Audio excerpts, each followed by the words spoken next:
time and I miss this feeling. It feels like freedom, it feels like healing. Floating off the floor, past the ceiling. The wind in my hair, I can see the light at the end of the tunnel as I'm taking flight.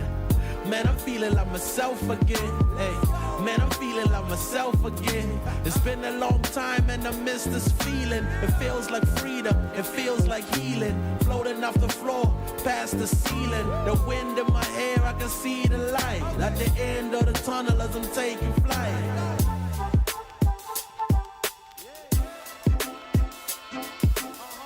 Man, I'm feeling like myself again. Hey, man, I'm feeling like myself again.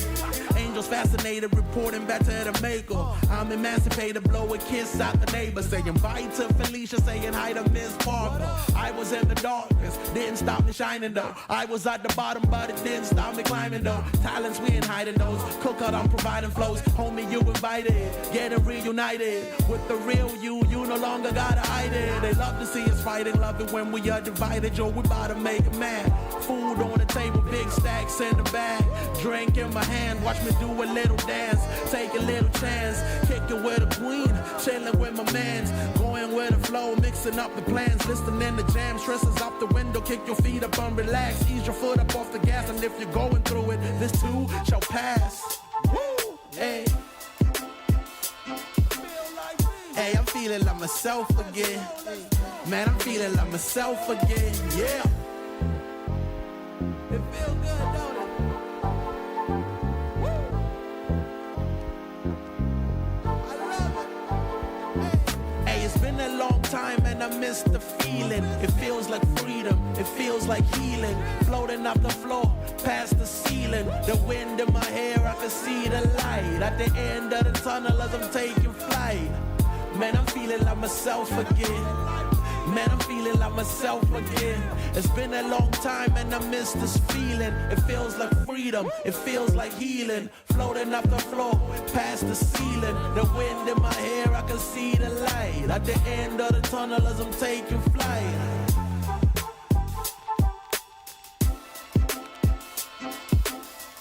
Man, I'm feeling like myself again.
Welcome to Frag. We are down to our final 16 teams here at the Blocktober.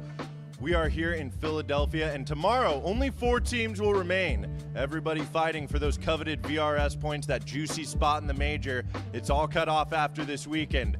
But stay tuned, folks. We got nothing but high-flying Counter-Strike action this weekend. Now stay tuned. I've got to run back over to the desk.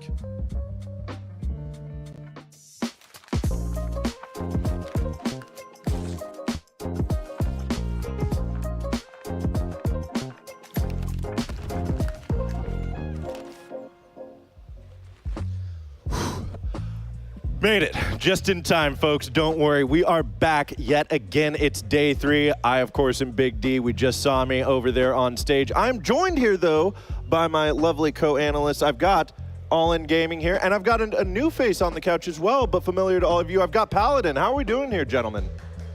I'm doing pretty good. I'm excited to be here, man. I mean, the teams are stacked this year, and I'm so excited to have that EU energy in the block here, but having that opportunity to go up against NA rosters, give them a little bit more experience, that competition is going to be fantastic. That's yeah. It's gonna be a good tournament here, no doubt. We've got 16 teams remaining, like we said, and yeah, with not a whole lot of upsets, but we have seen one so far. Last night there was a big one, and we can see down there. Wow, Bestia down. Bounty Hunters made it through. Yeah, and that was actually a rematch, too, that we kind of touched on a lot last night. I know I was on the desk for this exact game, but it was a rematch from a week ago where Bestia actually beat Bounty Hunters 13-4, 13-5, and now we see quite the turn of events. So I think that just really goes in a lot to the fact that Bounty Hunters really are hungry for this win. And the biggest part, I think, for me is the fact that Bestia, I think, are eliminated from major contention now. This was a very important land to them all in all, and getting eliminated from Blocktober this early is pretty brutal for any kind of hopes of running back whatever happened in the kind of Austin fiasco or what have you, but not having that opportunity for redemption is brutal. Yeah, seriously, it's got to be hard for these teams that come through, especially as Frag this year has started to grow with the VRS system, right? A lot of teams saw what NIP did over there in Vegas, and they farmed those VRS points. Well, as more and more eyes come onto this, that gets harder and harder to just come through, right? So, yeah, Bestia found out the hard way that nothing can be taken for granted down here at Frag, and it's a huge turnout for Bounty Hunters. There's now. I will say, as out of the round of 16, have any of the games jumped out to you guys as far as any potential upsets so far? I think we've got. I mean, realistically, I feel like this is all kind of what a lot of people expected. This is pretty much the lineup, obviously excluding maybe like Bestia, maybe a little flipping around every once in a while. But yeah, this is. I really think this is kind of exactly how majority of us thought it would go.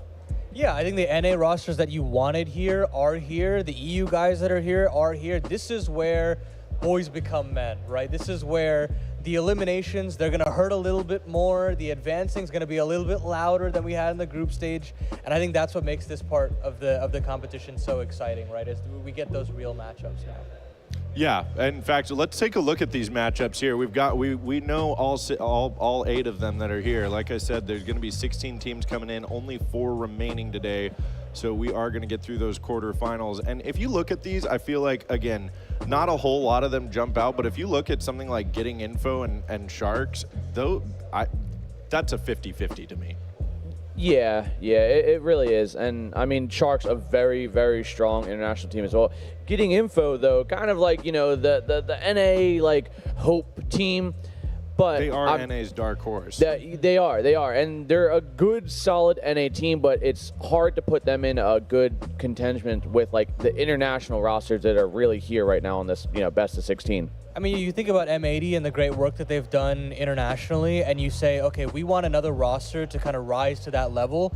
These are the teams that you're kind of looking at. You're looking at Skinrave, you're looking at Marsborn, you're looking at Getting Info, but they haven't made that leap yet. This is the tournament to kind of turn some heads internationally and say, okay, yes, this team can compete at this stage. Let's get them some international opportunities, and if they can get any sort of a leg up on the competition here, it's going to be massive. I mean, a dent on OG, a dent on Saw, and even a dent on Sharks, who are really trying to gun for that major again. All three of those teams have a lot on the line for this tournament specifically as well. Yeah, and honestly, I think if Marsborn, even if Marsborn, I feel like are the underdog in their matchup, if Marsborn, with CXCI being added to that roster as the IGL, if they can even take a map off Saul, that's like a huge confidence booster for a like semi-not solidified roster right now. Yeah, absolutely. That's going to be another matchup that I am curious about. Obviously, Saw is heavily favored in that one, but with Marsborn being able to punch up the way they are, I also want to point out the fact that like we talked at the beginning of the show on Thursday that Fnatic and Wildcard, OG, Saw, these are some of the heavy favorites in the tournament. They're still out here. Do you think they have a chance to pull off the entire thing? I mean, the favorites, yeah, the favorites are the favorites for a reason. Right. And honestly, I'm gonna probably say like Big or OG is probably like the real ones here. Fnatic stumbled a little bit against Bounty Hunters, which was a real surprise in my eyes. Yeah, I think Fnatic is probably the team that I'm looking at here. I mean, you look at how much talent is on this roster, and it's like, how haven't they just destroyed the competition here is the real question. So it's just a matter of getting everybody on the same page. There's a lot on the line for them, for this tournament specifically. And that's the thing about VRS is that if you are a favorite and you come to these tournaments, you are expected to win. A big loss could just shatter all of your levels altogether. So for them, that stumble against Bounty Hunters, it's good that it wasn't a loss, right, in terms of the best of three. But in terms of series wins, they need to stay clean throughout this whole tournament. Which might be tough. We saw them the other night struggle against on their first best of three. So it'll be interesting to watch. But the other matchup that is going to be really interesting for me that I think is a 50-50, and it's actually going to be our first stage match. It is that Big versus Team Venom game. I mean, we watched Big. They've been a powerhouse in the scene for so long, and they've kind of had that fall from grace. But Venom, our previous Frag 19 champions, they're starting to step up into the plate and say, hey, we can contend on the world stage. Yeah, I think Venom's been very interesting to me. I definitely want to hear your thoughts all in about it, because for me, I was very excited to see Flay play on a LAN stage again, and he's really impressed me as far as Kaleshi is concerned now that they've turned into Venom. Yeah, and we got to talk with Innocent yesterday, and he's talking about the roster and how he fits in, since he's he qualified for his first major, and I think he said 2014 or something like that. So he's been around for a while. He has that veterancy, that know-how, that everything he kind of brings to a young roster. That this, he was excited because he likes to bring up talent. He likes to show them the old ways, and I think that's something NA could honestly adopt at this point, because we need somebody like an Innocent in our roster. But yeah, Flay on that op was just critical in exactly what Venom has been doing at this tournament. Yeah, absolutely. Well, it's funny you mentioned Innocent. We actually had a chance to chat with him. Let's go take a look at that now. Hey, what's up, guys? It's Buckethead. I got Innocent on the stage right before the game's about to start. Innocent, just want to ask you about the tournament so far. How are you feeling about everything that's gone on through the group stages to this point? Yeah, I think it's great. I think it also went without any surprises yesterday and the day before. I guess everyone that was supposed to be here is here right now. And yeah, so far we're having fun. We won 2 games, and hopefully 3rd and 4th today. So you got Big on the other side. Big, obviously a household name, one of the bigger names here at this tournament. How much prep have you guys done going into this matchup? Do you feel prepared for what you're about to face today? I think we are prepared, but at the same time we also want to focus a bit more on ourselves, because sometimes lately we've been falling too deep into analysis. So we're trying to stay on our game, and this will be the primary focus for today.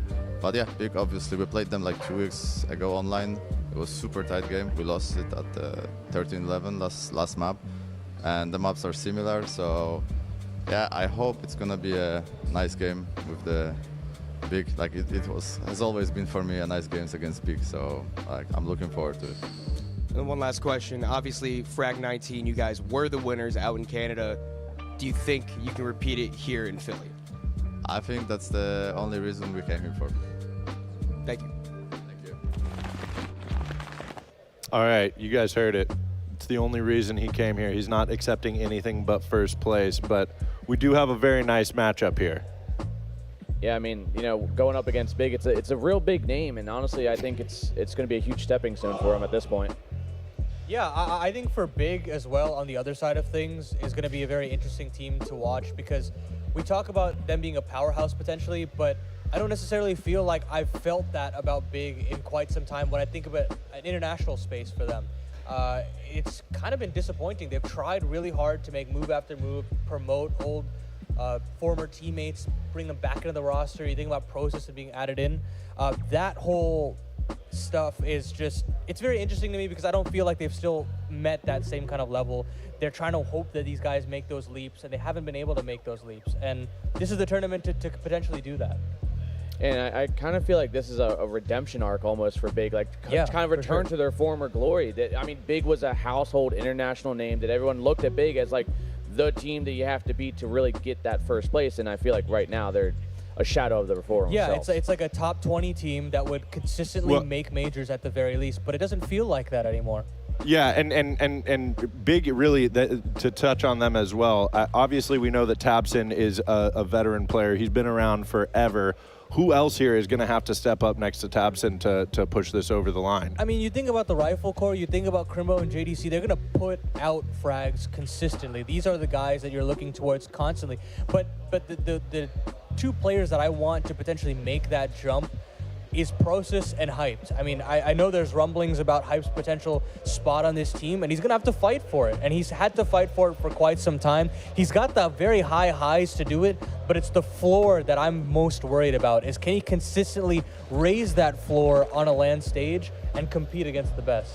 Yeah, and I kind of have to agree with you with like the Tabson reference, because like both teams have a very veteran staff on there, or at least one of the players are veterans, and kind of farming up the talent again, like you said, kind of bring up new talent, recycling, trying to be what they used to be. And I feel like both teams at this point are trying to go for exactly the same thing. They have their veterancy player, the one that they kind of lean on a little more for knowledge, a little more in depth that they may not know, and I feel like this is a very equal matchup in a not so like on paper sense.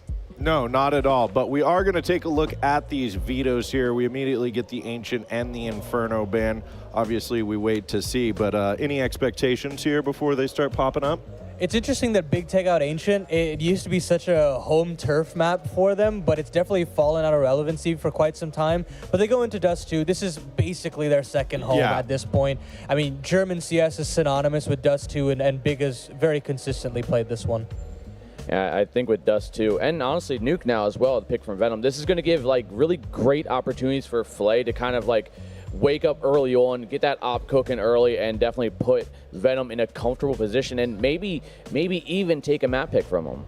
Yeah, I think Flay and Hyped is like the head-to-head that I'm most looking forward to, just because if Hyped does reach the ceiling that I kind of mentioned, I think they're both very flashy, and they can both really turn some heads from a viewer's perspective as well. And you get Overpass. It's like you're getting 3 maps where the AWP is absolutely paramount across all 3 maps. And so I think that'll be just the matchup to highlight as far as the overall game goes.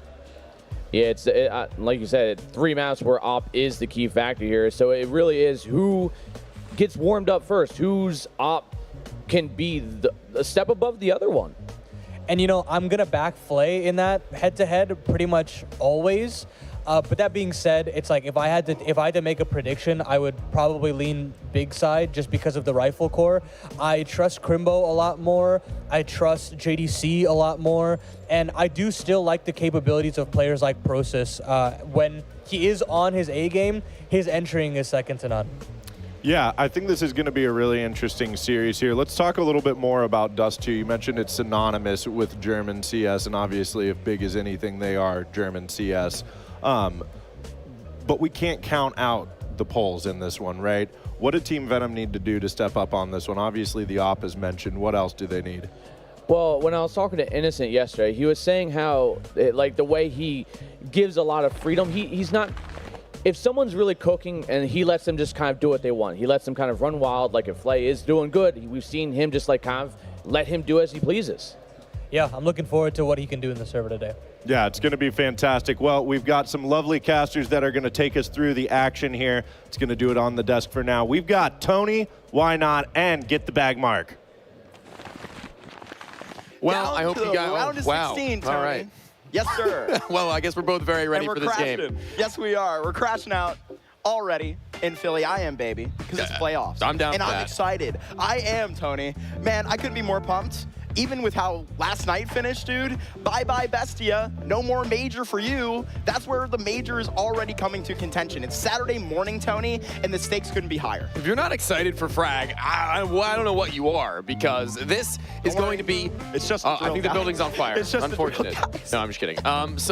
Looking forward to these games, not only just this one, but a second game where we will be on the A stream joining you as well. Yes, sir. We've got two very, very big matchups to give you, and this one is going to be Saw versus Marsborn. nothing short of an appetizer. This is the full meal for every game, for the beginning of the day until the end.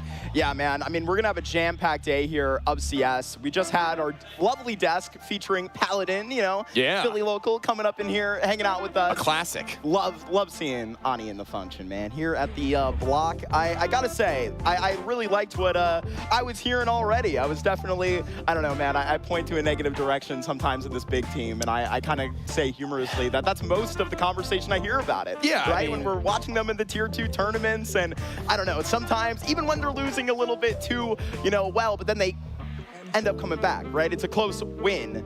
I don't know, man. People with this big brand, they want to see it come out here, potentially take a Fragadelphia, because Team Venom, Kaleshe showed in Canada, I know you got to see it, that just about anybody can. I mean, I've got no biases, but I mean, long time I've been a big fan before I was even a caster, and now coming down to the point where I have to be critical of them, it's not very hard to do. Yeah, and that's something that, as a fan of any team, you know, baseball, football, whatever the case may be, you always have to be on both sides of those fences. You realize when they're doing well, you recognize when they're not in the point where they need to be, and that's kind of where I'm at right now with these guys. So this win, this would be one in which not necessarily brings them back to the big that we know and love, but it'll give them maybe a little bit more of an argument into the future that I can say at the very least they can topple what is this Kaleshe, now Venom team. So if we're, you know, looking towards the former winners of a main frag to take down, that's a great place to start, but it is not the end whatsoever. No, it's not.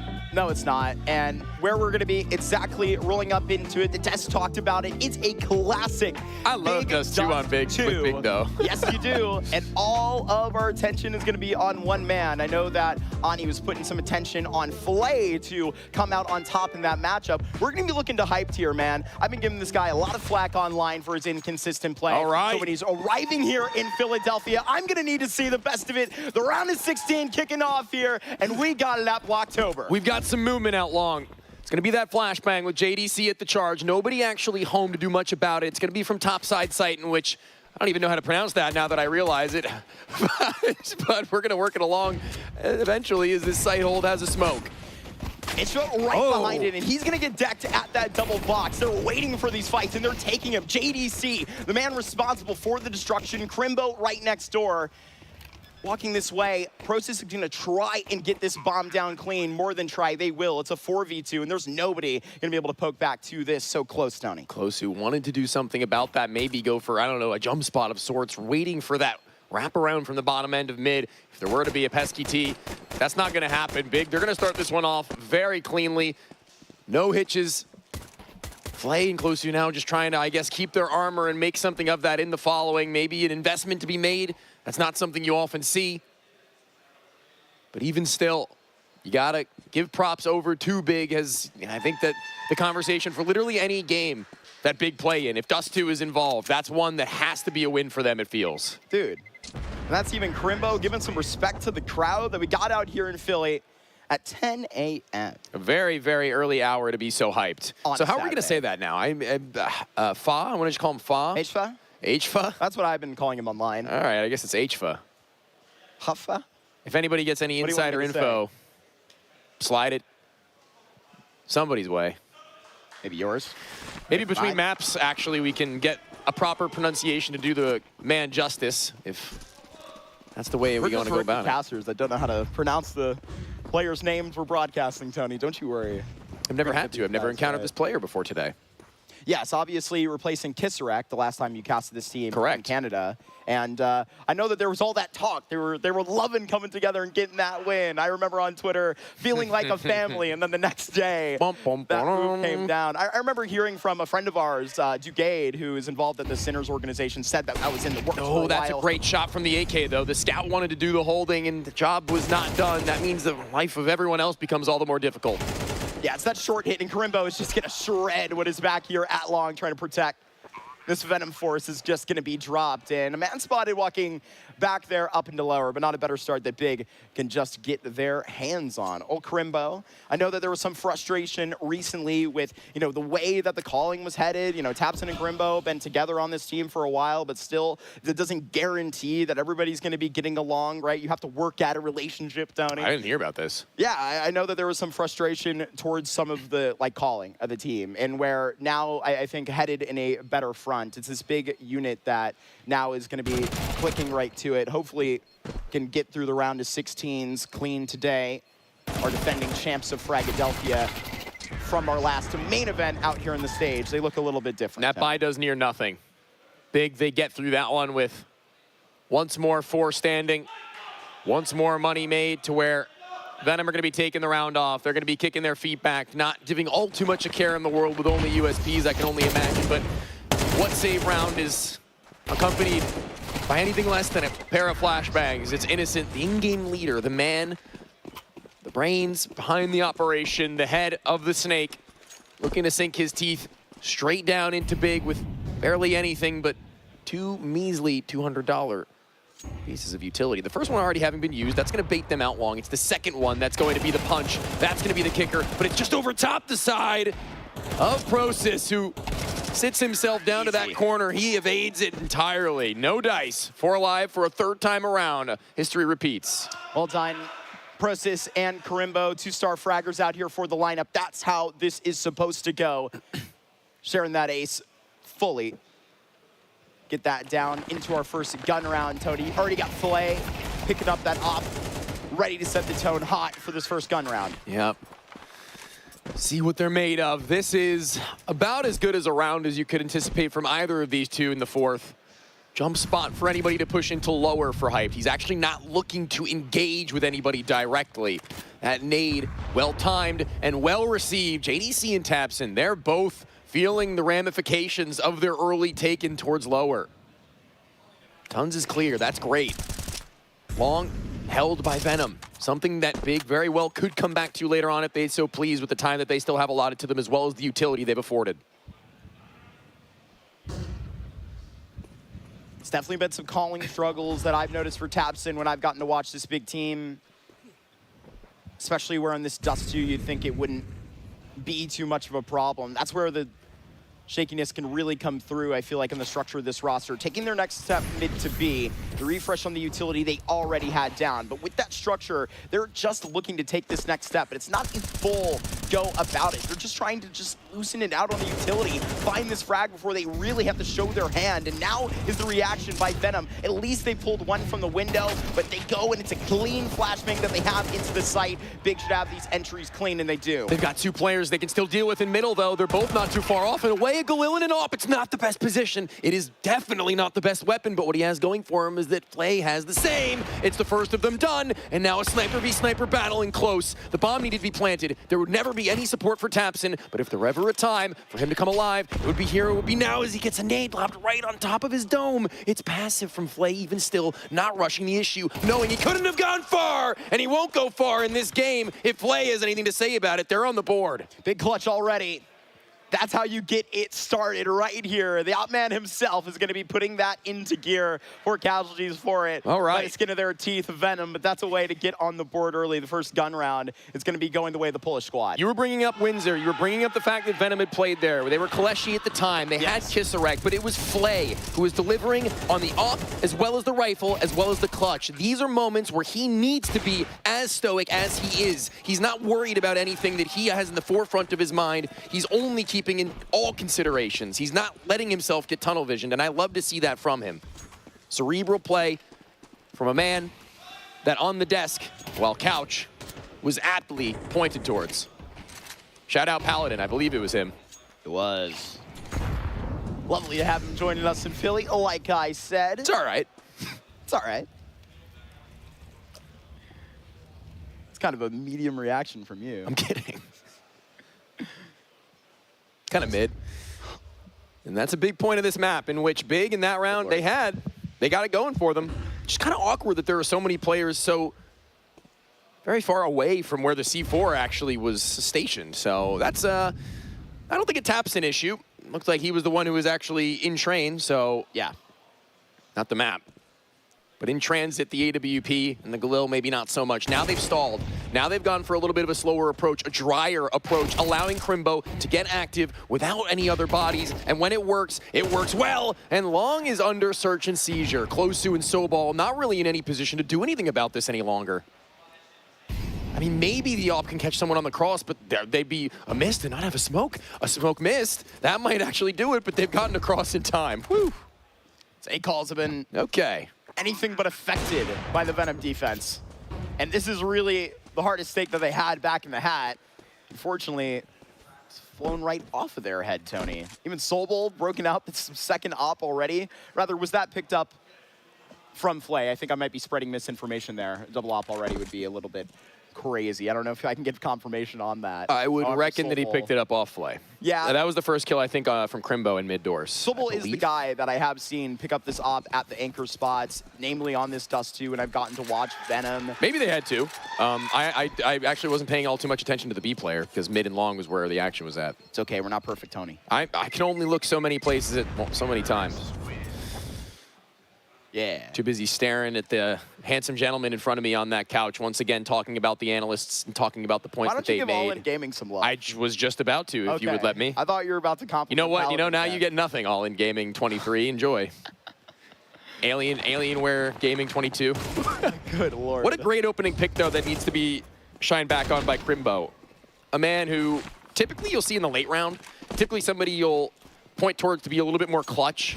But when he needs to activate, when he needs to do something, when his back is up against the wall, historically, he would be the guy. And frankly, I remember back to when he was actually being put on display by the main roster in and of itself.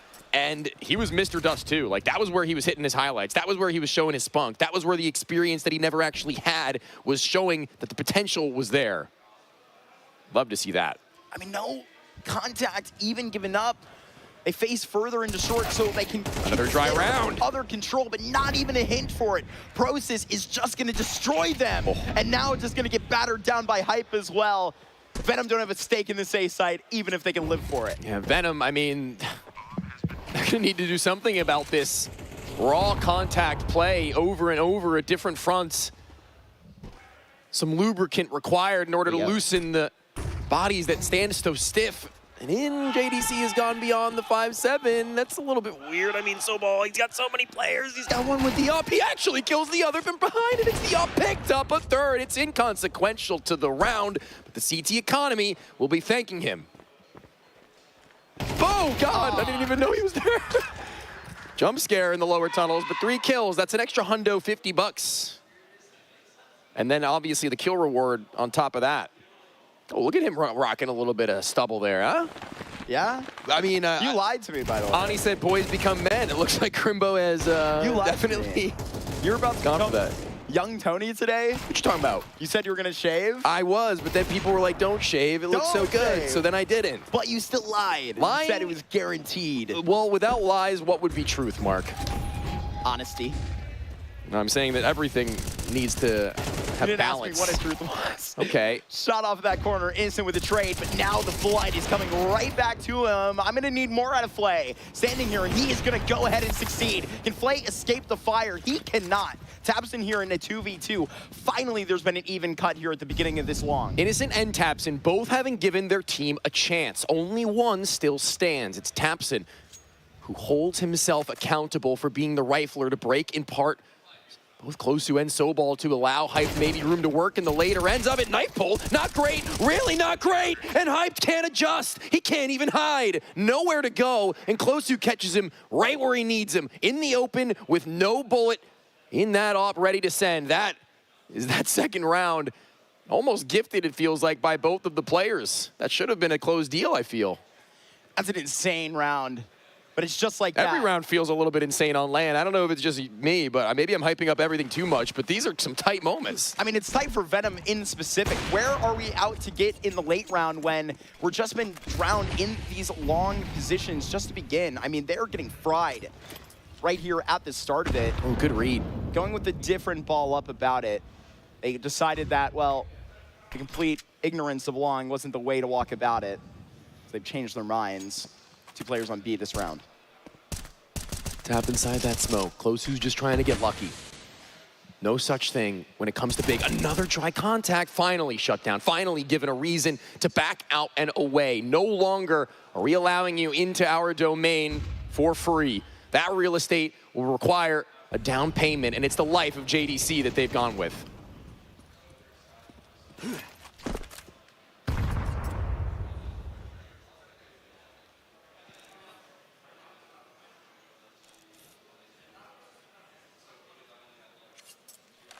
More than just the real estate of short.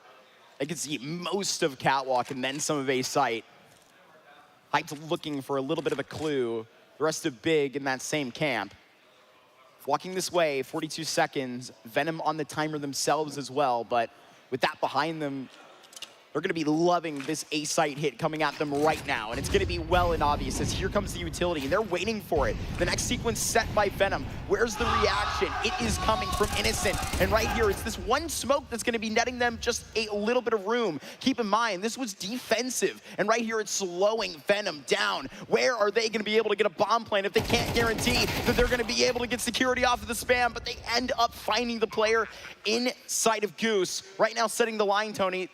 It feels like Big are about to be forced off. They planted for Cat. They've taken the space. It's an SMG and a player just beyond, but they need to do something proactive big, and they realize it. Both of them ready to make their move. The op on first, the AK to take that pressure. It's Tabson and Hyped once more, but it's just as unsuccessful. One has gone down, and it isn't because of the CTs. It's because Hype has killed one of his own. Betrayal in the big camp, and all of a sudden, Crimbo needs to do it all. One at the box, and one on behind. He's playing a game of jumping up and down, but it's nothing but downs for Big right now as Venom have risen to the occasion once more. Let that be a bit of an example of where you can come to make a bit of a mistake. You trip over yourself even a little bit, you're gonna pay the price. Forget a trip, he put a bullet in the back of his head, man. One hell of a mistake. He put him down like he was Lenny in the woods. Yo. We're back to 8th grade English class, Can we get a replay of that? I mean, it's gotta be in there somewhere. That's so unfortunate. It was everything working for them, you would think. Tabson makes the right move. Hyped has the weapon to try and play supportively. Now, at the very least, they've built themselves up a big, well, no pun intended, round lead. Not by 1, but by 2. That's going to be really hard not to do during this game. No more big. We're going to need to use a new synonym for large. Gaming. A new synonym for large every time. Give him the full gubby. Yeah. Because there goes John DeCastro down. And Sobel right next door. This big team gonna get tripped up as they just run in here to the B bomb site. Ducked in the face by every single rifle. Whoa. Long range Glock out of Tabson. That's only a second casualty to it. Innocent is gonna put an end to that. And Venom are right next door to Big with 1 round separating. Oh, I wonder what his coffee order is. He's got some Starbucks here. Getting his caffeine on again, early in the morning. Gotta wake up a little bit here in more ways than one for Venom. It looks like they've just started to really come online. Spiro, the man in between, spearheaded between not only the in-game leader, but as well as the AWP player. He's gonna have his influence heard in this timeout taken, and it's taken by Big, knowing now that that gap has started to close. They have one more buy in, and things start to get dangerous on their map pick if they aren't able to converge. And here from Zen to that big side, you know how it goes. He's new. He's been given the reins. That's correct. Formerly, I believe, not that long ago, a player. Yes. But for quite a while, he was stuck around the same kind of guys. And Big have kind of been shuffling around coaches for a while, it feels like. Correct. You know, going from Skrunk and then obviously like previously Taubi, NKJ, Gabi even. But finally landing on Zen, we'll see if that's what the doctor ordered. Gabi, been a hot topic. Been hearing a lot about him. He's on the academy and the young coaching men now. that he's been bringing up out there. I couldn't think of a better guy to do it. Yeah. In this specific jersey, so yeah. I'm quite a fan.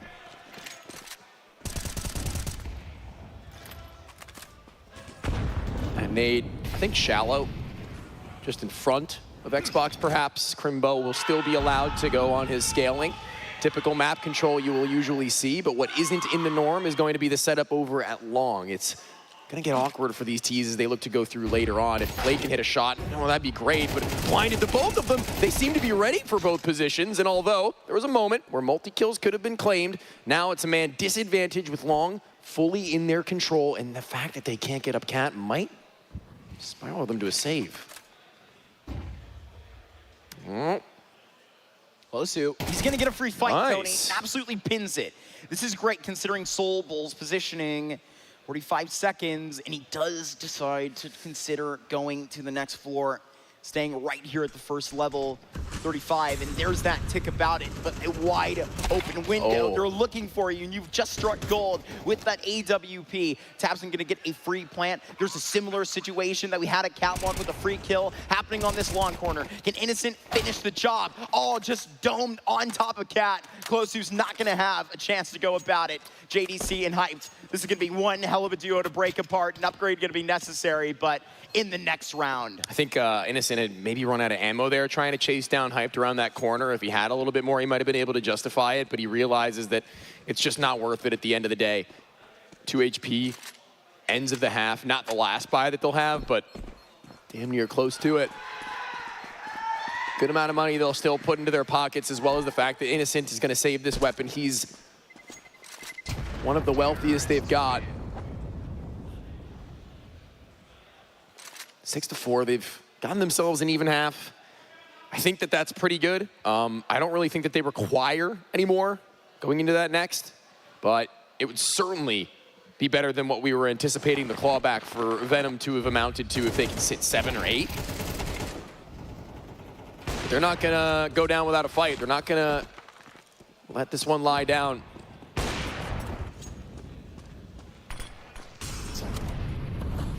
Lawson and MP9, not perfect. So too is the fact that Flay has been charred.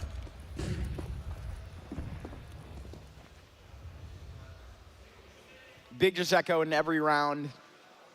Same formation, you get this back. I know we were trying our hand at a cat play, even had it practically bitten away when battered back on that mid-to-B split, but this has been what works, so let it proceed. And right here, they've reconsidered exactly giving it that over easily. The one play back towards long, they could probably adjust to. Big are gonna be giving it more mine towards middle first. Here comes a big push by Innocent. He's got a bit of backup behind him, but they're both gonna pay the price. A dink on the tabseN, not enough. Wanted more. That distance doesn't really make for it, but this does. The AK of Prosus, the only player over at long, but Sniper at that corner might be better for them. Flashes for Big have honestly been their saving grace. Hype's been really consistent, Tony. I've been loving it so far. A smoke that he is just gonna pass right through. This timing is sensational, but it's just better for tabseN. The captain of Big is making sure that there is gonna be no problem here on the stage, here in their map selection. This Dust 2 is looking so good at the moment, and I feel like I gotta bring it back to this man, Hyped. Every single shot that he has been asked to, he's hit, Tony. I know that sounds ridiculous, but this is a guy that feels like I'm watching Draken sometimes. He misses a lot of the easy shots, but that's online Counter-Strike, baby. I'm getting him here right in front of my face, and right now, he's hitting 100%. I want to see if he drags it along for the rest of the series. Didn't start the game like that, though. Kind of lost 2 pretty crucial rounds for them because of the fact that he not only missed, but killed his teammate. But ever since, I think he's kind of woken up. Okay, that was the I did point. not realize it was Hyped that killed his teammate. Yeah, and then at long corner, he was a little bit off, but it's okay because, again, you're correct in the fact that since every then, now and again, though, he's back. He's just that dangerous. No more of this walking through mid doors At without least much he hit of a... his teammate. Correct. Much of a movement. It's going to be a smoke for mid to B that allows JDC to get more of a idea of how this setup will be held by Venom. Seeing that nobody is even remotely near enough by, that's going to be a pretty loud signal as to what the setup will look like. They found that entry into upper. It seems like we're running back this mid-B play. Just because I just spoke about it, said that their hand got bitten off in that exchange. Venom are going to react like a Rottweiler, running back for it, but the teeth will sink and not leave a mark, not even draw any blood close. An 8-4 half on this Dust 2. Big are sprinting through it at the moment. It's very one-sided. Yeah, it's so much better. So much better. They have evolved as this game has gone along, the lot of them. Love that. And they got to be loving it just as well. Nuke on the horizon line. Big getting their CT side beginnings now are going to be trying to now warm themselves up into what will be a defensive end on that second map just as well. Closing this game comfortably, cleanly, getting a player like Hyped this activated. That's going to be a big up for them. I got ginormous up for them. Crimbo just faces through that timing perfectly. Nobody showed a shoulder. Bros is seeing far out too long. They know it's about to come into the function right now. They just got to make sure it's clean, clear out of this corner. It's one, and now it's brought back to JDC, who gets capped. And Venom, well, they get a foot and then more into this B site. Reaction immediate. Height, he's going for it, and an aggressive look. That was probably exactly what they needed, Tony. Can't blame a guy for trying, but now Big are going to be backed away. They're going to need to do something about this soon. Both Tapson and Process on 2 prongs of this assault. Player at that pillar just head down. Thumbs up, though, from the back sight on that Gush. It will be converted very easily. It's just going to be a matter of time before the window has to be pushed. And they've got that one under lock and key. The smoke was not available through that doorway to be pressed, and it would have been unwise to do so, but no decision really seemed to be all that afforded. Too big in that. As they lose the fifth pardon to Venom, the pistol goes to the wayside. We once more give them a way into this game.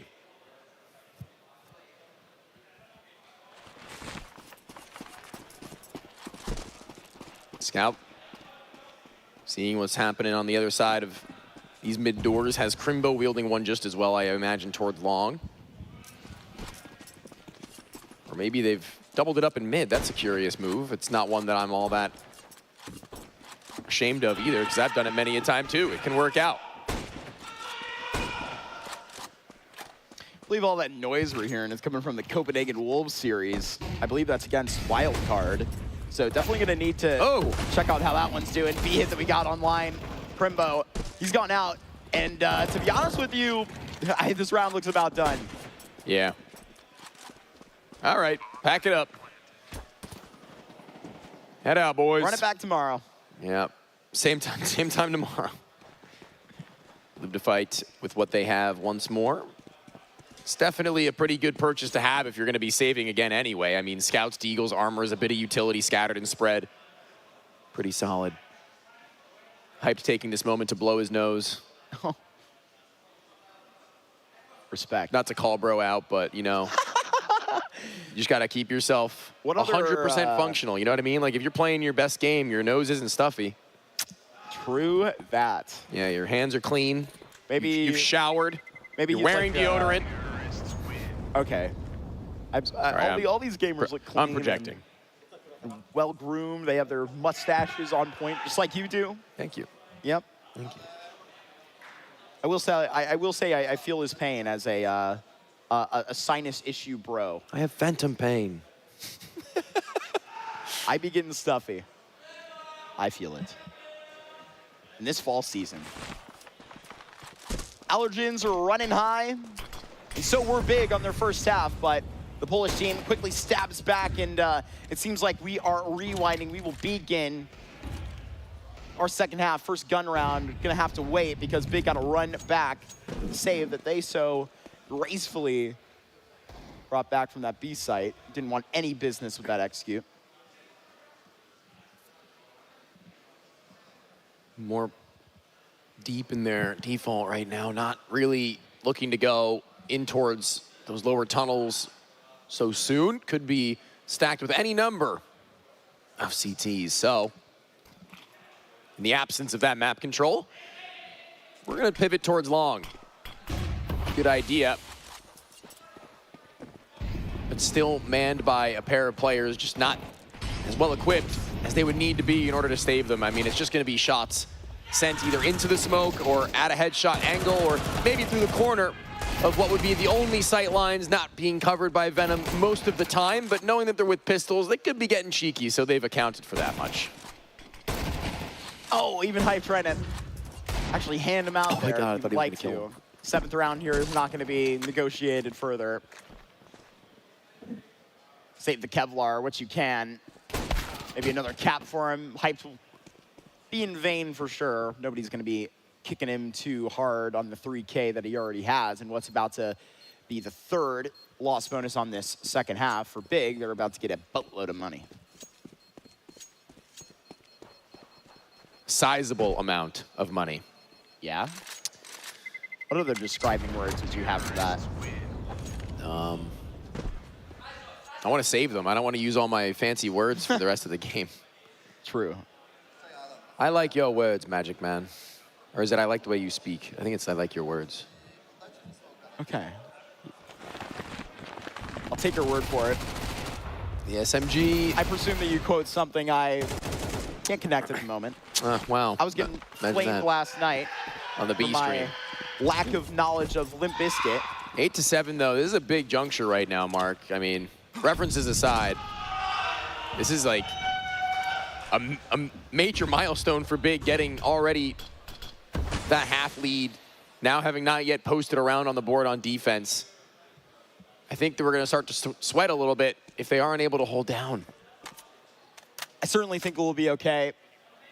Big here just about to try and get one round under them. They're just going to see this B approach. Crimbo is going to be finding one of these frags and just working so hard to find a double. That fire, oh my goodness. It is just plot armor that Crimbo seems to have at the moment. JDC, he's going to have a double as that fire finally catches up with this defense. But Big, they catch up with this second half. They got a 9th round and a big B defense. Look at them make their move into that B site and get almost instantaneously slammed. It's the 1-2 punch, the head up and head down peekaboo game in which Crimbo will play all day and even die if he has to. In order to secure that round, JDC, the one given room to be the star of the show. He'll take that every day of the week in stark contrast to how things really operated over when he was on Mouse Sports, which is something I think has suited him very well.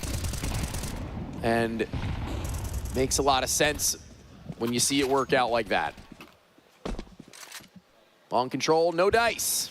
HFA has been removed from the conversation in the first 15.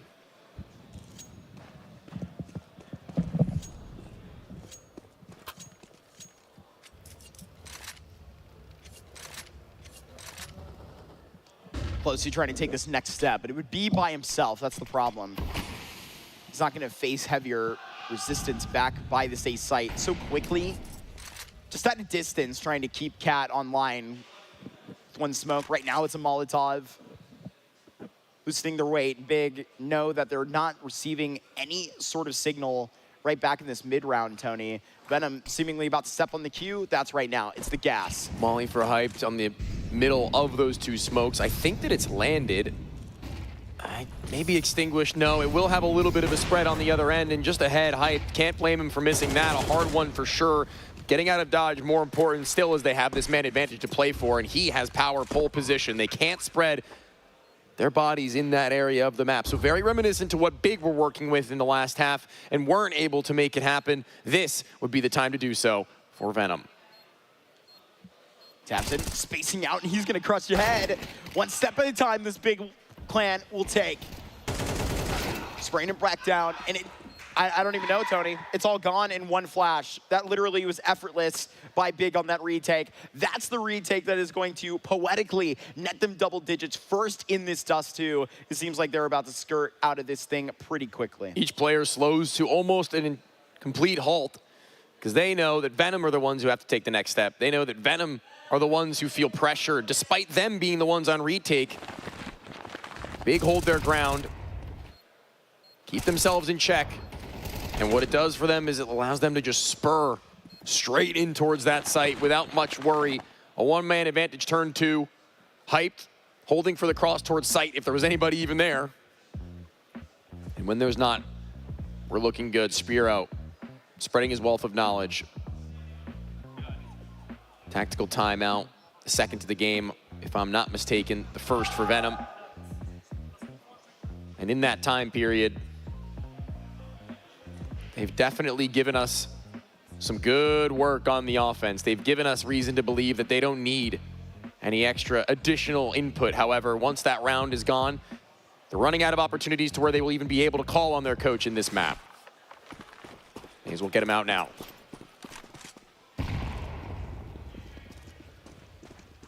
AK, Hero, HFA. Trying to utilize his talents as well as the bodies that surround him to put him into a place where he can deal some damage. However, the numbers seem to be stacked over towards B. For not only them, but for Big as well. It's once more going to be that 1-2 punch with Hype not far off.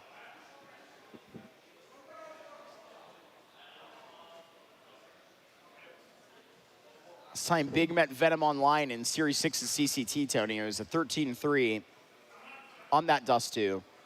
Pretty clean there. Pretty similar veto as well. It was a nuke right up next door, repeating the picks. That time, it was Venom that easily got it 13-8. We'll see if we have the same play today.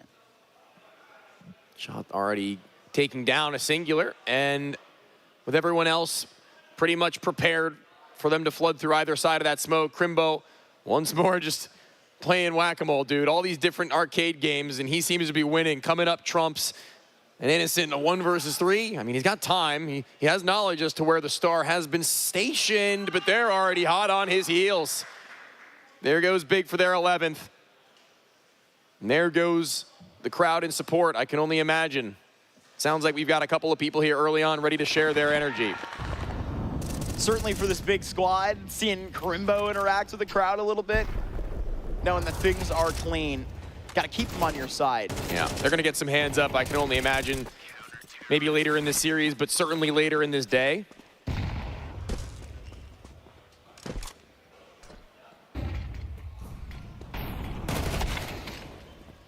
Hits finds an opener right straight up at long, and it's deja vu. I mean, these long hits have just been really ineffective. Venom trying to find this opening pick. It's just been sent back every single time.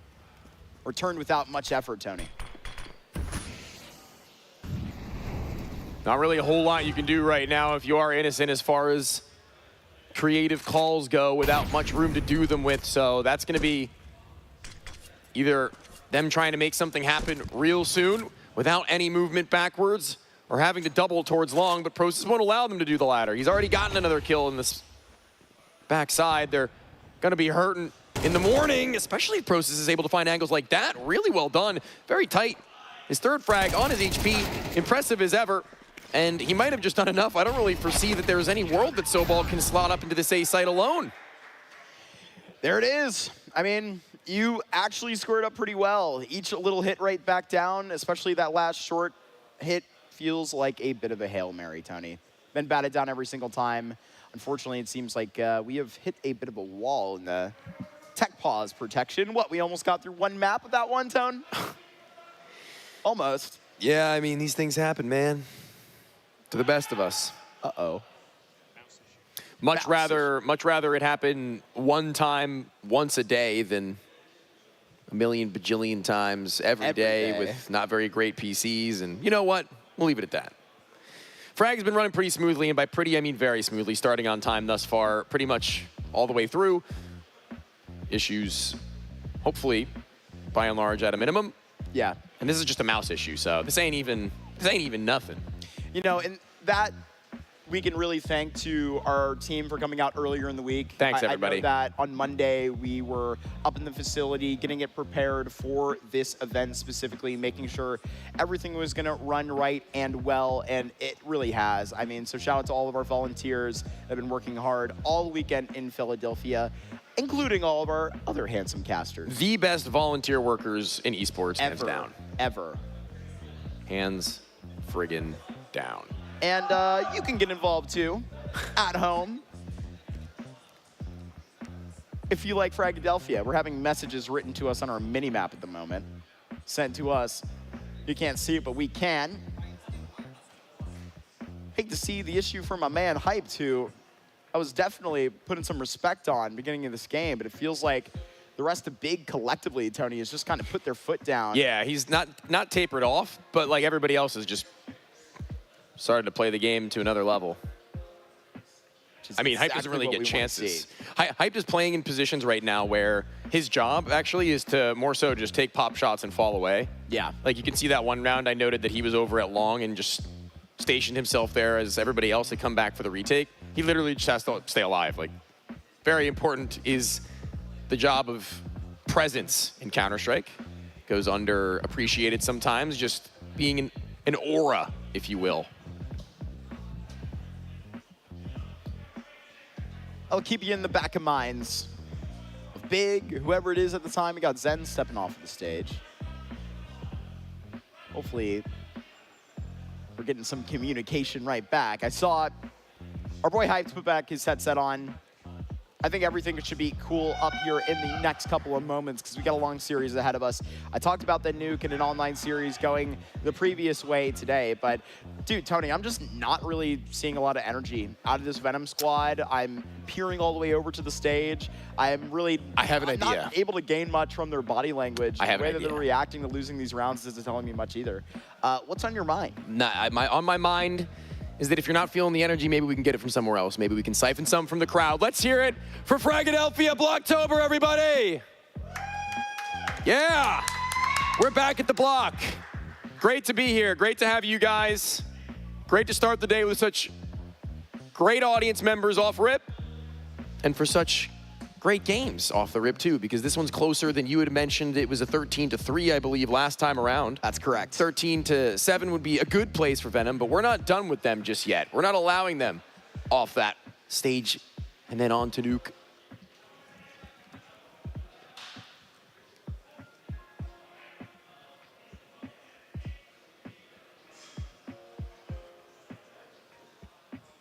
Some new artwork for Philadelphia as well, actually, on the back of that gentleman right there. Hey, lean forward, man. Yes, sir. Yeah. Yeah, that's our merchandise. Oh, he's got it too. Yes, sir. Look at him go. Absolutely. We had some amazing graphics put up with our own Donnie Buckethead modeling the merch. He's pretty handsome, that The guy. Pit Viper from Windsor here to support, I only assume, Venom and... Is that so? Wait, the Pit Viper, he was in the pit at Windsor and now they're Venom? Wait a minute, wait a minute, wait a minute. It was I'm all noticing foretold. things. I can't prove it, Dokes from Dexter, Yep. but something might be going on here. Can't quite put my finger on it. My I'm seeing fanger. a NASCAR-esque switch out at the moment. Yeah, pit stop. Chords in that PC. Changing the tires. Who's the entire cast of cars? Do you remember the guy that Yeah, did we've that? got Tomater, we've got Okay. Luigi. He's the guy who took off the tires. He was the guy who did that. Excellent, excellent. Oh, you Yeah, want we me to need stop him there? on standby. You don't want me to list them all? You can keep going. No, I'll stop. It's kind of disappointing. And to be honest with you, I feel like you're putting that up as a front for your lack of No, Pixar listen, knowledge. don't do this right now. That's fine. Don't test my You're ball. the one that declined the ball. examination. I don't know that I've seen the third Cars. It's pretty good. And one came out, I don't know what year. I think semi-recently. Saw it on a the last flight because it was the years. only movie that was working on my flight, and I was like, oh, okay, I guess. And then I was like, Lightning McQueen, you're my hero. That's a very good tone to set coming into land. I was trying to watch, well, I don't know if you were talking about on this flight. No. I watched 10 minutes of Superman and then fell asleep like I was back in high school, head on my desk on my fold-out tray. That's Whoa. how it will always go. It's crazy. Yeah, man. Seems like we've had a just slight disconnect from Hyped for the moment as he looks to rejoin us momentarily. Just to give you an idea of what round we're looking towards next, it's obviously map point for Big, so Venom, they've invested themselves a pretty decent amount. It's not looking like these guys are actually having their headsets on, so maybe I don't say exactly what they've got.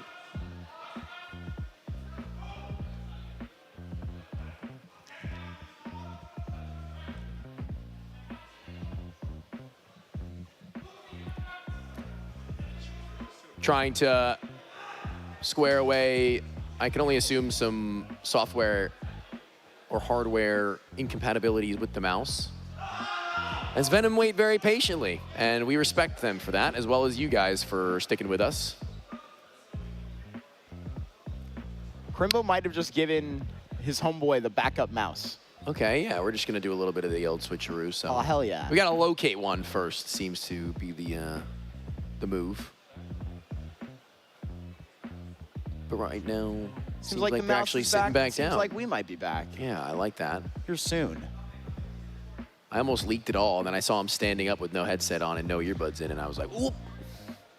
And I believe that was Innocent in the middle, but did you kind of see him like head in his hand, sitting there? Okay, I'm being very patient as to when this is going to come. That's the vibe I'm getting out of this Venom squad. I'm just looking at them, and I don't feel like I'm getting the energy back. Sure, we got like a nice crowd behind Big here. Which is uncharacteristic of them, no? I would definitely agree. I would say from where I've gotten to watch them in, playoff circuits in the Tier 2, right, when we've got them on camera. Yeah.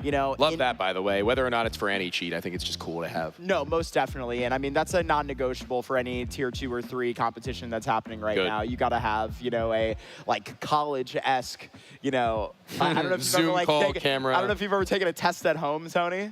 I've never been made to do that. So I have, and with camera, I mean. Yeah. My teacher was like, you got to put it on your desk. You got to be able to see everything that you're doing. Graduated. Connect on your phone. I feel like that's a good way to stop kids from cheating. But I'm no professor. It was stopped for a minute, and then I kind of think about everybody now that I'm watching at home and all these camera angles. Some of them have gotten really good, Tony. We love integrity. It's true. We do love integrity. Most of my tests were in person. And it's nice for the fans as well. Yeah. I would love. I mean, you want to see your players you're watching. If you're fans of them, then you obviously want to kind of like get a better connection with them. So that's why you come to LAN. When you cast now Keed Stars, Flamengo at the time, man, I was about to say him. VSM is him.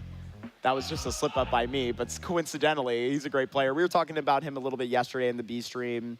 Referencing some of those rumors to Wildcard, of course. Yeah. And some of those pickups that, of course, didn't come through. Him and Delboni, man, are showmen. They love to, like, dance in front of the camera whenever I'm casting them in Tier 2 competitions where we're here. I have seen that. I would love to get VSM out of Fragadelphia one day. He would probably fry us. Make it happen, Keed Stars. Yeah. Bring him out. Everybody pop out to Fragadelphia. We're only getting bigger and better, so the days seem to prove. Better or big? Headsets on? Better are circumstances in this game, Tony. We always hate a little bit of a tech pause here, but everybody gets a breather. It might be needed. Obviously, the first game of our broadcast today, we got 4 of them. Up after this, we're going to be getting the Portuguese squad Saw on stream versus Marsborn. Okay. Very interesting prospect. I can't wait to watch Marsborn. I got to catch up a little bit with Wolfie outside of the venue yesterday, ask him about his opinion on, switching off of this AWP role and how that went down. I'm hearing, ladies and gentlemen, that we're going to need a little bit more time to figure out this problem currently happening on the stage. So Fragadelphia will be back in a second here. We're going to throw this away for a technical pause.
Okie dokie.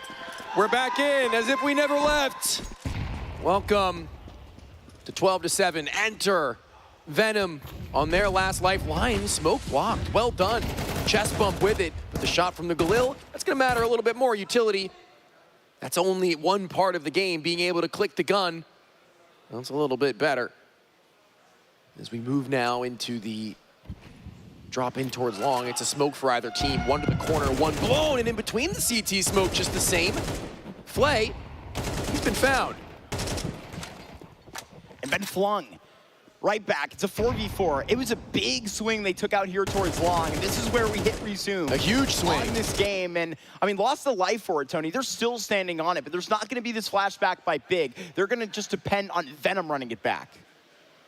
In lower tunnels, JDC thinks better of himself of going for a fight and would rather actually just stuff them outside of his area and enable a rotation back, because if he dueled in towards lower and lost, he knows that that complicates everything for them, but it's long that's the final destination. It's Crimbo who typically stations himself on the backside of B, but at Carr, a double down and hyped. So smooth on the reface, and down in beneath them, Soball's gone undetected. This is everything, and on land, these are the moments that turn them. Great kill onto the initial. A headshot needed for a follow as the Opera has been dinked, gushed, and taken into a reasonable HP point. Hold on. Soball might have this in the bag as he's got JDC who was in tunnels before. He spots him, elevating himself to the boxes, but elevating himself to a new level in the 1v3 clutch. It's Venom who stay alive.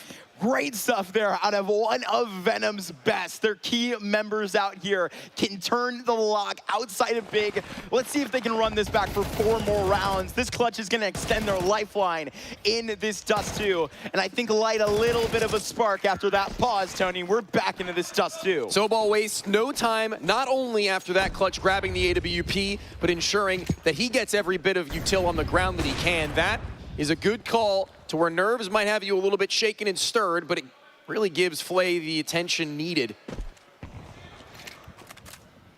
Snapson looking to vie for cat control solo.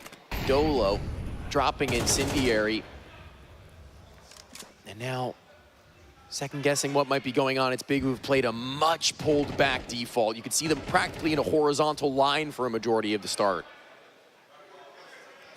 And it's a war of attrition, man. Who budges first? A game of chicken with the flashbang hyped off the mark and off the money, fishing for Flay, and he can't eat today. That's what I need you hyped. Need you to hit these shots more than anything. Maybe another shot. Reposition, consistent. Every single flash has been with the punishment. Hyped brings it back. We're gonna need more out of this man. Right it back on Cap, and Hyped, he's playing with us right now. Reapproaches, and there is this reconsideration back from Big, but they're waiting for it. That's how Flay is gonna tee you up and sit you down. It's an entire punishment here on this A site. Big, 2 times in a row here, back from this pause, are gonna be faltering at the hands of Venom. Hyped pulls his pistol in a moment where his AWP would have sufficed, not peeking would have done, but he jumps up as high as he possibly can. Hey guys, easy target here. Welcome to round number 9 and enter the end game for regulation now. As Venom, they feel themselves surging through the blood boiling of Big, and I don't know for how much longer they'll be able to tolerate it. Right now, a good step economically for where you want to see this out into an overtime. Money, money, money, money, money. That's what it's all about, Tony. This campaign runs on dollars. On green. Yes, sir. And this map very not that. Ancient, not in this best of 3 either. Thank goodness. You're not an Ancient fan? Nope, I was just kicking them while they were down. Oh. I am quite a fan. I love Ancient.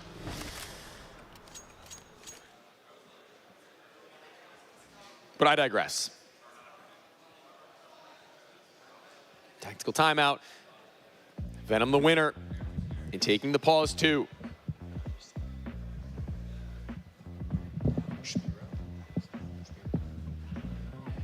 Drill will get on the mic with them real quickly. Look at this guy. He's so cool, calm, collected. He's got some things to say, and he'll say them with all the time that he'll be given, not wasting a word. And we jump back into this one, man, and I'm not really sold on what Big have been looking to offer. Hyped, he misses that first shot, fine. Gets back up towards Catwalk, redemption. And then after the fact, it seems that he's intermittently being able to find his impact, and otherwise starting to be shaky, starting to show some cracks, and long under the attack. Proces has got to run. He's only got a pistol. He cannot do anything against the Armada. So we'll tagged up. Deeper here, this double box. It didn't go all too well for a sliding 5-7. Yeah. Well, maybe back at home, back online, back where you can take something that is not yours, guaranteed. Yeah. JDC and the rest of this unit feel the taste of the safe site back. A bitter feeling as it's about to be a 3-round give. To this convincing tell, Tony, how do you even get back in this game where, honestly, it was just a good B hit that they, I mean, just squashed right at the beginning of the CT-sided half. This tech pause might have been the worst thing to come at Big on this stage right here, as it's given Venom the chance to recuperate. They want these rifles desperately. Do they need them? Not necessarily, but it's certainly going to alleviate a lot of the pressure that comes if we do go to the 24th round of them. This is sniper v sniper, man v man, and on zoning, I have to say, right now Venom are proving to be better for it. That half ended, again, reminder, 8-4. It's been 4 rounds for Big, 6 for that of Venom. And they're teed up for OT if they can do it here and now. That jump cross, successful. Flay won't catch any of them. No damage, no kill, all's well in the world.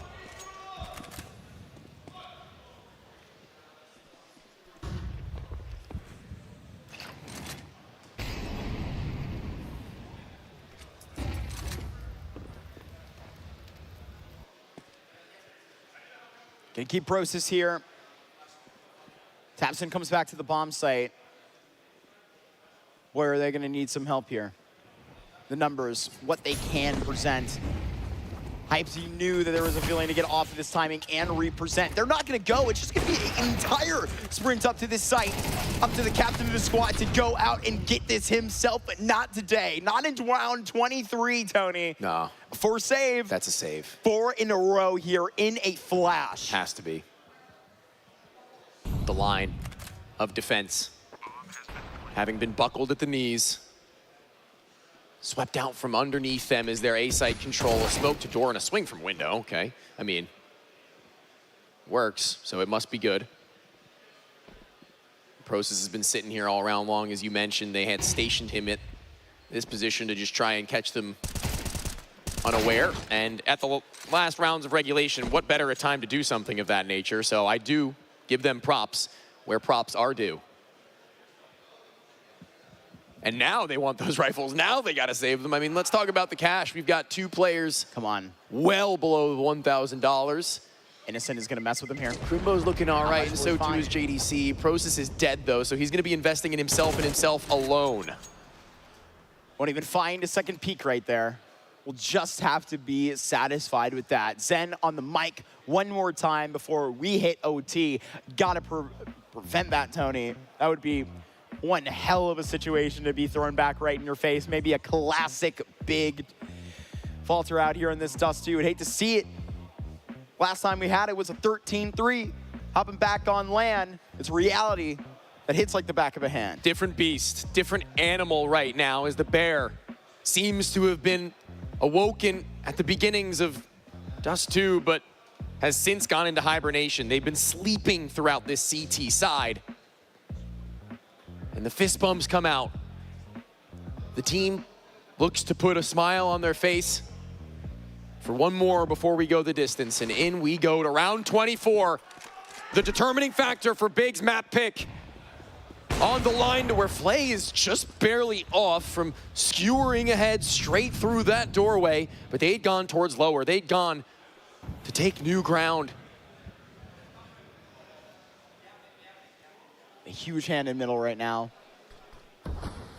And I was seeing such an aggressive face towards long. I thought it was going to be Process getting left up at the bin again. Not going to happen. Tapson learned from last time that they're going to need the numbers back on the site if the hit does come here. This is disaster. Hyped. The way that he's able to get one there is just a miracle, but I don't think it's going to be worth much. Not if you can extend it. There, it's a multiplied. And it's a 3v3, Tony. He just took Hype's life, the kill that he got, and made it valid. This round is on here. Big can avoid overtime still, and they're about to show next face.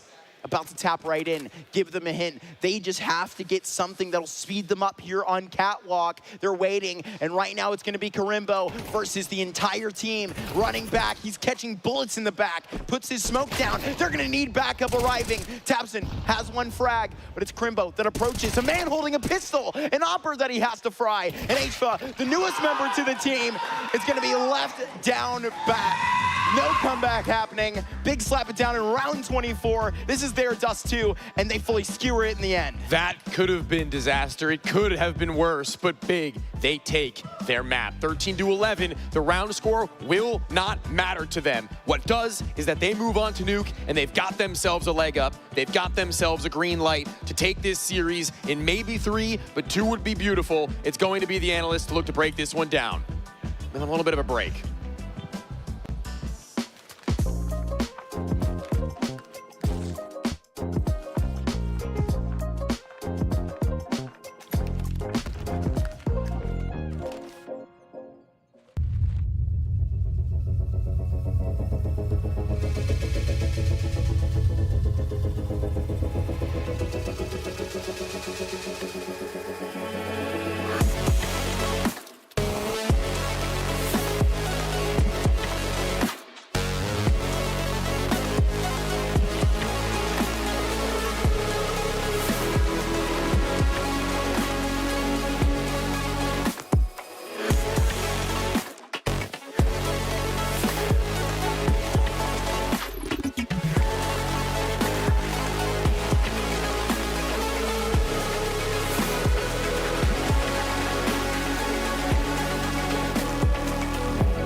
You just messed up my gun! Oh, what an ugly-ass skin. Thought shit wasn't supposed to sink. But no worries, Daddy's awake, which means no more gun problems. Let's see what we got in here. Big update on Daddy's skins right now. This ain't it, oh, you can finally play updated case battles. Try out the new game modes, or maybe... Oh, this isn't mine. Dude, I just need a gun. Yeah, here you go. Fresh from the factory. Still smells like paint. Take positions!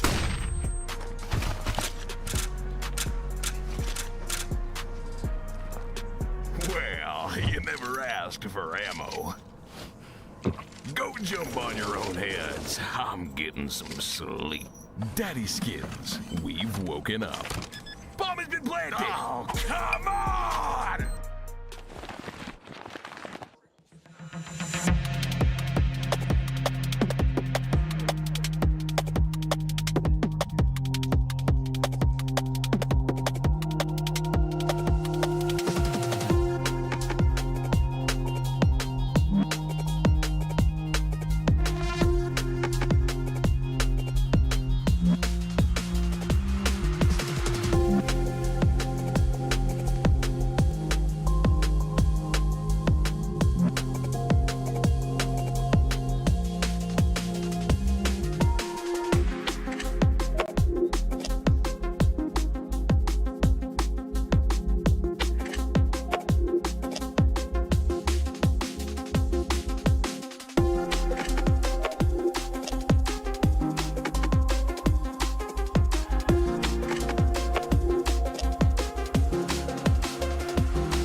Well, day 3 is already shaping up to be a real heater here. We are back on the desk. Of course, I am Big D, joined once again by All In Gaming and Paladin down here.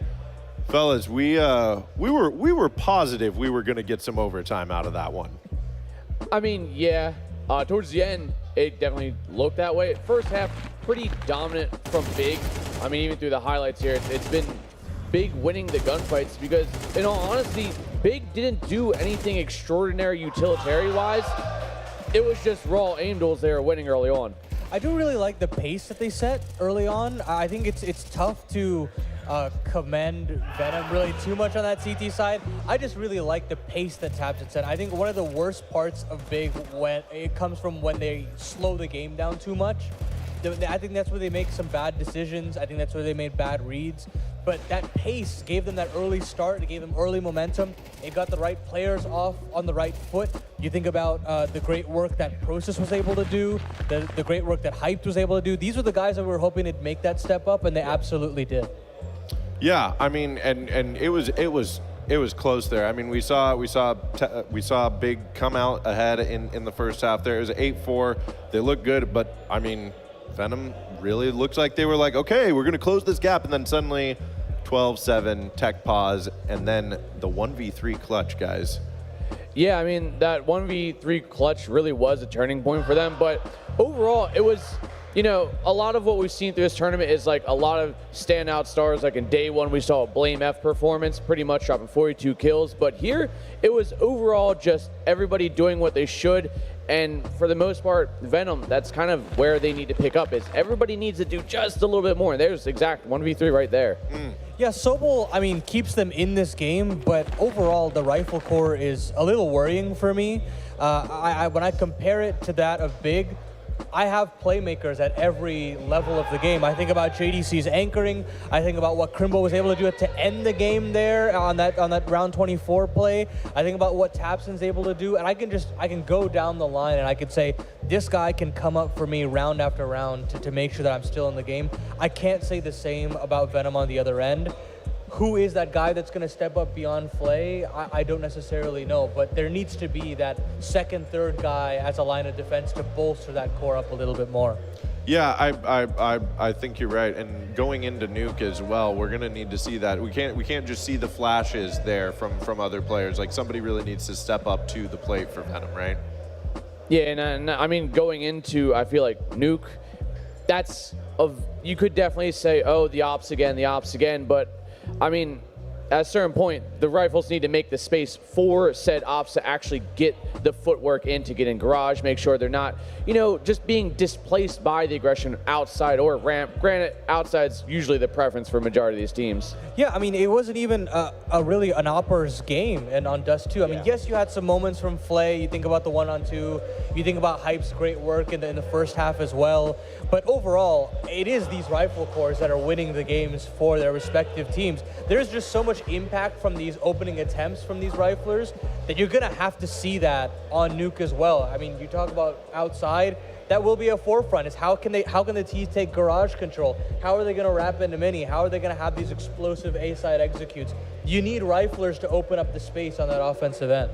Yeah, I think a lot of it's going to have to come into Venom denying access to outside, like maybe put someone down towards Secret every couple rounds, or maybe have a consistent Secret player so they have to second guess whether or not it's really, oh, we threw our smokes outside, we're good to go. No, maybe you have to clear a player or two out. Yeah, well, and before we get into this one, I do want to hear from you guys. I know we talked a little bit at the beginning that one team might lean heavier in 3 maps, but is this going to be big in 2? What do we see here? We get into map 3? That's a tough one, but right now, Bigger looking strong. Towards the end, they look to kind of slip and stumble just a little bit, so Big just look more consistent right now. I think that's really scary for Venom. Yeah, I think the biggest issue that I had for Big was them beating themselves up. I mean, that Sobol 1-on-3 should never have happened. I think it was very disjointed. And even some of the splits that came through on the run back. When they started getting a little over-aggressive? Yes, very over-aggressive. I think the cohesion, the communication was lacking. But I think those are things that I will commend the Big staff for is that when they notice these mistakes on the fly, they kind of patch it up as quickly as possible on the other end as well. So I'm going to say Big complete the sweep. I think they're just the better team when I think about the Rifle Corps, and I think Hyped has raised his floor as far as the best of 3 is concerned. Yeah, no doubt about it. Well, we are going to find out here on Nuke. Stay tuned, folks. We've got Tony, Why Not, and Get the Bag Mark. Thank you so much. And we've got Big, and we've got Venom, and we've got Nuke. I'm here with Tony and Why Not, baby. Is that what he said? That's not what. Oh, let's go. Yo, change Mark to Why Not, and then it'll be true. What's up? Nice to meet you, bro. Man. Nice to meet you, Tone. Nice to meet you. Good That was to crisp. see ya. That was crisp. Always is. Always is. I think this terrible transition, this Nuke, is about to be just as cool, man. I'm really looking forward to, how we're gonna come out here and hopefully envelop in a 3-map series, Tony. That's what I'm here for. That's why I came all the way out to Philly. Okay. And yeah, man, it's not as far as Poland, right? That trip. It's true. Not as far as Germany, but yeah, man. I don't think these squads. Why not? Yeah, no, absolutely. Yeah. Getting a couple of question marks there in the end, because I'm kind of wondering the same damn thing, Tony. Couple of goofs, couple of gaffes, and a couple of guys looking to push us to that overpass. It's a map that I love, but it's a map that Big aren't going to like all that much. They'd rather just close it here on Nuke, obviously, and looking towards the future. The analysts broke down for you guys who the key players are going to be, who the key players have been. Frankly, I think that they're absolutely correct. There isn't much more to say other than let's get this show on the road. Nuke, ready for us. Big and Venom jumping back into the action and giving us another round of 16 map. The Germans buying up utility to try and make a move quick, to try and stave off any quick sight hit. And the dual Berettas have been burnt ever so slightly. The bullets ever so deadly, though. And here comes Retake, already prepped and primed. Gotta tee it up. Oh, they're not even sticking around. Yeah, we ain't just finishing here. We're going down below. Venom are toying with Big at every single turn. We're even waiting in the wings for these lurks to come out here through Hut. Now we're walking this way. Can H actually win this fight? Not gonna come for free. Crimbo, he taps him down, Tony, and now it's a 4v4. Big now having creeped down into the Lion's Den, one close to the wall and one to the ramp. They'll both periodically peek off one another, but Close can do it. It's good for a first, a second be beautiful, but he's done his job for the remainder of this one, and there's been a backstab, a little bit of a wraparound. Flay has gone just behind, and he catches them unannounced and unaware. It's Venom for their first. They do well to strike up on the stage, Tony. This is their new... We know this all too well. Yeah. This is where the drama has to come in clean if they want to follow it up. That would be pretty pristine, right? You would catch the vibe of this series right as you were about to push it to overtime yourself, right? This is Venom kind of playing on their own dime right now. And with those dimes, they've concocted a buy that is very much so a strong one. They've got rifles across the board. Everybody going to be feeling the spread of the wealth, the walk, the secret steps, and so many of them. And a scout that's just looking to inject 70 to 80 damage points per. Not going to be able to do that just yet. Not going to be able to land the blows required. But there goes not a sniper rifle, but instead a pistol, getting involved and getting an AK-47, slipping the net is Tapson, and he will be given the opportunity to hit a retreat. They're not going to raise the white flag, though. That's for the French. Close to about to die at red. This flank, they're gonna get it doubled up. You gotta finish the job. It's gonna be in one fell swoop. But JDC shoot darts out of the MP9, not for long. This has a clue about it, a chance, a moment here for Tapson to stand up to this Venom second round. He's collected this AK, he has a little bit of Kevlar alongside him, Tony, but now he is just given the cue. He's up at... Okay, now we're raising the white flag. Yes, we are. Now we're doing it. So out he'll go. No longer looking to throw away his life onto the line for what was around. They don't need to throw an AK-47 down the drain for a chance at. Still stick to his guns and try and fire off a couple more shots. Kills would be nice, too. I mean, this was them giving everything that they had, really. There's not going to be... I can't imagine a call from Tapson from these guys to dig even deeper into their pockets and dig a debt that they will likely be unable to recover from if that were to be the case. They want to get these rounds very soon. Nuke doesn't need to be said a million times over, so I'm just going to say it one time, man. Yeah. T-side needs very few rounds in order to remain successful going into that second half, so long as you keep yourself, as well as your mentality, in good standings, ready to go into it. Yeah, but I feel like the expectations of T-sides today aren't that. Right? I feel like You don't that need can many certainly be rounds. the case, but I'm not expecting not any Venom, obviously. I think I've really liked what I've seen from this T-side in the small margin that I've actually gotten to watch them. It's been pretty impressive what Innocent has done to this project. I think that he, isn't talked about enough for, what experience he actually brings as a 31-year-old player to this roster and what teams that he's been on previously to this. Pause that conversation for a moment because we're about to get into a lot of action. It's going to get muddy in the lower bomb site, Tony. Close to, he's going for this plant right out in it. Has to cancel because he knows he's getting pressure back. Closu with players on either side of him with those pistols. Pistols getting pesky, pardon. And tabseN's just looking to do the damage that he wasn't allowed to in that last round. He's looking to maybe go into a clutch to where he wasn't enabled based on time and position. This is not one of those scenarios. This is where the German, the original nationalist and proponent of this project, has something to say. Down the steps he'll go. The door is closed, but he does not finish his clears there. And although he's been dinked, that AK-47 is lethal with one bullet. All that would be required. Captain versus captain. 40-second timer on it. It's the next step for him, Tony, naturally. It's quiet, a little bit too quiet, even up there in the stage. You could drop a pin here in this crowd, you'd be able to hear it. Didn't hear the plant. Oh, maybe he did. It's kind of humorous timing, to be honest with you. I might be saving. tabseN on that, I think is going to have to exactly give up this round. On the 8 HP, Tony, I think it would have been a free kill. He would have been allotted. But maybe I'm wrong. Maybe I'm just too wrong. tabseN, he doesn't have a kit here. So potentially, what, if he could find a back, a head turn here at ramp, you'd actually be able to find it this deep into the bomb site. There's just simply not the time for this. No. I would save the gun 2 times in a row. That would probably be a bit disappointing for Big. They want one of these clutch rounds. He certainly doesn't have the time now. No. tabseN going to lose his life for really no good reason. Yeah, that's a little bit disappointing given the ramp up that we had getting into just such a moment. They're going to buy all they need. They're not going to be strapped for a utility on anyone outside of 1 nade per Crimbo and Hyped. No head armor, no problem.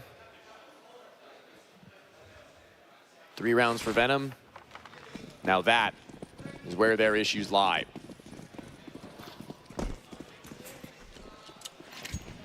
Knowledge in how they play outside with full weaponry has not really been garnered by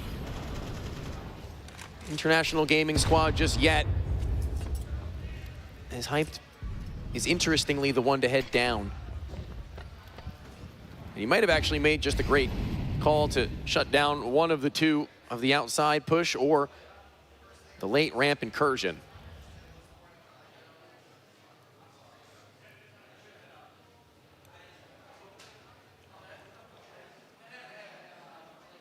Big are doing a really fine job right now knowing exactly where and where not these rotations are needing to be. All the space allotted towards ramp. Even Hyped down here at this single door. Yep. If they do decide to commit, which it looks like that might be the next step. Big know what they've got and they know what they've not. It's natural.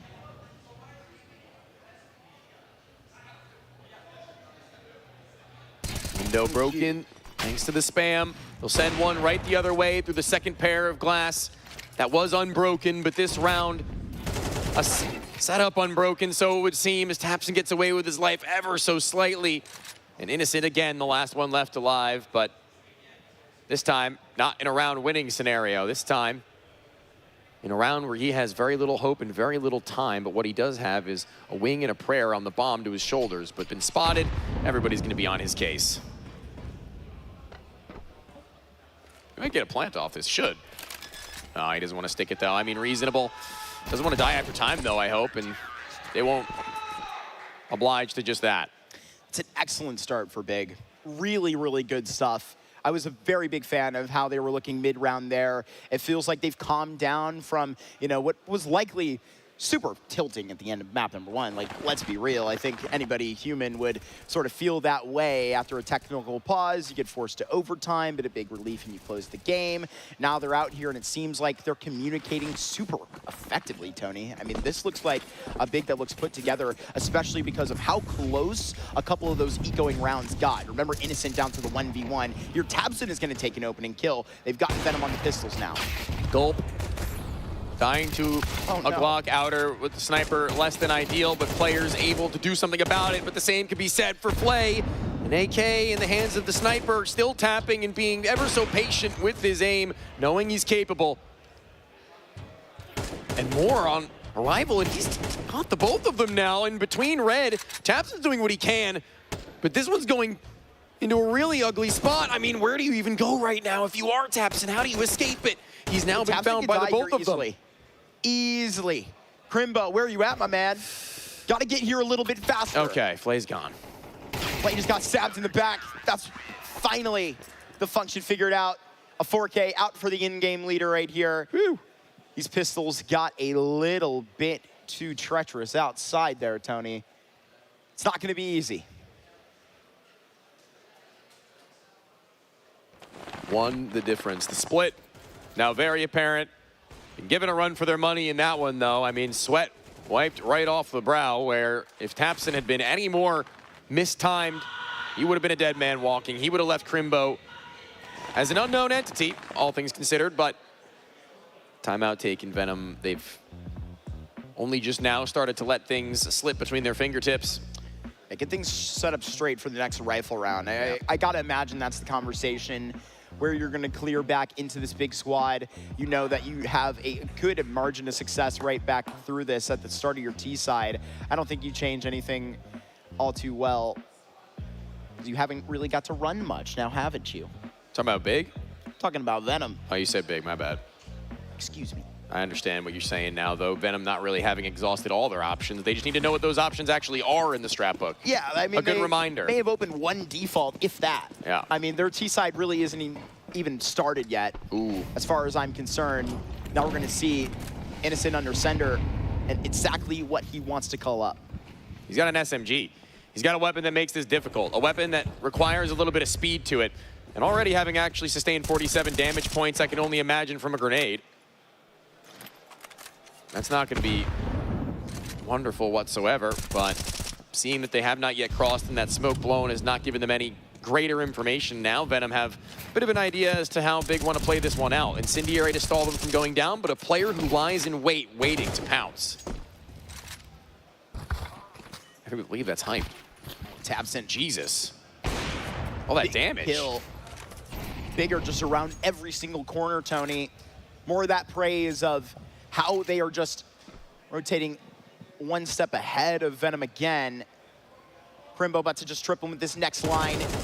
Clocking in for the first time this round. More of this is out here in the yard, Tony.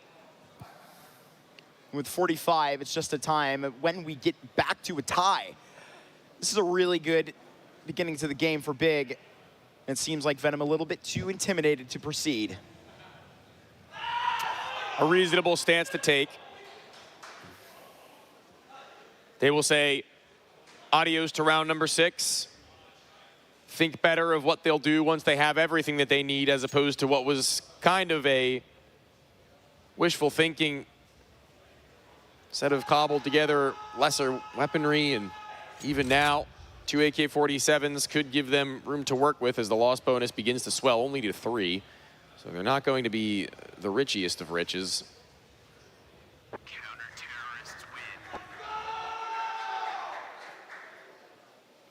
Not a casualty in the cut either. Everybody staying alive, staying alive.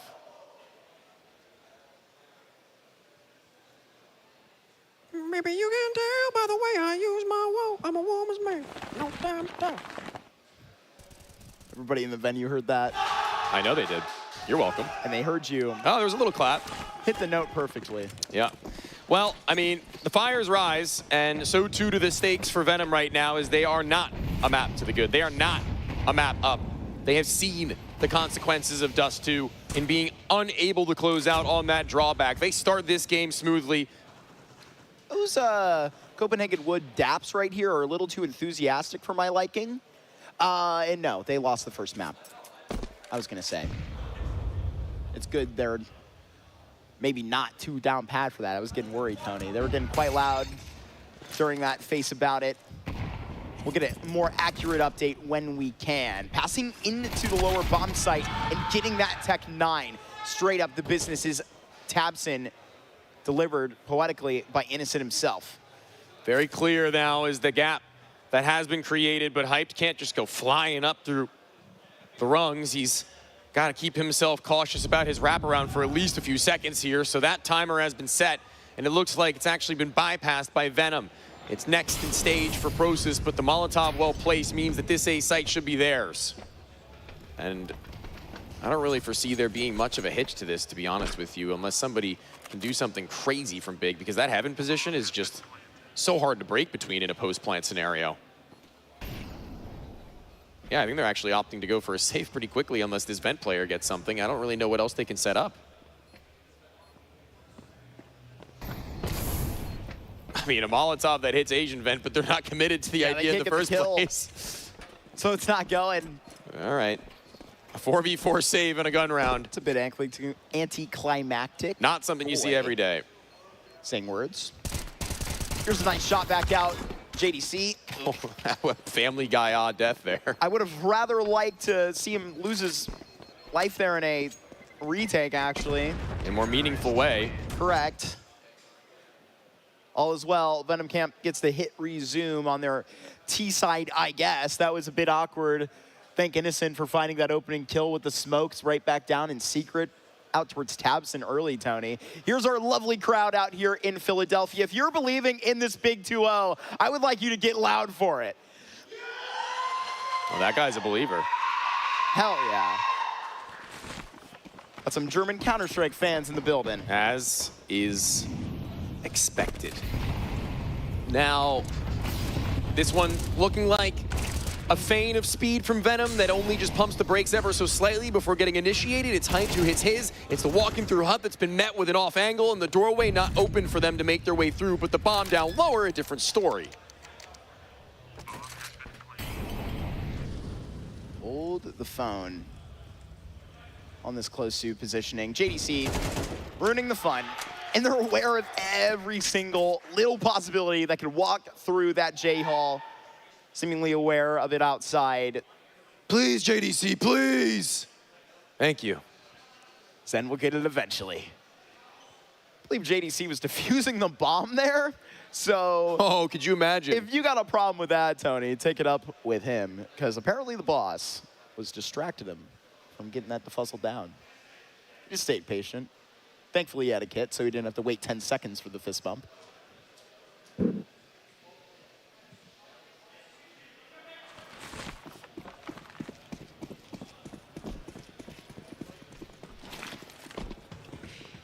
Now they're trying their damnedest to keep composure, Venom, but with room to buy, one player being the one who is just ever so slightly unequipped. I mean, it's one of those things where you have conversations as to whether or not you give your star player a weapon, right?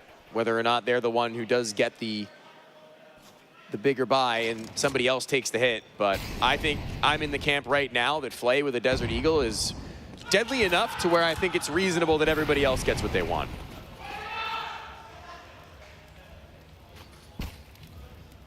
He's catching a ton through the smoke right here. Thankfully across before that HE does pop. If he walks a couple feet further, he's gonna feel 50 cal. A dip into mini, and right now Crimbo, he hasn't even set the tone. He doesn't give away his positioning because he never got a good angle. tabseN alive here at the back of the site, but only for another couple of moments. Oh, HFA, you might have gotten the timing necessary here, and he has found Hyped. Crimbo now just trying to get out of no man's land. Beamer onto initial clothesline of the outer pest that has been swatted. And Crimbo will be fine. He will live to see another day. However, Big, I mean, they're not really giving me the greatest vibes. I'm in these CT sides. They're just kind of uninspired. Not even necessarily that, but the mid to late round moves, they feel disjointed. Looks like they're hesitating, and that momentary hesitation, whether it be from one player or the whole team, is beginning to cost them dearly. Nice pit Vipers. Wait a minute. Oh, hell yeah. We might need to call an Amber Lamps to get these guys if they pass out at some point. I don't know how lung capacity these guys are able to work with, but I think they can handle it, baby. all right. Well, Showing up. If they can be like this at Philadelphia this like hour in that. the day, we got so much more Counter-Strike. Too much, maybe. What? Is that Never. ever? Is that ever? Something that you should say. A packed day here. We got to get through the playoffs. Saturday and Sunday. That's where we run it up here with the rest of Fragadelphia. We had to even start this tournament a day early because you guys wanted to come out here so badly on Thursday afternoon. We got this thing started. Karimbo kicking us off in ramp room. He finds his opening frag. Now, this is what I'm talking about, Tony. Taking a little bit of inspiration, getting active, that timing. Oh, and Croesus. This is just hard to watch, but a little bit unlucky in his POV. I don't know what he was up to, though. Going up the ladder to T roof here? Yeah, I don't know if that's the move. They make their move on one side of the map. It works, and they seem to have initiated another on the other, and it does not. It pans out only then in favor of Venom, seeing as they've gone equal in kill to where Crimbo is tagged, but the op has been recovered. That's the weapon for the job. A man to use it. Seen him do it before. To good, to great, to a new level of success it would have to be now, though. And up through the vent, they'll fly JDC. He doesn't want to expose himself, and good comms. You're talking about now. They got to get on this site and make it happen fast. Flay now drops here to the same level as both of these German players. And look at the spray transfer. Now a 1v1, and he picks the biggest target. He saves the best for last. And Karimbo, he's just got the angle before you can even dream of getting there. A good attempt at the clutch, but Big will have it every time under their arms. Flay flashbacks from Windsor, man. I've seen him on Nuke do some things that should not be allowed. And that was in a grand final. We're only in the round of 16, baby. Tech timeout, and I mean, Flay, he just looks so rock solid. He holds his hand so steady and smooth for those 2 kills. Lets them walk into his trap. He set the spider's web, but that third player just a little bit more elusive. He was expecting him to be farther off and away. At ramp he was previously, so he expected him probably to be sticking around that area for a little while longer. I will say, though, good on Crimbo to hit that reposition. That's not an often move you'll make so far off and away where you initially have been made contact. Let's see that spray again. Let's see it again. One more time, please. For the people in the back. Oh, yeah.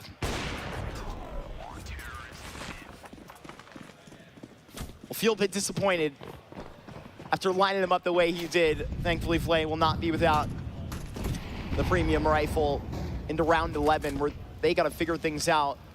And Venom right now, because they're putting a whole lot of emphasis with this buy. What they have behind it, Tony, it better be a good plan. 2 players just face to face right now for the T's, holding for if there were any aggressors to appear be dealt with quickly. A silent game, a silent round. The next is the last. Big now wondering what they're playing up against in terms of the cash flow. It could be feigned. It could be something that they're keeping quiet on purpose to try and get them second guessing, to get them a world to work with that AK-47 and Galil. And that's exactly what they'll do. They'll just bide their time and go for their final finish. Out this hut, just gonna get cut down. Not for long. 2 for Process. Out here with the pistols. They're gonna get tripped up. Flay to save the day, but you're just gonna get capped back by the newest pickup. It's really awkward for me to say because the newest, it's oldest been pickup. Yeah, the oldest pickup, in and out of the Academy squad. Currently filling the shoes well, though. Process has done excellent stuff at this event, playing back with this big squad.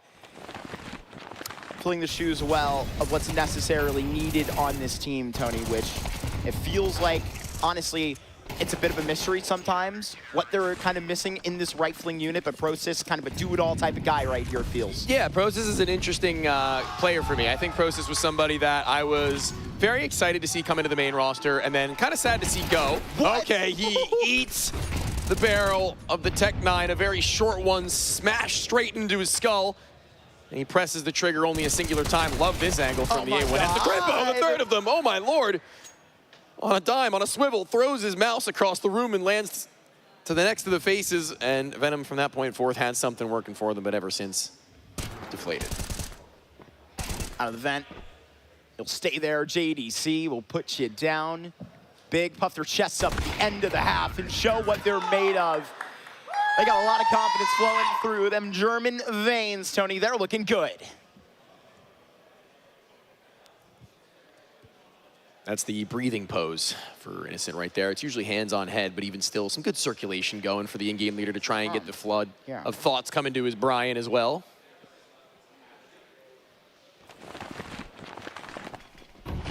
Dude, that POV, like just a like split second to where that A1S barrel is quite literally going through the POV of the player of the tech. Sniffing inside of the silencer. Right now, Big, I mean, they can smell a 2-0 on the horizon, but it isn't exactly close. It's still quite a ways away, I have to say. And I'd go for a third rhyme with Flay if he was even remotely involved in this one, but not very close to where the actual attack will be put. It's going to be Innocent on the first line, which will be crossed by the smoke and just over top. It's Sabo who gets not only info that they're making their way over and around, but also a kill. It's been brought back through inner sight. Crimbo, flashback to mid on Dust 2. He's just walked in alone. And with these dualies to run him back, you got to force a fight. That's the situation that you must succeed in. HFA takes it back because he knows he might regret it. Into the vent. They're going to get a big threat above it, just trying to hold him accountable. They do. JDC with the P250, and they're working back for it, buying all kinds of time for this hut push. Venom, they want to hold on to a pistol round so badly. It's on the site now. They've got to fight for it. They know where both are, but that's only half of the battle. This silo, a good place to be if you're Sobol. You'd started it off. Now it's time to finish, and it's just too much to handle. Too many of these big players around the same spot. A 3-2-1 and a 3-round gap. The T side pretty much needing that, to be honest with you. That was almost a necessity in my mind if they were going to get a conversation to open up for that finisher, but oh my lord. Good from Crimbo, great from Crimbo. I mean, if we're gonna see some of that going forwards in this tournament in general, something to look forward to. 17-4, mind you. 17-4 being 8-5 on Nuke CT side, that's kind of crazy to me. After a Nuke CT side, rather. It's not really that far of a gap that's been created. There's two more players right here back at the J-Hall, and a significant amount of damage dodged. We're going to be right back behind it. Got to take control next. They got to expect that the next player is going to be batting right here and balling to it as close to. Hype's going to get this bomb plan, but nobody is going to be able to say a word about it. Molly followed by a smoke. I mean, now, yeah, well, you want to go jumping through it, be my guest, but not wise. None the wiser would Big B to not hold on to it. And that's exactly what they'll do. They'll stuff out both Innocent and Flay. All the nades that they've been able to hold on to close to chest because of how quickly they had just taken that B site allows them to just cycle one after another, and they'll say peace. Unfortunately, it looks like we're going to be saying peace to the Skin Rave. That was the Skin Raves, I was going to say. Skin Rave and Metasport. I saw... That quickly? Yeah, I saw just at the end of the last round, Fnatic walk over, give some fist bumps to Metasport. I just saw OG walk across the room, and I believe that Skin Rave is set up behind us. So it seems like those two series are done and then dusted. Our first two quarterfinalists are going to be Fnatic and OG. Waiting on the results of that wildcard series, which, goodness gracious, Tony, the Copenhagen Wolves actually do take a map off of them. I mean, this could be a big upset, right? With all the conversation around where HLTV coverage is in this tournament, how bad would it be for a wildcard to walk in here and fall out of it to a significant VRS underdog, the Copenhagen Wolves? Very bad. They're 3-1 up right now on map 3, our wildcard, but in this map right now, we are trying not to give away all too much if we are Venom, but being kind of left out in the open and needing to take a duel goes down the SMG. So good luck with that much. as this double-digit proclamation that Big looked to put down. This would be quite the way to work. And yeah, I don't really foresee there being much issues in that. I don't really see there being many obstacles that Big aren't able to handle. They'll hurdle all 5, keeping 3 still standing, keeping money pretty good, and keeping the T side looking, I would say, actually a step up above and beyond what Venom's was as far as conversions would go. But this is the big boy round. This is where we come to play. This is where Counter-Strike is at its best, and this is where Big will need to as well, because it's somewhat of a bonus. Kinda, sorta. Never be too positive as to what type of economical bonus you're actually referring to, right? Where it's going to be Venom that are going to be potentially in a little bit deeper investment-wise than Big may expect in terms of where this Flay op is going to be showing face here. You've got to get this gun round started in an exciting fashion, but here at 10 rounds, it's just as they wish. Flay finds that opening frag, setting up Venom well in round 16. Taps and gone might not be the end of their run in the 16th round, but certainly not a great start, as you say. That to now they'll have to lead themselves with him beyond the grave for a unit in scale on outer yard. I actually kind of think it's really cool how many times Big have gone for these dry walks, but the only problem with that is Flay. The only fork in the road is Flay. Everybody else, they're going to be allowing respect. Giving that much over to these guys is not going to be a wise decision for my money, because it's come to slap them in the face many a time prior. But that smoke, listen, 40 seconds left in the round. That's going to be a 20-second timer, which they've got to go through. He'll go spamming preemptively, and now he can just play for his time, play for his life. JDC on that lurk. Those vents could be a way to make their way up into A, but they would need to deal with the player in center site. He's hurt. There's another on the wall. He's going to be able to get that. It's going to be ugly. They're going to go anyway. I talked about that second frag needing to be found for them to reconsider things, but Hype sits here inside of the single door. Process, where are you? Yeah, not going to be the best saving spot, I can tell you that. Process looking for a frag down B. A bit beyond my own imagination why they actually are separated the way that they are. I got to imagine that H.Va did spot Hype walking back. Yeah, they had to have. Going for a frag, just in that instance, they were so sure. Wow, all right. Something to talk about for Venom. Well, in that round, there was something to talk about for Venom. Now, in the tactical timeout, there's something to talk about for Big. And it's the fact that they're going to have AKs. It's the fact that they're going to, more likely than not, be able to bring out the op onto Hyped. And talk about the fact that moving forwards, they know the gaps that they've created. They know what they've been afforded. It's the read onto where they'll be placed up next, Venom, as their pawns are scattered across the map.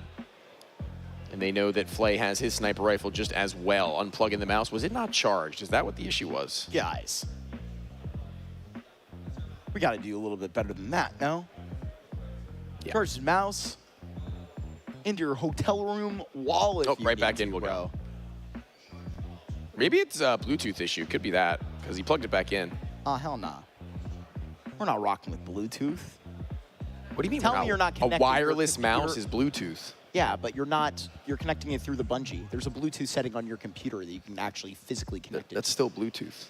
Correct, but it is definitely a lot more accurate with the signal of a bungee versus the Bluetooth setting on your computer. I definitely misinterpreted what you said. Yeah. But I'm standing on the business. That's okay. Because I tried to do that with my keyboard one time. I have a Keychron keyboard, and it was a little too freaky. I didn't want to have a wireless keyboard and a mouse. I felt like that was a little inappropriate.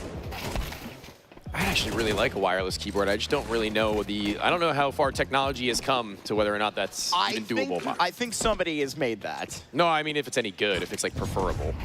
Because like nowadays, people like, I don't know, there used to be a point where people would be like, I only use wired because I have input lag. Nerds. Anyway. All good. Hardware aside, Big have been worn down themselves, and now see a buy as one of their last they'll have for a second here if they can't find the Inner Spirit. and their animal is unleashed. There goes the entries, not one, but a pair. One down through, slid off that, and quietly at that. There's one on the inside even then, but in the smoke, there's no sight lines. They're lining up with the AWP, a crucial connection. They've got to be able to crush Venom at the end of this game. Oh no. Here it comes. Flay online. 1 kill away from 2 clutches here on this nuke. A little bit poetic for how Venom are getting shoved out of these rounds because they are close. And you know what stinks? Is that every time he gets into those situations, it is really unfair for us to say anything along the lines of, well, Flay should have won that clutch. Like, no, he shouldn't have had any opportunity in that clutch. They're created by the mistakes that of your opponent, and he gets them down to the wire every time. Keeps them honest financially. The wins, relying on the shoulders of giants, and the desk had said something along the lines of who's going to be that number 2, who's going to be that number 3, who is going to supplement what Flay is going to bring to the table. And right now, I'm not really seeing anybody do that. I'm not really seeing a whole lot of that. Could you do me a favor? Could you slide over that? I want to take a little look at the bracket. Yeah, go ahead. That's good. That's fine. Bonamon's charger is only long enough. That's fine. That's Actually, stop I'm getting pulling. more room. It's okay. Yeah, that's a tripping hazard.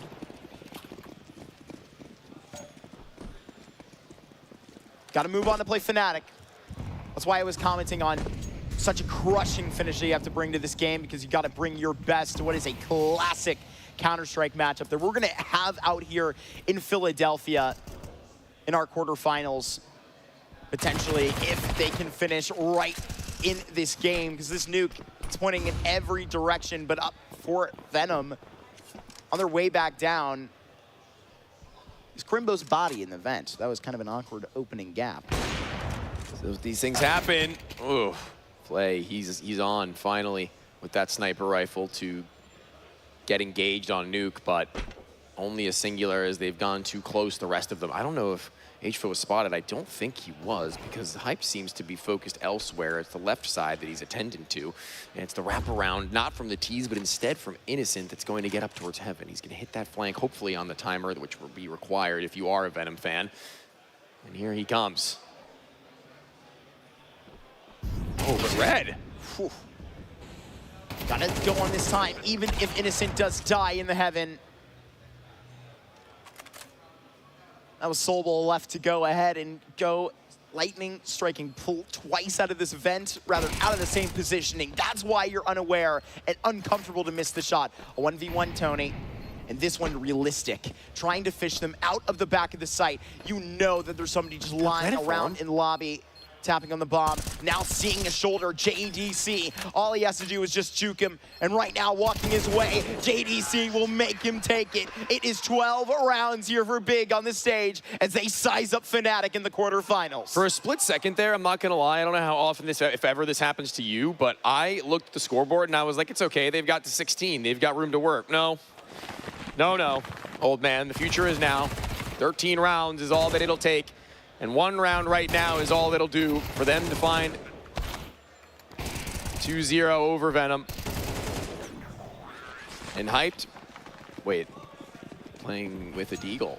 I don't know if that, I guess that's intentional. I mean, they have money where they could have gotten him like a Mac 10 or something, but whatever. I mean, ultimately not gonna matter if they win out the round. Ultimately not gonna matter if they hit these shots with the AKs. First and foremost, it will be it's close to fall. Innocent gone. Now it's looking dire. Their lifetime here is draining. End of the road here in Philadelphia for our reigning champs at Fragadelphia 18. Obviously, we had a different function in Knoxville, but our last numbered event, 19. It was this Polish team, 19, that they walk out of with a championship. And now a 1 versus 3 for the man that wasn't there for it, poetically. And they'll see into a successful rest of their year, but resisted here in Philadelphia with a good chance, Tony. HL on for a 1v3 with these long-range fights. I think it's inevitable, and it is. Big shut the door on this nuke that last time they got blown out on, and that's a tone that they would like to set heading into a quarterfinals against one of the Swedish most known organizations, Tony. They go up against Fnatic. I would say that that is about as best as a result that could have come. I think that Dust 2, not really in my mind one of the greatest of all time. But moving on to Nuke, we turn the tides. We've given us a new light on these guys right now as the fist bumps come around and through. It was a good game, and it was a well-fought victory, and one to which will absolutely be broken down, not by just our analysts, but they will be joined by a very special guest after our break, Mark. So once we do have that, we will slide it up for you. But that's going to be it for this one, as we've got so much more Counter-Strike on the day, as previously stated. I hope that you do tend to stick around, but until then,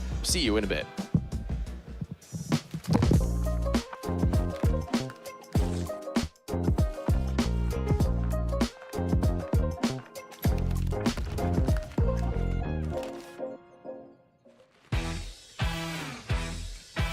Introducing OBSBot Tail 2, a powerful new camera that enhances your live production with AI power. With built-in auto-leveling, Tail 2 sets up perfectly every time. Tail 2's stunning 1/1.5-inch CMOS sensor is paired with an advanced neural engine. Together, they let Tail 2 capture breathtaking 4K at 60 frames per second. With the upgraded AI Tracking 2.0, human tracking is now more intelligent and responsive to rapid movements. Experience Tail 2's 5x optical zoom, expandable up to 12 times, delivering remarkable clarity from close-up to long range. Thanks to Tail's new integrated pan-tilt zoom rotate structure, enjoy seamless vertical 4K video shooting. Control OBSBot Tail 2 wirelessly with exclusive apps right from your mobile device. With PDF technology, every movement stays perfectly focused. We crafted an advanced 12-piece optical system for unparalleled clarity. As well, Night View mode delivers stunning clarity in darkness.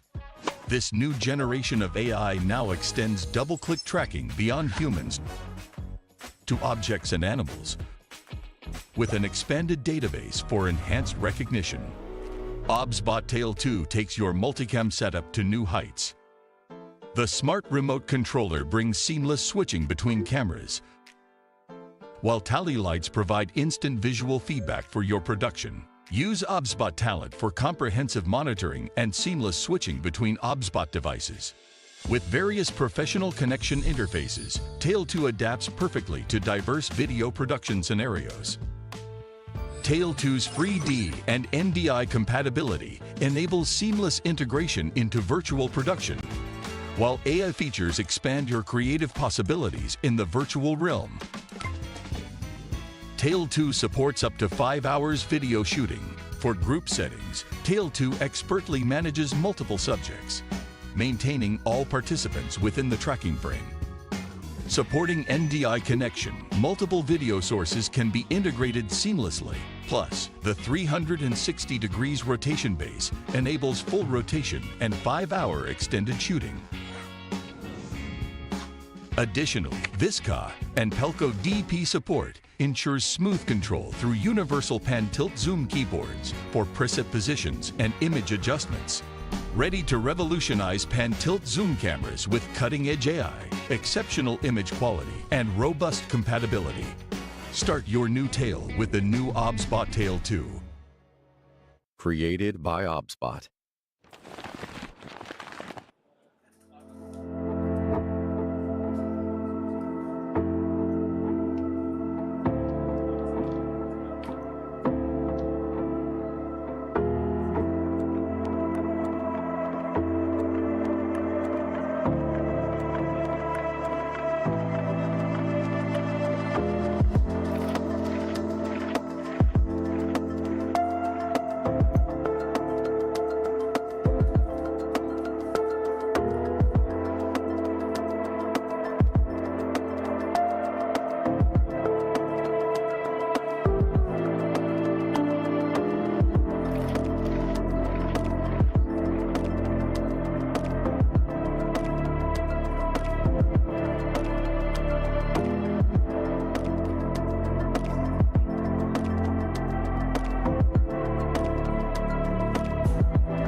Welcome back, everybody. It was a quick 2-0 there to start the day out from Big. They dominated on Dust and they dominated on Nuke. And of course, one of those major factors is sitting right here with me. I've got Tapson on the couch along with All In Gaming. Tapson, moving on to quarterfinals. How are you feeling?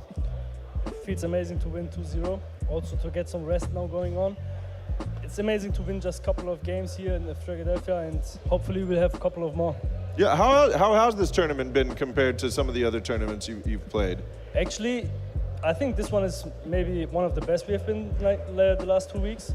Like everything is like kind of shaky with the delays, also with the setup and everything. But for us, it feels just nice to play Counter-Strike. Right, you just show up and you log in and start playing. Yeah. Yeah, it's been brilliant. Well, you guys did crazy work in that best of 3 there to end it in 2 maps. I know Anthony here was eager to ask you a few questions about it. I mean, being the veteran on this roster, you bring a lot of the experience to it. Do you feel like you're kind of handing the reins down to like a newer generation with this kind of roster you got going right now? Definitely. I feel like we have some younger guns in the team, but overall, as you mentioned, I play for so long time and I bring some experience here in the team, and obviously they trust in me and everyone just doing their job at the moment. It feels good to play and it clicks at the moment, even though we are kind of sick, but it feels nice to play for sure. And kind of before we got on air, you're saying how much you've traveled and you haven't really been home too much. And map 1, you guys seem like you're starting off strong, hit a hard little pause for the tech pause there for a little bit, and then we saw a little resurgence come back from Venom. I mean, do you think you're just kind of like still trying to wake up and trying to knock off all the jet lag, or just a little bit of a slip? I think they played also really good. They caught us guard multiple times. We were not ready for the strategy they've played. And also on top, I think they're just also a decent team, you know. Like, we wanted to close it out. I think many of us needed to go to the toilet. So we were like, hey, let's close it out fast. But, you know, it's not the best strategy to go with the head through the wall. And we've kind of talked about this earlier before, you know, your game started. It's like Big's kind of on like a resurgence, kind of like coming back to their former glory. We're talking about like Go days, you know, when Big was. Are you feeling like a lot of that stress on your shoulders, or it's just work as usual for you? For me, it's basically work as usual, but as you mentioned, like we are not there where we want to be. Many teams just played much better in the recent weeks, months, maybe years even. So for us, it's really time to step up and also go back to the strength we show. And also, it's really hard because many teams are just really getting better, and we will see how if it goes better for us in the future. But we are just doing everything what we can. Well, I wanted to ask you as well, looking forward now, you know you're playing up against Fnatic. They just 2-0'd their opponent as well. Thoughts on Fnatic going into that one right now? Looking forward to play against them. Unfortunately, they are playing with a stand-in, so I think they are also just enjoying the tournament and try to make the best. But we are hungry for more. We want to play against them. I think it's a really good matchup. I think we are on break even at the moment in the skill-wise. They also, I believe, didn't make it to the major. So for them, it's also kind of like, yeah, let's get it over with, enjoy the tournament, maybe go home after. So we will see how it goes, but I'm looking forward to play against them since they have also really good individual players in the team. But we will see how it goes. Yeah, we will. And I just got word from production as well that just as we were talking, Wildcard did close it out 2-1 against Copenhagen Wolves. So they'll go on to face OG. You have any? Who's coming out on top there? Professional player opinion. So it's Wildcard against OG. Mm-hmm. Oh, I think it's a really good matchup. That is going to be a really fun matchup. Yes, I really want to watch it as well, maybe if I have time. But I think OG should be able to close it out. Recent form from OG is really good. They've won the tournament. They come really hot in here. Unfortunately, also they lost against us in Latvia. So I think it's really hard for them to maintain the consistency. I think they need to win every single game to even have a slightly chance to make it to the major. So for them, it's really all in basically, and I think they need to win the game, yeah. Yeah, either way, I think it's going to be an incredible series. But we don't want to keep you too long. We know that you want to get there and prepare for Fnatic, so we appreciate you joining us up here on the couch, and we appreciate you joining us here. Make sure you stay tuned. We're going to go to a quick commercial break, and when we come back, we'll talk about our next series.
Okay, we're here in Philadelphia where we have a very important question we need answered.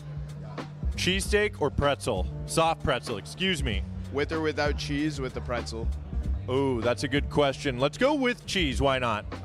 It actually doesn't even matter. Cheesesteak is just superior. You gotta have the meat. What can I say? Okay, good answer. All right, I've got another victim here. Cheesesteak or soft pretzel? What's on the cheesesteak? Oh, that's a good question. Well, I'll tell you. There is steak and there's cheese. Anything with the pretzel? Cheese. Ooh, cheesesteak. You heard it here first, folks. Cheesesteak is 2-0. They say third time's the charm. Now I need to have this important question answered. Cheesesteak or soft pretzel? Oh, cheesecake. Okay, without even a thought about it. Cheesesteak. 3-0. Cheesesteak, it's not even close. Like, I got a cheesesteak yesterday. That was probably one of the best cheesesteaks I've ever had. But, I mean, you're in Philly. Of course it's going to be a great fucking cheesesteak. Right, guys? Come on. You. What else can we say? It's the best effing cheesesteak in the world. Okay, it's been a one-sided affair here. 3-0 so far for one of these categories, but we need to know, cheesesteak or soft pretzel? Cheesesteak. It's 4-0. It's just 4-0. I don't think the cheesesteaks or the soft pretzel stands a chance. You need the protein. Okay, what's on your cheesesteak? Just basic. Cheesesteak, onions. Cheesesteak, onions, that's it. Okay, we love to hear it. Thank you so much. All right, one last time, we're gonna find out. I need this answered. Cheesesteak or soft pretzel? Soft pretzel, easily. Okay, soft pretzel a mile behind the cheesesteak, but still, somebody finally wanted a soft pretzel. You love to hear it. Well, no matter what, here in the city of brotherly love, you can find delicious food and, for this weekend only, delicious Counter-Strike.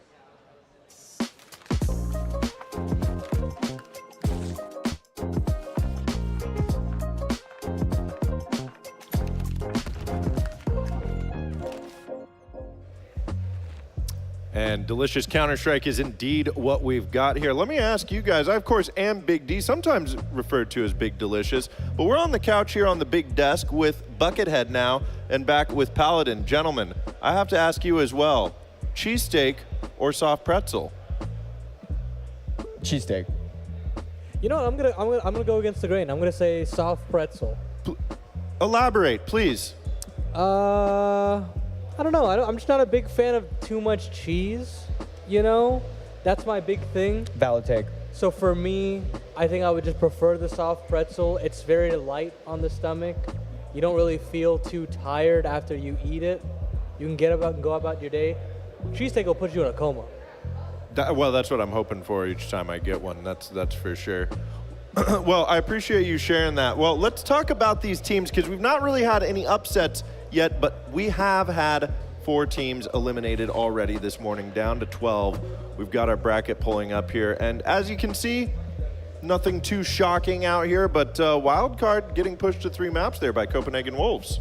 Yeah, honestly, that was a pretty competitive series as well through map 1 and 2, but then map 3 on Train, Copenhagen Wolves really faltered on their CT side, but really good for them to put up a competitive matchup for Wildcard, and going into OG, that might play a factor into how Wildcard's feeling just in their confidence.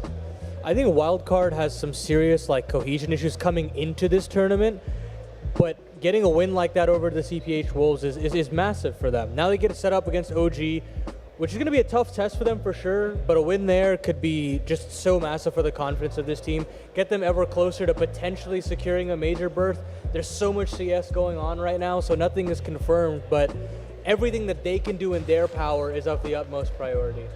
Yeah, well, and we've got another stellar matchup coming through here. We've got Marsborn versus Saw. Marsborn, obviously they're not the favorites going into this. They are, of course, hometown heroes. Plenty of people in the crowd cheering them on. Thoughts on Marsborn here going into this one? So I think the most important thing to talk about is the addition of Sixy on this roster. I had a chance to talk to this team a little bit just in passing. And the experience factor that he brings, the aggression factor that he brings, the IGLing role that is now taken off of Wolfies, it's such a huge pickup, and they are feeling very confident going into this matchup, which I appreciate. However, it's going to be hard. Yeah, I'm really excited to watch Sixy on LAN with this team in that calling role. I think with Wolfie, there was a lot of great reads, but I felt like it was just a little too slow for my liking. They didn't have that killer instinct, and Sixy brings that in spades, and then has injected that DNA into the rest of the roster. So there's a lot more gumption from a lot of these players that you would expect, not necessarily to blow your socks off with the kind of aggression that they have, but that chaos has spread across the roster. I think it's for the better. Wolfie looks much stronger, Chop looks much stronger, and I think that makes this team so much more exciting. Now, the question is how does that look against the Saw roster? Well, I'm curious to know that, and I like you guys bringing up Sixy here, because we actually had a chance to talk to him, so let's go find out what he said. All in Gaming here, one more time around here, and I've been joined with CXCI here from Marsborn, and today you guys are, you've made it up to 16. How is the vibes in the team right now? Pretty good. I mean, we felt pretty confident going through the group stage, and we had a pretty good showing against Venom, so pretty confident going into today. And you are going up against a pretty solid squad of Saw, and I know you pretty well, that I'm sure you've done your homework. What's the feel for it? It should be I played them twice already with Complexity, so I'm very familiar with them. Granted, they had different rosters, but I'm feeling pretty good for today. It should be an interesting one. And if you make it through, the tough European squad right now, how are we feeling for the rest of the tournament? We think we're going to win it? I think we have a good chance. I think our side of the bracket is a lot easier than the top side. I think the top side has way better teams in that area, but I think if we can pull through this one, and we have a pretty good shot of going through the finals. Well, that's it for me. Back to you guys up front. Thanks, Anthony. We appreciate that. Well, you heard it there from Sexy. He's actually had experience against Saw. How much do you think that plays a factor into this matchup? I think it does a whole lot. I mean, just having a game plan to actually build off of alongside Lucid will be really big. I think that foundation is going to be important, but you still need the players to step up and follow through with that protocol. I'm looking at Viz, I'm looking at Chop, and again, I'm looking at that rifle core to really get it done and kind of elevate themselves, because they've got a lot of players on the other end of the server that are going to be a lot more dangerous. Yeah, I mean, I completely agree. I really want to see Grizz have a really good performance today. Chop obviously having those very impactful kills, and yesterday, a lot of clutches coming out of him. If he can continue that, maybe there's a chance that Saw can get defeated. Yeah, absolutely. Well, and let's talk about Saw as well, because on the other side here, they are the heavy favorites coming into this one. I think they're obviously expected to win, but what are those keys to victory for them? Well, Mutirus is a fantastic IGL. I think he's been on this team for so long. He's a very experienced player in that regard, and that will always be an important factor for this team. I always look towards Story and the impact that he can have on the AWP. I'm just thinking about the pressure that is actually on them in this game compared to Marsborn.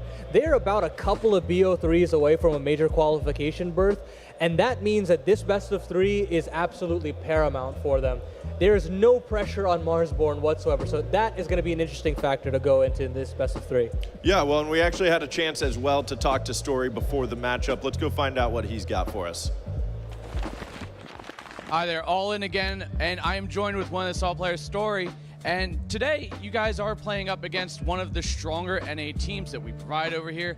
How's it going into it? I mean, we prepared the game yesterday, so we expect a hard game. We are pretty confident on our maps, so yeah, we just need to play our game. Well, I mean, the rest of you've made it to 16 now, the top end of it here. How's everybody feeling right now? We're confident everything's still strong with you guys? Yeah, I mean, it was our goal. Our goal is to win the tournament, but we need to go step by step, and I think we are doing a good job. We had a hard game against Boss on the group stage, so we need to be aware today and tomorrow, hopefully. Well, after this, if you guys do succeed in this matchup, you guys do have still a pretty rough run through the bracket. How's the rest of it? We all still confident after this one? Yeah, I mean, we just need to go game by game, and if we play good and our average level, I think we are going to be on the final. Awesome. Well, thank you for your time. Appreciate it very much, and back to you guys. One more time, thank you, Anthony. And guys, you heard it there from Story. Stick to what you know, stick to your game plan, don't falter. I think it really is as simple as that. When you're coming into this matchup, you're Saw, you're feeling confident, you know that you're the upper dog. There really isn't much of a reason that Saw should falter here, but you do need to consider the added pressure. Marsborn playing with a little bit less pressure because of the implications for the major aren't as present with them. Obviously still a Hail Mary of a chance, but Saw need this. So I feel like that's the only way that Marsborn picks up this win, if Saw lets that eat them. Yeah, I have no fear for Saw, although it is an underlying part of the game, especially when you look at the veto. I mean, you're going to have, I think this might be the previous veto. I'm not necessarily sure. I mean, it could still be a Dust 2 pick from Marsborn. I wouldn't be surprised if they went towards that direction. But I think for Marsborn, the name of the game is how much chaos can you sow into this best of 3? How can you kind of make Saw feel uncomfortable in this game setting and make them feel uncomfortable for this best of 3? I don't necessarily think there is much they can do, but if there's anybody that could look towards, I'd probably look towards 60. Yeah, well, and we are going to get those map vetoes up on screen one more time. Just stay with us here. Final thoughts though going in. I guess we were waiting for the prediction before we can give any final thoughts for this best of 3 here, but I mean, assuming Saw does ban Inferno, I think that's a really... Okay, so Nuka Mirage, that does leave Marsborn to be able to pick Ancient, which is a good pickup for them. And I think if they can somehow get Inferno to be that third map, I actually don't feel too unconfident for the potential of a victory, but still Saw much more experienced. A 3-lane map is a 3-lane map in my eyes. Ancient does too. Not the same, but quite similar in gameplay. Saw's going to be comfortable there, and I do unfortunately think it's going to be a 2-0. Yeah, Ancient is the home for Marsborn. I'm glad that they're sticking to their own comfort and not trying to go into some weird pocket pick. This is going to be the real test for them. It's basically, can they show their best game on the day? But that being said, Saw's Ancient is still very formidable. Dust 2 is great for them. Train, that's where story can get going. It's like every map and every turn that I look towards, I just see Saw coming out the victors every single time. I would love to be proven wrong. This is the stage to see something that Marsborn can provide. But yeah, I'm taking the Saw sweep here as well. Okay. We've got 2 folks for 2-0. I'm not going to put my ring in there, my hat in the ring here, but I do want to ask you guys. Let's just theoretically it goes to Train. Any chance for Marsborn at that point? I actually think there could be a chance. They are a strong Train team. Yes, yeah, I absolutely agree. I think the way that 6E likes to take T-Con control, play aggressive and pop dog, these are important positions on the map that require an aggressive rifler to break it open. And the addition of 6E is adding that to this roster. You didn't necessarily have that in previous iterations of Marsborn, and so having that little aggressive element to this team now makes maps like Ancient, makes maps like Train look better for them overall.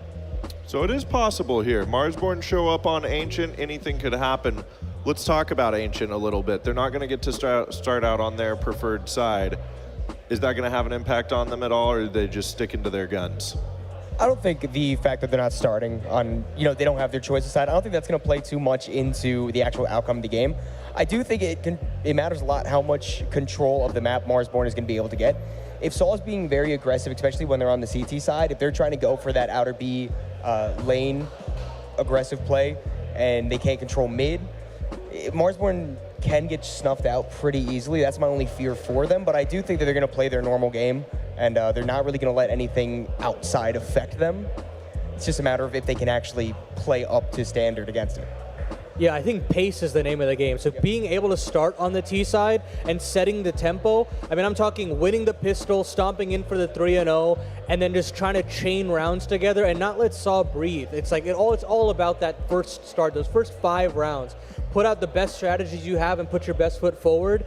Otherwise, that's where Saw really gets comfortable on those CT sides. Those side anchors can kind of feel comfortable where they are. I mean, I'm looking at players like Aragorn and Crazy. These are these newer players that are added into this roster that probably have the most pressure in their minds. They've been brought in a situation where, major qualifications on the line.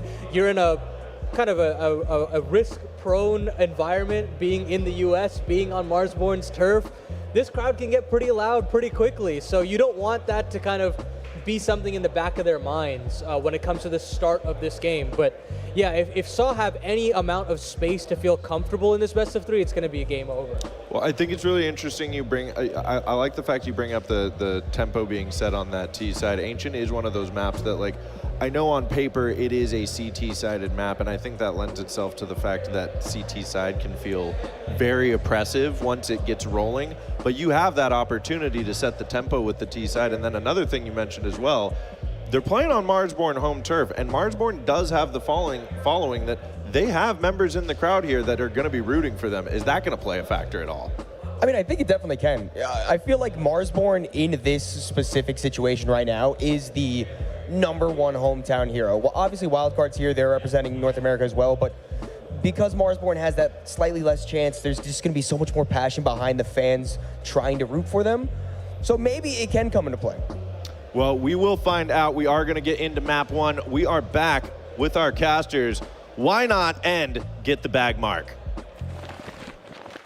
Well, both of our North American pundits, Tony, are going the way of the Portuguese in 2-0 fashion right there. That's what the prediction is coming off of the desk. But I gotta wonder, there's probably a different temperature in this building. Yeah, I mean, it's getting pretty hot.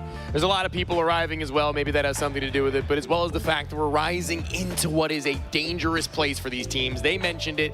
VRS time, baby. I mean, this is all or nothing for the likes of both. And this is where we're going to see some emotions. I mean, we're going to see these players and these teams start to get a little bit deeper in towards just Counter-Strike. This is everything. This is the RMR that everybody was joking about. Absolutely.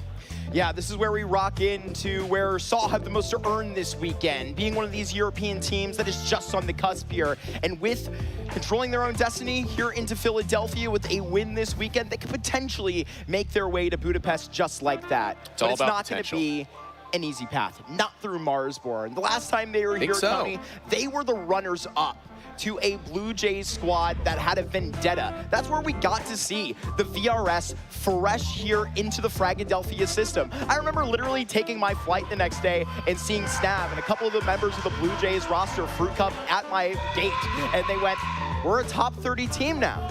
Top 35 in the world. Yes, Just sir. because of this LAN win, and months later, this is where we are, Tony. It couldn't have gotten together better.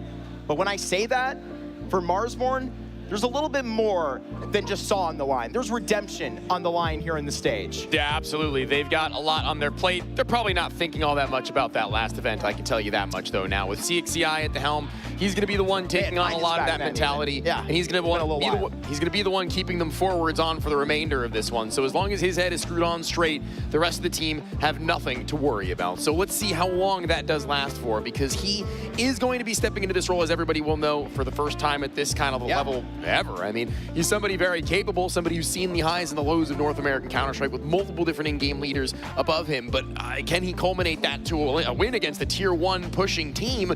That's yet to be seen, but it would be certainly something that he can put a notch onto his belt as a caller very early in that career shift. Yeah, 100%. I got to catch up with Wolfie and CXCI outside of the venue yesterday, and particularly, I mean, I first approached Wolfie. I had to know what it felt like to, you know, drop this after being the in-game leader off the rip for this Marsborn project. Always toting the op IGL, right? We've known that, but you know what he told me? What'd he say? After figuring the calling, role would be right for him. He wants to go back to being a little bit selfish. For the first time in a while. And for what Wolfie was already doing on this AWP, it was pretty consistent. It was clean, but we know what peaks this guy can hit. And now that all he has to do is focus on himself, I can't wait to see this monster get into the server because he's so excited about the opportunity. And then when, you know, I got to ask CXCI, what IGL experience do you have? He said, op IGLing on some pug rosters, Tony. So this, a brand new job for the player that's coming in from Complexity. Here we are in Philadelphia, Marsborn on the stage. This is their home turf, like we already aligned in the pistol. Agile going to be forgotten here inside of A main with these dualies. He's got the armor. He's got 3 players in front of them. A mow down, but a quick response out from Viz, even getting bloody around these smokes. It's Grizz that gets that down. Protection for a bomb plant, Tony. Chop will be responsible, but here's the reaction right through the smoke, and I think the troops are coming right behind him. Story and Crazy, they're both known now. I believe Noak still facing in towards spawn, as if the second player isn't quite known. As they still get deeper and deeper beyond, they'll eventually be given that piece, as they've got all the real estate to work for. CXCI with 2 pistols and 2 teammates, both of them he will use to great effect. That is a round that Saw will be regretting having dropped. And you can hear the reaction to this crowd, right? Let if him you're roar. polling for the NA team, I'm gonna need you to be like that from the very start to the finish line. That's what I'm talking about. Marsborn, this is exactly the tone that Paladin was suggesting that they needed to set. It's blasting into this pistol. It's going off 3-0, and we gotta hit them.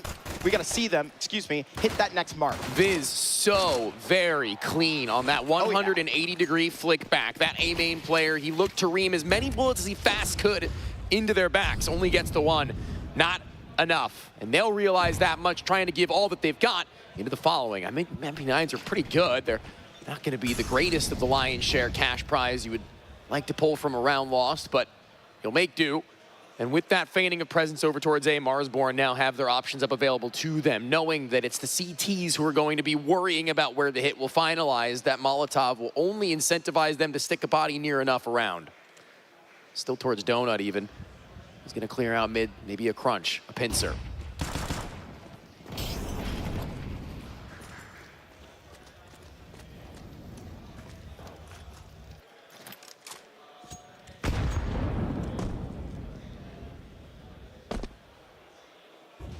Mutira CXCI matchup, man, an in-game leadership. On a stage in Philadelphia, words I thought I would never say. VRS system giving us the most unique set of circumstances. Flash down into the bottom of B. Saw set their next sequence, Tony, and it just gets a whole lot of information into T-Spawn. But right now, they're about to get back on the job here. These Galils are going to farm up, but these MP9s, they've got just as much, setting the tone out from the vision that they have in this site. Viz with a very important frag. If Agile can get a kill, that'll incentivize Mutiers to join him, but instead, he's doubled back. You want to get that MP9 that was laid to the floor. He's got armor. He wants to keep it. Wants to try and fight for that third round above all else right now. A very similar set of circumstances we actually witnessed in our last best of 3, where once you do go in for that full buy and you have not really an opportunity to go for a retake big, they would also have gone to take these into what would be otherwise just USPs. So they'll be okay with utilizing that body armor alongside the Galil, and Marsborn are going to be more than okay, cooling off with a second round and keeping themselves in good standing. Very good standing. Tony, I got to ask you, and I know that the word home turf was sort of, lined at the desk. I needed to keep that function in, keep it consistent. That's what I called it. I would be a liar if I actually would say that I would agree with that. I definitely saw Marsborn picking into an Inferno here instead. But equally kind of shaky ground, I feel like, for either or. Saw, in fact, in a worse position, I feel like, at the end of the vetoes because they're actually reaching into an Ancient there, right? You could have bottled up into an Inferno or a Drain at the best of it. I mean, this is going to be a fun one to watch. Opening kill is going to be found double after that matter. This saved Galil. It's paying dividends.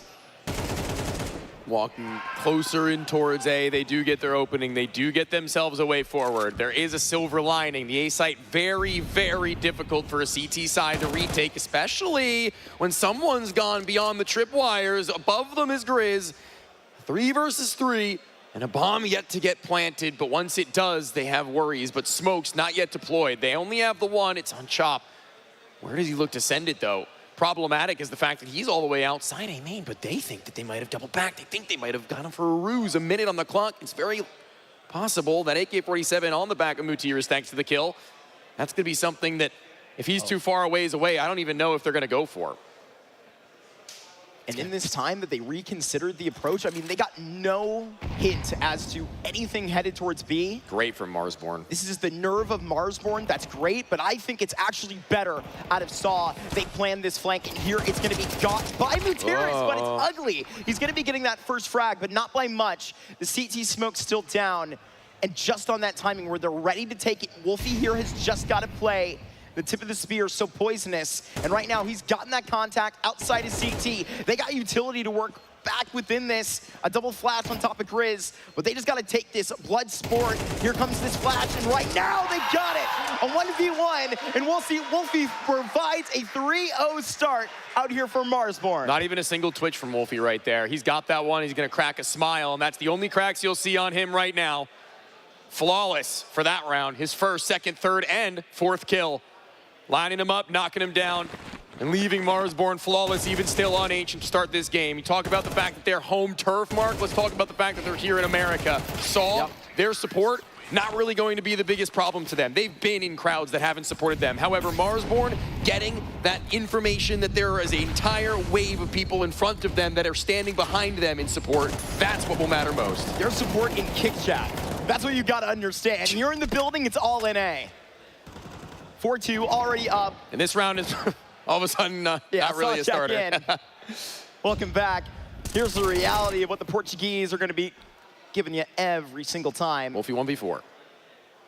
This is a man that's no stranger to international competition, as we do know. The Swedish-American player had a nice stint on Fnatic Rising, Ecstatic, before coming over to ATK. Yes, M80, they're most notably for this project. This is the GOAT.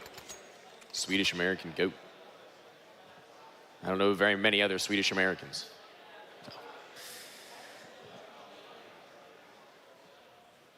Quiet from the Saw guys all to this point, even in claiming that round, really. So it's about business for them. They know that there's nothing really to celebrate until they've gone beyond 3-all, until they've gained a lead, until they've gotten themselves the win, even. Nothing short of that will satiate their hunger.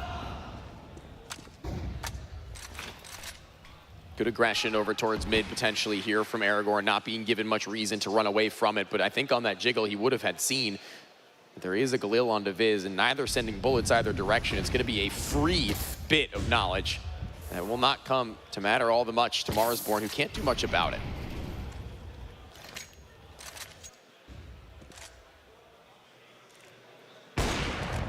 Nice check back in for Story.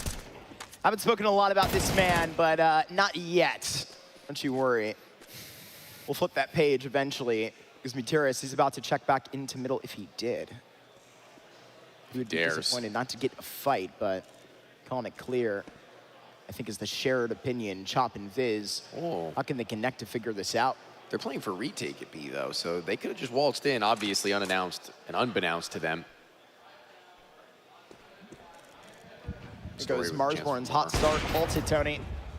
Story with an easy frag, and all right. Only one casualty. The man of Aragorn gone down, and there's 2 on the stage by the Portuguese team pushing back. Last time I had witnessed a Saw match, it was at IEM Cologne. Yep, I remember that. And I almost tore my shirt in half after he clutched on Nuke, and that's not in this game. So what happened, tearing. What happened before the clutch? What happened before it? Yeah. What do you mean? I thought the story that you told me was that you were about to fall asleep. Obviously, no, that's IEM days. Dallas. Okay, that was at Dallas? Yeah, and then Brokey, and then Brokey won clutch. before it, yeah. I was falling asleep and I woke up clapping as if I was in a dream when Brokey won before it. I was like, yep. It's a dream whenever Brokey clutches, man. Yeah, well. I've been on FaZe Clan for 6 years. You True. know that? But Mutiris was my point, that he is somebody who can deliver. He's somebody who, as an in-game leader, I would has have that explosive picture of potential and X factor. Standing up in front of the crowd after that clutch, if I were him, like, already framed and put inside of my house. No, he was tweaking. In a good way. I bet he literally was just seeing black in that moment. Just full adrenaline, lifted up for a celebration. I could tell there wasn't much planning into it. He just felt the function, figured it out. Round 6. We can check back to a 3-0, and then the chaining of rounds that our analyst desk, Paladin, was construing up here for Marsborn, needing to set their own pace. I don't know where this P250 is spoken about and actually having some success, but has found an opening frag. Easy enough onto the initial. Second behind the door. Peekaboo. How's it going? Hoping to just get a dink off on one of these turnarounds, not being too predictable, but eventually Crazy figures out the pattern. And there goes the remainder of Marsborn out into mid. It's Story who's stuck. He's got a P250 and his teammates are dwindling. He's being run through. He'll pull an aid. Thankfully, someone's arrived on the scene, and that could have been a lot worse, or at the very least, 3 kills. But a successful round, I'll say, nonetheless, for Marsborn, and they're back with some cash, 3-3. Now this game has come to a head. Yeah, we're gonna get a big... This half, rather. ...altercation out here, sort of... I think even more personally for CXCI, this is, all the more attention put up into a guy that's coming off of, a very good couple of months playing in the Tier 1. I mean, had to have learned a ton playing under TC for half the time that he... JT. Well, also, was TC fired before those moves were made? I cannot remember. I don't think so, but TC was there for a minute, I guess. Yes. At least 4 minutes. But, yes. Then, obviously, JT. A lot of experience out there. One in from... some South African inspiration. We always love it. Yeah. Shout out Hayes. Oh, good pull. Yep. Well, it's quiet. A silent night across the map. Smoke to the bottom ends of mid, a default for the CT side on Ancient. Something now where Story has been seen with the sniper in this cubby prior. So I do wonder for how long he'll stick around and about, as we've just about minute and 10. They're about to make their move. They're about to make their way. And he'll have to escape now. He drops an HE and a pretty good angle as well, to which Viz and CXCI were just about to step into. Stutter step back out and away, though. There's more on arrival, and dead on arrival is the next of them. Tucked down low, unbeknownst. Aragorn's not ready for that one and slumps back in his chair as he realizes he may have just given up the round to an A-site pince, a maneuver to where the bomb would have to sprint now, and opened up by Grizz. Yeah, they've been finding some good space on these lurks. It's just a late round where they need to go ahead and gasp. Oh. I mean, he's well enough to go ahead and dictate this round. Here comes the fake. Oh, this is a perfect set of utility that's going to pull both of these Portuguese members back. Never clear donut. Haven't. And it's just the man that caused all of these issues to begin with. Story, he's gotten away with the third, and they have not even had a thing to say about it. Grizz, what good is this positioning if you won't be able to get past this one 10 line? seconds. 10 seconds. And what's the call? They've got to find this. Grizz, he should have this in the back lines. Story on for the ace. With the P250 pulled, he will have it. Takes the lead out of the Americans' hands right in front of the home crowd, and that's a heartbreak. Grizz had done so much with so little time. You thought that it was enough. You thought he would have been in a stuck position, a sniper rifle, a scope that needed to hit every shot. And when he runs out of them, what does he do? He resorts to his last, the P250. A resourceful handyman, second tool. And they get their lead because of it. Story, what a position to be. Barely needing to actually leave from where he started. That's a damn fine round. Very well done. When you see him reapproach middle to take that one peek, after he sees that set of utility, you know what type of confidence he has. Already going so fast in this round. It's just a pair of pistols and a pack that's going to be separated. No bomb plant for either. It's never going to be given for free. There it is. Grit is gone without a silence about it, and then Chop. Pro knows his angles. 5 in a flash. He's been playing refrag. No kidding. That's a tier 1 precedent stepping in.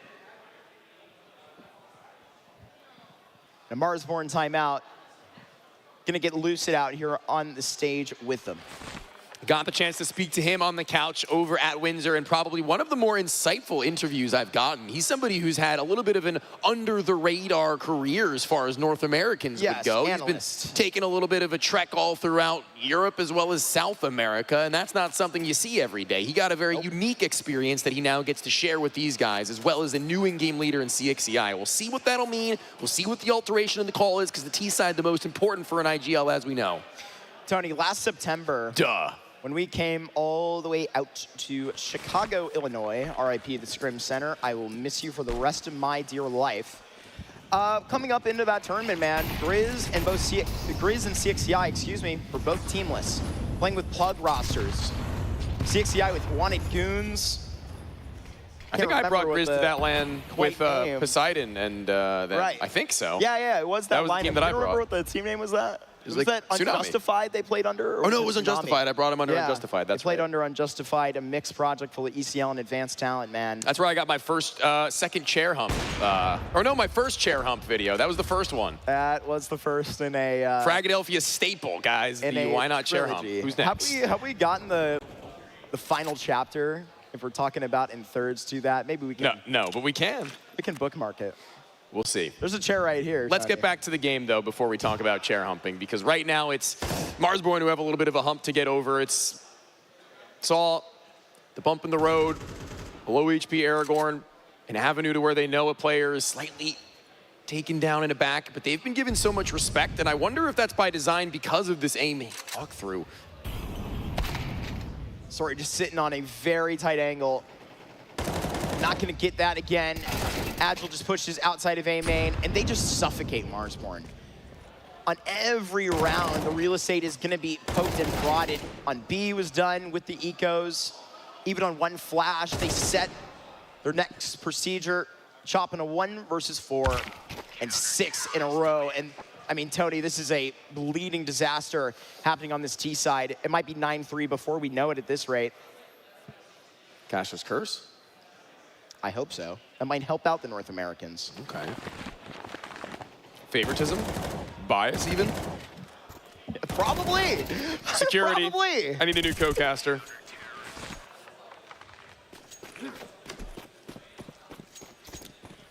Little legend that definitely could on this Ancient. Spitting it out here. Marsborn need a little more oil, Tony, and on this A side, it would just need to be more than a bomb plant. I mean, goodness me. Beginning of this game, gone by. We need to see these frags come through. I keep looking at your screen. There are 2 screens here. For some reason, I keep looking at yours. I am constantly switching as well. I'm gonna start looking at mine, because right now I need to pay attention to this B site.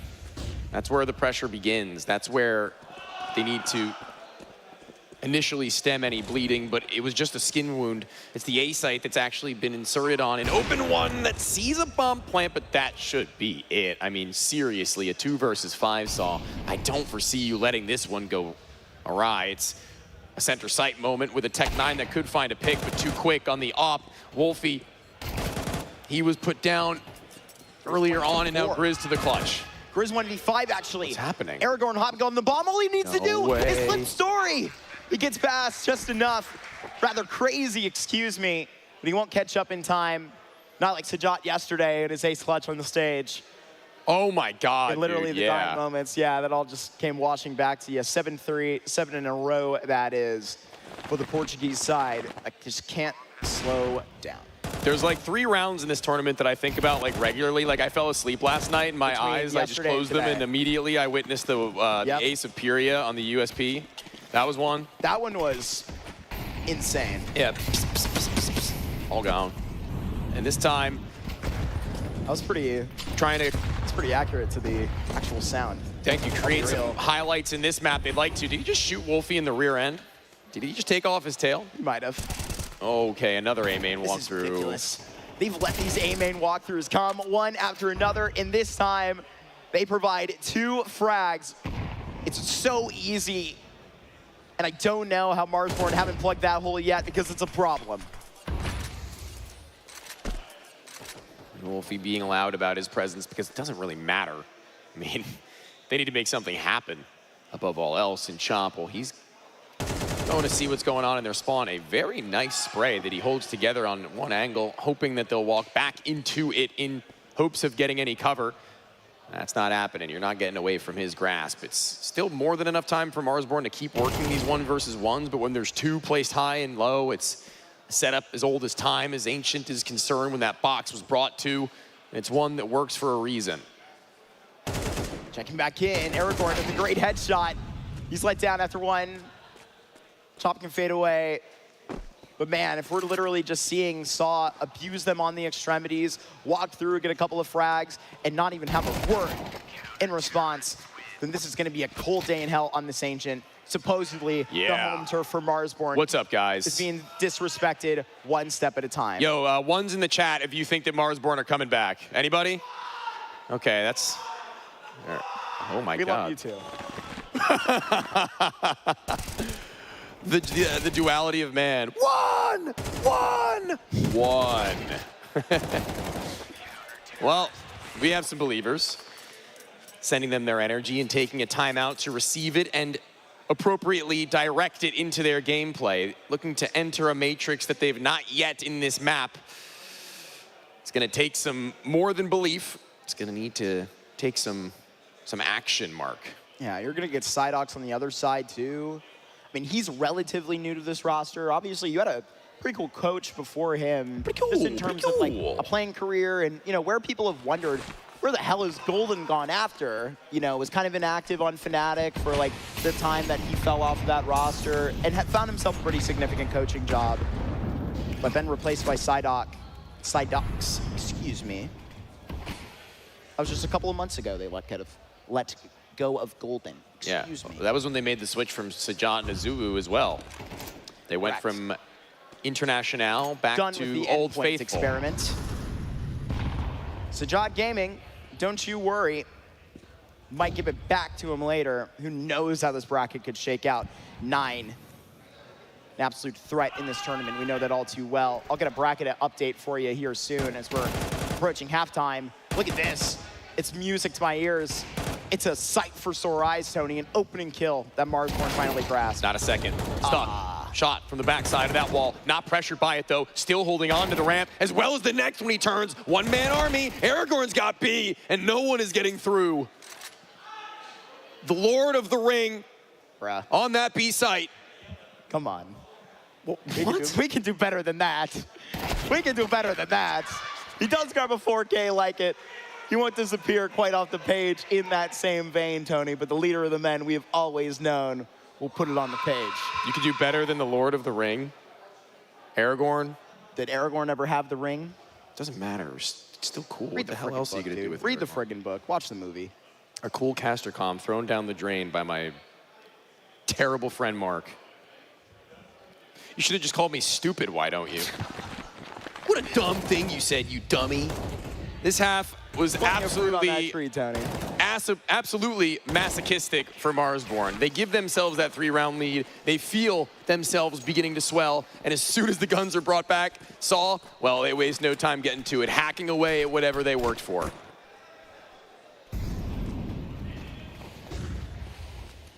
Two smokes right down. Saw on this T side here. Stand before the Marsborn unit with a bomb plant that they will not even be able to contest. Get a flank developing here. Story getting ready to try and catch anything creeping about like that. A similar scene being held here through Cheetah.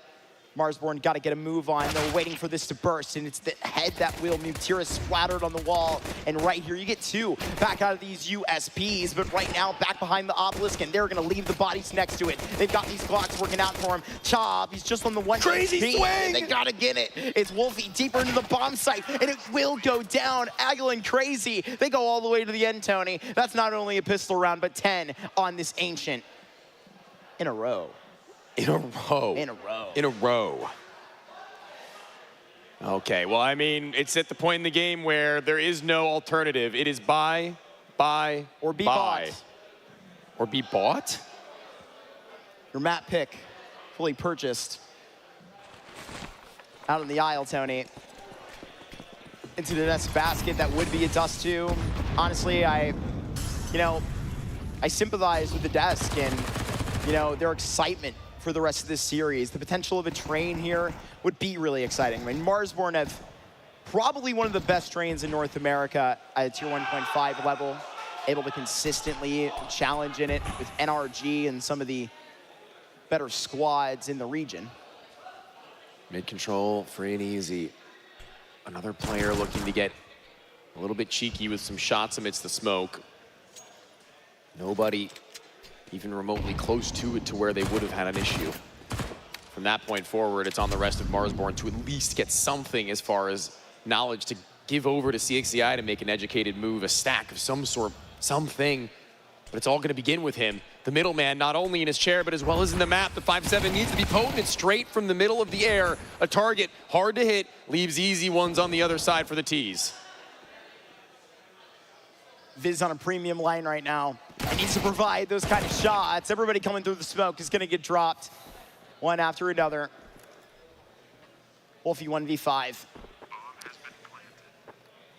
Typically they say, you fear that of which you do not understand. Well, I think that they're pretty understanding of the individual level that Saw are bringing to the table right now. The fear of the unknown even, well, I know that Saw come into this game with a chip on their shoulder, not because it's Marsborn, but because they've got that VRS we were talking about, that sweet, sweet VRS.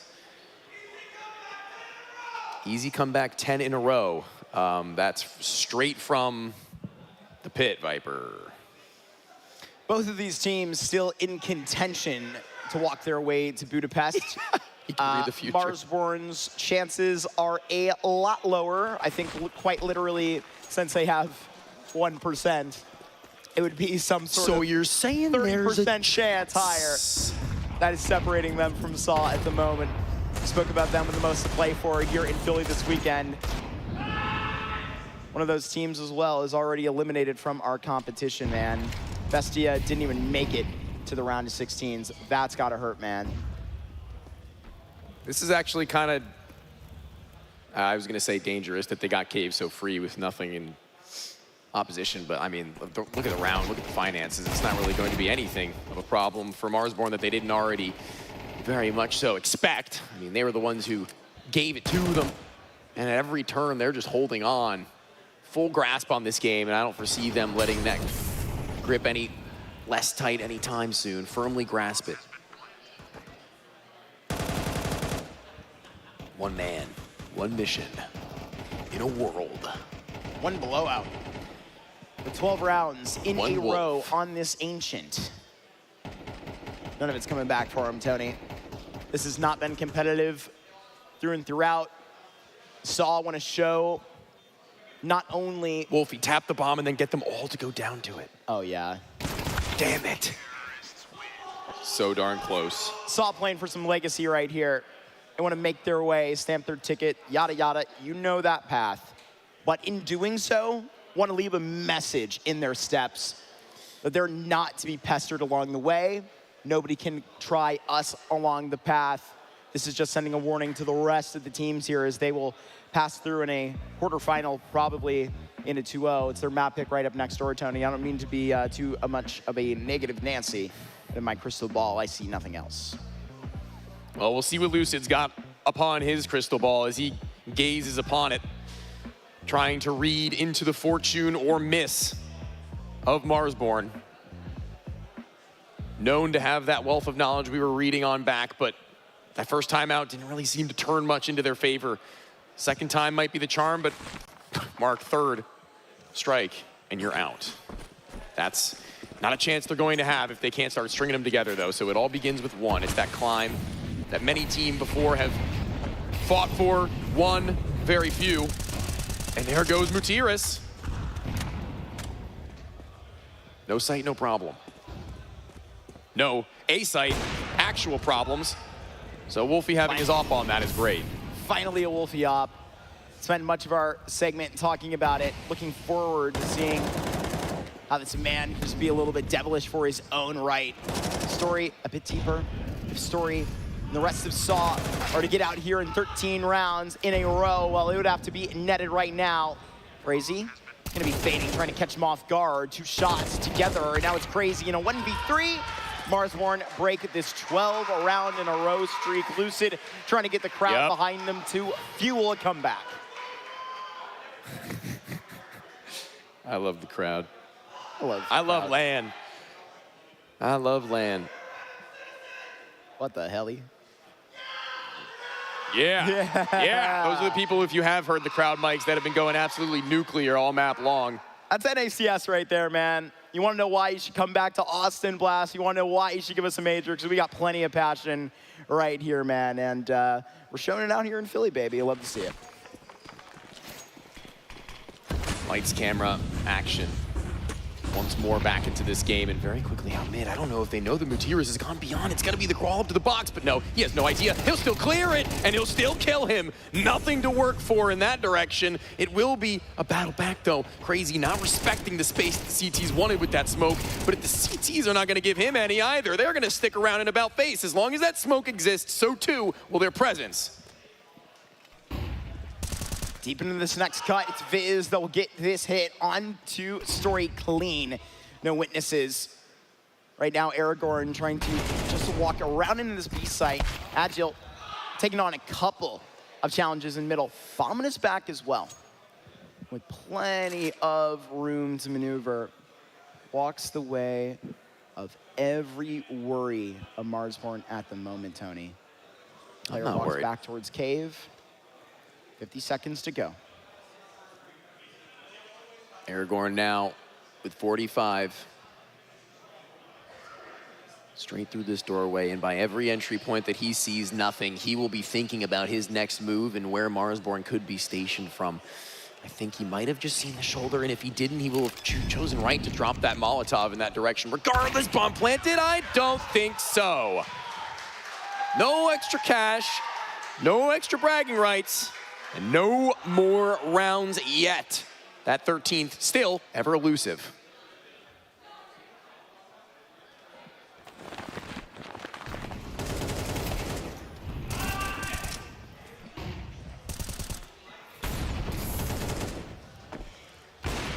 Now, Saw are the ones taking the time out. I mean, with a run as clean as they had, it's no surprise that they didn't really have to start draining him anytime soon. So a stockpile that they have built up in that time frame.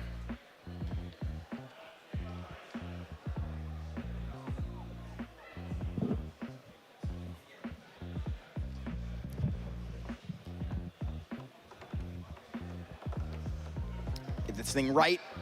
Get this thing settled, Tony. Wipe it out on the stage here right quick. You said a familiar feeling.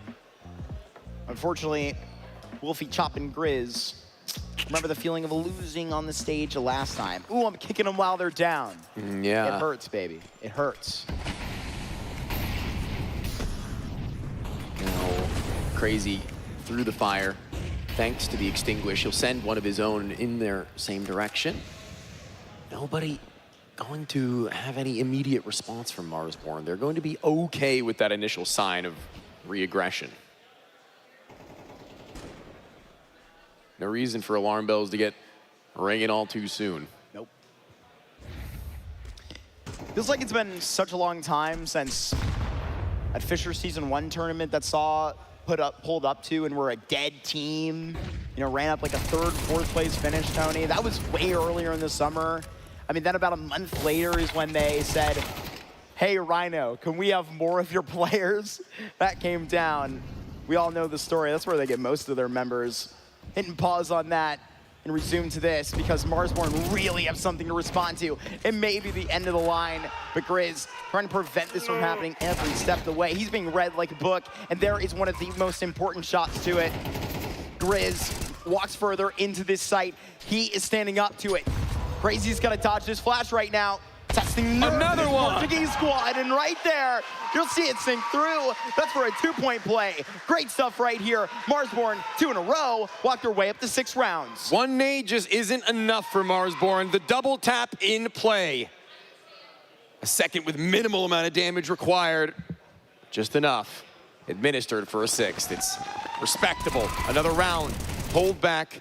Another round that they put on their board and then send Saw into an awkward state of decisions. Grizz speaking on decisions. What a move he had made in through that smoke. He could have thrown it HE, but instead he stops, pulls the pin, puts it right back in, because then he sneaks through, and immediately following the spam given over, he takes his time to strike. Well done. They don't win that round without him. That much is for sure. CXCI loses a rifle, gives it up to Viz now to try and walk it back. The B site has been compromised, but they're equal. Their retake is better for it, though, as the rifle is still let loose. Saw can't grab it.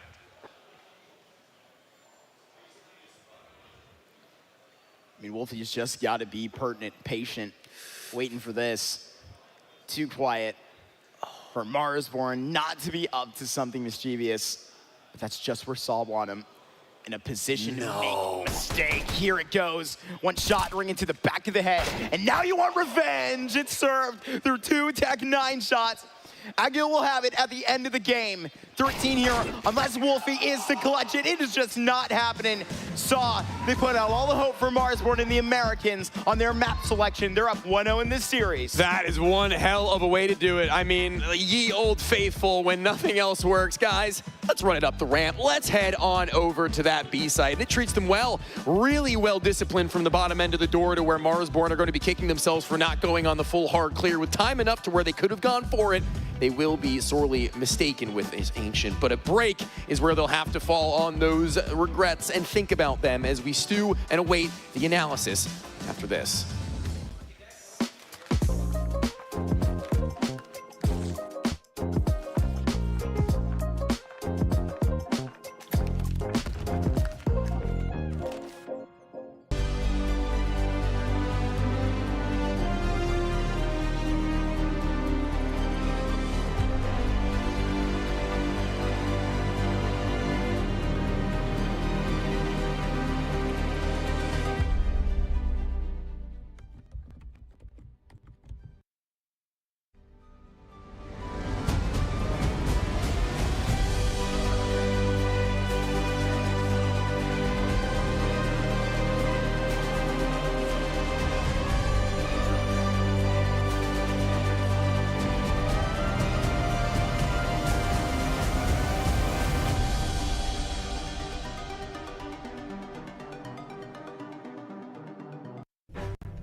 Oh, what an ugly ass skin. Thought shit wasn't supposed to sink. But no worries, Daddy's awake, which means no more gun problems. Let's see what we got in here. Big update on Daddy's skins right now. This ain't it. Oh, you can finally play updated case battles. Try out the new game modes, or maybe... Oh, this isn't mine. Dude, I just need a gun. Yeah, here you go. Fresh from the factory. Still smells like paint. Take positions!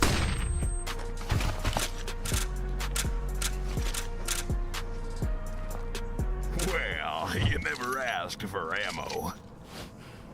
Go jump on your own heads. I'm getting some sleep. Daddy Skins, we've woken up. Bomb has been planted! Oh, come on!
All right, we are back once again here on the big desk. Day number 3 is officially fully underway here.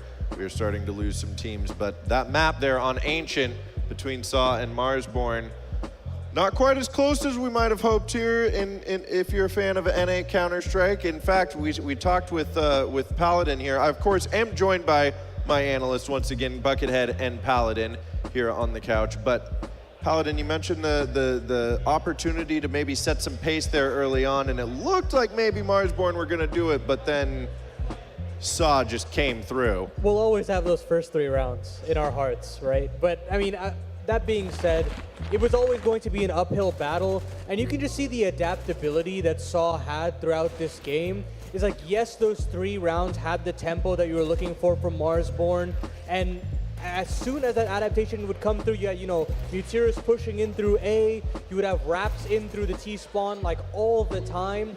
And unfortunately, Marsborn couldn't respond on the other end on their own adaptations, right?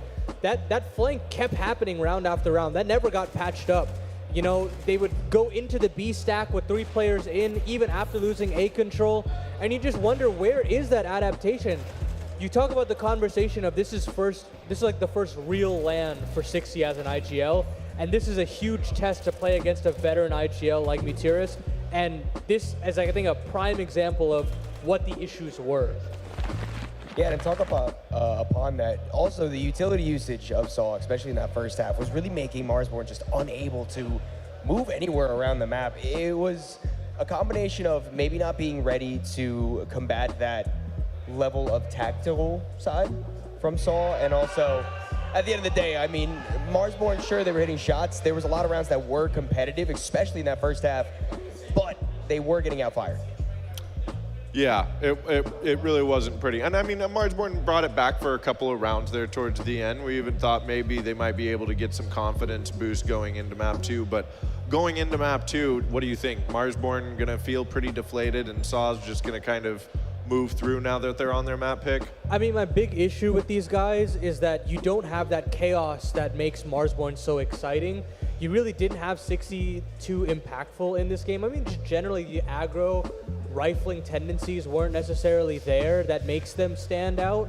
And when that happens, and when you settle into what do you call as like basic Counter-Strike or like just fundamental EU Counter-Strike, it's never going to go well for them. I mean, if you played at a tempo of Saw, as you saw, no pun intended, of that game of Ancient, you're going to have the same style of Counter-Strike that they've ironed out for months, even years, with how Saw have been in international Counter-Strike for so long. Well, and yeah, you talk about they've had the time to iron out and develop and flesh out a lot more of what the structure they have within their roster. But what about Marsborn? Obviously, with this being 60's land, are we seeing the foundation of something that could be really strong in the future? 100%. Like I said before in the pregame, I think his addition to the roster just fleshes out that team so much better. It allows for a lot more open availability for people to focus on specifically what they need to do. 60 takes that aggressive role. He also takes over the leadership. It just allows the whole team to flow a little bit better, and not to mention the experience that he had with the former Complexity roster, just being able to dip his toes in that tier 1 scene. I mean, that's huge for a team of young people from North America who don't really have those type of opportunities.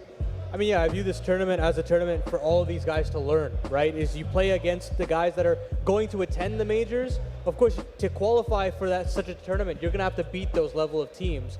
So you might not be at that level just yet, but playing them on a LAN stage, playing it in your home crowd where you've got no pressure, I mean, what's not to love? I mean, at that point, you just take all that tape, you utilize it. I mean, they'll be certainly back on the frag circuit soon enough, right? And that's where you can keep gaining that VRS points and make a shot at the next major. But this is all a learning experience, and as long as they can make this game competitive, I feel like that's a win in my book. Well, let's talk about it. Dust 2. I mean, Marsborn will have the opportunity to start out on CT side, assuming they choose that. I don't think it's a traditional pug here where they're just going to try to start on T side. But do you think that they can get that momentum going, or are we not believers up here? Okay, do I think it's a possibility? Yes. Yeah. And you know what? This crowd is definitely going to help. You know, you even saw during that small mounted comeback in the second half, Lucid was trying to hype the crowd up as they were screaming along. Shout out Pit Viper guy. With it all being said, it's going to be really hard. You're going into your opponent's map pick. You're already down a map. You're feeling a bit deflated after the result of your own map pick. I just don't know if Marsborn is at the level yet that they can combat that type of adversity. You're looking at the openers here. You're looking at Grizz, you're looking at 60. These guys need to get off the hot starts. And then again, I just think that tempo is just so important. If they can, get aggressive in tunnels, if they can get that long control, if you can get somebody in like longhouse or maybe up mid, throw them off their kilter. Don't make them feel comfortable at any point. I'm gonna continue to hit that point home because that's the only way you make this team uncomfortable. Well, no doubt it's going to be an exciting game. Obviously, we're pretty sure it will be the 2-0 for Saw, but obviously here at home, we want to see Marsborn push it to map 3. So stay tuned. We've got Tony, Why Not, and Get the Bag Mark. Well, that'd be us. We are here, and we are ready to jump into that second map soon enough, as I'm prepared to see Dust 2. I don't know about you. We got one today already. And yeah, I'm not sure if we're going to be going much further than this here, Dust 2. Yeah. At least in this series. How that went on that their Ancient was not too encouraging for the American side, but I got to see them in passing.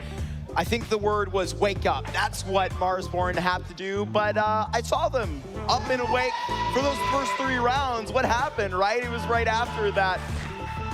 End up choking out a 4th round there at the end of CT side, but what good is that? You can't provide anything else. We got a Dust 2, and if you believe in this reverse sweep, the North American reverse sweep, I need you to get loud now.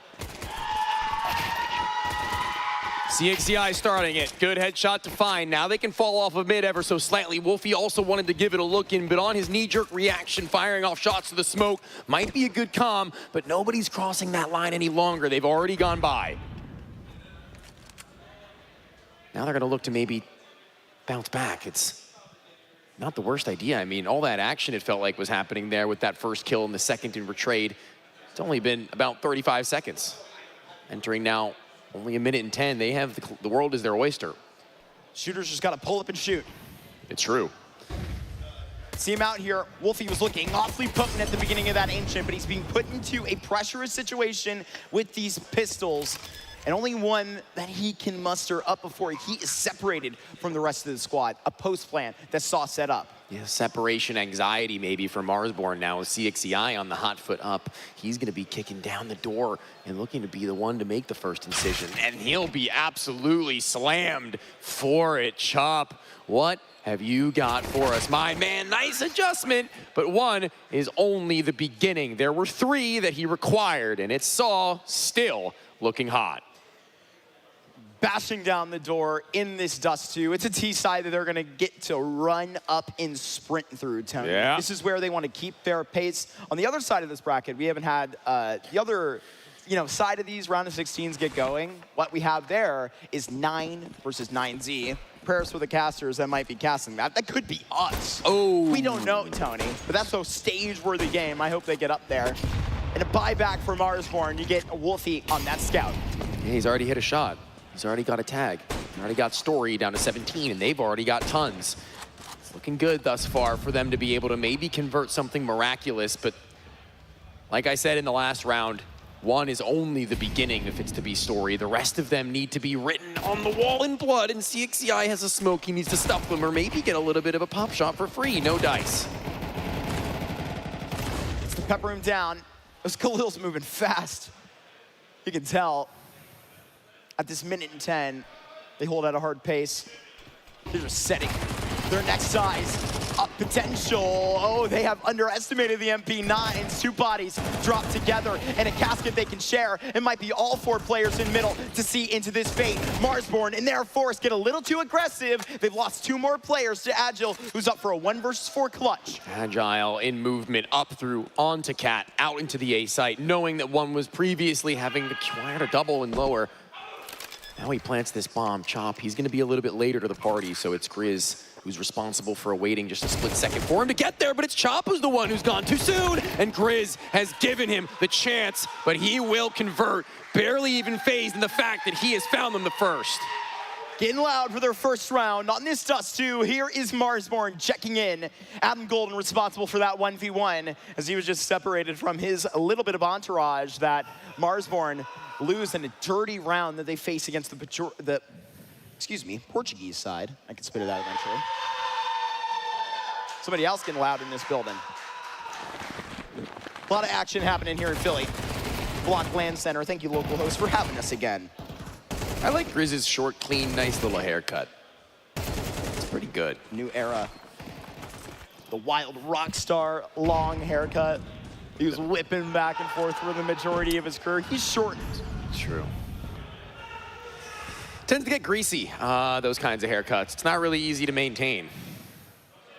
It's tough. Always been so handsome, though, that Adam Golden. Oh, yeah. We love him. Griswold. Yes, we do. This is becoming a biased broadcast. A little bit of the glaze.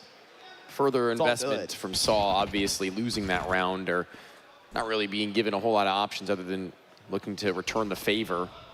The only rifle onto Agile who had given them even a chance at the ends of it. Getting ready to pop, Tone. Good place to pop. No better, some would say. Even trying to get this Q out through this middle to B on a corner and trying to tease. That's actually what it is. It's crazy moving this way. And the only member that can. Here comes the rest of them.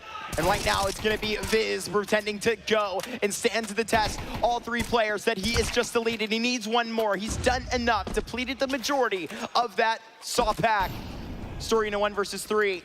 It seems like these are always up and online. Marsborn can never underestimate just one of the Portuguese players, and they go and drown them out. Now that is a legitimate round victory here into this Dust 2, Tony. Now this is where they break in. There was 1 at the window and 2 ready to go swinging through the doors. They were going to be side by side at one another's hip. I didn't foresee a world unless it was something monumental. And 2 times over now, was that something that they needed in order to say that the round could be theirs? So pistol round, that's good. That's great. The following, not so much, Mark. And in that time frame, Marsborn have wasted none in getting themselves a financial statement. Now, in summary, on paper, looks good. But now with 1 of the 5 weapons lay loose, not as much. Grizz is gone. And Mr. In-game leader toting that hero rifle as he walks this way with his pretty pack of players about to get separated. Now it's Mutiris finally chopping up for that trade. Aragorn gone for it. 1v3 for Mutiris now. This is automatic. There's no resistance, little to it. Right now you're about to get the real deal, but this is where Marsborn got to get the easy ones to stand up. Yeah, my only problem with that is we've seen this before. Seen these 3 rounds from Marsborn, seen Saul get money for guns, and we've seen how that's gone after. And then they lost 12 rounds in a row. And then they lost 12 rounds in a row, Mark. You couldn't be more correct. Yep. That's what happened. You're not only a genius, but you're also handsome. Dude, thank you. You're welcome. Thank you. No compliments about my casting, but that's fine. It's okay. We'll get there. 3-1. Marsborn aggressively viewed towards middle. We got Wolfie on that big green immediately to start off this CT side, and where we actually clock in. Where we actually lock in, I hope. Molly, good for them to scale. Smoke, not as coverage for Mutiris. Those bullets still will go straight through. Not a wall, my friend. So it's up to the rest who are on the ledge to go up first and foremost. Mutiris to join them later. Get closer on to where it looks like the CTs have given a good amount of room, to be fair. With Wolfie having that AWP, it makes it a little easier to scatter the fences reasonably, and this has got to be careful. He's playing with fire. Backs up for it. It's a nice shot in by Crazy. Takes out CXCI. I'm always flipping. CXCI, 6E. I do the same. Yeah. I don't think it's going to change. But what I don't think is that Marsborn realize how in danger they really are. But in the danger zone is Grizz. Good for his double, good for his hold, good for a linear line to where once the op also finds himself around that bend, he'll activate, not needing Adam to do any more. Marsborn seems like jolt themselves right into this Dust view. Here's a big encounter in middle. Viz is already puffing up his chest at the beginning of this game and saying, bring us your best, Mutiris. We're going to challenge you back on this Dust 2, whether you like it or not. And they don't. For being... I kind of would assume they would like a little bit of a challenge here, though. You think? Yeah, they just won 12 rounds in a row and basically forced out of that Ancient. I think they would like VRS more than a challenge. If I had to pick... Everybody likes a little bit of fun. I would lean major. Major, money, stickers, the legacy, the lights. Guys, we've got the big stage that we have here in Philly. The precipice a little bit right now. I ain't gonna lie. That was the beginning of the test. That was the hurdle they literally couldn't get over even in the slightest. It was a training hurdle they couldn't even vault. But now we're back. Marsborn, 4-1, money in the bin, Saw on the run. Marky enjoying a nice, what is that, cherry Coke? Yes. I love a good cherry Coke. More of a Pepsi guy myself, but. That's weird. Okay. Yeah. Wild for my co-caster. Sorry. Keep those opinions to yourself next time. Okay. I don't want to hear about that. Okay. I don't want to hear about that. No, sir. That's a lineup for that HE to blow that smoke comfortably. If they were to cross, they would not with Wolfie holding for them. But they're all right. Now they get to go for their next move. Haven't really seen a whole lot of actual recon and B-tons there, but Chop doesn't go all the way in, but he gets just enough for my money. For now. Actively investigating. Trying to get an idea of the action behind that smoke. Marsborn want to paint the picture before they get the brush. 3-round lead that they have here, toted up at the beginning of this CT side. In the beginning. Dude, shut up. A classic. Deagle into the player at back bomb site might actually be the best pistol for the job. When I say might, I mean quite literally is. There's no other alternative. And the Tech 9, the best weapon when he's right over topside, the rifler, and they've got weapons to use, they've got numbers to toy with, and they've got a B bomb site to defend. All right. Blink and you miss it. Grizz right outside of that door, and that's a perfect way to kick this thing off.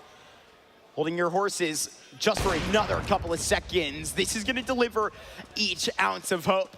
1 gram, a little bit heavier than the next. Wolfie walks this way, and he is going to bite the bullet. But right now, will CXCI take the bait in this corner, in this Deagle? Will demand some honesty here.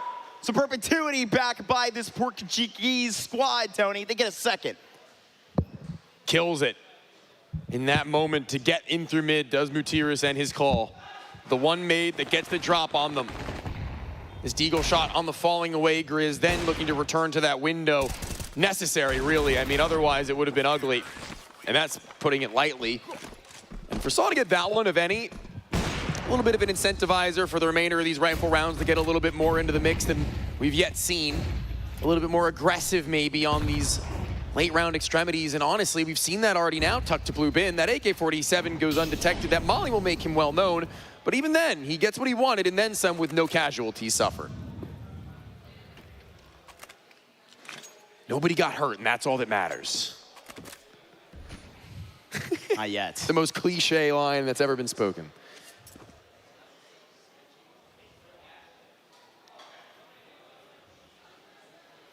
Aragorn can take his time here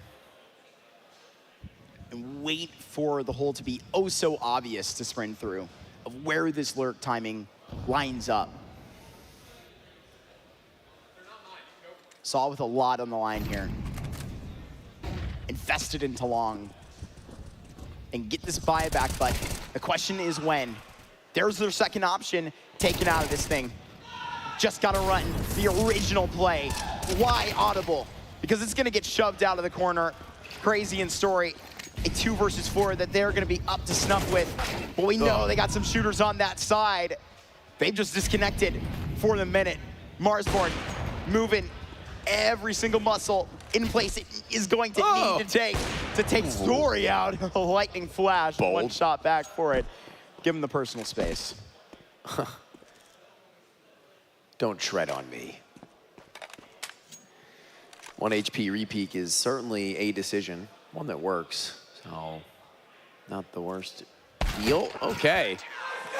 A little bit of a random appearance, and Lucid once more trying to get everyone fired up. CXCI, the caller and captain, a smile to his face as the shoulders get massaged.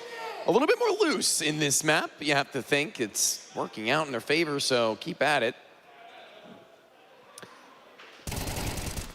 And in these moments, drastic times call for drastic measures, and Gutierrez is giving the troops something to work with. As far as a frag out through long, though, previously they got it dry and clean. A 5 versus 4 is awesome, but a 4 versus 4 is where Wolfie will ensure is where this round will be played from. He goes on something on his own. He makes sure that If they're going for something fun, well, let me get involved just as well. No more calling. No longer the IGL, no longer needing to pull from the strap hook. All he needs to pull from is the trigger on his op. And again, he'll hit it. They're yet to cross up, and he's not allowing them one after another their fall. What a connection. The tears in the smoke. Right now, it's that same challenge. They're down members trying to get this A site. Gotten a step further this time, and the IGL is just going crazy. This man has murdered 3. Just down to the late round, and it's always Chop we look at. The closer can't even begin to see this one through. Take stories out personally. This is now 3 out for Saw. I really didn't feel like that was as dangerous as it was for the side of Marsborn, given the fact that Wolfie was holding the line as well as he was. The Rifler is just not really being able to do much about that one. Obviously, a man down to start with doesn't make it great. The HP being taken away on each and every swing from the deeper ends of Catwalk, well, that's a different story. And here comes the boost. Into lower tunnels? I don't think so. No entry point for you, Marsborn, and they'll make sure that even if they had, they will have known, or well, at least it started out that way, but they've done it anyway after the fact. A pincer maneuver, a player with their back turned. They would go up through lower, they would have him not facing in, and all bullets of both of their weapons. Okay, a little messy from everybody, but we've got napkins to clean up. Bandages to the wounds of these Saw players soon needing to be applied, but I guess the same could be said for Chop Viz and CXCI.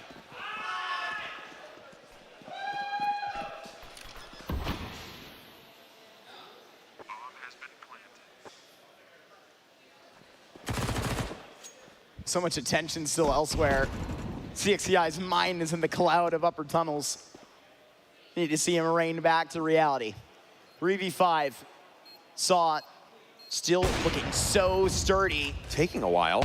One step at a time. Is he going for it? They just got that B player. They need to step on the gas, Tony. It's gonna take so long to get right here. Long range, Crazy would have to go. But here it is. Marsborn, you've been pacing this one. They have 6 They don't have time, rounds. they don't have time. Challenging back. They don't have time. Marsborn lose the round. No! Oh no! These are not the kind of mistakes you need to be making. It's playoff time here in Philadelphia, and you have got to keep a hold of your water before you let go of it yourself.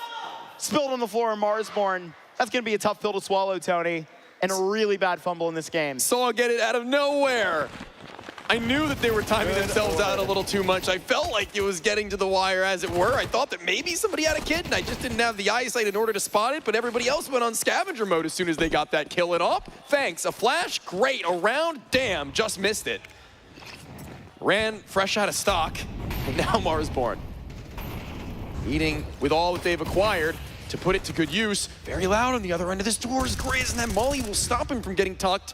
Thankfully, no one had gone any farther beyond.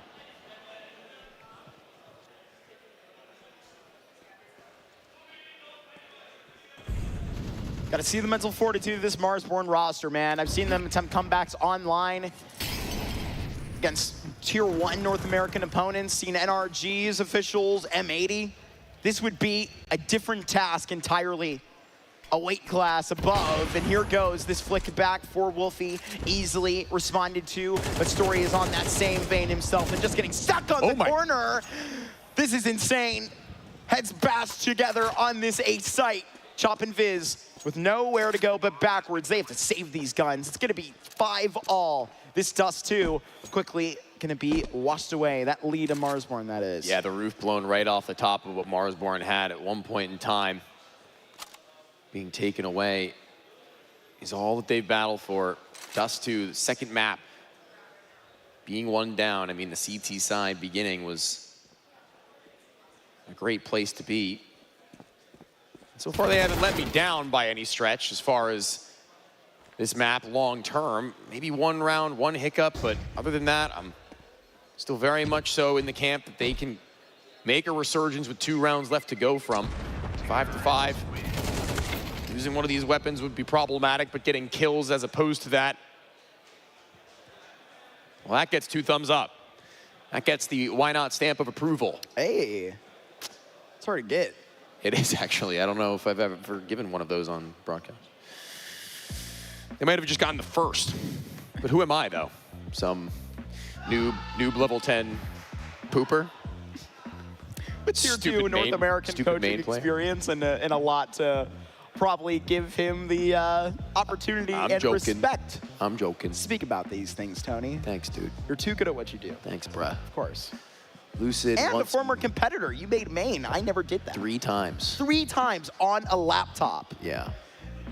Man, who else can say they did that? No one. Nobody. No one. I believe Exner actually won main. So. Dude, all right. Yeah, it sucks to be you. Did he win main? I always get that confused. Was it main, IM, or open? I thought he won IM. Might have been IM. I don't remember. Maybe if he were here, he would be able to tell us, but... Yeah, he's But alas, working he's a busy guy. ESL Pro League. I've never heard of that before. Flash off this, or excuse me, HE off this wall to try and initiate some damage before they'd actually gone through into one of these sites.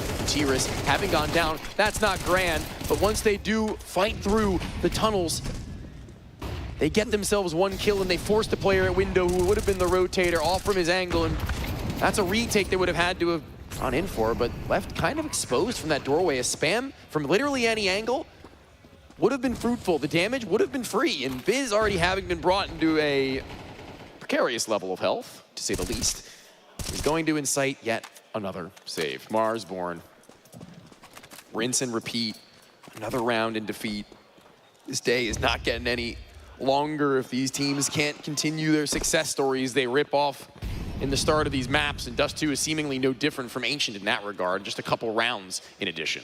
Yeah, the Kings stay the king here, quite clearly. Makes a lead for the very first time here in this Dust 2.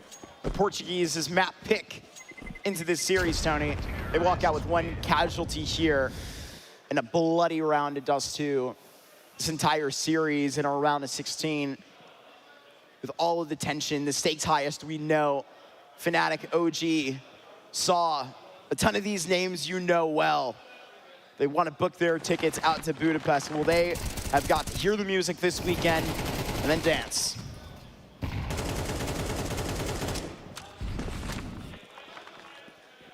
That's a great shot from Story, right through the door, clipped is Chop.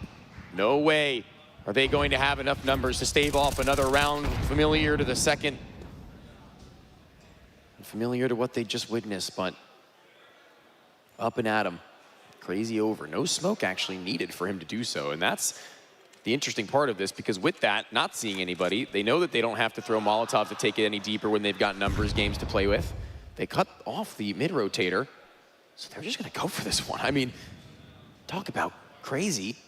They're going right into the site. They're doing it dry. An angle familiar to us. Tamsin had taken it earlier, but that was to start on their retake. That wasn't to try and make their way back into what was an MTA hold. And Grizz, I mean, he's just got to sit here, plant his toes, and hope that his teammates find success.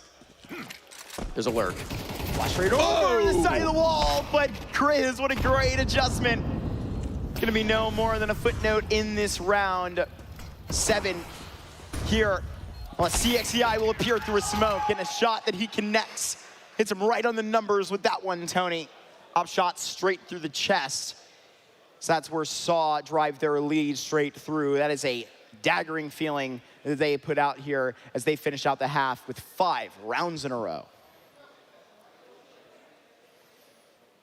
One more go at it. One more half for Marsborn, potentially in this tournament, potentially in their look to secure a major berth. And listen, Mark, they were already one of the farthest away from being able to do it. They were one of the teams that came into this with the most stacked against them. Now, that could never be more true.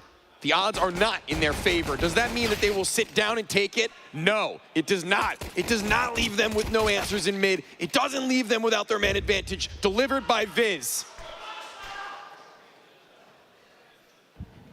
Child. The shine in their eyes. Needing to just cancel, come back towards B.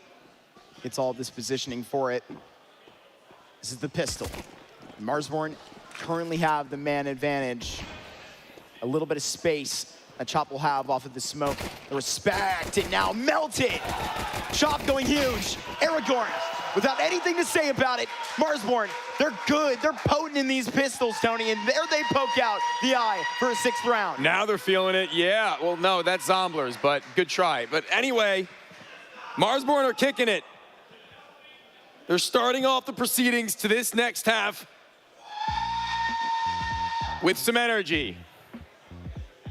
We're getting loud. I love when we get loud. Series number 2 of 4 on this day. So again, keep that energy up. Make sure we're not falling asleep on our couches or chairs and leaning back too far. I guess with him screaming like that, how can you fall asleep? For me, that's like white noise. I would put that on to go to bed. That's why I was like, I'm staying in like the most happening part of Chinatown. The most happening You part? remember when we went out after the first half? That bar we went to where we got the soju? I'm literally staying right above there.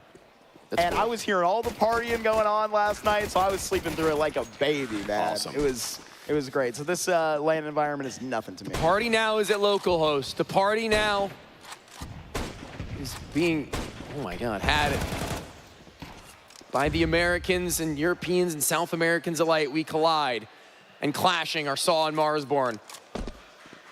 With a kill onto Aragorn, tags from that scout only through the corner of the wall onto Grizz. He had seen him just jump spotting ever so slightly. Bear witness to what may be greatness onto a comeback that isn't all that deep from Marsborn in this map perhaps, but in this series, it is monumental. It's definitely.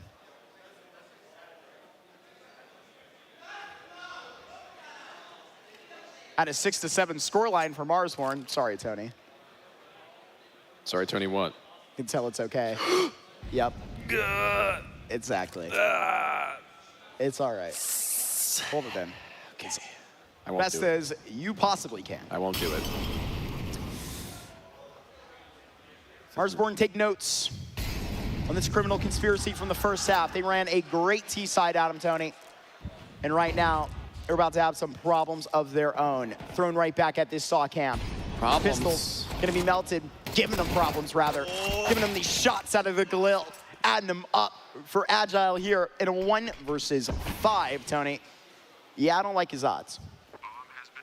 He doesn't either. I mean, he's not really going to be giving it 100% effort to retake, obviously, but he'll like a couple extra bucks for him and his team, maybe. It's not like this 5-7 is going to be round determining in the following, so. Marsborn, AKs, Galils, the sounds of triumph, songs of victory, and a body spam. A little bit extra there from Chop. Tell your friends.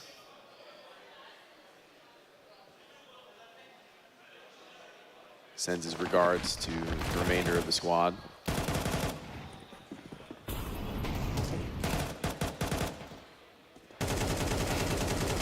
Yeah, there it is. It's the way to poke him, provoke him, Tony. Make sure that Saw respect who's on the other side of the server. And I think they have earned it in this dust too, right? I mean, as long as you can feel the way the wind's blowing in this, it's not the same way of this. Damn it. We didn't have the X-ray on. I wasn't cool. I was on you as you were. A bit of a disappointment that isn't able to be landed. I'm a bit of a disappointment? I'm disappointed that it didn't get landed. You know me. I'm Zeus fan numero uno, captain of the club. Yeah. 1v5 for Agile 2 times in a row at Deja freaking Vu. Deja freaking Vu. Freaking Vu. Freaking Vu. Freaking Vu. And there goes, a unified clap from the front row. It's filled out a little bit more now, or not the front row, I believe that might be like the second or third, but even still the crowd is filled out a little bit. Love to see that. This is our second to last day of competition as well. Yeah. When Championship Sunday rolls around, who knows how packed this house is gonna be. Clean there for Marsborn, 2 rounds in a row. Not a casualty dropped to the Portuguese team. Story back with this up. I can feel the temperature rising. Another block of the smoke. We've seen it before, and this one will work very well. It's this time that Story is the one who gets to utilize it, however, and will they ever know? I think the lower players should communicate that, and that's why CXCI didn't actually feel as comfortable as walking it forwards, instead peels back those doors. They've been smoked, but nobody's gone beyond them. It's only just being closed in upon by one of these CTs. Only one man on one mission. Maybe CXCI feels a little bit more bravado to go for it on his lonesome. And and that's going to be a difficult task when he'll be seen before he gets any vision onto Aragorn, who gets away with his, but that might just incite them to begin their walk and crawl, their creep into the B site. Agile just right across the street. Story giving it another peep, gonna be asking for some help. Aragorn galloping on the way from A. The rest of the troops are here. Right now putting down the spam since Wolfie and Grizz, they're gonna have to dig deep. Serving up the young man to just give him the graces. All down to the former captain of this roster, who needs to just lift the highest, make Saw look like a lightweight here. Minimal bullets left in that A1S. Can't even begin to think about it because his head is blown clean off, Tony. A 2 versus 4, they're not able to convert here. Saw rev up in the second half. 8-8. Saw are here to play once more. They weren't going to be gone forever. That much I was sure of. I just didn't really expect it to be this soon. As they see each other at eye level now, they also see the same goal. It's just that in arm's reach of Saw, Marsborn a wingspan away. A boost once again to see if they can get them on the move around. There's been a backstab. Agile's actually been hit with a full right click, down to 18 health, stunting his growth into the remainder of this round in a serious way. That's not cool, guys. That's a tilter, man. Yeah. It's not even a left click, man. What are you doing? Dude, you should hear the VC after I... Oh, Agile got tagged and Wolfie got knifed. It was a sound cue that came from across the map. Okay. That makes more sense. It was Wolfie, a topside mid, who got onto the boost and then got left clicked. He got knifed while on the boost. He got lefted by the guy that was boosting him. That's what you get for not getting the kill. Slash. And he just shot at the same time as he got clicked. That might have actually messed him up. Thanks a lot there. Oh! Whoever dealt it. Smelt it. That's how it goes. I smell an A split. Well, not any longer, actually. That smoke rises and kind of stuffs out any sense that were initially in place.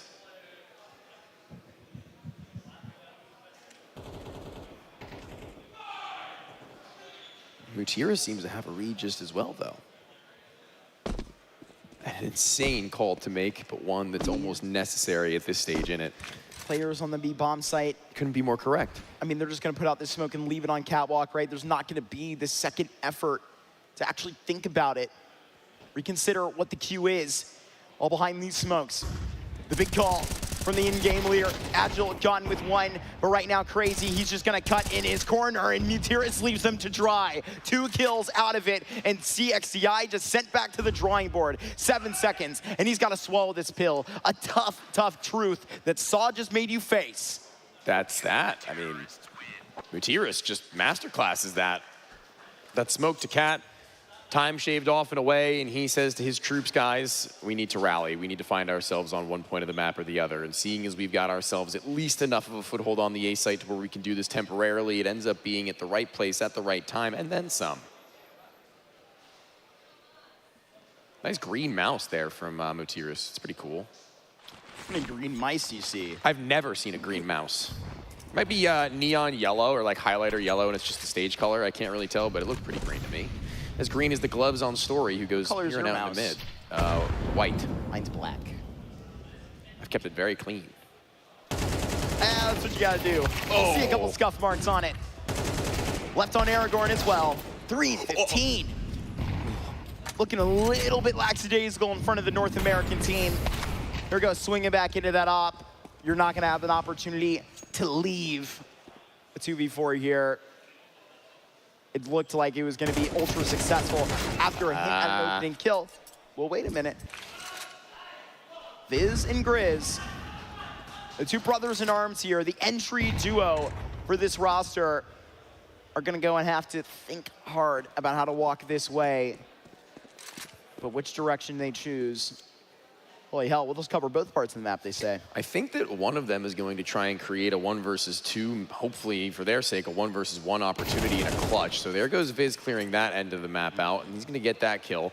And now he keeps them second guessing as to where Grizz could possibly be coming from. They think he might be over at long, and they couldn't be more correct, but he's gone by, but still held in zoom. Story never letting go. certainly not letting go of this round to a Viz with no health to work with. That would be something of grand proportions. And there's the mouse in question. There it is. The one that's been, frankly, hitting a couple of shots here that are very important to them, although he might not be top scoring or, no offense, not even close, but the double kill over on that B site with the stack. A very important call made in that same round to set it up in the first place. Agile, Crazy, and Story, they're going to be the ones who are in a triple handshake. In accordance to being able to pull this one off, it would have needed to be a pecking order established. Almost certainly so. Here goes this minute to waste off of the board for it. You're going to hear in from Lucid right before we get this back. But right now, Tony, I mean, these last two have been worth a whole lot of value. I mean, think about the way at which this third quarter turns into the fourth, essentially. And now Marsborn know that it's going to be up to these next couple of calls to extend their lifeline within the Blocktober event here in Philadelphia, or do they go 2-0 out against the Portuguese team swinging?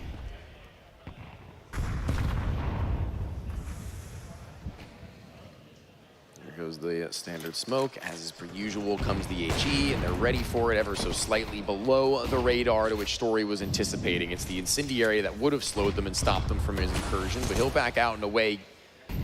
He'll actually even throw a smoke in front of him, and two teammates of Saul throw the one nade atop the other. A molly, a smoke over it. It'll be fine though, because they'll still be able to hit their range game. They'll still be able to make quick work of them, and Crazy is a madman. Echolocation, as every bullet goes through the smoke, it bounces off the walls, and the sound will eventually expose the last player in mid. Chomp, I mean. P250 1v5, let's see it. You can't win Pro League like this. Are you telling me? Oh, you can't win Pro League like this. Mexico ate knives. Dude, this would be the craziest round in the history of Fragadelphia. So I mean, Chop, I love you, man. I'd love to see you do it. And here would be the moment to go on a swivel to the first of the head and whip it on back. But smile still on his face as Marsborn are not yet done. They've got 2 rounds before Saul have closed this permanently. And I like to see that on them, actually. A couple members there still giving their best spirits. I think they came into this one not being delusional to a certain extent to where they would be beating themselves for losing against one of the world's top teams. Taking them this deep on this map, still having chances to get back into it, that's enough for me. How about you, brother? I'm not as easily convinced. There goes these Well, see, two. if you said yes, they would have just gone in, man. Well, there's Aragorn. Shoving it the way. Oh, made to pay.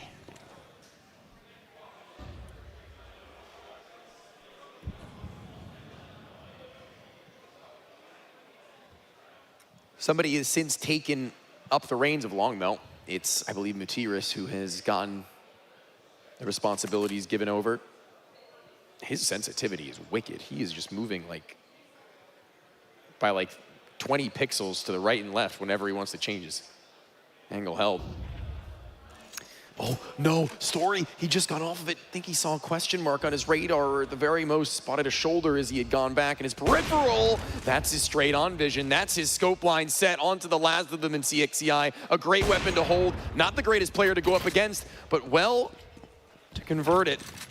He doesn't have that bomb yet. Oh, wait, he does, actually. He can plant it, my mistake. Taps it once.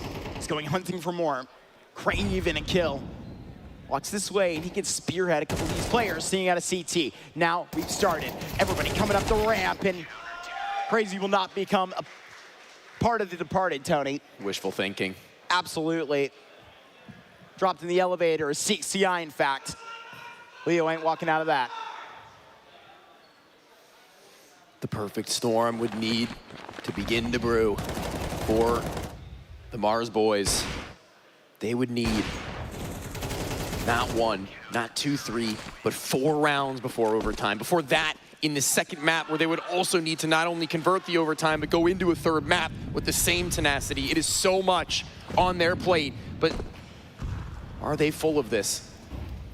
Story is going for something a little bit out of the ordinary, a little bit out of the norm from what we've witnessed from them before. There are 2 players on this one, but not close enough to actually go for any sort of a trade. He will get out, not scot-free, with his life, but his teammate catching yet another. It's going to start to spell disaster and the end.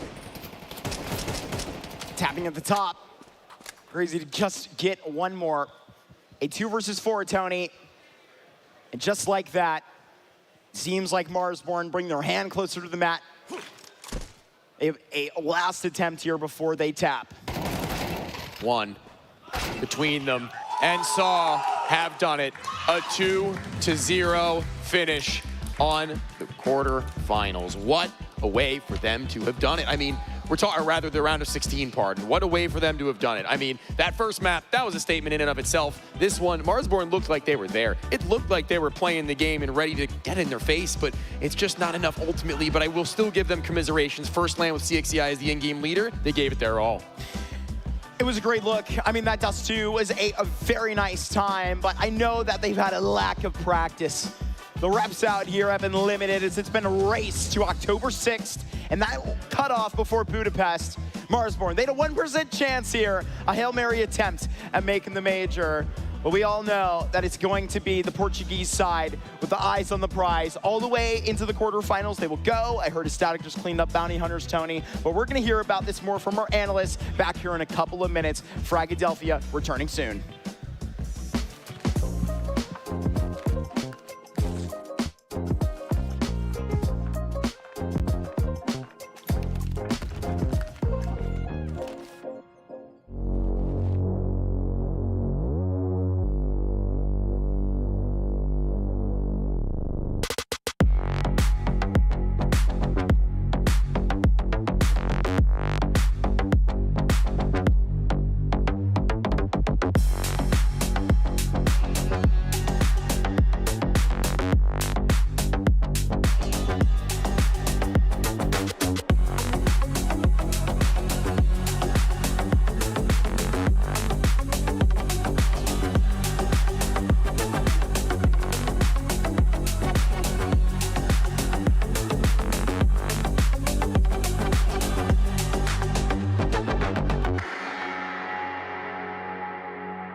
Fragadelphia fans, if you play Counter-Strike, you're gonna want to hear this. The 1v1me app is launching their Counter-Strike League. Get paid to play in the 1v1me Counter-Strike League. You earn a guaranteed minimum on every match and earn more when you win. Play late nights, weekends, weekdays. It's flexible and fits your schedule. You want in? Drop a follow and a DM to apply. Counter-Strike hits 1v1me Season 3.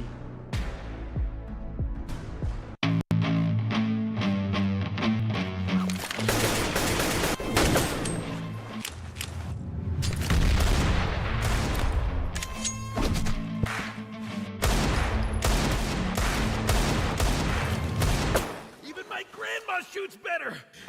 If you were as fat as your mom, I would have hit you a long time ago. What did you say about my mom?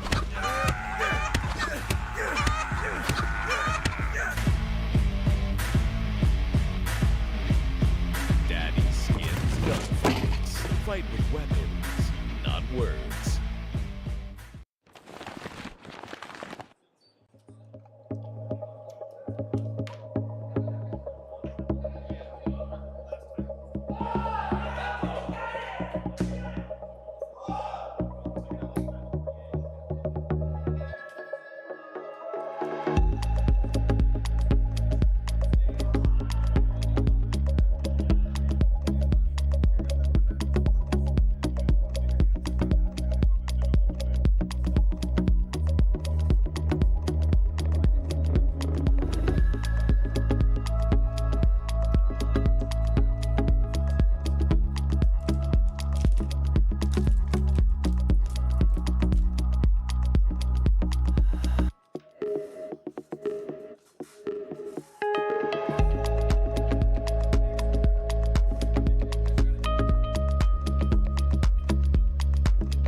Welcome, everybody. We are back here on the desk. It's a 2-0 here to start out, and another 2-0 as well. We've got here Agil from SAW on the couch. Agil, how are you feeling moving on in the playoffs? Oh, my apologies, Agil. I've completely screwed you over here. No, it's good. Yeah. Some technical issues. Yeah, just minor. Something fun for the people at home. Honestly, feeling pretty good. It was, I would say, a clean 2-0. So we move on further into the bracket, and yeah, that's it. Well, how's it been? Before we get into that game real fast, I have to ask you the same question I've been asking everybody this weekend. Sorry? I have to ask you the same question I've been asking everybody this weekend. How many cheesesteaks have you eaten? Right now, my cheesesteak counter is at 1, but it was pretty good. Okay. But I'm gonna up it up before I get out of Philly. He's going back for more. Okay, yeah, I love to hear it. For more cheesesteaks. Yeah, honestly, I can't get enough of them. That being said, I have yet to eat one here, so maybe I can. But I am very excited about it. Yeah, it's good. Almost as excited as I know Paladin is here to ask you about that last game. Yeah, I mean, talk to me about just the development of Aragorn and Crazy. I mean, you guys have had them for like 3 months now. You've got the major potentially on the horizon. Yeah. How integrated do you feel they are in the lineup right now? Obviously, we are all really motivated and eager to show good results here and try to make the major. As their development going, it's going pretty good. I'd say we started the season pretty well with them. We had a really good tournament in Fisher. And then we kind of slowed down a bit, but we managed to have some good months for us to practice. And I guess we feel pretty ready right now with all of the practice. And I would say both of them are really comfortable in the team. Where do you guys kind of feel right now in like the international space? Because obviously Fissure went really well for you. You had a couple of bumps in the road along the way, but now that the major like picture is more clear to you guys, how do you feel as a team right now? I mean, Frag aside, just in general. Right now, I would say we are in a good position, right? We feel good. We still have a couple more tournaments on the horizon, even though if we don't really make the major, but right now we are only thinking about that. So I don't know. I think we're feeling good. So you've played with Story a little bit now. I mean, this guy's development and poise that he shows, there's this confidence that he has that I didn't feel like he had when he first joined the roster. Talk to me about him now. Like, is he more of a vocal player now? Is he a little bit more in the limelight? Because I feel like he just got such a good control over the AWP now. Yeah, definitely. He is a really vocal opera. He helps us a lot in the CT sides and even on T sides, like the mid-game calling and everything. So he likes to intervene a lot in game. And honestly, I would say he's like an engine in our team. When things are going well for him or he's having space in the game, we all can feel really comfortable because he puts us all at ease. So he's really great to play with. Well, congratulations again. Yeah, absolutely. And before we release you back into the wild here, we want to take a look at these teams here. We've got the playoff bracket showing up here. So any surprises for you on this playoff bracket? Obviously, we see Fnatic, Big, Wildcard, OG have moved on the left-hand side. Honestly, I think from seeing the bracket right now, I think it's kind of what was expected. Sure. So only our opponent missing. I don't know who we're going to play yet. I hope it's 9 though. I want to face them. Why is that? Huh? Why is that? Why would you like to play 9? I don't know. I feel like they're also a team who's in the contention for the major. So we just want to eliminate them right away, obviously. If it was ourselves, it would be better. Sure, sure. Well, we appreciate you joining us up here on the couch. We do want to let you go back there and get ready for your next matchup. And I'm sure you'd like to scope out where to get another cheesesteak as well. So, Agil, thank you for joining us. We are going to go to another break, but when we return, we'll have more Counter-Strike for you.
give you the...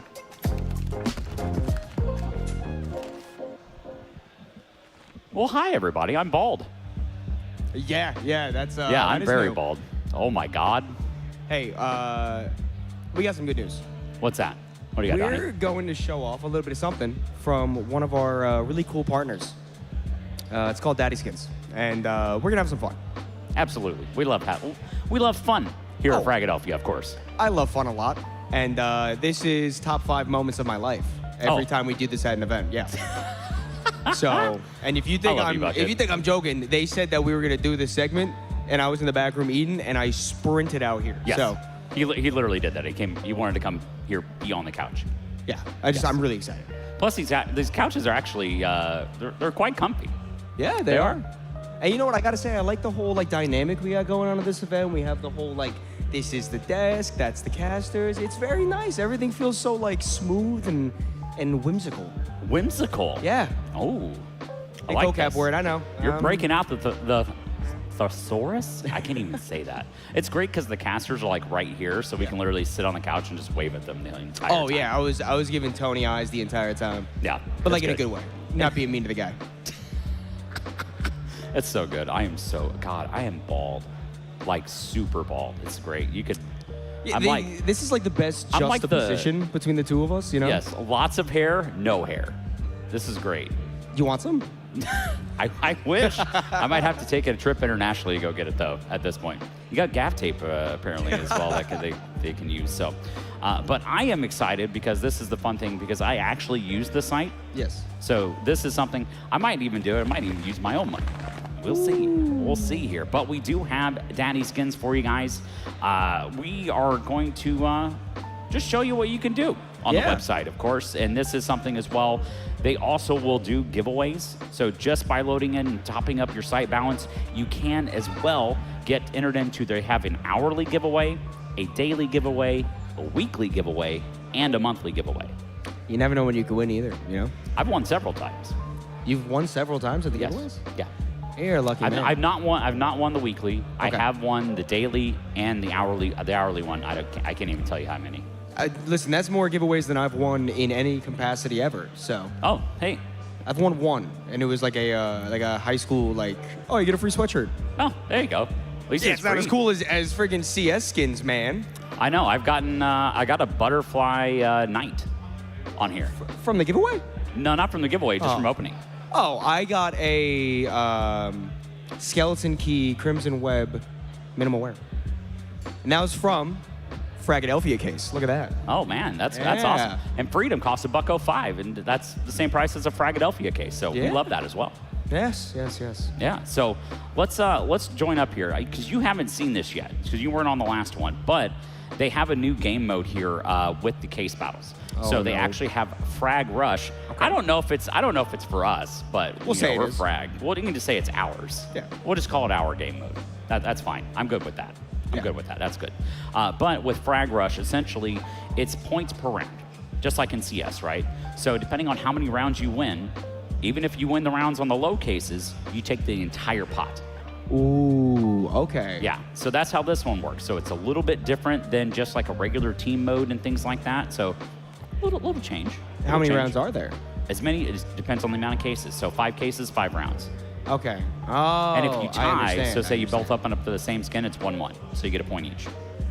So we'll do Frag Rush. We'll kind of show you here with our Fragadelphia cases. So we will add just a few of them to the pot here. How many are you feeling? 5. 5? Yeah. All right, we'll add 5. We'll start slow. And then your favorite, we're going to do the Labubu case. Gotta have one Labubu case. One? We're in 2. 2? 5. 5. Okay, cool. Happy we came to an agreement. Great. Wonderful. Just absolutely stunning. Okay. So what we can do here is we can kind of go heads up. We can go one-on-one, or we can even make it like a team battle as well. So we could do 2-on-2. We could do that. Nice. What are you thinking? I mean, do the one-on-one. Do the one-on-one, okay. So you can have a 1v1v1? Is that what you're saying? Yes, you can have a literal 6-person free-for-all. 6 is a lot. Let's do 3. Let's do 3, okay. Yeah. Are we taking seat 1, 2, or 3? Oh, I'm not good with that question, but I say 2, but you could choose. Door number 2. Ooh, he's putting a lot of faith in me, guys. All right, we will roll it off here for you guys. Let's see what we can do here. I'm interested. The Philadelphia cases, the cool thing about it being $1.05 is that we've actually, I think, maybe even King back in production, maybe, and I think Cashmere from Marsborn, who we actually just saw not too long ago, have actually opened up knives as well out of the Philadelphia case. Yeah. Okay. People we actually know have done it. But you can kind of see the tally that's coming up around top. Yeah, so up top it says 2 points. Yes, so you can see like somebody's got 2 points, 1 point, 1 point. So as of right now, we are only the 1-pointer. We're not going to get it on that one, of course. I mean, we still got time to catch up, though. We do have because the Labubu case is going to treat us good. Right. So there's 10 cases, so there's 10 points to be earned here. So as of right now, we're in last, but it's a Labubu case. Hey. Not anymore. Oh, no, actually, never mind. Funny enough, the buzzkill is a buzzkill as the red in that one. No, we're chalked. Oh, no, we could technically still tie. We can tie, and then it'll be a roll-off. Nope. Okay. No, Tech 9 Terrace at $244. I think we're done. Yeah, I mean, bot. I don't know how to say that. Bot. Let's just call it Bot Anton. Yeah, Bot Ant is kind of destroying us. I'm not gonna lie. Yeah, It was not good for us. In fact, took 7 of the 10 rounds. Hey, but you know what? There's always next time. There's always next time. There's also this create same button here on Daddy Skins where you can just click that and do it all over again because you can. And that's the best type of next time. Yes. Is commitment, going back at it because you know what? If at first you don't succeed, try again. And that's already a point on the board for us.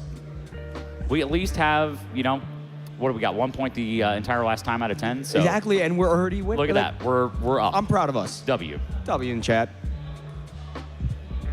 That's actually, so I really like the high beam, the Glock, just as a Glock skin. I think it's really underrated as it's almost like consumer grade. Like it's not even mil spec.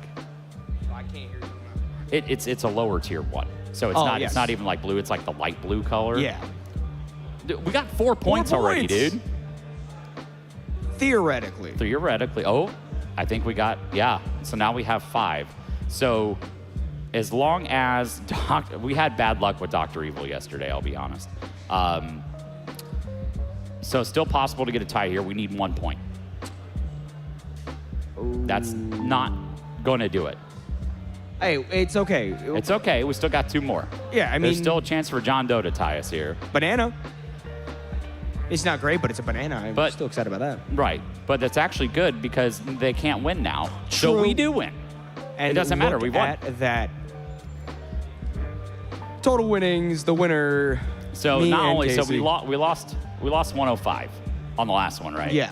And then on this one we gained 286. So overall we're plus $80 right now. You know what? That's all thanks to you. You picked it. I picked it, and then you hit create save. That's true. You know what? That's true. That's our right. Is we can do whatever we want here. We right? can. It's called freedom. Maybe we should do a little team. Okay, I gotcha. Now, do you want to do the frag rush, or are we just thinking straight up team battle? You want to go OG team battle? Yeah, do a classic for now. Okay, we'll do classic here. What cases are you thinking, my friend? Oh wait, open up the cases because there is. We can also sort by value as well. So if you're like, I'm kind of feeling like a $50 case, we can do a $50 case. You can also do like a classic weapons case. Oh, you can do the cases. I forgot about that. Do like an esports 2014 summer. Oh my God, that's a throwback. Yeah. There you go. Let's do 5 of those. Let's do 6. And then add some more. What do you think? Maybe we should put like a big one on the line. You know. How much in value are you thinking? I mean, well, let's see. What's like 40? What we're rocking 40? with like that? Okay, we'll start at 40 here. Let me type that in here. Ooh, okay. You go for an X-ray? We can go for an X-ray, or there's one case called. Oh, it says Fiery Night case. I really thought that said 5 nights, and I was thinking of 5 Nights at Freddy's. That's fine. We'll do it anyway. It's close enough. That's close enough. We'll do it. All right. Team red or team blue, my friend? Red. Red? All right. We will go red. We'll call on the bots. That way you all can see how the site works here. Yes. We won't wait for this one to be filled up. We will roll it for you here. So the Esports 2014 case, I actually think I've also won on this one as well. I feel good about this case. I don't know why. Oh, a nice little ocean foam. Oh, wait, no. Ocean foam was a different case. That's the, somewhat a C. Yeah. Hey, that's good. We'll take the Bengal. That's a W for us. Long time. We're up like $40 right now? Ooh. Okay. Maybe we'll get a special roll as well. I remember in Knoxville, you hit like 5 of those in one battle. Yes, I haven't seen. We've been doing this. We haven't seen anything yet. So maybe we do see it. Hey, maybe it's me. Maybe as opposed to the unluckiness I normally bring, maybe I'm bringing the luck today. You know, the last time we did this, don't forget we had to be quiet because we were winning. Oh, the Code Red. Code Red's a good one. I love that. Hey, we won. That's an easy win. Easy dub. Yeah, we only made like $15, but hey, dub's a dub. Yeah, and we also made math is pretty difficult, but I'm doing it. $12. I'm doing it. Hey, we're gonna win even more this time. That's why, like, I want to see. They have like a little magic hat that pops up where you can get kind of like a special roll. Right. That's what we want to see. Yes. And we will see it. We will see it. Maybe. We're getting really lucky right now. I'm not gonna lie. I didn't know a factory new Negev was $9, but you just cursed it. Now we're down $4. Come on, somebody hit a knife. Let's give us something here. We're gonna hit a knife right now. Right now. It was really close. It was close. Sandwich between two. Oh, we're losing now. Yes. Yeah, we're down $10, but hey, we can bring it back. Yeah, no, I mean it's nothing back. crazy. Now we're down more. It's a little. Now we're down $20, but hey. A koi? Oh, that's an easy dude. win. That's an easy win. Yep, that koi at the end did it. It wasn't even us, it was the bot. I know, the bot got it, but hey, that's why you do a team battle. Yes, it's double the chances. Better chances. You gotta split the pot, but it's double the chances. Yeah. Math is mathing. Math is math. And don't ask me about the math, but it does work out in some way. So here's kind of the other part of what we can do.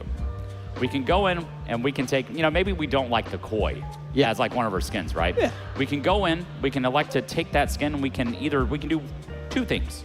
We can go to exchange, we just exchange the value like for like.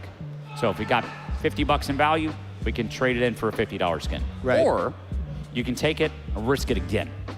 And that's more fun. And that is more And that's fun. also where you seem to do your best. I will not lie. I have had a pretty good roll of I don't this want to one. jinx anything, but I'm just saying from previous experience. I want to go ahead and clear out some of these lower value skins here. So you have 112 skins. That's a lot. That's a lot. That is a lot. We've been having some success here. This is good. And also I was sitting up at the front desk. I also had some success up at the front desk. Yeah, you were spinning the wheel? Yeah. No, I was on Daddy's skins. Oh, up front. okay. Yeah. Oh, so he's still riding the high from before.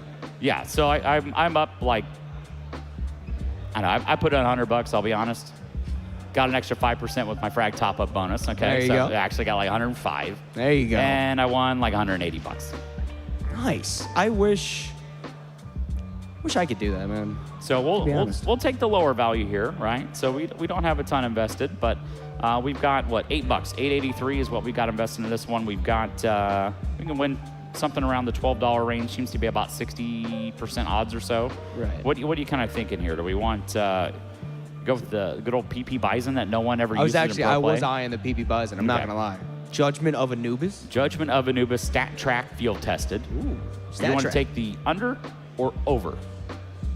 I want to personally take the over. I'm not going to lie. Here we go. Now, this is kind of the new one. It's kind of got the flip screen. It used to just be a pop-up roll, but now they actually cycle through.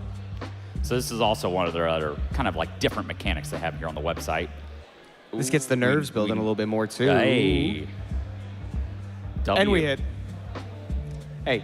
That's Also, what I you call. barely hit because our chance was 59% and rolled 50. So you were close to losing, actually, on that one. Close, but no cigar. Close, All but right? no You cigar. can't catch me off guard. Yeah, 100%. Yeah. Yeah. So here, let's do this. That koi we were talking about, because we split it with the bot who actually pulled. the koi. So we got about like $38 there in value. What are you thinking here on this one? Ooh, I'm looking at that. What about that AK Asimov down there? Yeah. Yeah, I like that one. Classic skin collection. Classic Minware. Classic. Yeah. You Absolute choose classic. the over under this time. Oh, you got to flip it. You got to flip the script. You got to go Right. take the under this time. Always go under. Also, I'm digging the music I'm hearing as well. Oh yeah. It's kind of like been, live music. I'm grooving good this with whole this. time. Oh. If you guys see me, or you can't see me when I'm on the desk, but when I'm waiting for the games to start. Oh, no, we lost. 96. It rolled I brought 96. a friend. I hope you don't mind. Oh, it's my dear co-caster. We're gonna be doing the next 2 games, but now we got to focus on gambling, buddy. How we doing? We're good, man. Yeah, we're doing pretty good. I mean, we didn't hit that AK, which is unfortunate for us, but. But are we down? No, we're still up. Oh. And he's also just up. Yeah, I'm from just up. before, I'm just too. up in general. Oh. Yeah. Well, we ball then. Yeah, we do ball. But now you have to choose what's up. I mean, you know, Casey's gonna select what skin, but I mean, you do got to wanna- choose do you what you wanna want to go upgrade. for it? Wait, do you want to? We'll trade in this rust coat. I think Zeph picked this one yesterday. What? You want to flip that? Yeah, let's flip it. Let's do it. Oh, look Let's at that flip it. fire No, serpent. I mean, well, no. In fact, no, it's a Jaguar. Keep that and Oh, flip the lower tier knives. All of them? All of them? Yeah. Okay. All right. My fault, man. All right, dude, we'll do it. Oh, I have one of these. I got one of these off Daddy Skins of Whiteout. Oh. Minware Onitage. All right. Hand cannon. Hand cannon's crazy. There's more. We can scroll a little bit. What are you thinking? Honestly, I'm feeling the lore. Where? Bayo? The Onitage? The up? No, the Bayo. No, Lord. I'm not lore. Yeah. I thought you thought the up was a Dragon Lord. That's my fault. No, I- for I- a $700 I doubted lore? your ball knowledge. I'm So, sorry. we just Did roll- you know my name? What is your name? Ballin Gaming. Ballin' Gaming. Ballin' Gaming. Oh. Buckets. I heard it was something else, but. Yeah. I go by Buckets. many names apparently. Yeah. More names than apparently I even know. Every time I see your name on broadcast, it's always something different. And on the schedule as well. Yes, and on the schedule it changes. And what people just pronounce. Or what Joe wants to call me that day. True. Or D. That's good. Over under. I was going to say something, but I'm not. Stay where it's at. Under? Keep the under. Keep the under. Who knows? Anything can happen. Hopefully Anything good can things can happen. Well, I mean, I would hope so, but I'm just saying anything could happen. And Oh, we hit it. Nice. see, I can't tell when it's about to end or like when it's. So you I see the- need you see the I need the arrows. wheel, dude. That gives me anxiety. I need a wheel where it's like, all right, it's gonna yeah, we're like you cleared can tell it. where it's gonna end. Yeah. This is like, well, it could go one more and Yeah, screw but you over. the anxiety You is kind never of part of know. the fun. It's the adrenaline you get. That's true. That's true. Like, what were you guys doing? A bunch of case openings or just battles? Oh, we did. Oh, yeah, we the did straight up Labubu. battles. We did the Labobo. You know what? I think we should open a Labubu case for my dear friend over here. What's in the Labobo? Do you want to just open it outright, or do you want to battle it? Oh no, we're still battling. We're still battling. Still battling. Okay, I got it. What do we think? Ooh, Action show 'em the teams. rush. Do the frag rush? Because you haven't seen this yet. Yeah, it's new. So frag rush is new. Okay, what's So that? With this one, it just goes by whoever wins by as many rounds as you have cases. Oh. Yeah. Okay. Yeah, I'd love to see that. So if you got actually. 10 cases and you got 3 people going, you know, it's like Okay. every time someone wins a case. Here, we'll do What's- 10 what's the Labubu skulls cases. on Oh my it god, for? 10 Labubu cases is the 10 best day of my Labubu life. cases. What's the skulls on it? It was like 2 out So of 3 skulls. That's the odds of winning something of similar value. So the more riskier, the higher you can get Oh, with it return. quite literally is a difficulty rating. Yes, it More or less. literally is a difficulty rating. Okay. Absolutely. Okay, now we got Labobo. Ah, the Labubu case. 10 Labobos. Let's That's do $200. let's do 3 people again, Donnie. Yeah, let's do I like that that. one. And I'm going to pick spot 3 this time. Ooh. You don't want to be a middleman? No, we were the middleman last one. You don't want to be the meat to the sandwich? That's the me in the car ride on the way back to Steve's house as I sit in the Ooh. middle. That's actually a good start for the Labobo case. That's good. So it doesn't matter technically on like what we necessarily open. It just whoever opens the highest one gets a point for that Yeah. round. Okay. So it's a little bit different there. So we're there's that's not the good hat. for us. Well, Yeah, actually, it's only one round. It's only no, one it's round. fine. It's Yeah, fine. that's Hopefully he actually pulls just something more high for value us and we to take win it at from the him. end. Oh Jesus. Yeah, honestly, if you think about it, that's actually kind of a good thing overall. It is. I mean, those gloves alone just double the value of this case and then It's some, going to be so. really funny when we win the entire thing now. Yes, absolutely. Well, we need more rounds though. But it's still, we're only down 1 point. Yeah, we're fine. It's still fine. Hey, we tied game. Yeah. Yes. Okay, we got a point for that, so we're tied up. This is why we do the Labubu case. Come on, Labubu, don't do That's this. why we do the Another one. Labubu case. We love Labubu. I feel like jazzy with this music well, in the that's background, fine. man. It's fine. If anyone's going to win it, it's going to be him. We're still in the lead. Agent Smith. Ooh, We got it. Yeah, that's good. Yeah, That's the real golden good. foil's That's awesome. real good. Penultimate. All right, 2-point lead. So If mathematically, we as get long 1 as point, it's over. yeah, or as long as the same bot doesn't win twice. So as long as bot left. If middle bot needs to win or us. Middle bot won. Ooh. No. Ooh.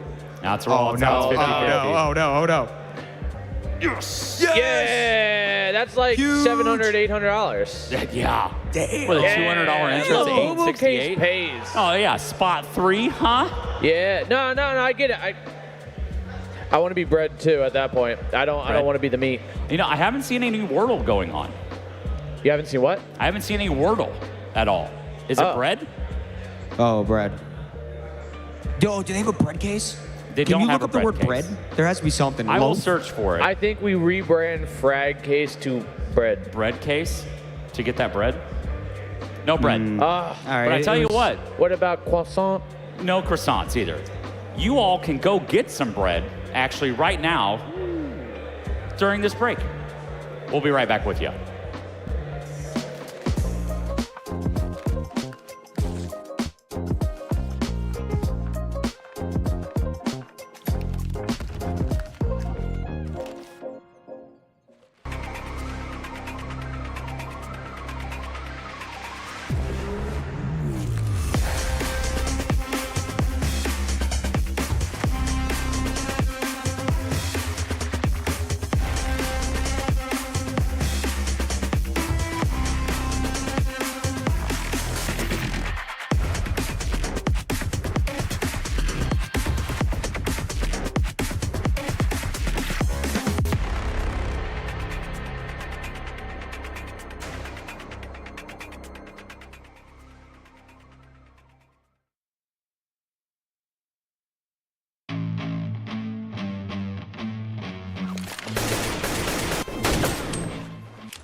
Even my grandma shoots better.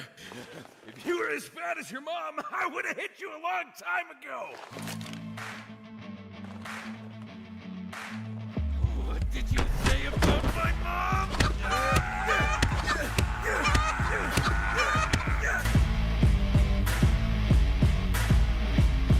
Daddy skins gunfights. Fight with weapons, not words.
ass, Ken. Thought shit wasn't supposed to sink. But no worries, Daddy's awake, which means no more gun problems. Let's see what we got in here. Big update on Daddy's skins right now. This ain't it, oh, you can finally play updated case battles. Try out the new game modes, or maybe... Oh, this isn't mine. Dude, I just need a gun. Yeah, here you go. Fresh from the factory, still smells like paint. Take positions!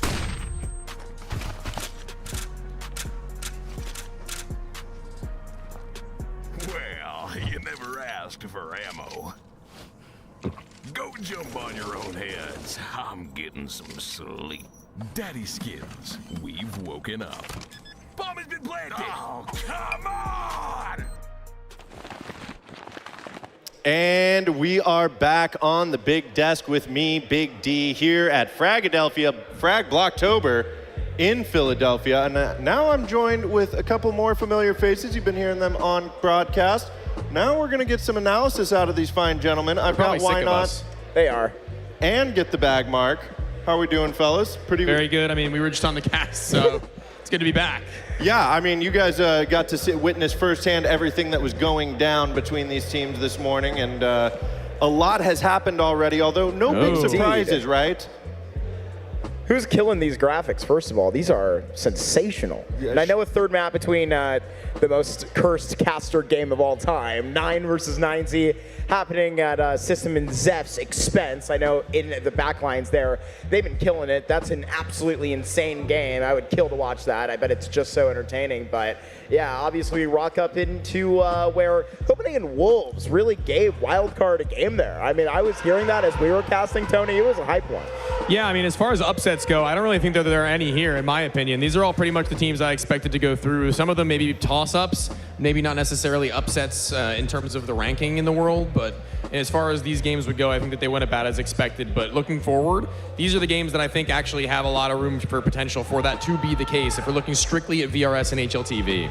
Yeah, it's kind of anybody's tournament at this point, it feels like, with these top 8 that are remaining, even with knowing that 9Z and 9 are finishing one up here. But let's get into this next matchup here, because there is a lot to talk about with these guys. We have OG Esports versus Wildcard, and Tony, these are guys that you talked about possibly being favorites for the entire thing, now facing off in quarterfinals. We absolutely did, and it's already been a point touched upon at the beginning in day one, but for the people who weren't here, it's interesting primarily because Fiku comes from the bench of OG. He comes from this roster having been a long time stay, a mainstay, I would even say, in what was a lot of their important pieces. He was one of the most functional in roles that aren't very easy to perform in. So when he joins this roster and has a spotlight on him in Wildcard, that's where not only do I expect him to shine, but also I have room to believe that maybe OG have an idea of how they would want to play against him, knowing his tendencies. Well, we actually have somebody from OG here with Buckethead. Let's go ahead and take a look at that, why don't we? Hello, guys. We got Nikodos from OG. So you guys did just make it out of the round of 16, now in the quarterfinals, going up against Wildcard. How do you feel about that previous matchup that you just had heading into this one? I mean, I think it was honestly a pretty easy match overall. I think we had a good idea about how they wanted to play the game, and we just executed our game plan and won the game. Yeah, perfect. And now Wildcard, I mean, obviously one of the heaviest hitters here in North America. You're on enemy territory, essentially. Do you feel any pressure going into this matchup, or you still feel like it's going to be business as usual? I mean, I don't really feel any pressure, to be honest, individually. But, I mean, we're never going to underestimate them. They have really good individual players, so just going to do our best and hopefully come out with a win. Yeah, for sure. And you guys are trying to make that last push for the major, last push here at Frag to try to win it all. Do you feel confident that you and your team can make it all the way in both the major and this tournament? Yeah, for sure. I mean, if we show our A game, then I believe we're going to win every single match out from here. Awesome. Thank you very much. Best of luck, and back to you guys. Thank you, Donnie, and thank you, Nikodos. Yeah, well, you heard it there from Nikodos. He's not very intimidated by this, but not going to underestimate his opponent either.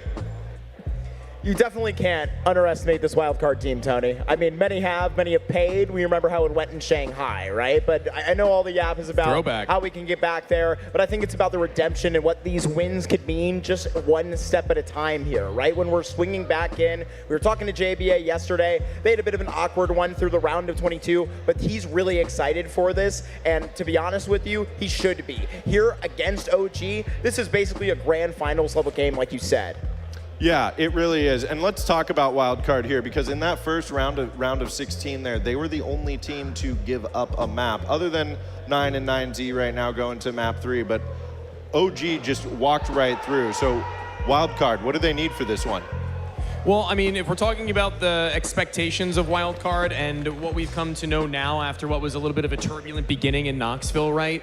They very clearly lean on the fact that they play into Stanislaus' system. Josh was actually talking about it yesterday, JBA, about catching up the players who are coming back onto the roster, even including Fuzi, because he knows how that one works. But it still takes time to make a ship run. Absolutely. Well, speaking of JBA, he's the player we've got from Wildcard. We've got Buckethead once again. Let's hear what they've got. Hey guys, I had the chance really quick to steal JBA to talk about the upcoming matchup. But first of all, you just finished up group stages. You're in playoffs now, round of 16, or excuse me, quarterfinals. How are you feeling? Pretty good. We lost one of the groups to 9Z. We felt confident in our first match, and now going into OG, I'm feeling confident. Yeah, so OG, I mean, probably one of the favorites going into this tournament, definitely a heavy hitter. Do you guys feel confident going into them? Did you guys prep a lot for this matchup? Yeah, of course, like every other matchup. We always prep, and yeah, it would just be fun. Cool, and then I did just want to ask you, because you are now officially the last NA team that can move up in the rankings in the VRS to make the major. Do you think that you guys can do it? Of course, you have to believe that you can. Well, I'm excited to watch you guys play. Best of luck. Back to you on the desk. Okay. Thank you again, Donnie. We appreciate it so much. And yeah, JBA seems fearless out here on the stage. Well, I mean, he might seem fearless, but if we're going to talk about me being on the analyst desk now, I have to say, while I do love Wildcard and I do love what Josh was talking about yesterday, I'm a big Krizen fan. I'm a supporter of what he's been for, coming through the academy system and showing me what an in-game leader at his age can really provide. I'm excited to see what they have to do here, and I'm going to have to take them personally 2-1. Okay, but we are going to get 3 maps. Well, let's talk about these map vetoes real fast, Mark. Take us through them. This is going to be one damn competitive inferno. I mean, this says Wildcard is going to be coming in here as a confident team. This is their really clear home turf where they can come in here and challenge the OG, who are just as familiar with it. It's going to be a bloodbath for a map 1. You run it up, you're going to get an Ancient again. We just saw them on the stage right before this. This one's going to be just as important as Wildcard and Stan can reach into this even further. I think this looks good for a North American team, Tony. Well, I mean, yeah, as I say 2-1, I think that Krizen being the guy I highlight as an in-game leader, Stanislaus is going to be his biggest test. Stanislaus is going to be the guy as far as tenure in North America goes. He's going to be your biggest wall to climb. Absolutely. Well, Tony, you said this goes to 3 maps, but still goes in OG favors. Mark, real fast, give it to us. Is it OG or Wildcard in this series? Wildcard's taking this thing. Okay, it's a split analyst desk, and that's going to mean we head over to our casters. We've got Buckethead and All In Gaming. Hello, everyone. I had to take a quick, brisk jog to the stage and run back and forth. Got those interviews in, but we're here. We got some quarterfinals Counter-Strike here in Philadelphia. Yes, sir. And Anthony, I cannot express to you how excited I am to allow for playoffs to begin under our watch. Yeah, and starting off with 2 great teams, too, as well. Wildcard sporting some spiffy jerseys, I might add. I do like the new jerseys. They're looking pretty clean, honestly. I do have to say, Fozy has a white jersey on. The old school one? It's kind of like, have you ever seen volleyball, how like the team captain will have a different colored jersey? Same vibe, although I'm pretty sure Stanislaus. Yeah, I was kind of wondering what changed, but yeah. Oh, we're in. Oh, my God, it's so quick, so fast, just like you. All right, ladies and gentlemen, OG versus Wildcard on Inferno. We are getting into our first quarterfinal here at Blocktober as T started to take aggressive stance up banana. Krizen tried to spray through, falls back through that smoke, allows the space to be taken for the T's, and it does seem like an easy bomb plant already going to go underway. Wildcard just exploding out on the site, still taking a little bit of fights here, trying to fend off the CTs from walking through that smoke, which is exactly what they're going to do. They're going to lurk and lie and wait and spring this trap upon the site here. 5-on-4, and it's OG having a man advantage, a 2-man, a 3-man advantage. It's down to just 2. The in-game leader last alive here, but not for long. OG take the pistol in extraordinary fashion. You know, who said B-side is hard to retake? Who said that? Clearly not OG. I mean, I thought it was a little difficult, but that looked pretty dangerous. I don't know. They made it look pretty easy, only losing 1 player through that whole retake. Beautiful things out from OG to start it out. I was helping, that's all. You're good. If anyone, you guys can't see, Anthony just pet my head, so yeah, that's what happened. I was trying to tame the beast, but it is actually a really good start there from OG, and honestly, on a map like Inferno, you need that strong CT side start, especially the opening. You don't want to always start at a downward trend, trying to work your way upward here on a tough CT map like this, because let's be honest, if you ain't controlling Banana, you're not controlling the map. Oh, yeah. You know, we didn't get a lot of pregame time before we hopped straight into it, so Yeah. I just want to ask you really quick, what do you think going into this? Because personally, I kind of think OG got this 2-0. I do. I have to agree with you as well. 2-0. But the heart, the NA heart, says Wildcard has a chance. I think we could still at least see a map 3, but in the end, I think OG overall win. I mean, Wildcard definitely got a chance in this round, being up a player advantage. 1 rotating in through CT towards that library, but the T is still focused on trying to make the A-bomb site work. Nice little spray from Adam B. Will allow that to continue, and OG run through the T's. Foes, the only one remaining, would need the ace, but immediately cut off as soon as his name is called upon. You know it's a dire sign already if OG's already like smiling like yeah, so good. You got to be hyped up, man. Oh yeah, especially at this point. You're into you know how much this means to them. This is the final push for them to make it to the major. Yeah, but do they have it and they're trying to secure it? No, they're trying to get in it. Oh, okay, so this is a must for them at this point. There is no anything else other than winning. Yeah, I mean, effectively, whichever team loses here, their major chances are cut off. So this is a game of very high implication. It's not necessarily a qualification game because these guys still do have further games to go, but yeah, loser here, done. And that would be a tough loss here for the NA squad if that was to occur. They do have to fight it through probably the favorite of this tournament, in all honesty. OG, I think the top seed. Not the top seed, or but no, I think like if you're looking at the actual Fnatic is technically Fnatic is, but if you're looking at the current form, I would say OG is the top seed, and Ikeda's trying to get a little sprayed out. Wildcard just on pistols for this round, so not too much to really worry about. They are grouped up towards bracket, 1 satellite lurk in B. It seems like they want to slowly set up towards that lane. 2 players playing in pit. Well, I really like that setup, in all honesty. Definitely, you can fend for yourself a little bit better there. A lot of action goes off the swing, because we do see, a 1-for-1 trade usually after somebody jumps balcony, lane kind of springs onto you. So a good setup like that is just setting yourself up for success, just like we do see Ikedas do exactly that. Finds a third at the last second, but a swing with the Deagle does at least net them 1 kill. Yeah, make that 2 as the Deagle continues to be good. Fiku making sure his name is on that scoreboard. Still down 1 player. The weapons aren't the best, and M4 secured and somehow brought into a 2-on-2. The 2 international players on Wildcard look to do it against their own. A beautiful spray leaves just Spook left, rotating in through those arches. Not yet to find himself in the kill feed, but maybe this is his chance. 1v2. Still a decent spot to be in, and he has a kit. He tries to make his way forward here, up through Moto. Got some space, but now making a noise. The footsteps are in, the shots are through from the Deagle, and it connected. Biku with the triple, and he's making sure. Yeah, that's what I like to hear. A little bit of sass. Ooh, a little bit of sass. There was a lot of sass. I might have been dumbing it down a little bit to make OG feel a little better. Well, listen, all I'm saying was I saw those finger pointing. He said, sit down. Sit down. Sit onto the plane that's going to take you back. Ooh! To the Is that what they're saying, you think? Hey, I'm loser does summing go it up home. for 'em. Loser does go home. Exactly. We're at elimination points here. There's no, okay, there's always still tomorrow. There's nothing after this. Absolutely nothing but a travel back. You know, I do want to point out Eridos, a former frag champion over in Las Vegas, but a different team, of course. That was under the NIP banner, but yes, definitely experienced in these type of stages on enemy soil. Fiku's going to need to be ready to continue to spray. That's 2. That's good. AK of JBA continues to allow the bullets to fly towards the CTs. 2-player advantage. Decent nade, doing about 30. Ooh. Scout shot still looking to find a few more. Does find one. Almost lines up for another. You got to watch out with this spacing here, Wildcard. We've seen collaterals happen with scouts before.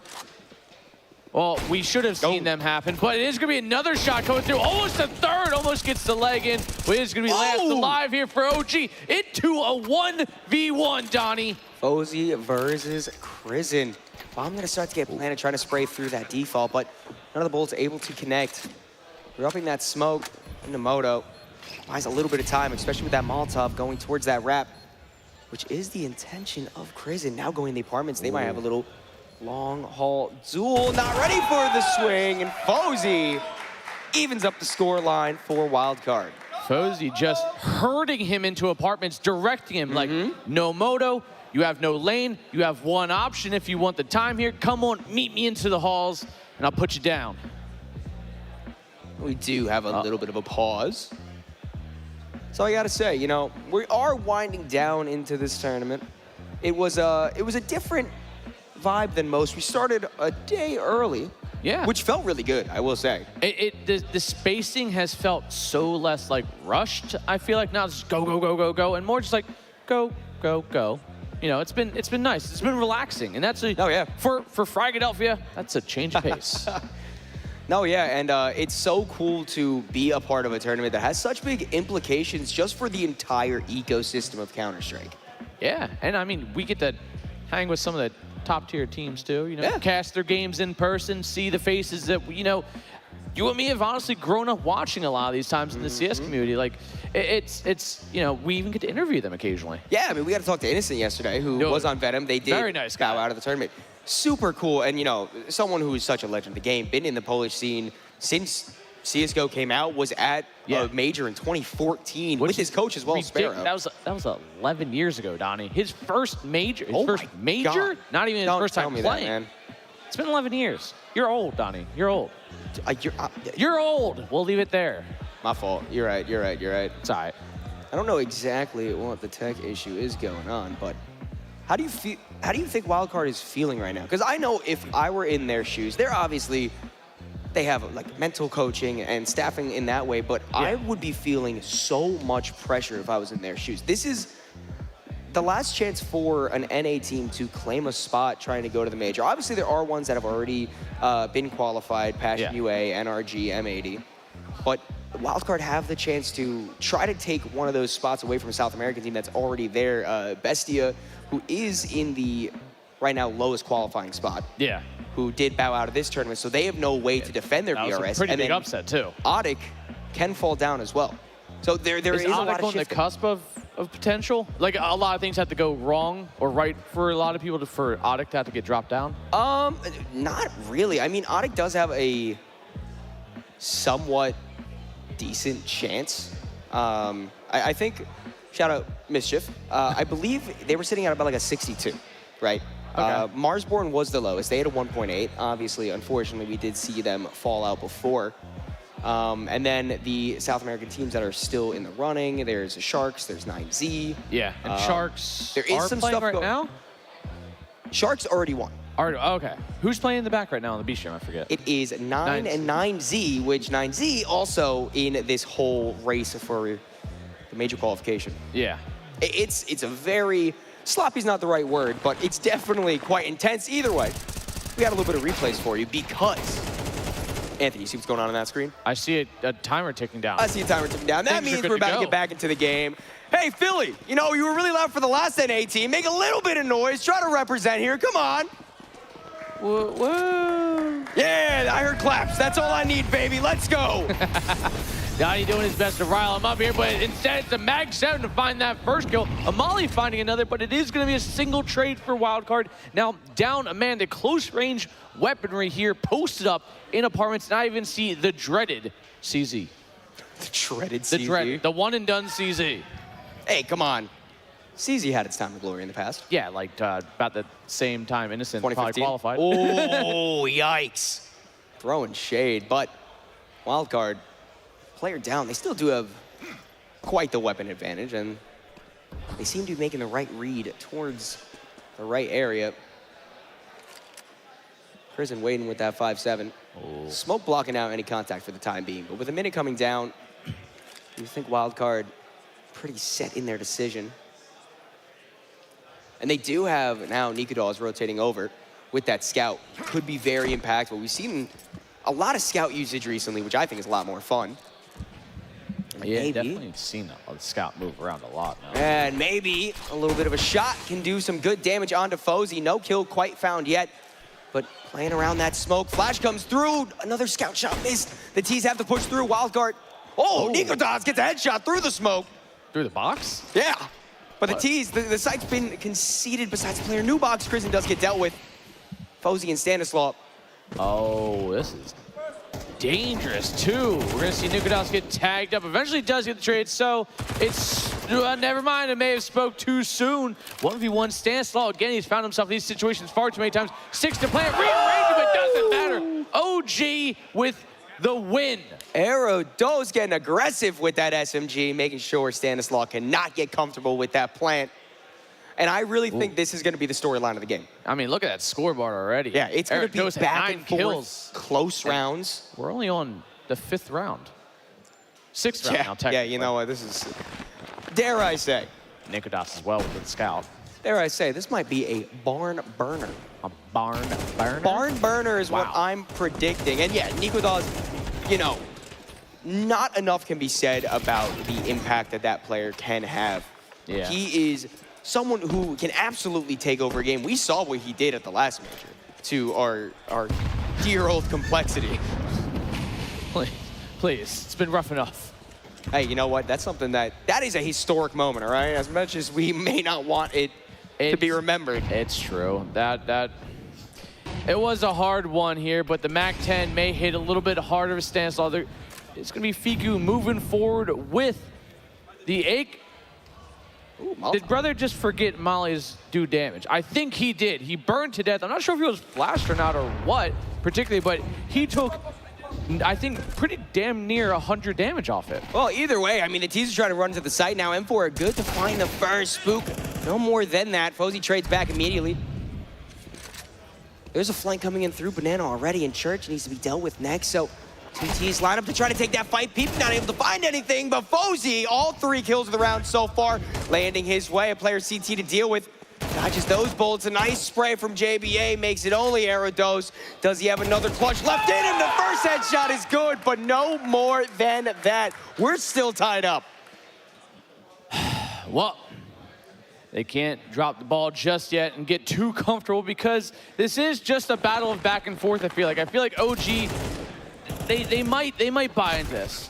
Or they might, nope, there we go. There, I see Nikodas with the rifle. We see some 5.7s, a good bit of utility. So this is just a battle of the force buys. This almost feels like, you know, round 2 or 3 right now. Battle of attrition, I believe. Yes. Yes, The CZ yes, back out again, Donnie. I hate to see it. Hey, come on. I hate to see it. I'm saying it. Adam B might be able to make some work with it, though. Yeah, one. Just one. That's the point. Hey, one's better than none. The big one and done. Well, OG, speaking of one and done, stacked up almost entirely on the B bomb side, so as Wildcard makes their way up mid, Prison might only be good for that one and done. Playing around that smoke and now fades. Taking their time clearing through, but they will just start to run onto the site. Prison tucks in apartments, waits for the rotations to come through, and look at the entire team rotating in through CT. This can easily overwhelm a few players. I mean, if I'm OG, I save. I 5, keep it. I mean, if not, then I mean, set up for some exits. But the money's still not good for Wildcard. I mean, you can take a poke at it a little bit once these smokes dissipate, but if you don't instantly get a kill in that first 5-ish seconds, yeah, we already see them moving back. They're probably going to leave one player. with a pistol, left behind there, no armor, so that's fine. You can still afford potentially something, but Nikodas with the rifle, we got an ump and some pistols still left, a doable situation for the round to come. Oh, I want to see the potential unicorn round, but I fear that it may not be possible as this bomb's about to go off. If only he had a nade right now. Oh, Kristen's gonna go for it. He gets absolutely annihilated before he can get anything done. So the potential unicorn round is done, but at least one more kill does go in favor of OG. So all things considered, you keep that M4 alive, you keep that UMP alive. Not too bad. Tactical timeout taken for OG. And I gotta be wondering what the coaches are talking about right now. Obviously, Vin's the coach of Wildcard. Lambert over on OG.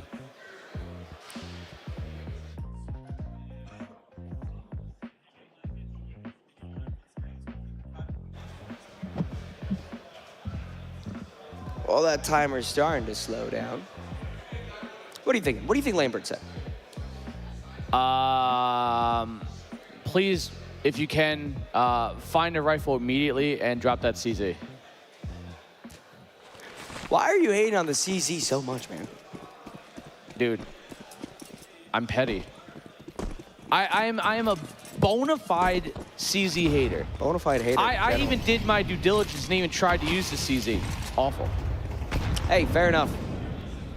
Spook taking a decent bit of nade damage there.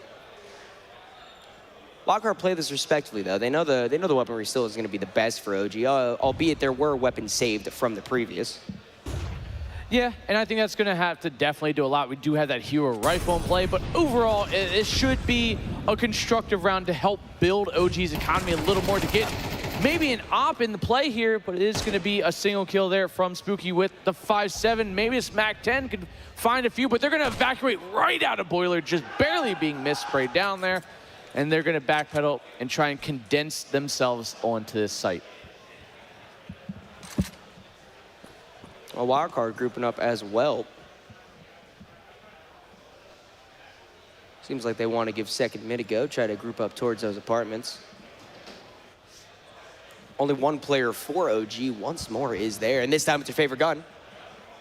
MAC-10.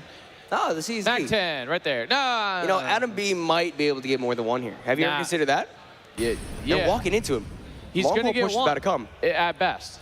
Oh, the CZ, good for one, only one, maybe. Anthony CZ was is right. good for one, the most commonly used term around here. Hey. Either way, 3-on-3. That rifle is still in play, so Wildcard can't get too comfortable just yet. USB tapping through. Did he get a dink in through that smoke? I think so there on Fiku. But he's going to get himself up in towards Graveyard, kind of play Overwatch there as that bomb does eventually get planted. Good nade, too. Maybe not Overwatch? terrible nade. Yeah. Oh, Overwatch, another esport? That's, except... Hey, you said it, not me. Esport? Yeah, no, if I'm OG, I'm definitely saving here. I mean, Krisen only has a USP, so go for an exit kill. Try to do what you did last round, something along those lines. But Nikodas, with that M4. I mean, there are some AKs down, so it might get blown over. I mean, that's true, but they are trying to run on the site. JBA won't let any shenanigans happen. And it is just that lone M4 of Nikodas that we mentioned before. He's not going to aggress. He's not going to play it silly, but he will concede a 5th round. I mean, honestly, they could have probably used that maybe thrown it over to Spooky or somebody, because they're all still around 2K, so 4,500 doesn't leave you a lot of leeway for armor and utility. It's going to be kind of still a rough buy with OG saving. You're going to see the M4 is out, but it's still going to be a very opless presence. And, you know, Inferno is like a very, I would say it's an essential piece there, but you can definitely kind of skirt by with just 5 rifles. Well, I think you can also skirt by the fact that your Opper is quite a good rifler as well. That is very true. That definitely helps. Yeah, it definitely makes it a little bit easier. But either way, guns out for both these teams. Fast utility in towards bracket. Wildcard start to make an approach up there. Ooh. They are running into quite the nade stack, though. Is that 3 nades? Yeah, JBA. That sounded planned. Well, JBA might feel it. Feel as if it was planned just for him. Now, Wildcard redirect themselves towards the arches. It seems to be a ruse for the time being. They don't really know what they want to do. But Spooky definitely doesn't want to let them make their way in through CT. Ooh. This is going to be a tough one. This is actually a really good setup here from OG, and it's going to be hard to crack in, but it is going to eventually get the trades through here, and Wildcard bring it back into a 3-on-3. They're going to get access to the bomb site, but OG going to meet them as they cross, but doesn't matter. Gets the kill, make it 2 on the board. It's actually a triple for Fiku. Very, very nice indeed. Erados, I mean, approaching the site, but surely we'll fall back and save eventually. I mean, there's no point in trying to go for this. I gotta say, Wildcard making me feel pretty confident in this roster right now. This is their map pick, right? I want to say so. It is hard to tell with the backlit images. Yes. There, but I'm pretty sure. Not gonna lie, the light. I tried to look up, I just got blinded for a second. It is. Wildcard is a fantastic one. Every single time Wildcard has pulled off, we'll say a quote-unquote upset. I don't really know how I would gauge this matchup, in all honesty. It would be an upset, but not a huge, ridiculous upset or something like that. Inferno is definitely like their map, though, I feel. Yeah, it's definitely looking and feeling that way right now. I mean, up 3 rounds on their T side.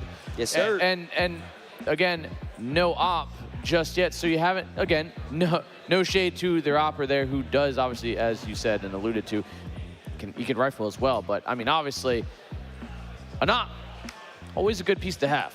Yeah, well, speak of that op, it's coming out right now. Nikodas just picked it up. Lambert maybe said, hey, buddy, get that up.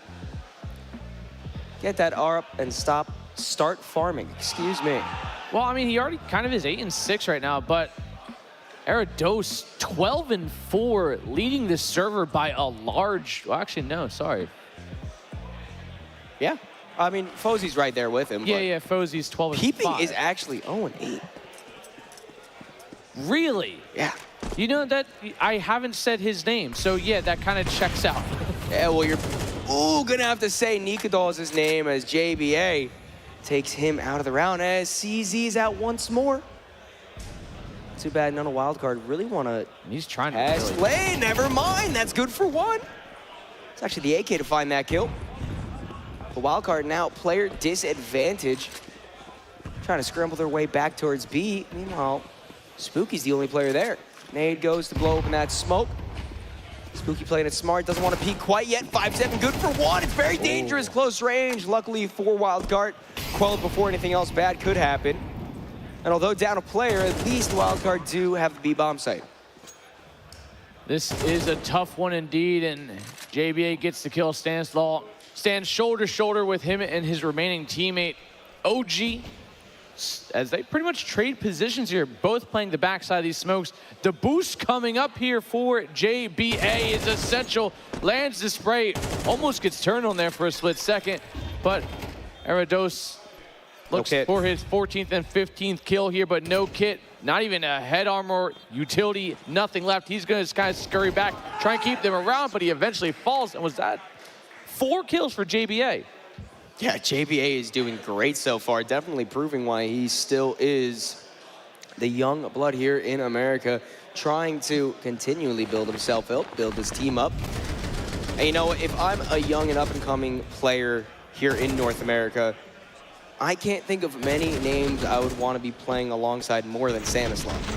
I agree. I mean, he brings all those years of experience and success as well. It's something that NA severely lacks. And right now, still, sadly enough, OG are down 3-7, but Peeping on Wildcard 0-9 still. So if Peeping is known to pop up and start popping off, hey, the way I think OG should be really concerned that happens. Oh, yeah. OG should be concerned that Peeping isn't really firing too hard and they're still winning. But, I mean, if you're on the wildcard side, you don't really care. You don't really care if Peeping isn't there because you're up 7-3. Plenty of time still for him to show up. Maybe just a bit of a slow start, but either way, speaking of a slow start, that is what we have in this round. A little bit of utility in towards B. Nikadal is forced to push forward slightly because of that smoke. There are 2 CTs on this site. Uncharacteristic miss. Spooky forced back, burning alive, 3 HP. And the worst of it is Wildcard isn't even going there. tried to pull over the rotations. It did work for one player. Now they're double pumping it back to A. Why is it this is a double fake? It's all back to B after this. They're gonna throw that library smoke. Oh, is this actually gonna be a wrap potentially here? Maybe a little around the world, but maybe not at the same point. They're gonna split up. It doesn't matter. Of course, Fiku gets the kill. He's always good for one on his, but it's gonna be players still in pit, but it doesn't. Fiku is just on a tear, and OG is the target.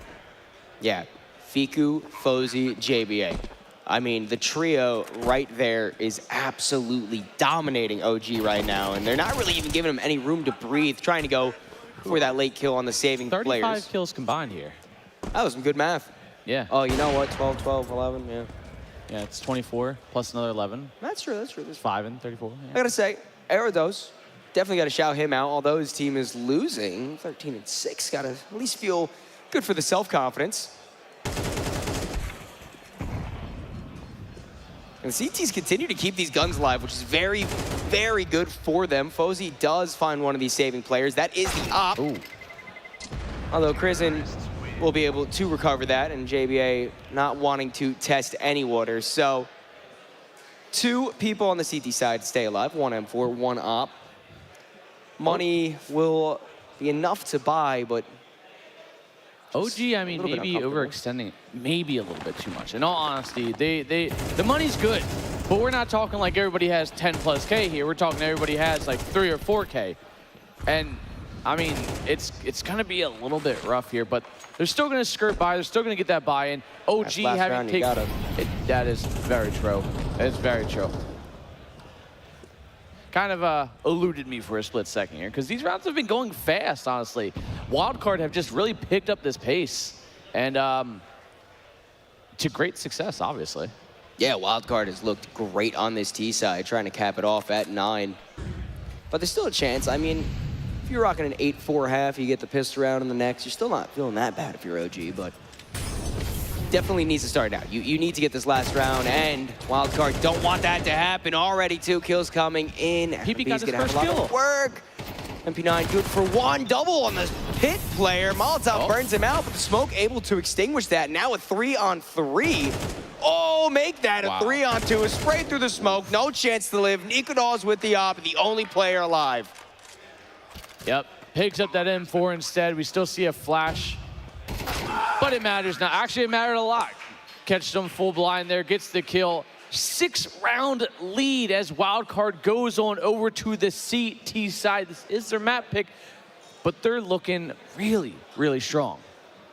Yeah, I mean, it does show why Wildcard pick Inferno. And like I did allude to before, and the desk alluded to before, shout out Marky and Tony, Wildcard is a good Inferno team. This is their bread and butter. You know, you expect them to be able to do very well on this map. They're like a well-oiled machine. But seeing them do this well is something that really should fill a lot of confidence within the NA fans, the players themselves, the organization. It should fill OG with a little bit of concern, too. They're going to go into, granted, their own map pick, a map down. And, you know, some of us said 2-0. Some of us said there was going to be a map 3, OG still winning, but I had OG winning this tournament. I mean, I can't blame you for that, honestly. They're a really, really good team on paper, but Wildcard is showing up when they need to. Yeah, well, speaking of showing up when you need to, Fiku able to find one with that USP, traded back immediately, but he has a lot of teammates nearby. Unbeknown to them, T's actually start to make their way up through mid. And JBA, the only CT there, a quick flank comes through, but it's not going to be fast enough to try to stop the push. Although at least one more kill will be good for it. JBA goes down in pit. OG secure the site, but even playing field as the retake starts.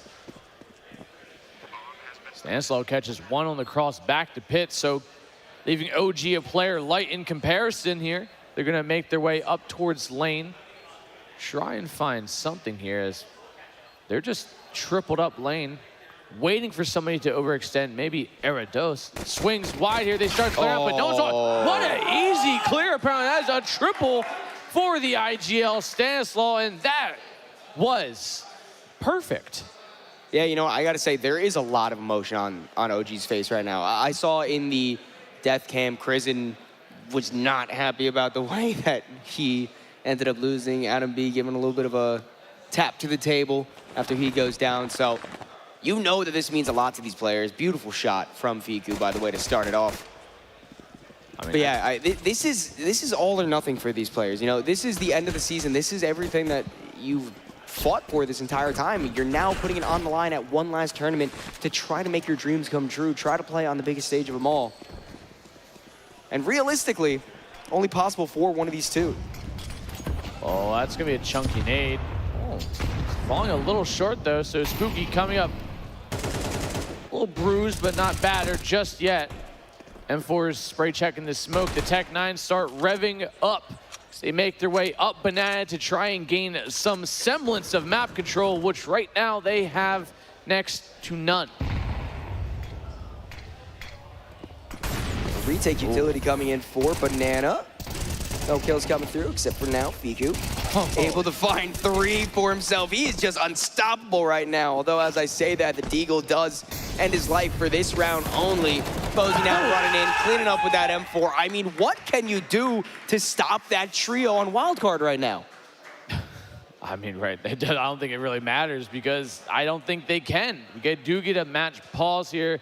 Gives us some time to kind of decompress with what we're seeing, and we're seeing pure, honest confidence out of the wildcard. They fear nothing. They take every fight, no matter the angle. Doesn't matter if they're in a smoke, in a molly. They got 3 in front. It doesn't matter. They just get a triple. Yeah, and when you got that, who knows what to do. Also, we are quick tech pause. Spooky does seem to have something going on, but yeah. 11-3 the scoreline. Great way to open this series. You know, I wonder how the desk is going to feel about this. I feel like this has to change your opinion on what way you're throwing the game, because even if... I think Marky said 2-1 wild card. Yeah. Tony said 2-1 OG. No, I think you said 2-0 OG. Oof. Grant could be wrong, but I know you said what, Donnie? I said the same thing you did. You said 2-0 OG, and you said, yeah, I probably agree with you. I said, I agree OG wins, but I think we see map 3. That's what I said. Whatever. You're putting words in my mouth now, like... Whatever, man. Yeah, whatever. Oh, by the way, we're getting back into the game. 11-3, OG really need to stop the bleeding now. Otherwise, it's too late. Although, as I say that, they are only on pistols. They are conceding. Realistically, map point. Whew. Good nade once more. Spooky already down less than half his health. I will say I like the early smoke from Wildcard. It's really just keeping OG compact. Yeah. And for the first 20-ish seconds, give or take, there's nothing going on their side. They are just stuck. I mean, you got to play respectful, though. You can't really try to over-aggress through all this utility, because a team like Wildcard will... Oh! See? Even just sitting a little too far into a pixel angle, get your head ripped off. Still a majority of the Ts gathered towards bottom B, where Fiku looks to make a meal once more. My God, they look so eerily similar. Arados, the only one left between Wildcard and map 1. Map point. It's just feeling like a 25-minute match right now. Well, I'm no mathematician. I think time is involved in math, or maybe a science. I'm not sure, but that's about right. Time is a construct of human civilization and/or the government, however you look at it. So time is either relevant or irrelevant. All we know is space is really the relevancy here, and that's what exactly is going on here. Wildcard have a bunch of space right now called the lead. Yeah, they got 9 match points. I mean, you have to imagine that Wildcard is just gonna kind of close out here. They haven't let OG do much of anything. Opening kill already found for Fiku, spraying through the smoke. Nigodal is down to 23 HP. There's really just, I was gonna say nothing you do to stop him with Fozy, but I guess Fozy can get stopped as he gets a bullet to his head. I mean, you just look at the scoreboard for Wildcard and it's impressive. It really is, and it warms the heart to see NA is not quite quelled yet. Yeah. And they have weathered the storm that is OG right now. An impressive lead that doesn't seem like it should be shrinking anytime soon. A man advantage, and you still have 2 out of the 3 deadly trios still alive. JBA and Fiku, the only 2 in this round with the kills, the ones you alluded to. The bomb is all the way in Banana by itself. Meanwhile, the other 2 players for OG are near bracket. Make that only Adam beat. Let's say that seems like a lot of people for a fake. Well, you know, they're trying something else out, but it does seem dire days as Adam beat tries to take some space. There's only 25 seconds left on this clock. The bomb does meet up with him, but no matter what direction they go, they're gonna be met with the opposition. Smoke off towards Library, holding the flank for the time being. At least 1 kill goes their way, but now they have to try to clear the site. That's exactly where Stanislaw lies and wait.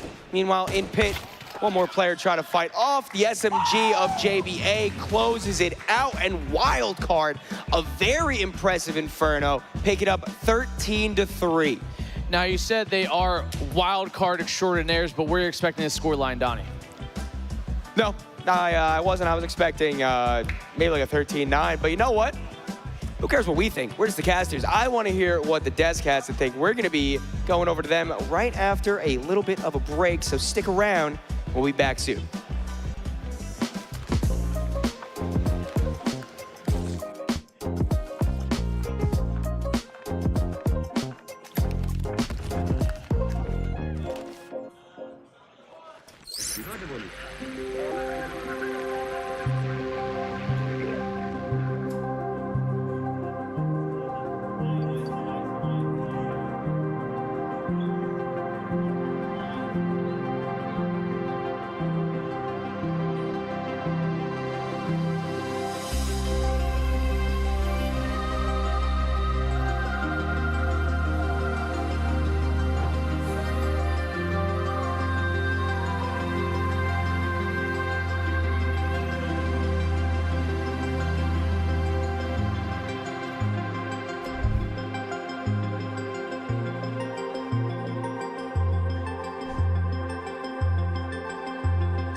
Shoots better.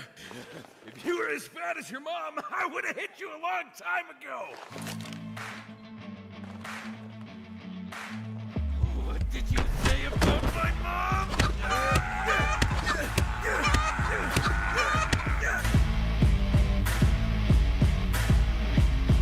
Daddy skins gunfights. Fight with weapons, not words.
That was quite a turn of events there. We thought we would just have an absolute back and forth bloodbath, but instead, Wildcard stomping right through OG on map 1 there. We're back here on the desk, and I've got some more new faces who just hustled over from the B stream for those paying attention to both streams. I've got System and Zeph. Gentlemen, how are we doing today? Doing fantastic. It was a great BO3 that we actually just went through. It was really fantastic. Just such a fun one. And it was really entertaining to come back to this one and find out that Wildcard beat OG 13-3. Yeah, I'm a little surprised by that standing. I know Wildcard had a little bit of trouble in the group stage, but they've come out swinging here against OG and really just punched them right in the mouth. So I'm excited to see what's going to happen here on map 2. Yeah, so we actually didn't see any of this game. I know, this is you guys are that we're seeing of this. Getting a little preview of the slaughter here. I mean, like we said, it was a 13-3 victory for Wildcard. Absolute stomp. Peeping's 0-9 at that point. Wow. Yeah. And I mean, Fiku was on point as well in this one. Say it looks like the Fiku and maybe Java show, yeah, and Fuzi's there as well. You know, it's one of those. The usual suspects. The usual suspects. Right. The usual thing going on for Wildcard. Well, they felt good about map 1, that's for sure. But I want to hear you guys. We heard from Why Not and Get the Bag Mark a little bit before this series. But I want to hear your guys' thoughts about these two teams, OG versus Wildcard. We're going into Ancient. Obviously, Wildcard's already up a map. What are your guys' thoughts going into the second map here? So, I mean, this is completely different from what we saw from Wildcard in the group stage. They were losing maps to people that we weren't expecting them to, losing BO3s to people that we weren't expecting Wildcard to lose to. And for them to come out the gate swinging against OG 13-3, that bodes well for them. Yeah. Yeah, absolutely as well. I mean, you kind of hit it right there on the nail, System. I mean, I'm absolutely shocked at the fact that that blowout actually happened. But with Ancient now, I mean, that's not really Wildcard's best map. Over the last 3 months, they've only won it 50% of the time, which, okay, that's not bad. It's up to a toss-up. But you can never count on OG. These European squads, they will destroy us, if we're being honest. So I think this is going to go to a 3-mapper. Yeah, let's talk about OG here for a second, because, I mean, this is not what they were expecting. Before the match, Nikodos talked a little bit about how they can't, they're not quite intimidated by these guys, but they can't underestimate them either. And I don't know what happened out there, but clearly Wildcard showcasing why.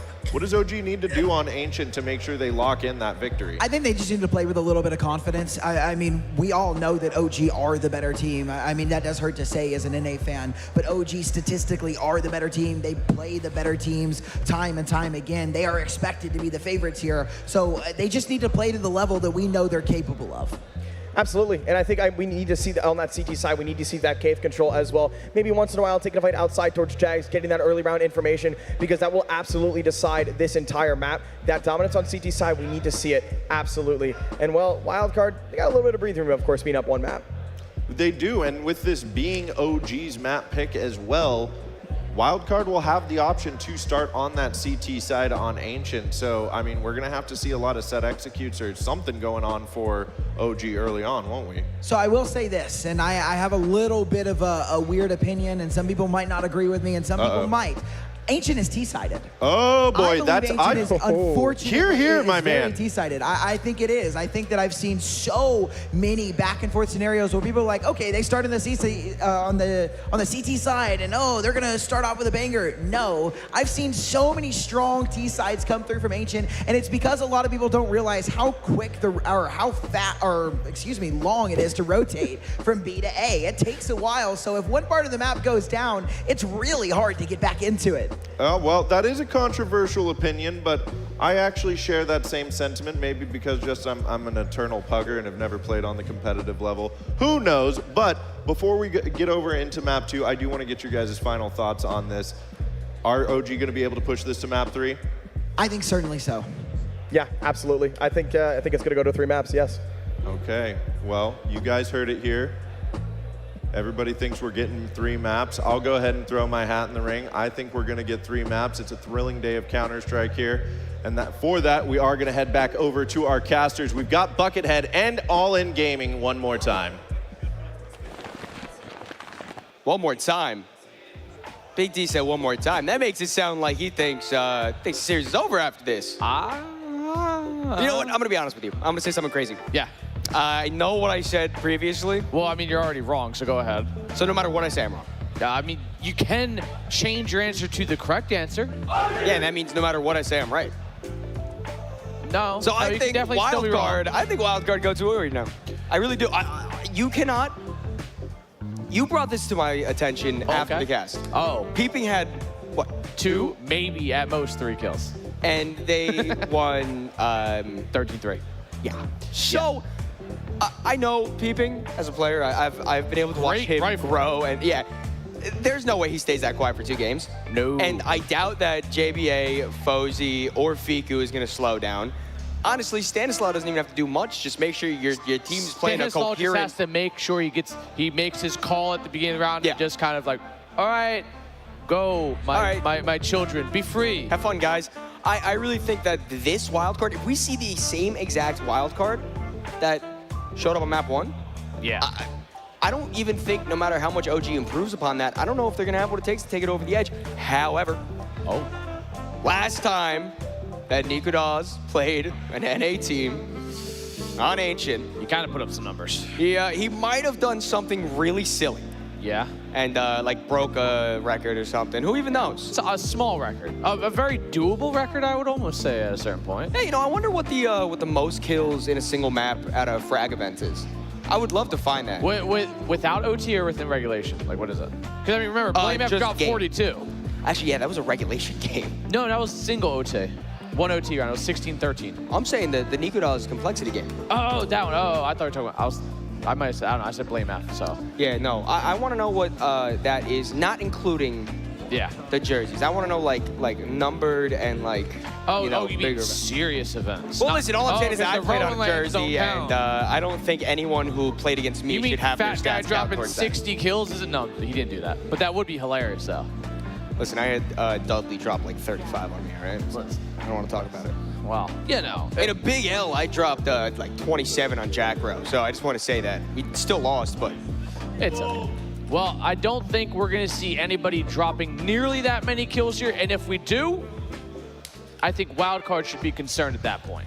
Well, I guess we just have to wait and see. Ladies and gentlemen, map 2 of our first quarterfinals is about to be underway. OG's pick, Ancient. They try to fend off Wildcard from taking this series 2-0, but do they have what it takes? Yeah, I hear that one guy. Go one more time. Yell again. That's crazy. Yeah, it's like he did because out of spite. Either way, I think OG got to start this one off strong.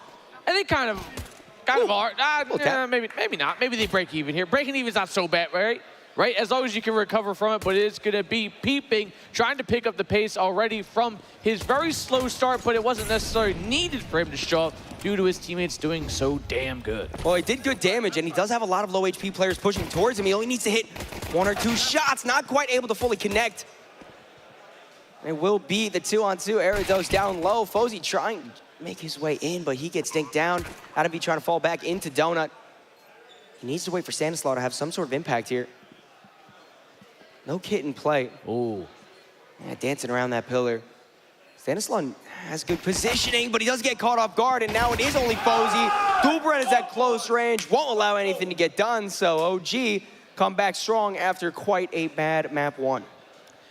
Yeah, but they need to start that energy too. You know, no upset faces, just fist bumps and smiles. Hopefully we see it because we did see kind of, like you said, like they started to get very visually upset, I think. I mean, you're getting 13-3'd and you're supposed to be necessarily the favorite. It kind of stings a little bit more, you know? You're the guys, the team who should win, and you're down 13-3. But now OG, they're on the redemption arc. They're on their map pick, and they're looking to just slow Wildcard down so they can bring it to map 3 strong. Well, it seems like Wildcard is okay with conceding the next round after, as they did not invest much of anything into this. A Flashbang 1 upgraded pistol. And OG can march straight into that A-bomb site, tapping away at CT. Good damage back and forth. Peeping, able to find one with that USP, but still the kills favor OG quite heavy-handedly. And it is just Fiku who's dancing around with that USP, pushing through the smoke, able to find the bomb carrier, but doesn't get anything else done with that. Smiles all around so far. He was like, yeah, you know, what are you going to do? The guy runs through the smoke.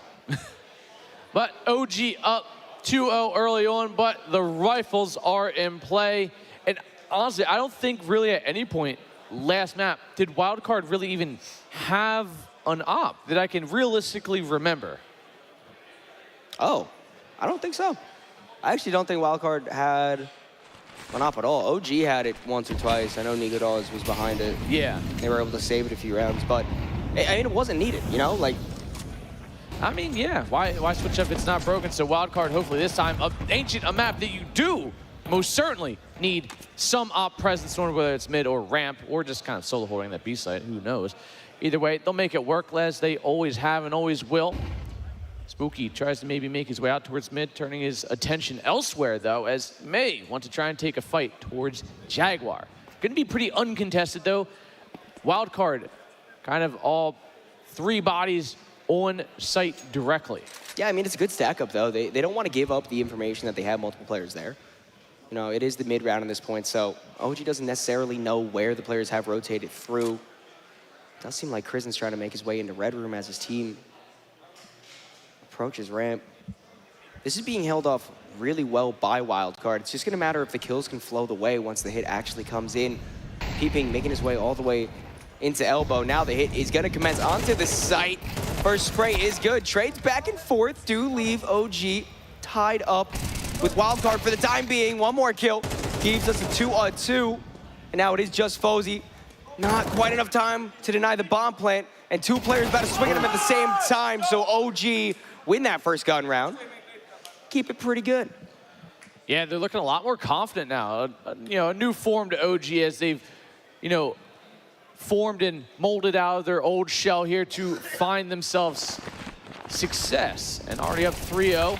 Wildcard, they're getting the kills, they're getting it close into 1v2s, 1v1s kind of scenarios, but nothing really defined yet for Wildcard. But all is not lost. They still have time, and, well, they still have more timeouts as well.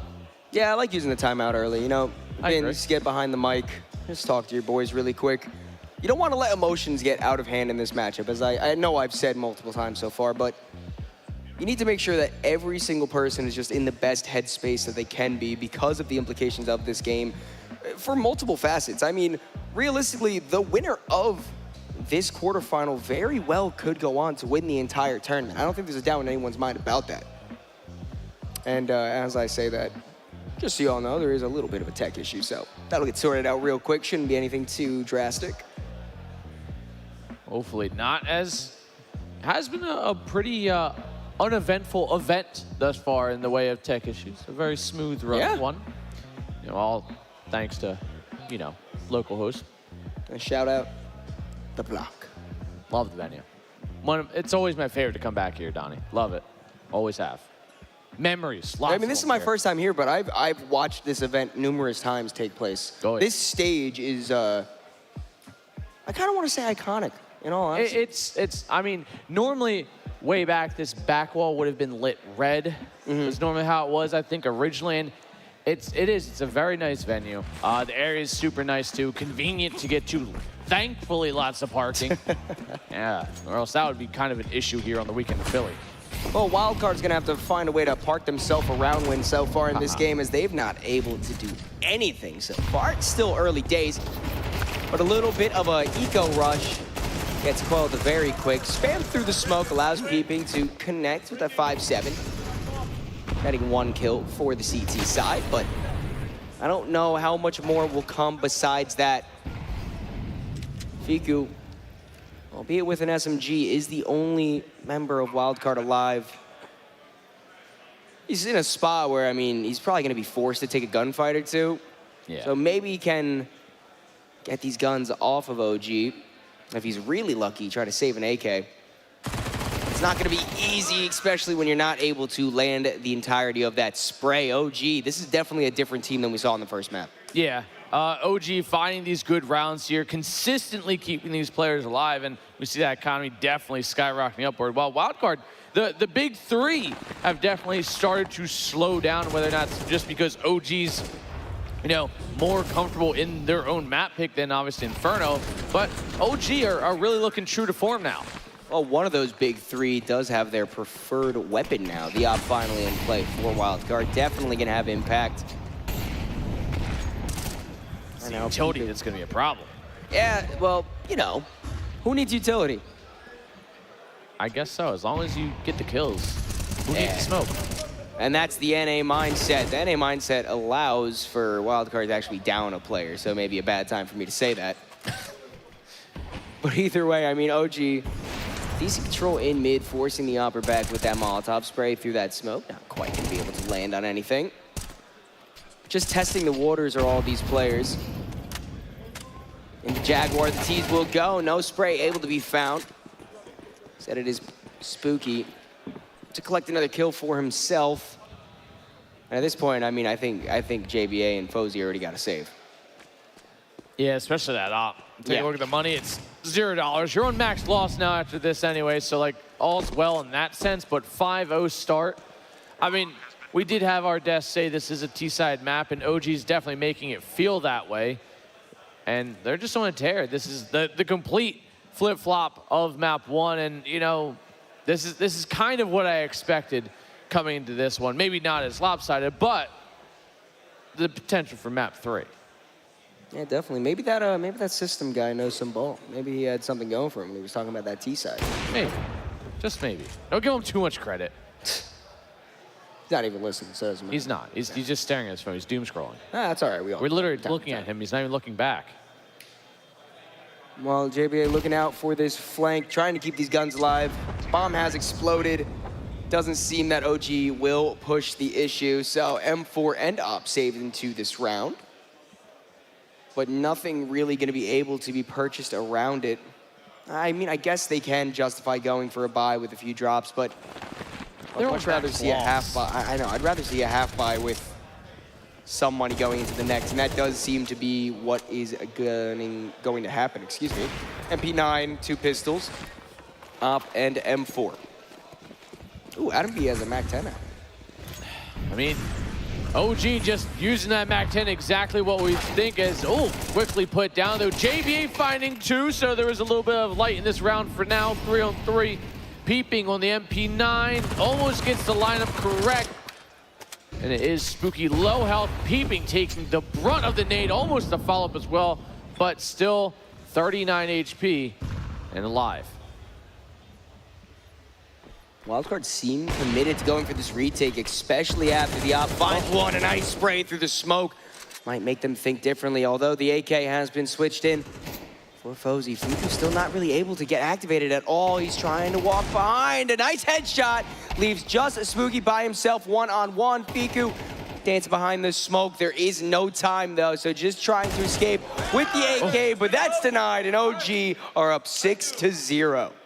There it is. Smiles on the faces of OG as, again, the revenge arc in full effect right now. Granted, Wildcard could still end this at a 6-6 half. It's just looking very unlikely. Thankfully enough for Wildcard, getting enough kills, having a little extra money because of that loss bonus has definitely helped them provide the op back in play for Fuzi. M4s for the rest with actual good utility and kits. And TKs. We don't like TKs, though. We don't want actually didn't realize that was a TK during the round. Unfortunate. Could have been a completely different story if that Deagle spam just didn't land in the body of his teammate. Happens to the best of us. Some more than others. Shout out Sal for always killing me. And you. There's intent behind that, though. Oh, yeah. And Stizzy as well. OG taking good control towards Jaguar. Molotov does allow a little bit of a push to come in. Wildcard continuing to play heavy, leaning on this B bomb site, giving up mid for the time being, have 2 towards A. A bit of a different setup than we're used to. And it matters not, as OG is just absolutely ripping apart this defense. There's barely any resistance for Wildcard. It's not like OG are doing anything really. I mean, they're barely throwing utility at this point. They're just hunting down these players. BQ, even with this shadow advantage, nearly gets taken down.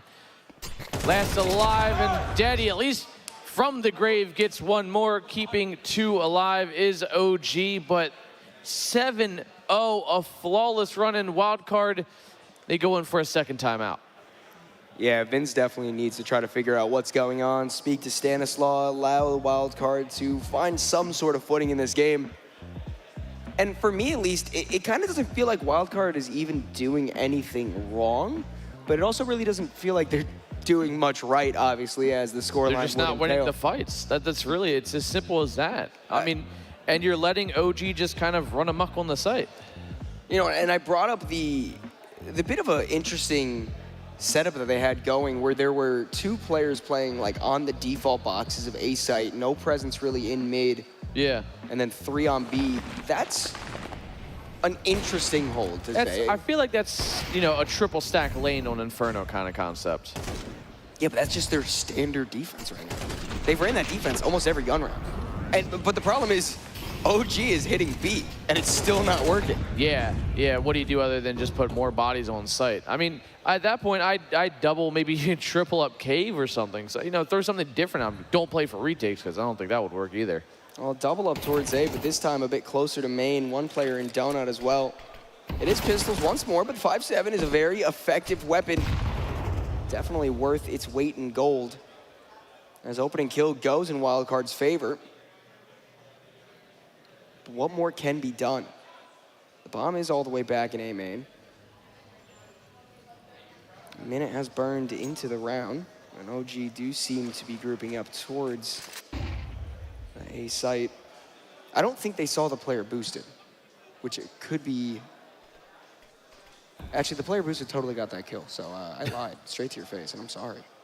It's okay. They'll clear the top angle, but at the time they do, it's going to be the swing from the player directly under him anyway. So the setup's good. It's a kind of 1-for-1 trade that would at least help Wildcard out a little bit here, drawing the attention towards him, trying to fake that the player boosted drop, but really, he's still there. But it doesn't matter. They still cleared the angle. They forced peeping back on the 5.7. He's now tucked in from Donut, watching the cross, flash over top, pops off some shots, gets almost a dink in there. Actually does get a kill, maybe a little bit more if he's ever so lucky.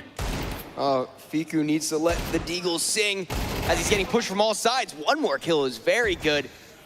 2-on-2, Stanislaw finds himself in an interesting spot. I don't know if he's gonna get cleared, but it matters not as he swings a little too early, and it is just JBA who finds the first try to spray through the smoke, able to land that headshot, and finally Wildcard breathe a breath of relief as they pick up their first. Of all the rounds to win, it wasn't the rifles that was the problem, it was lack of presence of pistols apparently. The 5.7s, that's all they really needed apparently to get across the board, and putting 1 up on it as well. And honestly, who needs a rifle? It's true. Not I mean, the 5.7 does it better than the M4. Not Fiku, not Fozy, not JBA. Peeping. He got 1 with it. None of them. Peeping or Stanislaw. Let's just say the whole team. Yeah, realistically. Well, we've seen comebacks happen in this exact situation before earlier in this tournament, and a very hot start for Wildcard, although Crizzen has made his way all the way into Donut, doubles up for himself to make sure that the players' numbers stay even. On the A bomb site now is a majority of OG. Fast rotates in, all surrounding that CT line of sight. Except for JBA, who's playing close to the cave. Spray through the smoke, does not connect with any people, but jumping through is not the smartest idea. Adam B might be able to find 1 more here. He heard the player jump that from Roki, at least he should have. It doesn't matter, the repositioning works out well, and Stanislaw forced to fall back. Famas in his hands, although he has a kit, there's not much hope in a 1v3. This round's gonna sting because Wildcard finally have the taste of success in their mouth, but quickly washed out from that. OG find an 8th, and they're back to a 7-round lead. And this CT side has looked worlds better before from Wildcard. It's just gonna be hard to recover at this point. You know what, I seem to notice a reoccurring pattern. That OG don't fake, they just kind of move as a giant meatball? I predict something, and the exact opposite happens. I can neither confirm nor deny this. So are you cursed, or is it a gift? Oh, well, it's definitely cursed. Cursed. Oh, Wildcard might feel a little cursed right now as they just cannot get anything going on this second map. Once again, this is the pick of OG, and if we do need it, the 3rd map would be Overpass. An exciting prospect indeed, and as the cards lie right now, a very possible one as well. Boosts up from that. Allows 2 kills to be found for Fozy. Already just Spooky and Eridos left. Really like the aggression there from Spooky, taking the aggressive peeks in the angles, and Stanislaw.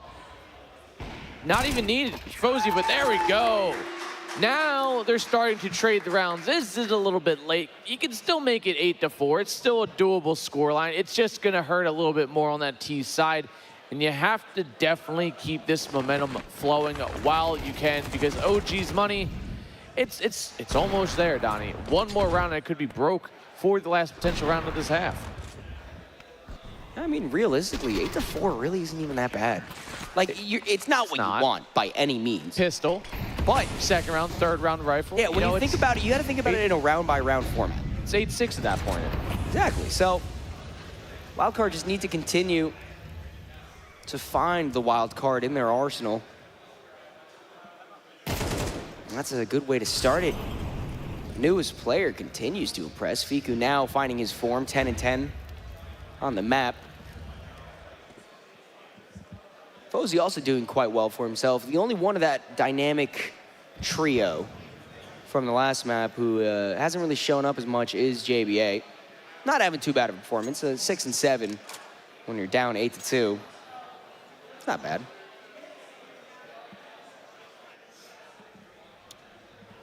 It's up to Fozy again. Out towards Don. Gonna get smoked off.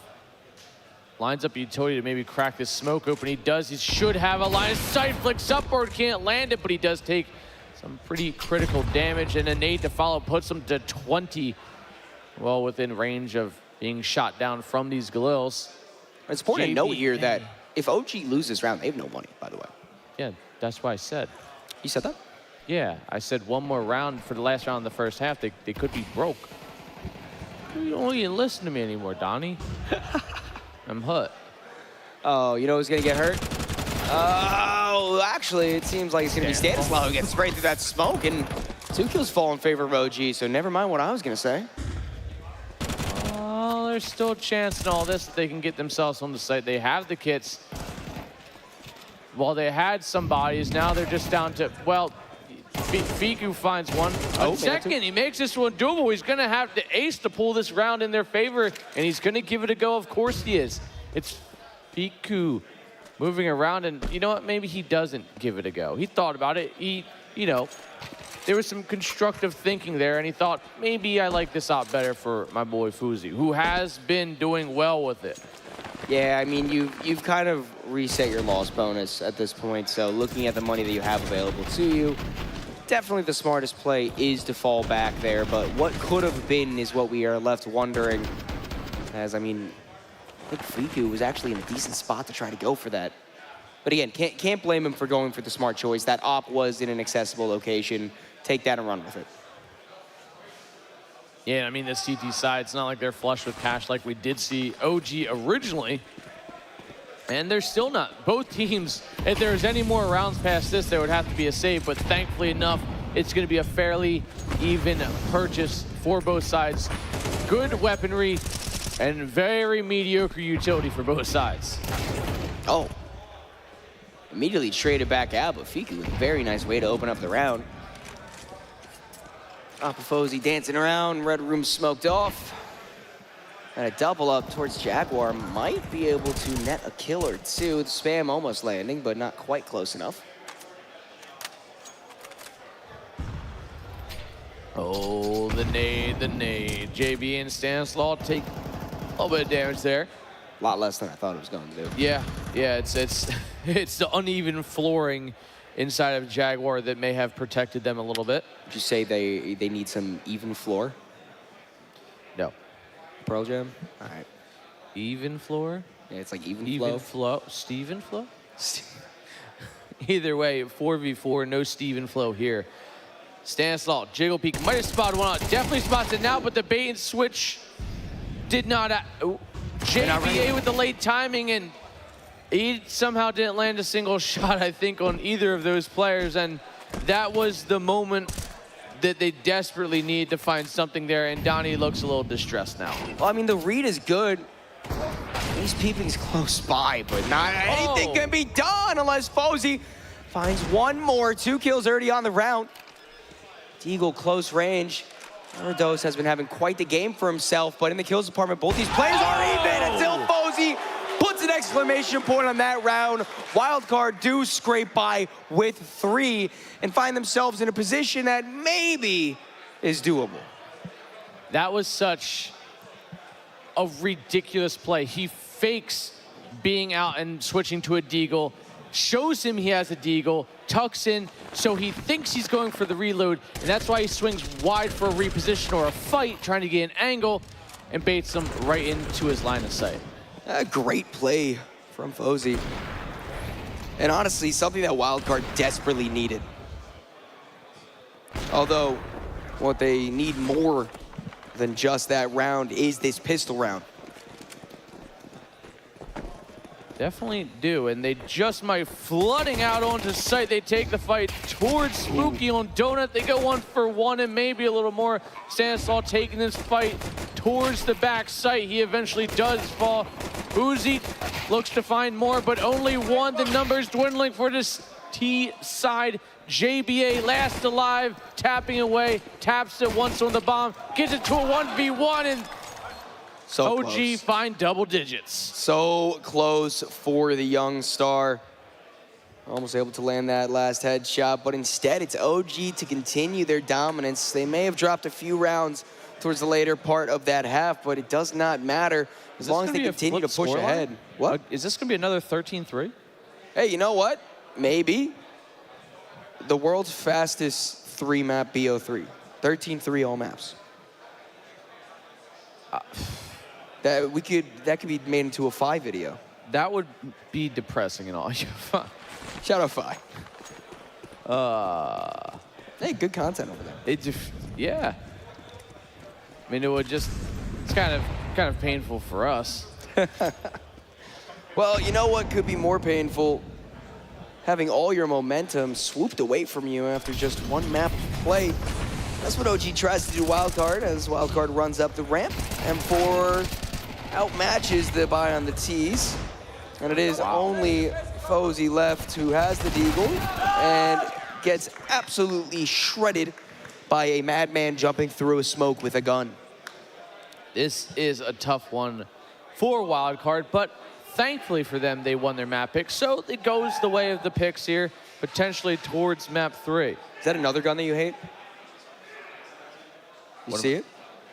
MP5? Yeah. No, I'm an MP5 enjoyer. Yeah, I am, as long as you know you're going with a guy with quite literally nothing on him other than a Glock. Yeah, sure, I'm all for it. It makes sense. The accuracy's pretty much a laser beam. And honestly, it just makes me feel like there you go. First kill goes his way already. There you go. Let the MP5 sing, why don't you? Let the Deagle sing, maybe, is more fitting for the situation, but the M4 beats the Deagle in the game of rock, paper, scissors. It is only Stanislaw left. And if history is to repeat itself, I do think we are geared towards at least a 12-3 scoreline, which easily I'd say you're right. Easily can turn into. Wow, suddenly Donnie's correct. First time today, gang. I think I'm Donnie's just going right. to take this safest gamble every time I say anything from now on. You take safe gambles? What? Yeah? What? Don't. Listen, hey, shout out Daddy Skins. Shout out Frankenstein's slot machine. All right, shout out OG, who's done a great job at building their way back into this series. And this is the OG that we really expected to see here in the playoffs of Frag. The team that we thought could make it all the way to the finals and potentially win it. A team that deserves the invite to the major, dare I say, but Wildcard, I wouldn't even say arguably, Wildcard also a team that deserves that as well. So, although this series seems to be closing down very fast, only one could be the victor. And it's gonna have to be decided on the 3rd map. That's my safe bet this time around. We'll see if anyone wants to make me eat my words. Fuzi still has some work to do here, spam through the wall. Coming up pretty empty, 3 on 5, and things are looking dark and dismal here. Is JBA last alive here to try and maybe have a little bit of a lifeline for the boys, but no. 13-3, 13-3, opposite way. History repeats itself. OG take their map pick as well. We go to Overpass. Yeah, and Overpass is going to be quite the windy road, but who's better to take us there than the desk? We will be back after a little bit of a break. Big D will break that game down, and then you'll see more of us very soon.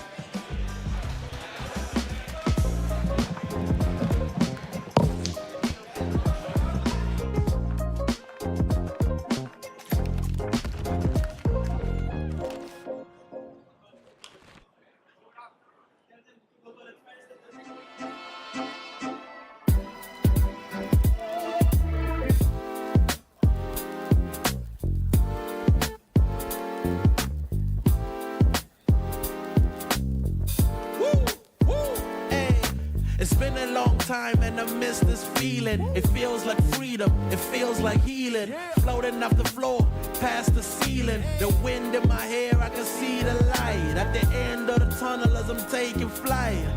Man, I'm feeling like myself again. Hey, man, I'm feeling like myself again. It's been a long time and I miss this feeling. It feels like freedom, it feels like healing. Floating off the floor, past the ceiling. The wind in my hair, I can see the light. At the end of the tunnel as I'm taking flight.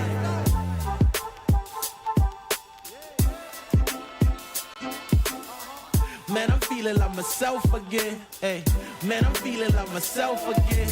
Angels fascinated, reporting back to the maker. I'm emancipated, blow a kiss out the neighbor. Saying bye to Felicia, saying hi to Miss Parker. I was in the darkness, didn't stop me shining though. I was at the bottom, but it didn't stop me climbing though. Talents, we ain't hiding those. Cookout, I'm providing flows. Homie, you invited, getting reunited. With the real you no longer gotta hide it. They love to see us fighting, love it when we are divided. Yo, we about to make it mad. Food on the table, big stacks in the bag. Drink in my hand, watch me do a little dance. Take a little chance, kick it with a queen. Chilling with my mans, going with the flow, mixing up the plans. Listening to jam, stresses off the window. Kick your feet up and relax. Ease your foot up off the gas, and if you're going through it, this too shall pass. Woo! Hey. Hey, I'm feeling like myself again. Man, I'm feeling like myself again. Yeah. It feels good, don't it? Woo! I love it. Hey, it's been a long time and I miss the feeling. It feels like freedom. It feels like healing. Floating off the floor, past the ceiling. The wind in my hair, I can see the light. At the end of the tunnel as I'm taking flight. Man, I'm feeling like myself again. Man, I'm feeling like myself again. It's been a long time and I miss this feeling. It feels like freedom, it feels like healing. Floating off the floor, past the ceiling. The wind in my hair, I can see the light. At the end of the tunnel as I'm taking flight.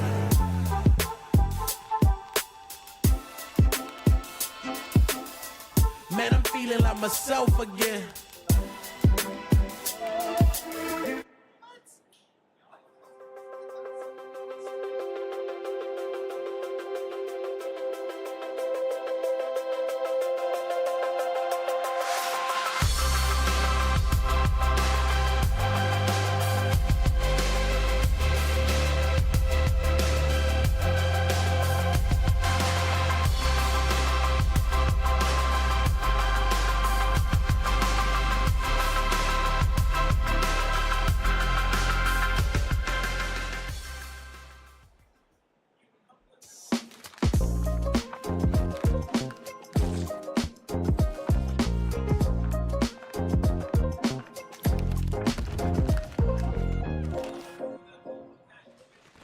All right, folks, we are back, and I am Big D. Let's go ahead and introduce ourselves up here real fast. I'm joined once again by System and Zeph. But guys, 13-3, 13-3. What are the odds? We're just getting a battle of the Titans out here right now. Yeah, I mean, to be honest, it's kind of expected. I knew OG were going to go out there and win this map. There was no doubt in my mind about that one. Now, did I think they were going to win it as dominant as they did, especially after Wildcard just beat them? No. But it still was a 13-3, a very dominant performance from OG, and a very spread out kill line as well between all of them. Nobody did like super extraordinarily well. It was pretty spread out.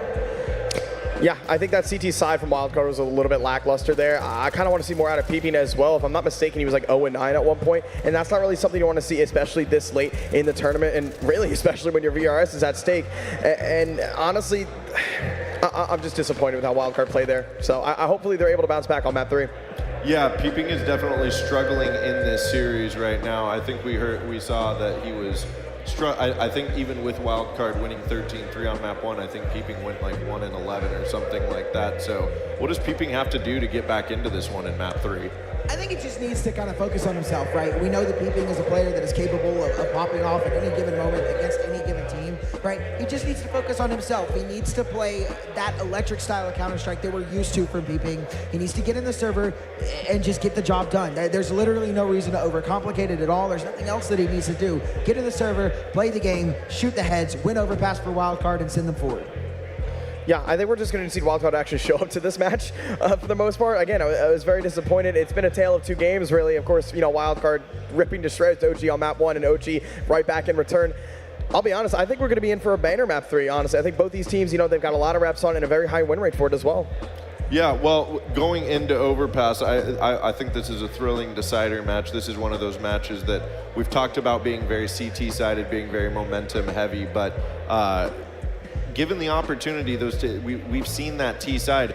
I actually wanted to bring up a point you brought up, Austin, with Ancient there. It turned out to be a very T-sided affair there for OG. Can the same thing happen on Overpass for a team? Do you have another controversial opinion such as that? I wouldn't say more controversial. I think that it's really hard to paint Overpass as a map that's not CT-sided, given the fact that the rotates are right on top of each other. Both the bomb sites, it takes about 5 seconds to get from A to B, and maybe about 6 or 7 seconds to get from B to A. So it's not like...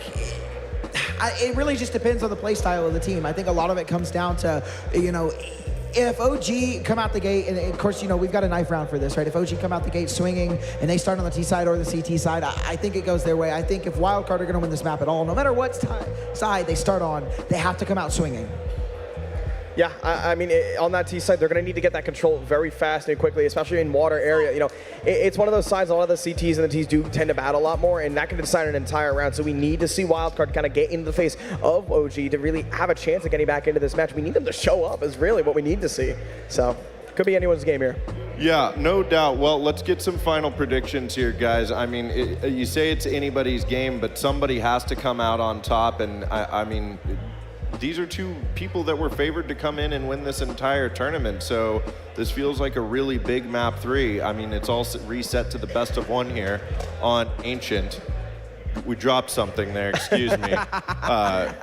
Excuse me, it comes down to a best of 1 on Overpass here, so who comes out on top, guys? I'm going to go ahead and give this one to OG. I know I'm going to upset a lot of the NA fans out here, but I think OG are just have the better stars. They have the better players. They have Nico Dawes, Adam B, Krisen, like just some real super shooters on that team. On the other side, Wildcard, they definitely have their players, but I think OG are too stacked. I think they've got momentum behind them now after coming off of a big win on their map pool, and I just, yeah, OG all the way. Okay. My brain is saying OG, but the heart is saying Wildcard. I really want to see the American squad. I really want to see them make it all the way into the semifinals here. And again, if I'm not mistaken, this really does count. I mean, this is do or die for them, not only in this tournament, but for the VRS. So this is a very serious situation to be in, and one map could decide their fate for the rest of the season. Okay, well, everybody, you heard it here. But real fast before we get into this map 3, we do want to hear from our sponsors down at Be Quiet. If you didn't know this already, Be Quiet is got all sorts of components up there on our stage computers. They've got the cases, power supply units, and coolers all up there, and you can see how well they're running. And as a reminder, check out Be Quiet Prime Day deals on October 7th through 8th to get up to 30% off the best cases, coolers, and power supplies for your setup. All right, guys, you ready to head over to our casters? I think they're ready for this map 3. It's going to be an absolute banger. Buckethead and All In Gaming, take it away. All right, Anthony. Yes. It's time. We decide Yes. the first semifinalist here, and what better map than Overpass to do that. Yeah, it's gonna be a tough one. These two matches couldn't have literally been more polar opposite. 13-3 on Wildcard's pick, 13-3 on OG's pick. Now we're on to arguably one of the heavier CT-sided maps here. And I think this map comes down to one factor. Donnie, do you know what that is? Love and appreciation. No, the knife round. You're so wrong. I cannot deny that the knife round will play an effect into this. Obviously, you want to start on that CT side. Overpass being added to the map pool, kind of switching up the dynamic of how... A lot of momentum, you know? The way I see this right now, OG have a lot of momentum going off of that second map. If the roles were reversed, OG had first map, 13-3, Wildcard had second map, 13-3, I would say the same thing for Wildcard. Yeah. But since you're coming into this third map, and the second map went so heavy-handedly in your favor, I feel like there's just a natural bias for OG to have an advantage going into this matchup, and I do want to go back to my original prediction. Oh, well, your original prediction was 2-0 OG. I want to go back to a third prediction. Okay. Which would be, I do think OG take Overpass. I really do. I want to go back to my one and only prediction I made this entire map because I haven't been wrong yet, Donald. Okay. Whoa. Sorry, I got excited. I'm not right often, but when I am, I need to make sure you know you were wrong and I was right. 2-1 OG. I knew this was going to go map 3. I didn't think it was going to be in this awkward, weird conundrum we are currently in of 13-3s, and surely we're going to break that trend here now. And I think it's going to be OG winning, but I think more of like a 13-8, 13-9. But again, this rides heavily on who gets that CT side first. Well, speaking of who gets the CT side first, the knife round will shortly be getting underway. What do you think score? I'm thinking OG like a 13. I'm feeling like a 13-7, 13-8. Okay, so kind of same thing with me. Similar vibe. It's going to be far more competitive games than the other ones. I think it's going to come down to a lot of close rounds. I just do think that the momentum that OG has right now is going to carry over. Although, Wildcard winning the knife round is a really, really good way to start off for them. Yeah, and this is going to, I'm assuming Wildcard want their CT side. Which they do. Yes, that's instantly. Before they could load in, I feel like they're like, no, stay. We're just going to be... Have the exclamation point CT pre-typed. Yeah, like .ct, dot stay. Dot cup. Sonic, remember that? ECA days. Oh, so you could get your eardrums blown out. Loved that. That was great stuff. Either way, it is map 3, it is OG, it is Wildcard. We're ready to find out who the first semifinalist is, and it is... That R2-D2 scream gets me every time. It is on the great map of Overpass. R2-D2 scream is a great shout, by the way. For the longest time, like, that sounds like so familiar. What's it from? Star Wars. We're going to have to see if Wildcard is familiar with OG's plan of attack. Tapping away, JBA not quite able to land the first headshot, and the site already basically conceded. Although, one kill in favor of the CTs is at least a good way to start it out. JBA taking down very low. A boost over is going to try to stop the plant in the back corner. It does. The bomb now planted. More kills fall in favor of Wildcard. It is just Nikadaw's left. And with little to no HP and 3 CTs to deal with, it should be done and dusted on this pistol round. Wildcard start off hot, and it's loud from the fans. It's loud from the teams. And it should be loud from us, too. Well, I do want to say, for one, Peeping's already starting off strong. Yes. I got 2. Peeping has been very slow to start it. Whether the trifecta was a little quiet last map, we did still see Fuzi and Fiku show up and put up some solid numbers for a 13-3 loss. Yeah. And I think that momentum's going to shift here. And I think we're going to see everything kind of a little more leveled out and a little more normality brought to this roster. I hope so. With most likely 4, maybe even 5 of the team being above that even mark. Listen, I just want this map to be competitive. That's really all I want. I want to see these two teams really battle it out. Yeah. And honestly, I think our score lines of 13-8s, 13-7s, 13-9s, whatever you really want to say, it could flip-flop either way. It could be both teams. Yeah. And let me make it clear. I think it's a competitive 13-6. Oh, yeah, like a lot of 1v2s. Yeah, like a very close down to the individual performances. We're going to see a lot of scouts. A lot of scouts.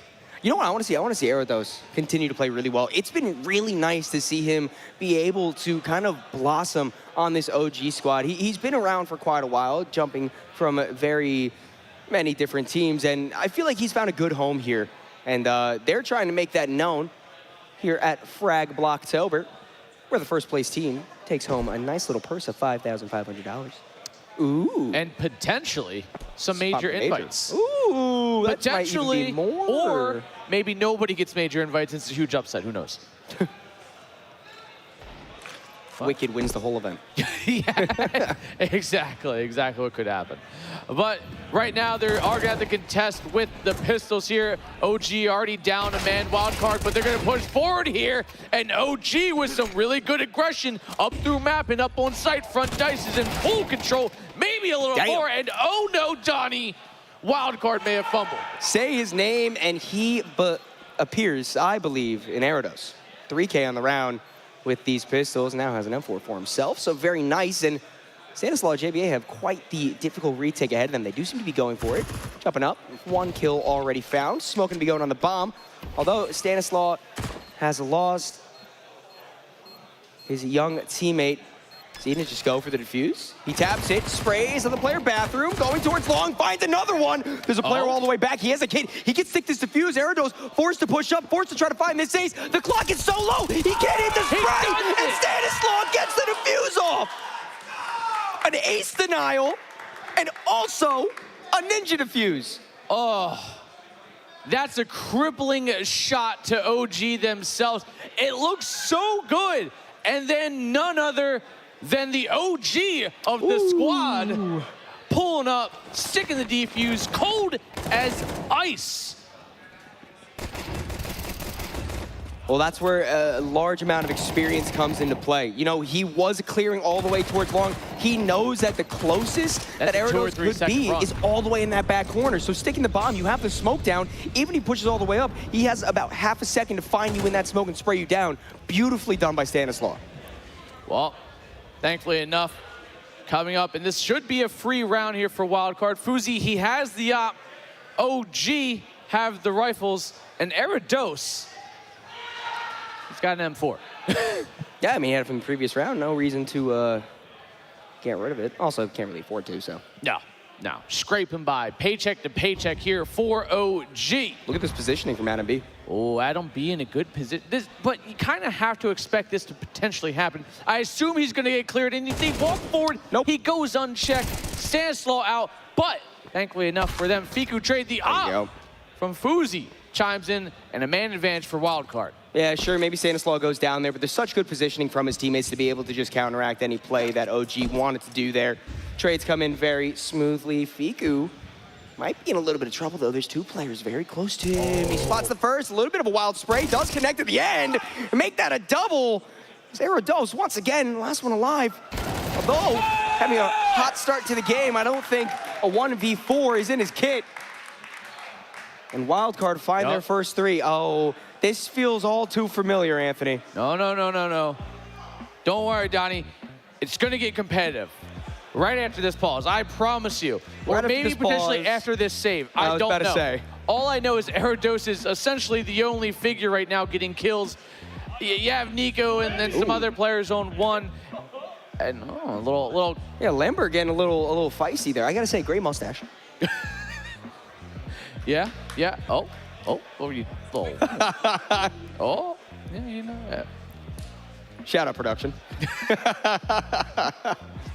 Hey, man. Got it. Well, we're gonna get a little bit more of a pause here, as I think we're. Whoa! What was that? Oh man, no, the timer's starting to count down. A little bit of a replay there. Like I said, the positioning was so good there. Even though Stanislaw was able to die with the player pushing up towards past divider, excuse me. Fozy was there with the op. Fiku had a nice foothold within bathroom, so giving up a little bit of positioning just so you can get the player advantage through trades. I think there's nothing wrong with that. Well, Donnie, it seems like we potentially may have to wait just a little bit longer for that competitive round, but there is a hero rifle or Nico Das. You saw a hero rifle ace yesterday. He's got 33 HP, though. Well, he's got armor. That's true, and a dream. The dream of many players here to get that major invite, and it's slowly starting to slip away. I mean, they're also, don't forget, fighting for a beautiful trophy that we got. Oh, dude, the Liberty Bell. I think that is the best every trophy. iteration of Frag would get a better trophy. There are kills going back and forth. 4v4. Pistol's able to catch one of the rifles off guard. The hero AK has been picked up since Nikodaz's demise, and Erados now claims it for himself. OG spread across the upper part of the map. Fiku, I mean, had such a great series so far. Spots a player out along, tries to flick, not quite able to land that, trying to spray. Can't hit any of the shots. Now it's up to Fozy. One shot's good. Can his op double up? Oh, almost. The micro flick got the best of him. Getting overwhelmed. A beautiful shot. Oh, not quite able to cock back fast enough to find a third. Now the 2-on-2. Guns recovered for OG, and Wildcard kind of on the back foot. Stanislaw taking the long-range fight potentially with this MP9. He's going to tap and have to land it. Oh, so much damage. Oh, he puts Erados down to just 19 HP within even long-range fighting range of this MP9, but the repositioning here of OG with this great crossfire is going to shred. It's not planning for Crism. But it doesn't matter. Stanislaw again with the same exact position again. Sprays, but this time, OG say not again. You can't do it to us twice. You know what? Now I feel comfortable in saying that this can be a competitive matchup. Hey, we got our 1v1. Hey, as long as everyone is able to show up when their name is called on. Right now, I mean, it does seem that pretty even spread for both these sides. Obviously, OG a little bit lower on those kill numbers because they are down 3-1. But Erados, I'll mention his name again, playing great so far. The young player in prison. I mean, if Stanislaw got that kill on that player on map, I think that would have changed it up there. But close round, nonetheless, can't take it away from them. But Nikodas on the op, already up and in towards short B. Such a quick play already. Ooh, nice shot from Fozy, able to take the player advantage really quick into the round and fall back towards the back along. JBA takes a bit of a nade to the head, but he's been worse for it before. Crizin almost sprayed down through the wall, able to stay alive with 22 points of health. Oh, nice double from Stanislaw with the 5-7. OG already basically shut out of the round. Close range op shot isn't the best idea, Stanislaw, but nonetheless, two-player advantage. And Crizin down to such low. A very nice flank coming in from Fiku. It seems like Wildcard is completely written in the stars, at least for this 5th round. And this is just gonna break OG one more time, potentially here, unless we see a nice little clutch going on. But I think this is just an attempt at a save for a whole 40 seconds. Doesn't have control of bomb. And I mean, if I'm Wildcard, I don't necessarily hunt too much. And no. Great option. Again, it's just, it's the trifecta, as well as Stanislaw himself. They just lines him up, puts him down. You know what? A CZ couldn't have done that, but a 5-7 obviously did and will. I just don't appreciate the amount of slander. CZ's always fun. In what? You just like losing? No, I like being whimsical. The CZ is a gun that's full of whimsy, and I don't think anyone can tell me otherwise. Oh, it's whimsically inaccurate. Same thing with like the M249. Jesus. Yeah, you tell him. You tell him. Get active, crowd. Really Come on, this is an important matchup. It's map 3, the quarterfinals. Yeah. I like that. I like that. I think that was somebody playing over there that screamed that. I like that too. Yes, he's cool. He's cool. Oh, but we do see OG a second timeout. They used one when it was 3-0. Now, a couple rounds later, they got another pause going. And I think the pause is, well, boys, the bank's run dry. What are we doing here? And honestly, if I'm OG, I feel like Overpass is a pretty decent map to force into with some Tech 9s. Just holding W can be good if you're feeling like you have the capability to trade. Right now, it's feeling like OG doesn't have that, but they could shut me up. Well, I do got to say, I do like how liberal OG is with their timeout usage. I mean, it's not even too far of a game slip. Most teams barely use one, let alone potentially all of them. You gave up the pistol and then the bonus rounds after you won the first gun, and they're still taking the timeout right after to just make sure everything is calm for the time being. So I really like that. Credit to him and credit to Lambert. But more important credit is the number on the top of the screen. 4-1 right now for Wildcard. Starting on the CT side, which we did mention, is quite the advantageous side to start on. So maybe to be expected, but... I would say so. 4 rounds on T side is good. Yeah, I wouldn't disagree with that at all. So OG, not out of contention yet here. They No, are. by no means. We're only on round 6. Yeah, but you know, sometimes it feels like they are. Peeping, taking a good bunch of damage there, down to 55 HP. As OG do look to swarm this site after they wait out this molly just a little bit more. And it does seem like the B site's a little bit light. They're gonna have Fiku rotate up and around through heaven potentially here, if I'm looking at that mini-map right. I think you are. OG taking it really slow with these, there are 2 rifles in play, but mostly pistols. It's gonna have to come in soon though, 30 seconds left. Wildcard have a decent read on this. They should know exactly what's going on. A perfect flash, needs peeping to swing, but the pistol and the AK are better. Op has no time to shine. Fiku and Stanislaw are the only ones to remain, although good damage is done, no kills will fall. And OG double their score up. Yeah, and I think it all kind of revolved around that monster take. The simultaneous swing would have been more than playing that trade swing. Yeah, I feel like there was a miscommunication there because that swing should have came as soon as that flash popped. Yeah, exactly, 100%. He just, that half-second pause granted them enough to adjust forward to kind of look in that toxic direction, whereas the next pre-fire angle you go for after you make your way through that monster. And there it is. The force buy wins OG a second round, and Wildcard, after having all these rounds of success, are left limping into this with less than stellar weaponry. Yeah, 2 FAMASs, 2 MP9s, 5-7. It's pretty 5-7, 6-7? 6-7, well, 2 kills fall for OG. Make that 3 as a Tech 9 to the back of the head definitely dispatches Fiku. All right, JBA's the only one left. Poor JBA. He's hiding behind his monitor. I can't even see that man. Yeah, right? What's he hiding He's back immersed. there? He's immersed. But his monitor is not tilted on a 43-degree angle like Big Baja. Big Baja. Shout out Big Baja one time while we wait I didn't see the sleeves on today. I was a little sad. Oh, we had him on. Don't worry. Say his name?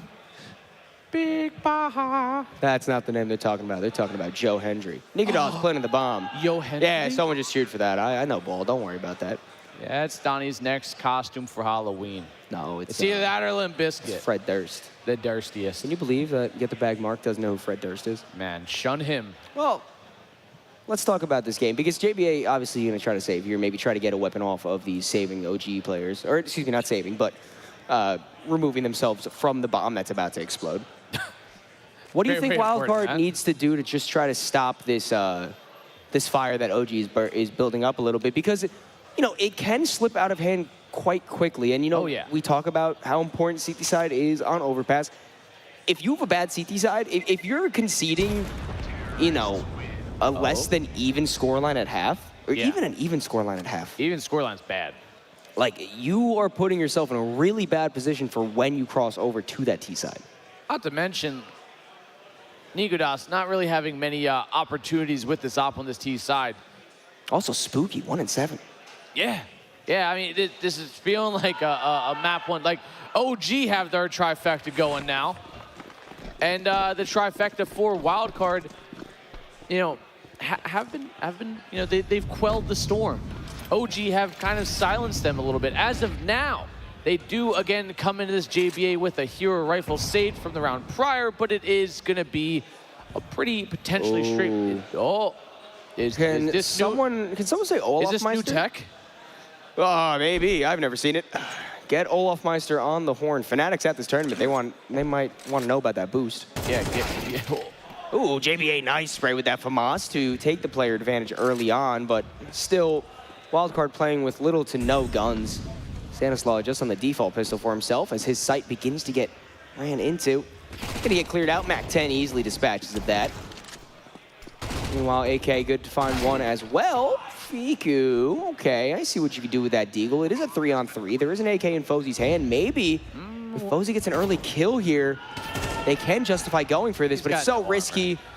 Op gets the kill. I think you pull out completely. Peeping, not much to lose, so maybe try to find something, get another kill, but there is some weapons down. He can maybe scavenge like some sort of crow as he swoops down on towards the site. He's going to play a little bit of an angle here towards that back graffiti. And just wait, bomb ticking away. He's looking towards the ground. Maybe a gun or two gets blown his way. A P250 tap here or there, maybe in the head. Oh, picks up a deagle. Maybe finds a little more in tap, but he himself getting tapped down. He's going to have to get some space between him and that bomb. And not, well, if he gets to the back corner of Bank, he might, oh, just barely getting by. But the real win here is that AK for Wildcard and OG. They're back, 4-4. And they hit that mark, the 4-round mark of, hey, hey, better than either losing team has done this series so far. So no matter who loses, that is very it's been a more competitive map. Wow, and I think this is as competitive as it can get. Speaking of competitive, Vin's now trying to breathe some life, breathe some competition into his team, not let them fall off too soon. Kind of polar opposite coaching we see. You know, OG coach pacing. Lambert is very, very animated with how he speaks sometimes. He's always moving. Vince just kind of sits there. Vince gives him the soft parent voice, like, guys, come on, let's lock it in a little bit. I know you can do better. This is the round, guys. We got it. Oh, a little bit of massage, too. There you go. Yeah. See, if I was a coach, that's what I would be doing. He's like, now. Ouch. Ooh, a little hard there, man. Those man hands. Oh, look at this replay. A really nice kill to open up, but, you know, ultimately, although shots are pretty, doesn't mean that more shots are easy to hit after that. But guns out all around, a tied score line and 4 more rounds in the half.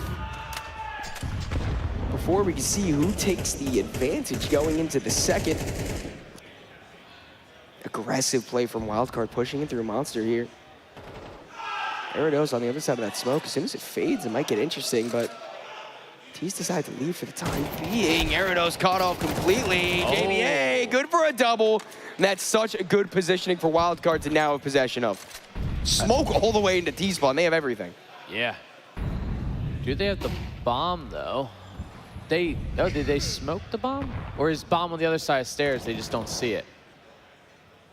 I don't think they realized that bomb was around the corner behind that wall. I think that's where, oh, they have everything. Or maybe they do. They put 4 players there, so maybe they really do. Oh, yeah, bomb's right in the middle there. Can't find anything. Nikodas can only get 1.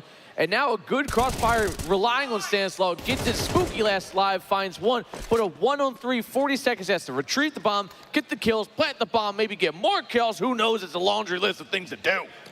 Yeah, and I don't think it's going to start off. I mean, maybe he can get a kill or 2. Molotov will force a player out. That's a good swing. Headshot connects, but no more to be found. A beautiful play from Wildcard to change the pace of the game, change the aggression level that OG is used to. Well, PP even got the op, too. It kind of feels like a little bit of homework was down there, too. It feels like a bit of an anti-strat, if you will. I really like that change of pace from Wildcard. They really just threw that one out. They've kind of played very conservative on those sites. They barely even play much of connector a lot of times. They kind of leave bathroom to the wayside, a little bit of contact action, not too much really going on. And then Walking Monster definitely, obviously called OG off. Did indeed. Fiku only has a deagle? Why? He could have been dropped. No, not really. What either way, I mean, hey, Fiku's hit, I think, as many deagle shots as shots with other weapons anyway, so it won't happen now. Hanabi gets the opening kill, although a trade back goes on to the IGL of OG. Even numbers does benefit the T's. Molotov blocks any more aggression in a very fast flank from JBA, not wanting to commit to it fully, but a strong position to make sure that the T's can't really fall back. I feel like JBA has to kind of be the canary in the coal mine, just wait it out. You know, not necessarily force his hand and give up his position early on. I mean, he still has Uzi alive and well for now. He does have a crossfire set up with his teammate. Yeah, PP's gonna have to go big here. That's already one found. Not quite able to find another until he does. And Aerodose, the only player left alive. Grenade goes out towards Optimus. Does good damage, but PP's still alive, barely breathing. Aerodose has so many angles to clear. This is almost an impossible ask of him. Low HP player might be the easiest to find, but it matters not. Peeping coming alive in this series finally after quite a difficult map 1, albeit a map that they won. On map 2, that was just difficult for his whole team.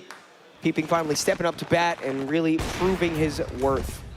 Dude, this is the Peeping we know and love. The Peeping we've seen through many iterations of rosters he's been on, through main, advanced, ECL level kind of scenarios, and now Peeping putting himself forward here and finally putting up the numbers deserving of his position right now. And OG on the back foot.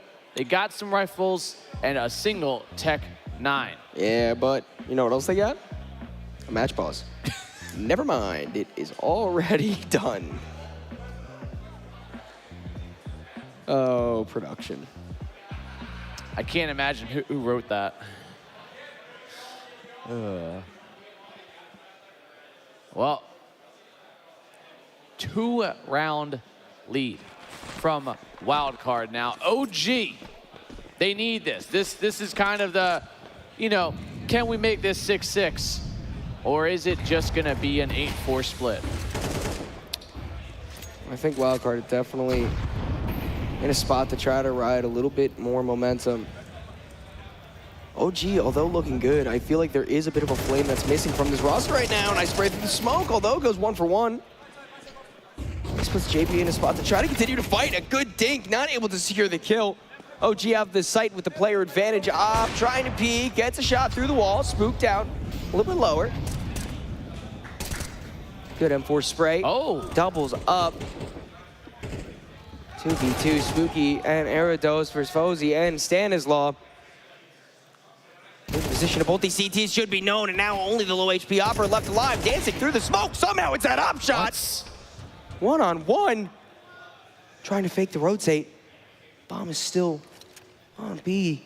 Plant begins. He definitely hears it. The Molotov is going to go down. Is going to be able to burn him alive before he peeks.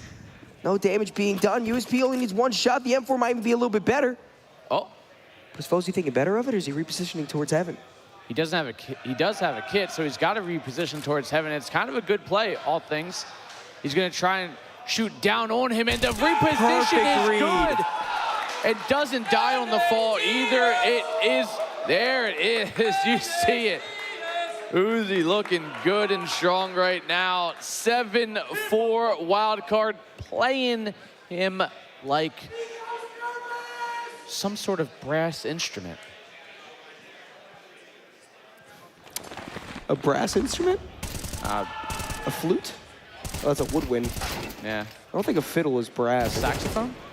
You know what? Sure, why not? Playing him like a saxophone. The sexy sax. Shout out to that one Eurovision performance from like 2006. All right, last round of the half, Wildcard. It's such a shot in the dark. Wildcard look to find their 8th, but OG still able to get a pretty good half out of this if they could just find 1 more. The buy isn't perfect for them. Galil in play, SMG in play. This looks familiar again. Stanislaw, shoot. Just shoot. Pushing through the smoke. He's not able to find either one of them as they both come in too fast. OG secure the player advantage and once again have this B bomb site.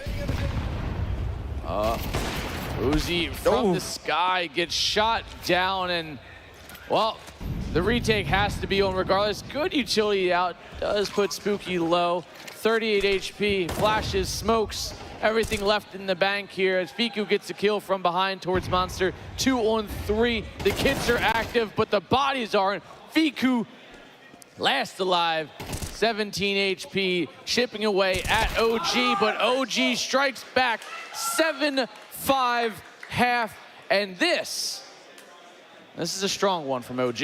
I am feeling so confident if I am OG right now, and you have to imagine with every single round that passes, the nerves are just gonna get worse and worse.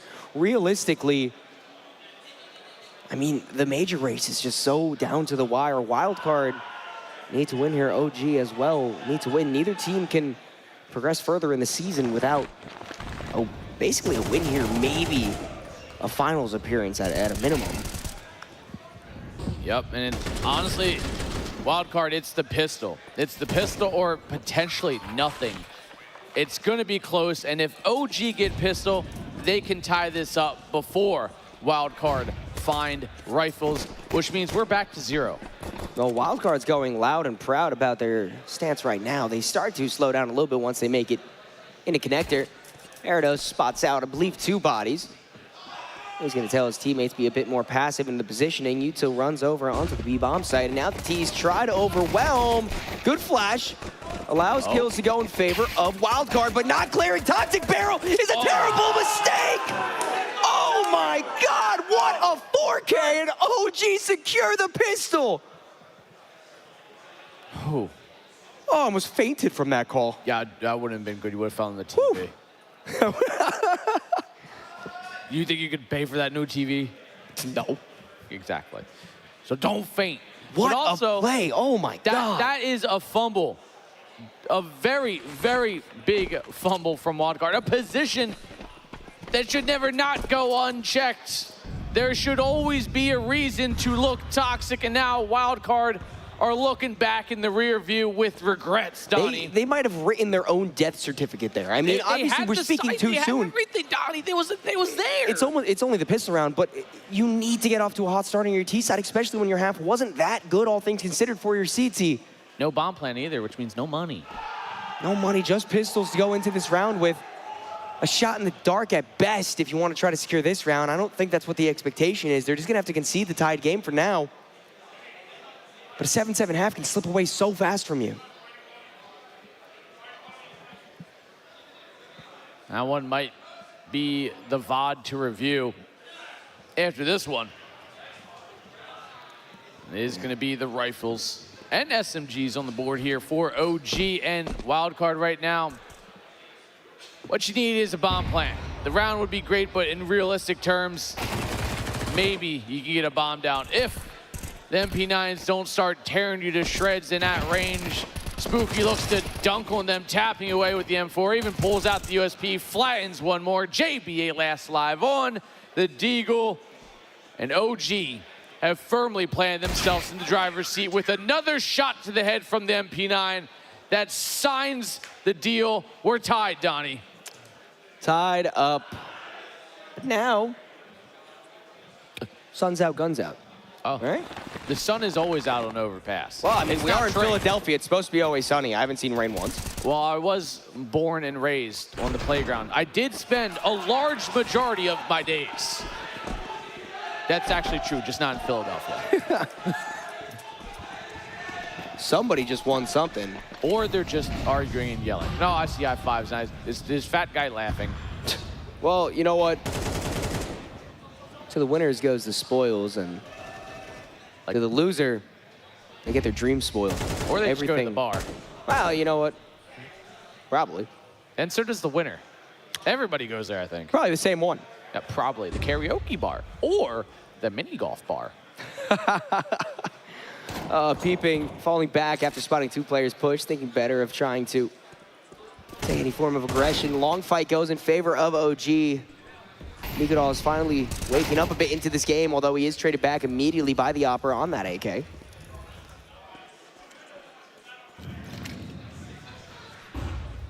This is wildcard's best shot right now. While OG have a free round, you see the MP9 still around. They can at least contest that range other than Fuzi. He's hurting a little bit. He's only got a sliver of HP, 15, and they're gonna walk right into Spooky, but he finds nothing. The MP9 finds one. It's a 3-on-2, a 2-on-1, and it just kind of devolves here. But again, Fuzi's still very low. JBA has to be the stone wall of offense here. I don't know if they heard that drop. Oh, no, don't do this to me again. Playing a Toxic. Learn your lesson, wildcard. Clear Toxic. They don't immediately clear Toxic, and it lets Eridos again clutch from the same position. different player, same results. OG, They're three in a gonna row. dump 3 mollies on Toxic every round now. It's gonna burn. They're gonna salt the earth with it as well. They don't want to look at Toxic ever again. They want to remove. Barrel's gone. There's actually gonna be a CS update later today for tomorrow. The worst part is they didn't even wait for the smoke to plume. They had flashes. You had something that you could do there. Maybe it's nerves getting to them, and Vin's now on the mic. No, he's not. No. Yes, he is. It's timeout. Sorry. Looking at the wrong screen. Wrong coach, sorry. Lambert. Well, yeah, Lambert's there, but they're both talking. It's a timeout. Lambert does more than talk. He demands What do you say? results. Vince is just like, hey guys, come on. So about Toxic. So about Don't make me raise my voice. About the barrels. I'm gonna do it. I'm gonna raise my voice. I'm gonna say it. I'm glad you didn't clear Toxic. I don't care that you broke your elbow. You do. You would. All right. How would I drive you around like my little passenger princess? Fair point, but you know what? Wildcard need to get into the driver's seat of this game, let me tell you, because now with the lead slipping away from them, it is almost feeling very dire for the North American side. Nate the Toxic, double Nate the Toxic, that's what I'm talking about. Learn your lessons. And now they're gonna run into the site. Good kill to start off. He's doing it again. He's doing it again. It's gonna get cleared, don't worry. It doesn't. It doesn't, Donnie. It just keeps getting worse. Well, there's still a chance in this round. There's 2 pistols left alive for this T side. CTs, I mean, 1 player's low. It's not like, I would say, a realistic chance for Wildcard to pull off an upset in this round, but a chance nonetheless is better than none. Bomb wrapped its way around towards short. Well, JBH is dancing around. Looking towards Monster. Timing couldn't be worse, but Peeping able to get that trade off very fast. Nikodol's on the op. Aerodos low HP. Peeping on 8 HP, but I mean, not a completely unwinnable situation. Do you I don't think that they know Peeping is this low, so. Look at the money. Fiku's got 1,100. I mean, he's going to try. JBA, though, pretty low on money as well. So you can't really save it because then you're just going to be stuck with $2,000 if you're Peeping. And yeah, I mean, he's making the right choice, all things here, but it's not like he knows this site's free. He's probably going to plant either Optimus or front dice. Play it safe here. Unless he... Donnie. Oh, I thought he was going to wrap him for a second, and I wouldn't be opposed to it. Well, now's the time to step up. Peeping, we mentioned before that his first map wasn't... Hold the door, Donnie. Everything needed. Oh, the play of a century has the potential to be happening right now. Neither of the CTs are ready for this flank. Oh, God. Be patient, young man, because you might just be ready to make the clutch of your life. The first kill is good. Both of these players have no HP. This defuse is being stuck in the smoke, but Peeping will peep, and he doesn't know. So close, yet so far. And OG 1 round away from double digits. Donnie. They did it again. This is 3 rounds in a row. They naded Toxic. They were like almost there. They did 4 out of 5 of the steps. Just look at the barrels already, please. Hey, listen, man, at least they threw nades. I'm upset. No, like I said, 4 out of 5 steps, and they got distracted, I think. It's like trying to guide a 5-year-old with ADHD and to like look and do the proper thing, and they don't. That's gotta feel so bad if you're Peeping. I mean, you're so close to making such a smart read. Nikodol's opens up the round. Oh my goodness, able to find 2. The op for both teams able to find impact, but OG just feeling a little bit better after it. Interesting way to clear out connector there, jumping around, but guess it works as no one was on the other side. All of Wildcard instead are outside of Monster, where Peeping might want to peep into the bomb site. Oh, see what I did there? Yeah. Aerodos towards Toxic. Aerodos is the only one that is there. He's playing all the way back towards Graffiti. This time. And they also mollied Graffiti, so this is beautiful. They should just be able to march onto the site, get the plant down. Wow. Need to be ready for the rotates that are coming in. Haven't smoked out, so that player not able to make any impact yet. The Apophose's in a great spot, but turns around a bad time. And now the Monster clear doesn't work for the T side. 2v4. Not even aware that the smoke in heaven cleared. Fozy's the only one left between OG and double digits. Fuse being stuck. Fozy gotta fall back. Try to keep that op alive. It's all you can do. But unfortunately, conceding double digits also happens in the process. All I'm saying, Donnie, they would have 3 more rounds potentially here if they just cleared Toxic, which means they would have the lead. To be fair. Yeah. To be fair. Uh-huh. The third time around, I won't defend the first 2 times. Third time around, you're on a pistol buy, you know there's a player in pit, you're jumping through that smoke, it's whatever. No. And also, Peeping almost made up for that if he just, you know, trusted, he probably thought that the player had a kit, so once the defuse didn't happen in the first 5 seconds, he probably just thought the player was off completely. But either way, it's a lose-lose. Like, you let him stick a Yazzie kit, you lose. You let him go a little longer, he still sticks to defuse. Well, that's what we call gambling. Let's go gambling. Oh, dang it. Wild card gambling with Fate right now. Fozy, beautiful shot to open up. I mean, he's still having a great performance considering everything that's being put in front of him. One of 2 players on wildcard that is positive right now. And nobody really lacking this time around. No, I'd say it's even pretty much on both teams across the board. Wildcard a little bit less. Clear your corners, but at least the trade is there right away, 4v3. Site secured for wildcard. And they should be able to hold on to this. Actually, OG might just be saving right away. I love this call from them. Yeah. You're on the CT side, even though you got money.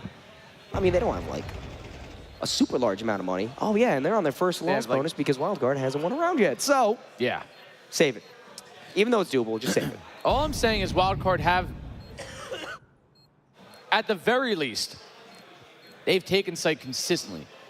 It's the post plants that have been really concerning for this T side of wildcard. We see that opening pick from Great Queasy. shot. Great shot. The man has been absolutely deadly on that op. Good trade, at least. Again, those corners still just being a little bit of an issue here. They will put themselves within 2 now, 10-8. But again, taking site, but wildcard, they're taking it, and OG are kind of letting them have it. They're, a little bit of resistance here and there. They clear those corners, but not a full clear. They throw a little bit at them, but they're so confident on the retake, they're okay with letting them have it. Completely locked in and ready to go are all these players. 10-8 the scoreline. Neither one of these teams is out yet. Although previous interactions on this map may conclude OG have a slight edge on their CT side. Nothing's written quite yet. Oh. Although spam through the smoke into someone's head usually helps OG a lot. Oh. Little jump check as Fiku tries to get a little bit of control towards the fountain, maybe party area, but gonna kind of divert themselves up towards long. And this is looking like, again, OG playing a little passive, a little tight. They are playing, obviously, in bathrooms here. A little bit of trade on Spooky, but Fiku starts clearing out that long bathrooms. I feel like OG actually have a really good read on what's going on right now. Having Crism playing back, dropping a flash before falling off. Maybe I spoke too soon because it does seem that he's rotating off. Still 2 CTs. Close divider here. It's going to be a really hard angle to try to clear. Now there's 4 CTs up on this site. Wildcard is walking into what could possibly be the worst situation they could have dreamed of. Players all around. Fozy's the only one left, and although he's good with the op, not good enough to stop OG from penultimate series point. I mean, me and you pretty much predicted 13-7, 13-8, maybe at best a 9. OG. We were in with that 3-round. Yeah, give or take, depending on the pistol. We said it's the CT side that's going to decide who wins this. Yep. And OG, they are having a strong performance. Wildcard, winning the knife round, barely winning their CT side. It's fallen just a little bit off.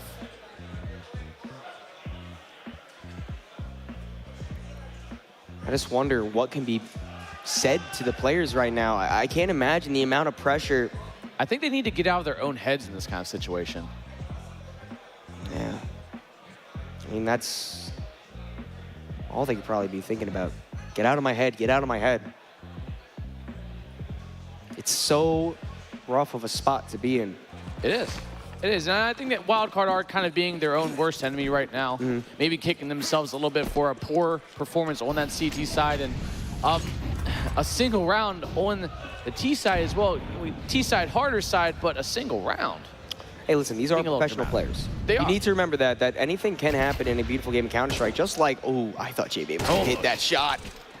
Instead, it's Aerodos to secure the first kill of the round. So many times, OG are getting these opening kills as well. Make that 2 opening kills. Aerodos, how do you find a third? Oh, my God! Look at him! A full house between him and Adam P, mean OG have found series points. And he even hit the scroll wheel on him, too. Maybe it was just style. It wasn't even a mistake. He wanted them to feel ashamed about it. Look at that. Dancing around the bullets. He kick flipped over the bullets. Oh, you know what? That's pretty rad. Or heel flip, who knows? It was hard to see the footing there. It was a little hard. All right, Wildcard backs against the wall. All or nothing. Dreams crushed. Dreams or nightmares. Not doing that bit again. Do they have just a little bit left in the tank to try to push this to overtime? It's a fast play, a beautiful headshot through the flash. Because a Wildcard can't really make it out yet. Aware of the player in Toxic this time. The Molotov burns him out, so at least they don't have to worry about that nightmare haunting them again. But no real access onto the bomb site because of these smokes. They try to continue. The CTs are playing this perfectly. Don't give up the kills. Don't give up these fights. Make the Ts push into you. This is just a great steadfast hold from OG. And at what point does Wildcard kind of abandon this and maybe divert elsewhere?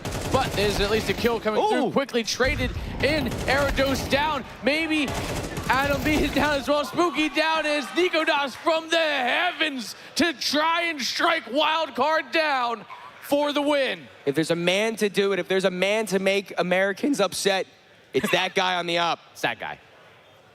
1v3, doesn't even have to really go for this. No one would blame him for falling off, and it does seem that that's exactly what's gonna happen. So Wildcard do get to breathe another day, get to see the light once more as they find 9. But it's still such a difficult fight to try to fight back into this map, try to fight back into this series. And the worst part is, even if you make it all the way, you still have to fight through overtime. And another CT side, and that is the case.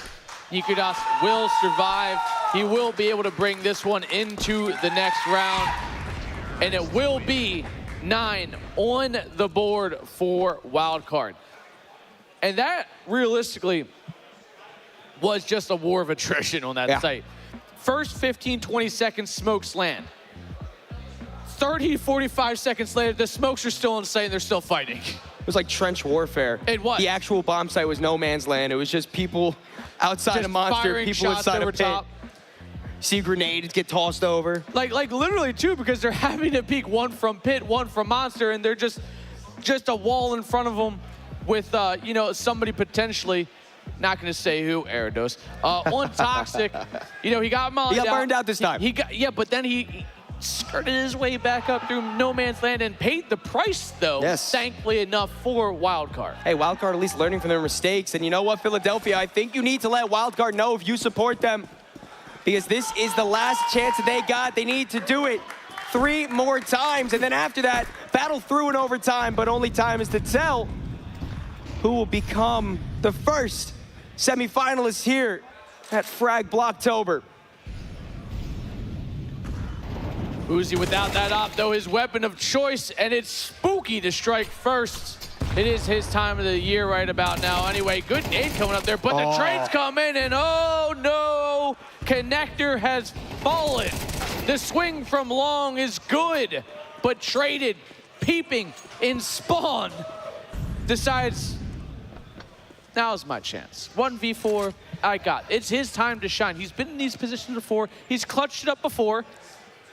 Yeah, but he's about to peek straight into a player standing at party. Peep right into him. I fear that Wildcard might be opening their eyes for the last time this season as Nikodas hits the op shot. It is Wildcard that bows out of Frag Blocktober, and I do believe also bows out of the major race. But What's more important is OG, your first semifinalists, continue to tread forward after a beautiful performance and deserve to be where they are. No, what's the most important thing is I was right. 13-9. All right. Everybody knows that. Maybe that's the most important thing, but we'll ask the desk what they think because we're going to go to a quick break. And then, after a bit of yapping, we'll be back with the final game for tonight.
Fragadelphia fans, if you play Counter-Strike, you're gonna want to hear this. The 1v1me app is launching their Counter-Strike League. Get paid to play in the 1v1me Counter-Strike League. You earn a guaranteed minimum on every match and earn more when you win. Play late nights, weekends, weekdays. It's flexible and fits your schedule. You want in? Drop a follow and a DM to apply. Counter-Strike hits 1v1me Season 3.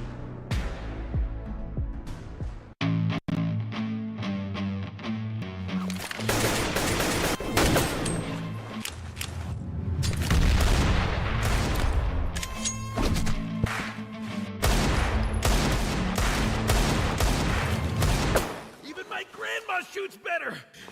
If you were as fat as your mom, I would have hit you a long time ago. What did you say about my mom?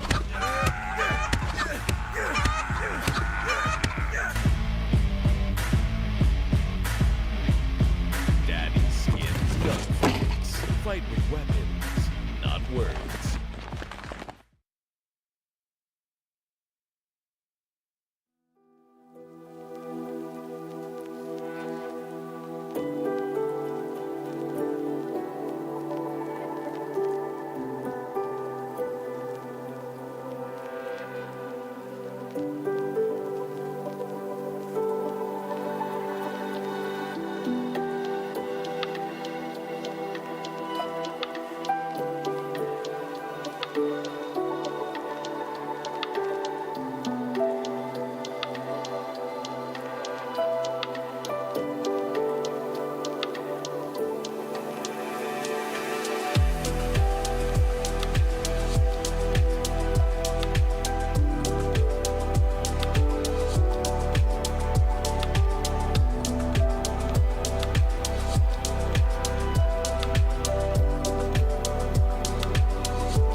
What's up, everybody? We are back yet again on the desk. I told you we would be getting delicious Counter-Strike all day, and that last series did not disappoint. I once again am Big D up here, and now I'm joined by one of the victors, along with System as well. We've got Aerostos, though. Aerostos, how are you feeling? Feeling great. It was a nice win. Yeah, I'd say so. It looked a little frightening at the beginning, but before we get into that game, I have to ask you the same question I've been asking everybody up here. How many cheesesteaks have you eaten this weekend? None. We have to try, though. Yes, you do. Absolutely. Yep. He just learned about the cheesesteaks before we came live. But you're not up here to talk about delicious meats and cheeses here. Let's talk about that game and that series. Yeah, man. So basically, map one, I've just got some questions about that. You know, you guys went into map one. I would consider you guys very heavy favorites in that matchup. So we went into map one and saw a 13-3. I mean, what was going through your heads? Was it just a lack of comms, or were Wildcard just playing to a level that you weren't expecting, or? What can I say is we prepared for the game. We knew everything they were going to do. But we hold back instead of like fighting them, and I think we were losing round by round. We tried to fix the mistakes, but they got ahead of us.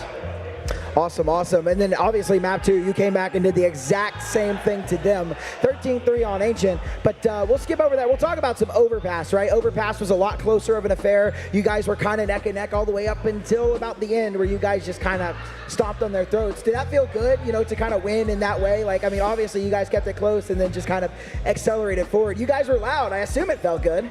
Yeah, it was nice. It was getting tough. I was already sweating when the score was close, but at the end, we managed to counter them, basically.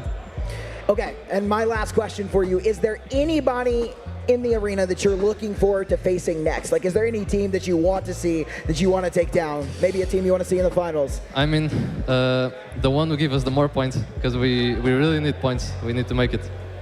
Okay, awesome, awesome, awesome. Well, do you know who you're playing next? No, you don't. You're the first semi-finalist here, so you're waiting for the outcome of Fnatic and Big, correct? What?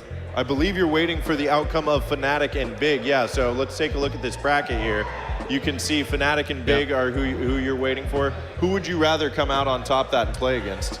I mean, a couple of days ago, we lost against Big, so it would be nice to get the revenge. Yeah, so I hope they win, so we get our revenge. Okay. You'll be happy to know that Big is up one map already, so it's a very, very strong possibility. Looking at these other games here, who are your other expected semifinalists? I didn't hear, sorry. Who are your other expected semifinalists there on the other side of the bracket? I think it's gonna be Saw against Ecstatic. Okay. I think that I think the Sharks might be disappointed to hear that, but that's all right. Well, Aerostos, we appreciate you joining us up here on the couch very much. Yeah. We are going to send it to a quick break, but when we get back, we've got one more series for the evening.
time and I miss this feeling. It feels like freedom, it feels like healing. Floating off the floor, past the ceiling. The wind in my hair, I can see the light at the end of the tunnel as I'm taking flight.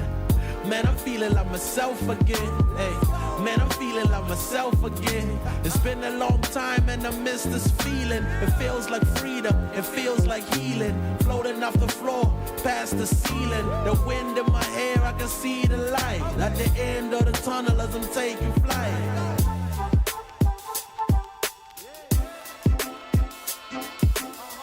Man, I'm feeling like myself again. Hey, man, I'm feeling like myself again. Angels fascinated, reporting back to the maker.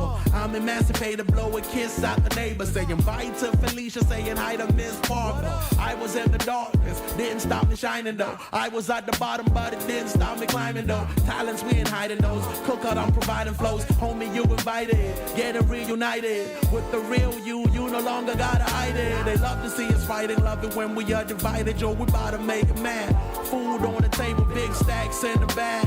Drink in my hand, watch me do a little dance. Take a little chance, kicking with a queen, chilling with my mans. Going with the flow, mixing up the plans. Listening to jam, stresses out the window. Kick your feet up and relax. Ease your foot up off the gas. And if you're going through it, this too shall pass. Woo! Hey. Hey, I'm feeling like myself again. Man, I'm feeling like myself again. Yeah. It feels good, don't it? Woo! I love it. Hey, it's been a long time and I miss the feeling. It feels like freedom, it feels like healing. Floating off the floor, past the ceiling. The wind in my hair, I can see the light at the end of the tunnel as I'm taking flight. Man, I'm feeling like myself again. Man, I'm feeling like myself again. It's been a long time and I miss this feeling. It feels like freedom, it feels like healing. Floating off the floor, past the ceiling. The wind in my hair, I can see the light at the end of the tunnel as I'm taking flight.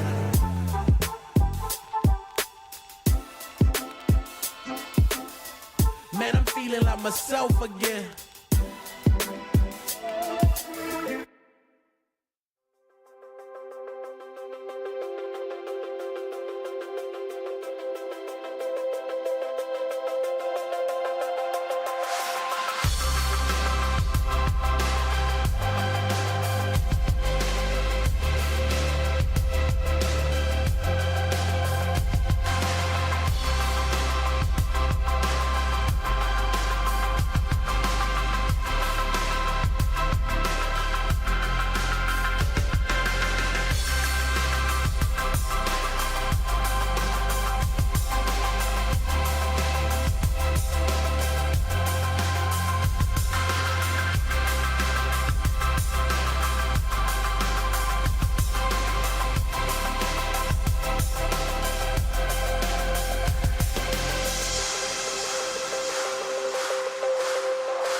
What's up, everybody? We are back yet again. I am Big D on the big desk with my analysts.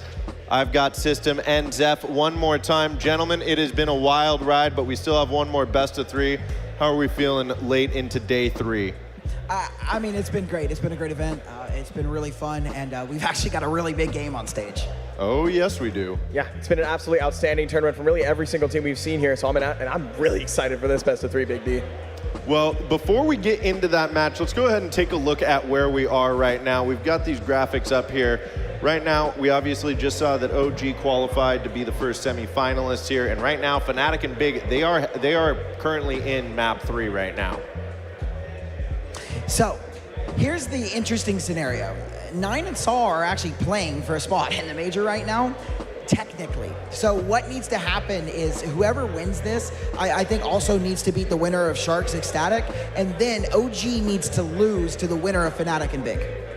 And if that happens, I think Saul's already kind of in a position. If they win this game, I don't think it depends as much on OG, but for 9, it's big. If 9 win this game and they move on, and OG end up losing to the winner of Fnatic Big, 9 move in.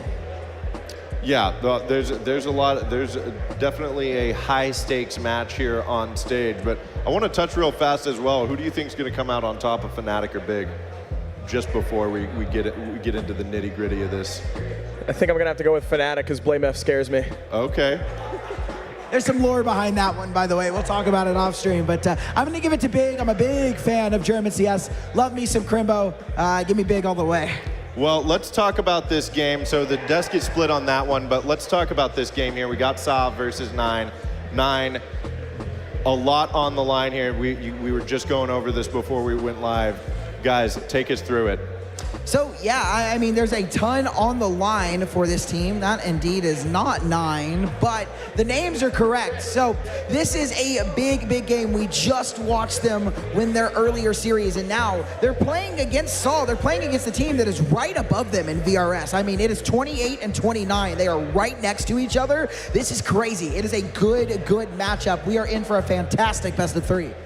Yeah, it's actually kind of nuts at the fact that both these teams are right next to each other in the world rankings. We're going to be in for an absolute banner, and I can't wait. I mean, their major life is on the line here, and, well, tournament line as well, of course.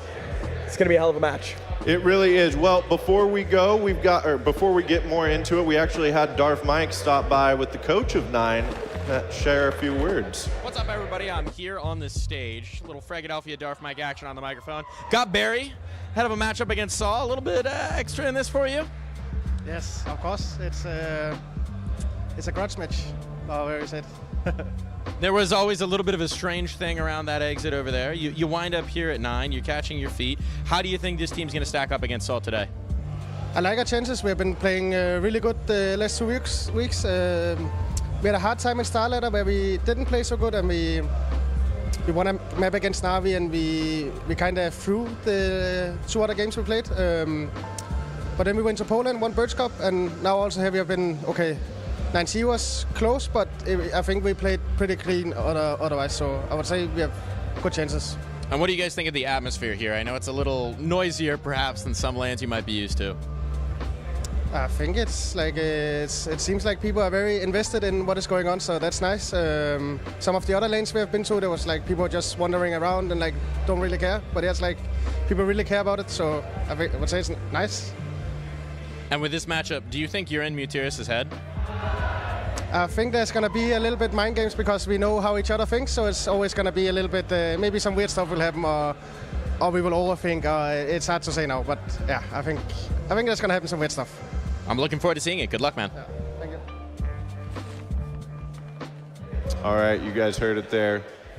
The coach is not scared at all. It's a grudge match right here, and I mean, you guys talked about those stakes.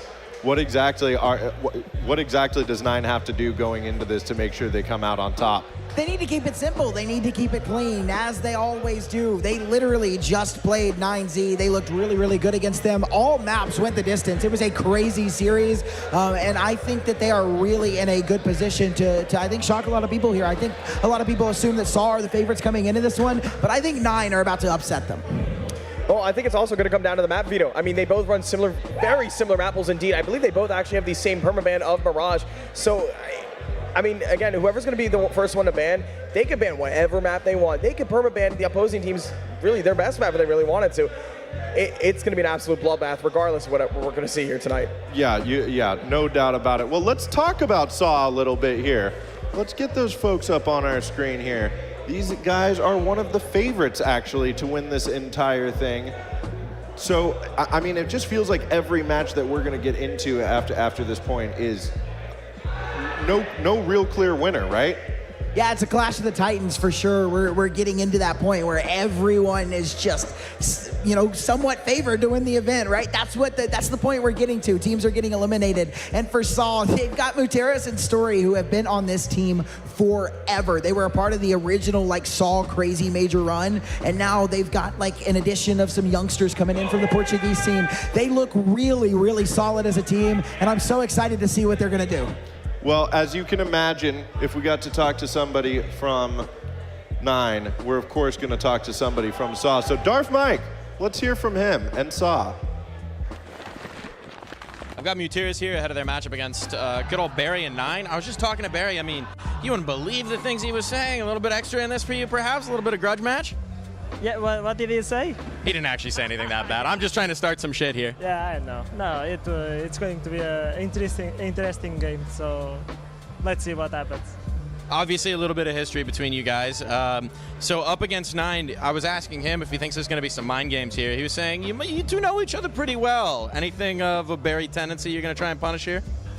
No, I mean, he knows how we work, and we kind of know how he thinks. So, I mean, maybe some mind games, but I think that it's going to be more, instead of the several people, it's shooting and stuff like that. I think in terms of tactical wise, I think that both teams are similar. But yeah, let's see who has a better day, I would say. But yeah, it's gonna be a hard game, I think. Gonna be a spicy one. What do you think of the atmosphere here at Philadelphia so far? It's a little bit of a different environment to some lands you've been to, I'd assume. I mean, very loud. People are always screaming, so it's very, very good, I think. But yeah, we are enjoying the second time today playing on stage, so it's good for us, and it's good to have this experience. So yeah, we just feel great here, and we hope to do a very good game. And what do you think about how your boys have been doing so far? How is the team feeling? What do you think about this version of Saul? I think that everyone is playing good. Maybe we lack some things, but I mean, it's part of the process. We know our situation, and for us, I think that in terms of team and organization-wise, being in this position right now, I think that it's unbelievable. So we are just enjoying, and of course we feel a little bit of pressure, but yeah, we live for this, so we just need to embrace that and play as the best as we can. Well, I can't wait to see you in the server. Good luck, man. Thank you. Back to you guys on the desk. Another fearless player, and yeah, two storied teams. They both know each other very well. No matter what, it's going to be a very exciting matchup. Obviously, that's been our sentiment up here on the couch, but we don't even know what maps they're playing quite yet, fellas. We do not, but we're about to find out. No Nuke and no Mirage, but I'm really excited to see what these teams pick into. Ancient saw a good performance from them against 9Z, but they actually did lose it to 9Z, which is kind of surprising that they're picking into it here. Yeah, a little bit of a shock pick, so maybe they found something that they really want to kind of use in going into this map, and obviously Dust2, that's actually a bold pick, I'm not going to lie, from Saw. I mean, it is one of their better maps, but keep in mind, they do have a very similar map pool to 9, so again, I can't really give a real answer here how they're going to perform. And you know what's really interesting about that Dust2 pick? It makes me wonder if Saw were watching their games, because Moto's performance was not good, and they might be trying to bully Moto with a pick where the AWP is such a reliable weapon, and we get that decider that I'm not happy with, but they're probably okay with because they let it come through. Inferno. Yeah, I'm sure you're really happy about that, Map 3 Inferno. But everyone loves a good Map 3 Inferno, of course. I mean, it's an NA staple. We all know from the Boston Major, of course, but it's the Fragadelphia event we're at instead. It certainly is. Well, guys, I think this best of 3 is ready to get underway, and I think there are 2 eager casters ready to cast this one. It's the last best of 3 here for day 3. We're going to find out who our final semifinalist is. It's Buckethead and All In Gaming. A game full of implications, a game full of wonders, and a game full of hopefully what will be exciting moments. I'm Buckethead. I am joined by my very, very dear friend, All In Gaming, 23. 23, yes, the exact number. But call me All In or All In Gaming, and that's really the only nicknames I go by. None other than that. I don't care what anybody else says. Whoever may say it, that's it. But maps is what we're really talking about, not nicknames. No, yeah, so Ancient Map 1, we did just hear on the desk that 9 had a game with 9Z there, and I do believe they just said that they actually lost on Ancient. Yeah. So, interesting pick there. I mean, this is such an important game for what's going to happen not only at this tournament, because either one of these teams could very likely go on to win the entire event, but as they said, if Saw wins this game, more or less, they have booked themselves a trip to the Major, and that's what it's all about. And I have to express how grateful and excited I am that me and my dear friend Anthony get to bring this moment to all of you guys. And it's, like I said, big game, and 2 teams that are literally on par for each other. You got the, what? Separated by 1 in the ranking. 27th to 28th place in Something BRS. like that. So, yeah, they're, you know, mid-20s. Who cares? Just like me, I'm mid-20s too. Don't believe him. Yeah, it's a lie. It's all a lie. Oh, production's being mean. But it is going to be Ancient starting off here. The pick of 9Z. Yes. Honestly, this is really going to be a very, very, very hard-fought map outside of just, you know, the outside outcome of what could potentially happen here. It's really going to come down to this mid, and what I've seen on Ancient with a lot of these teams recently is not even necessarily mid. Mid's kind of like foregone to a secondary favorite spot. Right. It's more so Caves, Jaguar, that kind of outside area. Yes. And you know what, I do have to say that the whole dynamic between Barry being now the coach of Nine, and formerly being the coach of Saw, Mutierrez obviously working with him. They know each other very well, and I'm very, very happy that in those interviews, Darth Mike brought that point to people's attentions, because that's something that, you know, it was very hot when it happened, and then it kind of faded behind into the sidelines. So bringing that key point back, and it makes this matchup even so much more intense, because realistically, both teams have a very good insight of what the other team is going to be thinking, going to be doing. Obviously, there's been restratting of the structure and everything for the teams, but when you have two people that know each other like that, you know it's going to be a neck-to-neck fight. Yeah, and it has been. You and me, we've just got done, I think it was yesterday, we casted a Nines game, and it was a pretty intense one, honestly. This is going to be a tough one, Donnie. What is your prediction? Not necessarily for this map, but an overall prediction. I think Saw will take this. I think Saw will take this 2-1, and I think Saw will book themselves a trip to the major. But, Anthony, you've been wrong before. Only time will tell. We are here for the second quarterfinal. We're here to book our second semifinalist. Saw versus Nine starts on Ancient.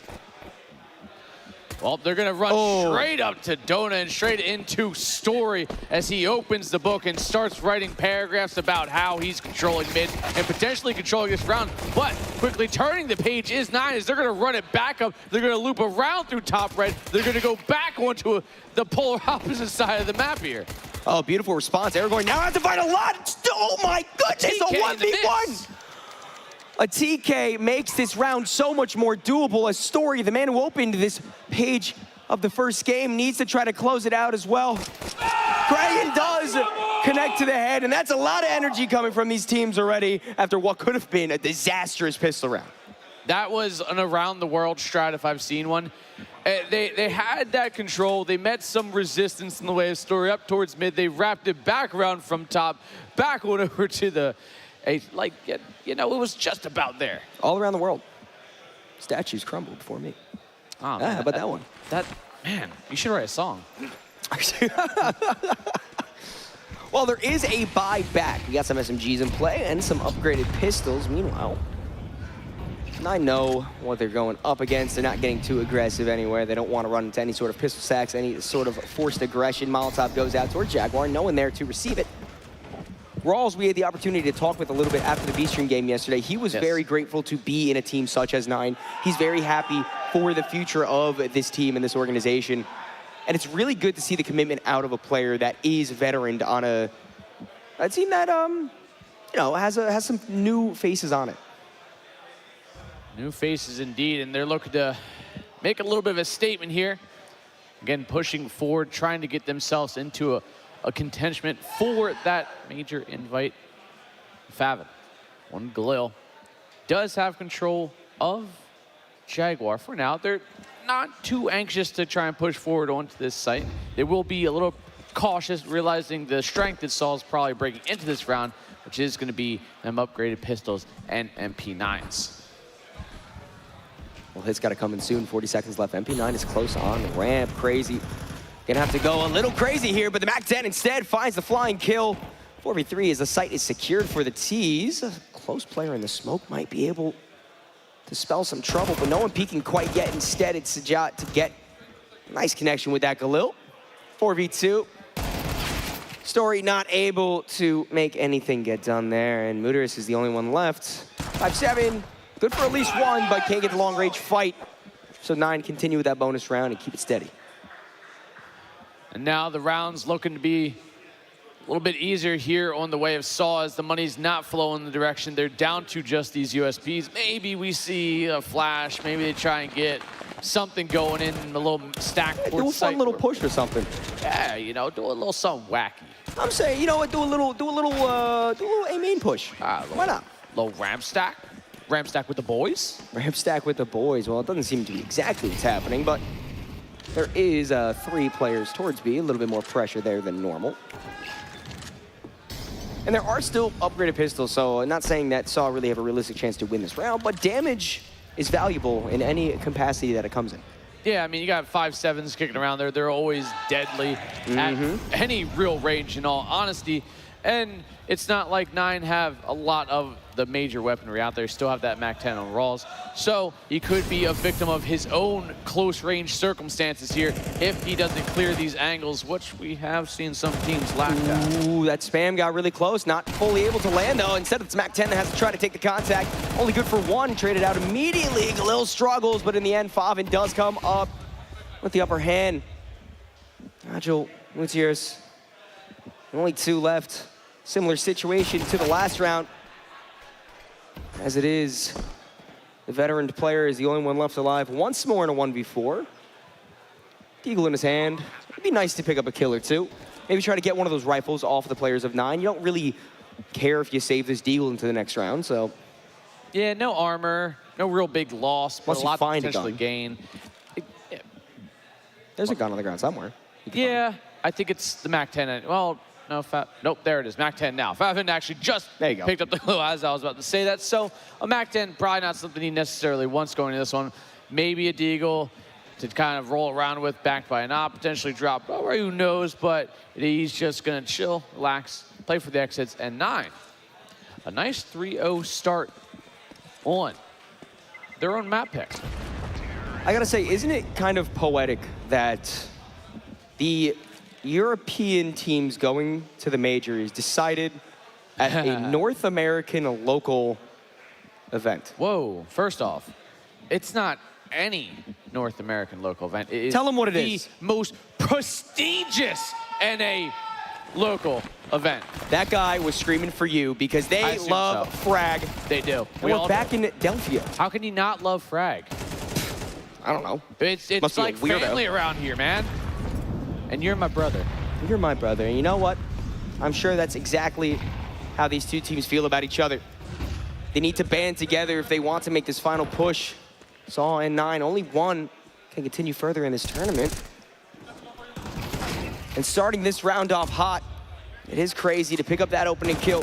Maybe a little bit too much aggression into B early on, only a minute and 20 into the round. Story has to try to escape, jumping around with the knife, somehow getting 2 kills there, backed up by his teammate perfectly. A spray all the way down from the base of short does make Crazy equal it out for only a moment.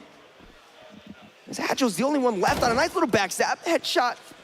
Can at least take that up out of the round. Rawls and Moto. Only 2 left. Molotov perfectly timed to stop that push. Although Rawls is low, 9 are in a great position.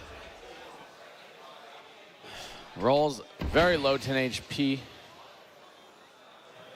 Moto, he's got a nade in hand.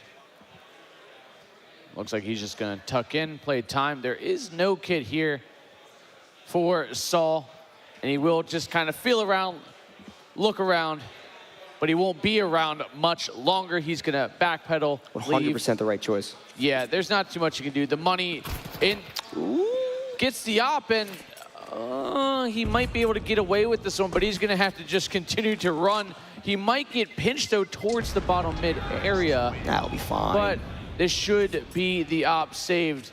And for Saul, that's actually a pretty solid save. Granted, 4-0 in favor of 9. Saul, you know, you got to say your prediction. You said yes. 2-1? Yes, I did. I do think we're getting 3 maps. And I would dare to agree with that exact call from you too. I do think Saul takes this. I do think we're going to see 3 maps. But, I mean, if there's one thing, you know, 9 currently up 4-0, and apparently Philly's up 3-0. So I'm told. Tactical timeout. Barry talking to his boys saying, hey guys, we need to kick their ass. This is for me. Don't even do it for you anymore. Do it for me. Get revenge on my old org. Yeah, yes. Maybe, you know, sometimes we're fueled by hate. A historic run with that coach, may I add, making the semifinals at Cologne, one of the most prestigious events ever. I had the opportunity to be there, luckily enough to see that story. Event too. Absolutely amazing, and Saul was such an underdog. Barry, great coach, led them there. Obviously, with the rest of the team. Yeah. But now, it's time for one of those two to get revenge on the other. But who will come out on top? And right now, 9 are on top once more. As Donnie letting it rip over there. He's got some emotions. Don't say it like that. That sounds Yeah, bad. I know exactly what that sounds like. That's why I'm saying letting the emotions rip as Saul gonna try and get that revenge streak started here. And it's kind of now or never before 9 really start gaining this momentum and keep pushing in their favor. Saul need to cut 9 down at the knees.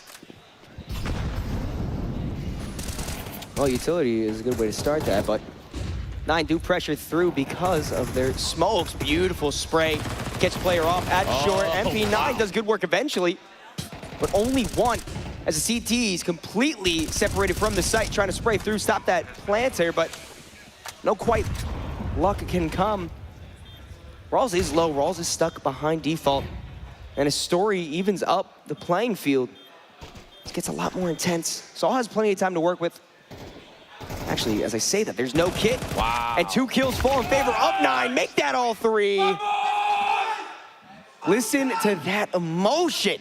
That's really good timing for that swing in from default. He played it, act like no, everything was fine. There was nobody even around, nothing to be concerned about. Timing the swing, all from that contact play from Cave. Gets one more. And 9 are, granted, again, they're map pick, but they are playing smooth, calm, cool, and collective 100%. CS right now. You know, in all honesty, there's a lot more pressure on 9 here than I feel there is on Saw, just because Saw has had the opportunity to play a little bit of higher leveled opponents in more recent history. Yeah. And the fact that 9 is coming in here and absolutely tearing it up, even if they're flashed, does not matter.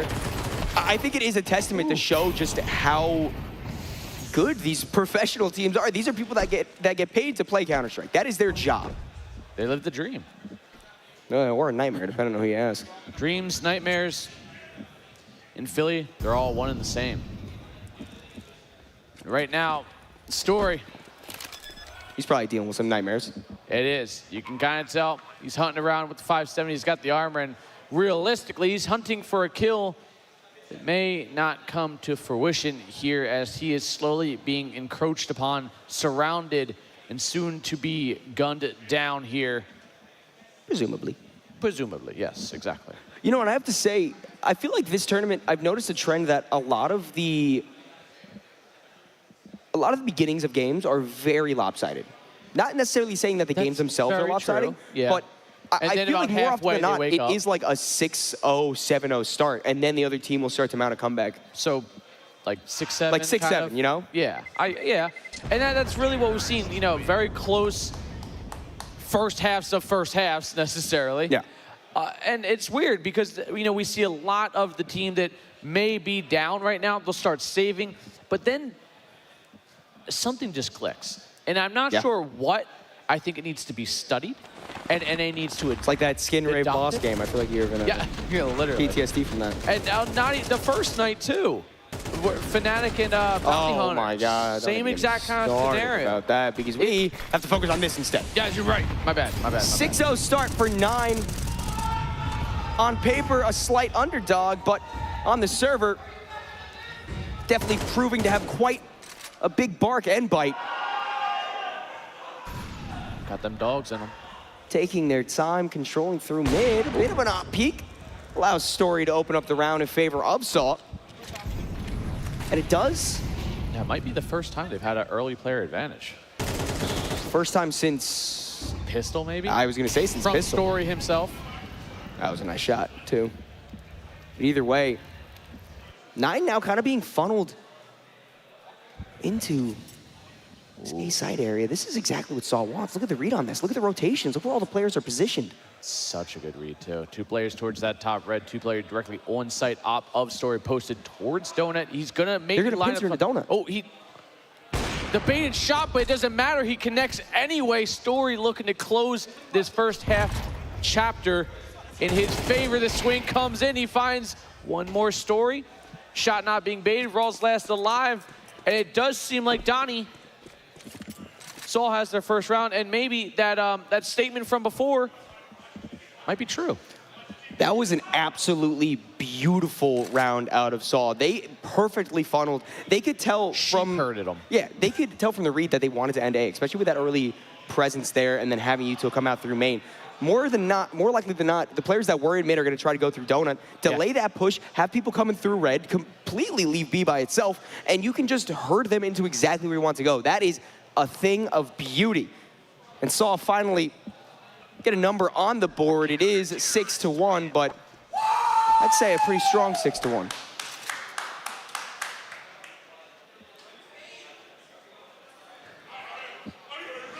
Well, as that strange bald man walks away from us.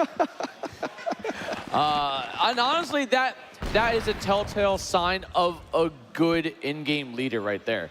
He read the play perfect, and I think this could be the awakening of the giant Saw. And again, teams just wait a little too long to get themselves into it, then they put themselves out of it, but they saw there's still a chance, there's still a world where this is a 6-6 half, but it does seem like 9 have an answer for it already. Yeah, I don't think they want it to be a 6-6 half. I think they want it to be an 11-1 half as they come back swinging. Beautiful aggression in through mid. Allows them to have two-player advantage. Story burns, although trying to fight through those flames. Nothing can be done. Crazy last to fall, and 9 already secure the 1 half. Quick answer back. They said, you want to herd us into mid to donut? We'll take it there again. We'll go straight back to mid, and we'll run it down your throats. Yeah, that's exactly what happened. A quite literal stared them dead in the eye and said, and we're going to do it again, and again, and again. Until you can actually stop us consistently, we're going to do it. 7-1, 9, up 6 rounds early on. Absolutely beautiful. You can tell why it's their map pick. Faben brought down very low with a combination of the Molotov and a grenade. Mid control, once again, in the hands of 9. Saw's been playing mid pretty interestingly. They've usually been having a 2-player stack towards Red Room, even though they're giving up the actual mid control. They're letting 9 have mid, and they're just keeping 2 players stationed in Red Room. Taking that mid late. Yeah. Mid round, yeah. And it's been working, but they just can't get the entirety of the round to work. Also, the economy hasn't been great for them. I would say working very lightly. Well, you saw what happened when it worked as intended. You know what I mean? Yeah. And that was only, what, their 3rd gun round this game? That's also not a good sign either. Well, I mean, that's a whole different issue, the economy, you know? Yeah, I mean, buying in this economy? I think not. Well, they are at least on max loss, and whether that's good or bad scenario, it does mean money in the bank, but how long can this money flow in before 9 start really stacking an unfavorable amount of rounds in their favor? Can 9 answer back with enough authority? Oh. No! Story put down again and again. It is just 9 gunning them down on sight, taking control, and there is not a goddamn thing Saw can do. This is a thing of beauty, I must say. Mechanically, these players have looked great, but this retake is still very doable. A 2v3. The IGL and one of the new players try to push back against the 9 that's been so hard to try to move. Rawls stuck in the corner, has to try to fight, not able to land it, but it is just Gutierrez. Getting shot from behind, head on a swivel, tries to get something off, but he's just gonna concede, try to keep the AK alive and go into the next round. You're giving 9 8 rounds in the first half out of 9 rounds. So strong from 9. So strong.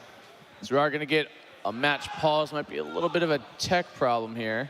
And think about how much of a heartbreak this potentially could be. You know what? I'm not trying to predict the future. I'm not trying to say this is what's going to happen. But imagine a world where this happens.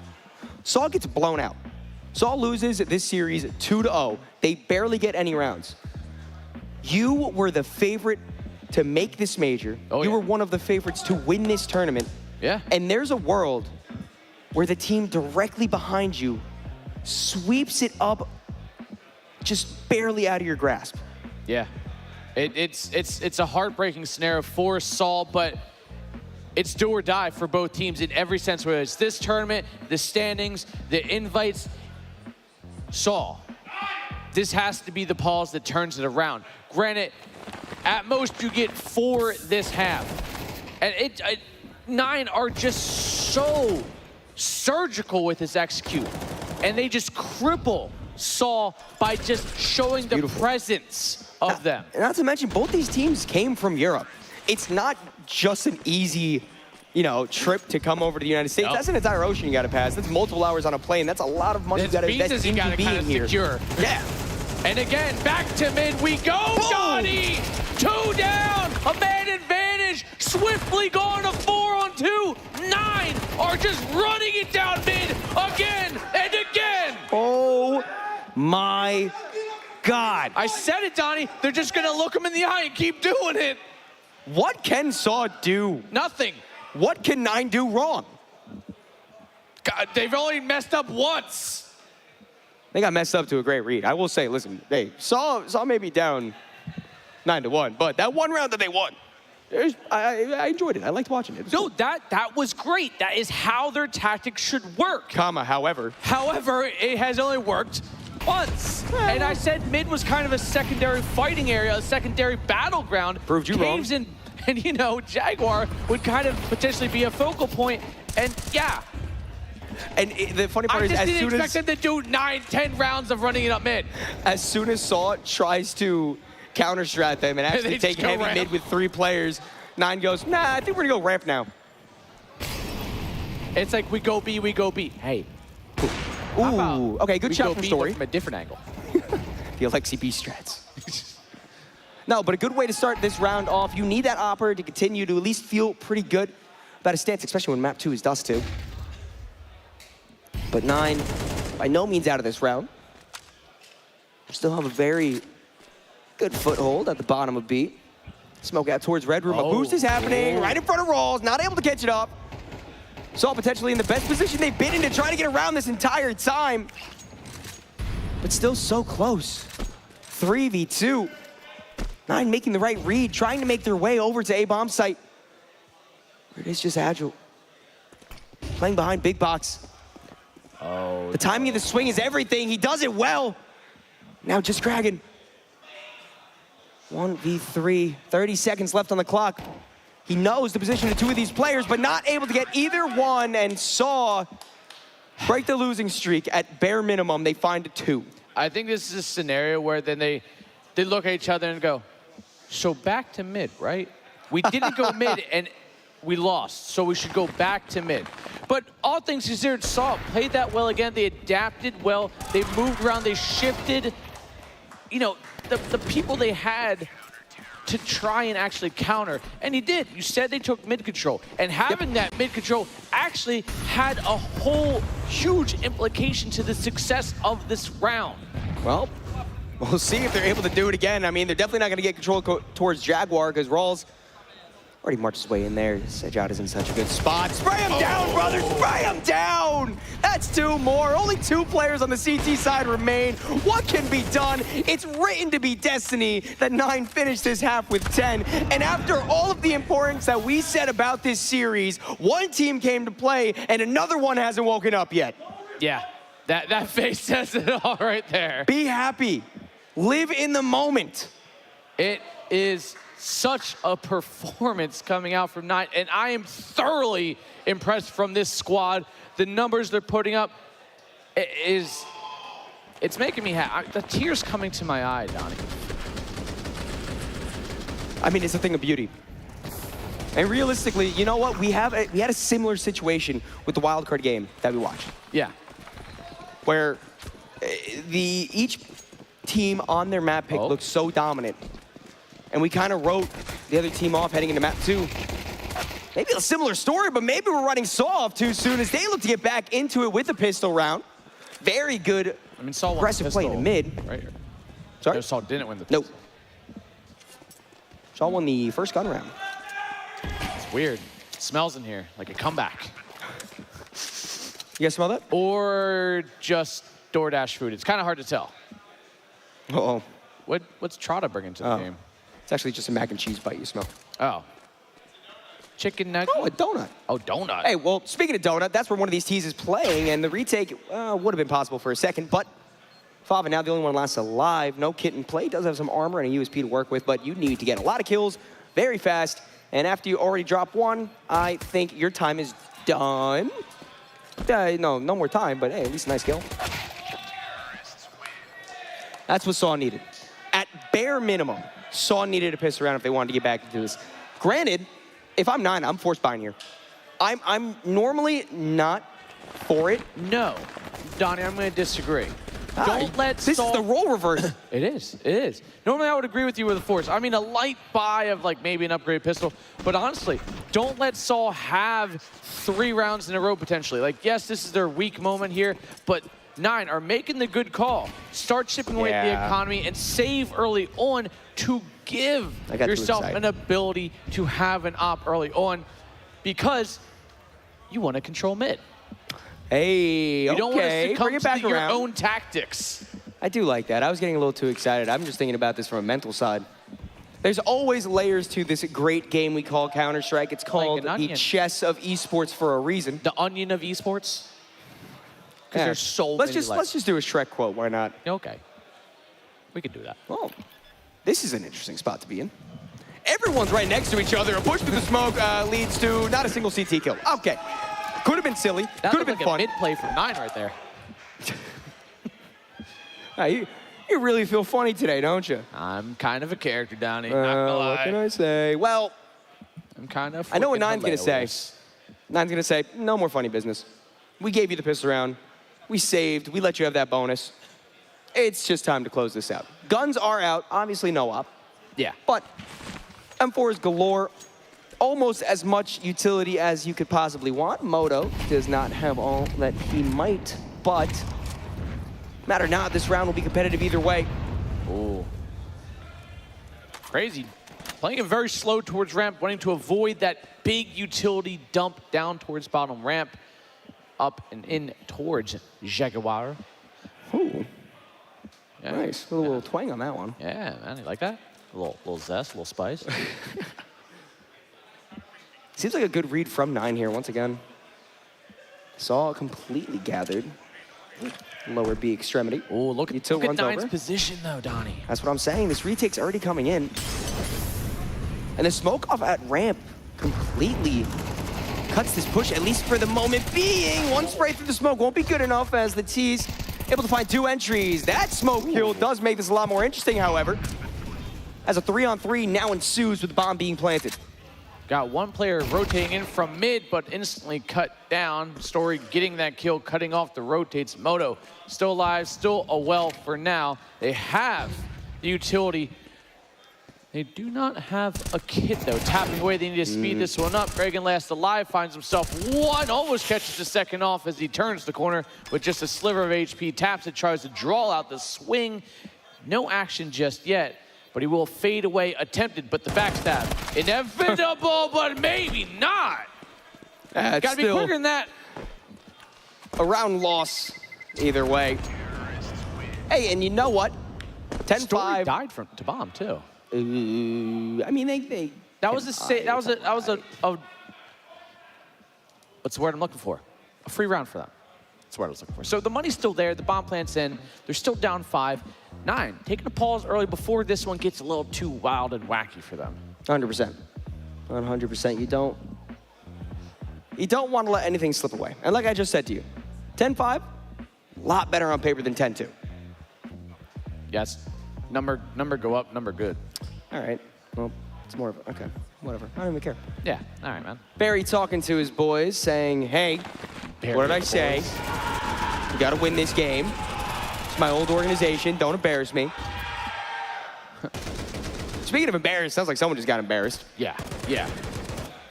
That sounds like we just won 13-11 clutch 1v1. I don't know if it's a big L game or one of the other main bracket games. But either way, the only game that matters is 9 versus Saw. As we push further ahead into it, 9 taking a bit of a half buy, upgrading some pistol, having a little bit of utility. 5-7 might be able to come in handy. Ooh. In the back of man. There's a chance to get 2 here or fall back. Bob in such low HP, not able to escape with his life, but valuable information and a valuable player down. Crazy. Lurking in through Cat. 5-7 still looking to find a kill or 2 again. Always dangerous. Especially in towards this donut area. See 9 starting to move the chess pieces around the board, reposition themselves to pick off some of these rifles. not necessarily a poor choice here as they put 3 players, but kind of just floating out in the open there. And he spotted the shadow the last one, too. Yeah, so he knows ones, but Ralt's gonna be walking in, finds one quick one, nearly almost a collateral. I'm gonna say it, good damage. Yeah. 2 guns out of the hands of the T's. Making the right read of where the bomb's going is kind of crazy. Is he gonna? Okay, they're rotating off now. I don't know if they heard his footsteps. Even so, saving wouldn't be such a bad option. I think saving is the correct play. It's just, listen, if you're trying to save and they run into you. Yeah. Yeah, I mean, and he's going to actually get behind one of the low HP players here. Not sure if he gets checked, but seems like this will come to a potential stalemate. And I say that in stories. He starts moving. He starts picking up pace and start gaining some ground here. And Mutiris doesn't clear it. That's actually a pretty big loss because, I mean, they got some rounds in a row, but again, consistently keeping these players and money low is, in the long run, 9 pulling out and forcing Saul to potentially save even after we see, you know, a continued success. 4 in a row, but Saul still doesn't look invincible. But at the same time, 9, I must say, cracks showing in their armor as well. Untouchable on the T side. Yet their defense can't be as strong as their offense. Very nice kill early on in the round. Op really yet? I mean, now we see Moto. No, Op hasn't come out yet. Moto. Now. Which, if you remember what the death said, Moto wasn't the most consistent so far. Dust 2 likely could have been a pick due to Moto's a bit of inconsistency on that scoped gun. Yeah. Maybe trying to, you know, look to greener pastures here. Build up some confidence with the big green while he can, while they have a comfortable lead, not an untouchable lead, as we have alluded to.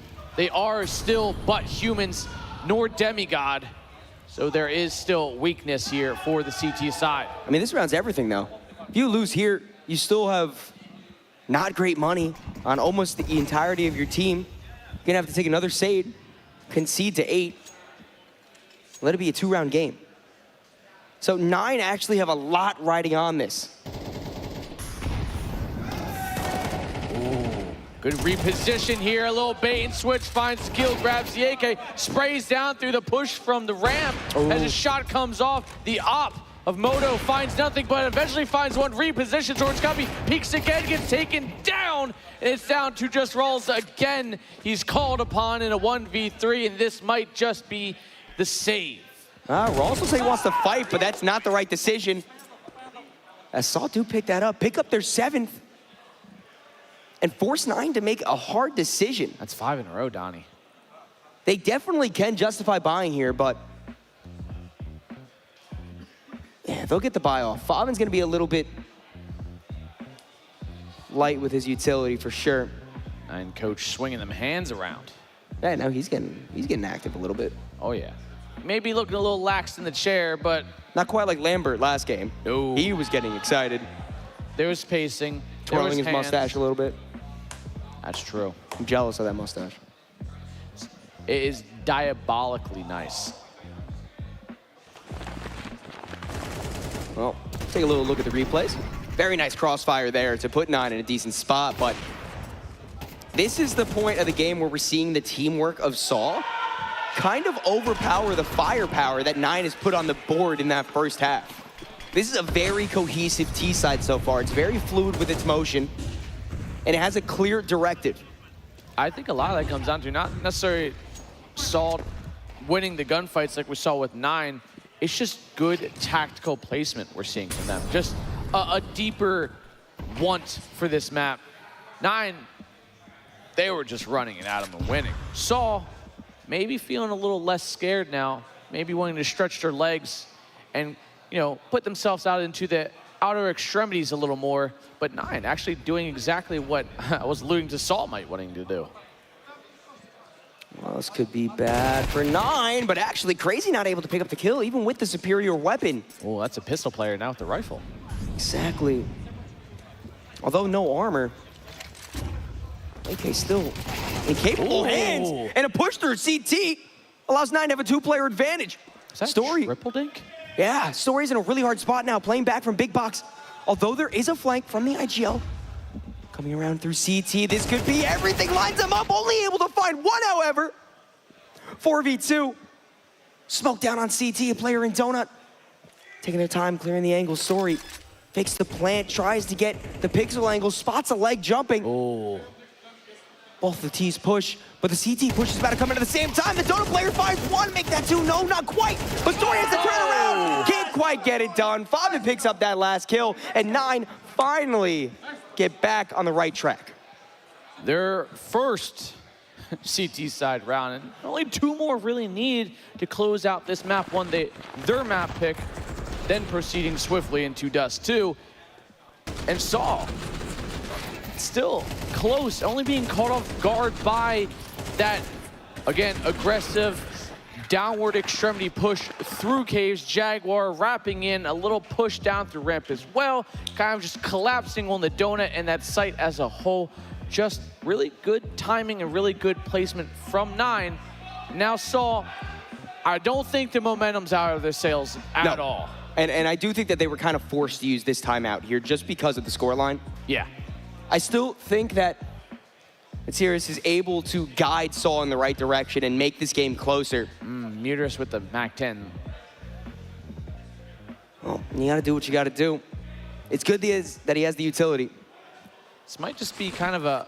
You can get those close range fights at Jaguar and such too. Yeah, that's kind of what I was thinking he was really gonna be putting himself into, but actually, we don't know what we're talking about. No, we don't. It's an air rush. Oh my goodness. And Fabin doesn't know what he just walked into, although he's able to get 1. That'll be all, and now Saw can push out to the side. Perfect smoke blocks off the player Donut, and the op CT not gonna be able to see anything either. Although a kill falls their way, a perfect nade blows at the right time, and it's just the leader lasts alive, but not for long, as map point is conceded to 9. The collateral nearly hit. I think the leg went through to the followed player behind, but that's just great timing, great communication as well to your opper. The shot, the placement, the lineup. Saw, they were just about there on site, but sadly enough for them, Mudu with the op puts them down. And look at the buy. Look at the buy. Tech 9. It's a scary buy for this map. I mean, feels like I'm watching a game from 2015. 5 Ts with a Tech 9. What can be done? Is it time for the prophecy to be fulfilled on Ancient? Or does Saw have just enough in them? Just enough to make this thrown together buy valuable? Oh. It's gonna have to be soon. Utility running low. They've drawn over some bodies to the site, but this is a great fake from Saw.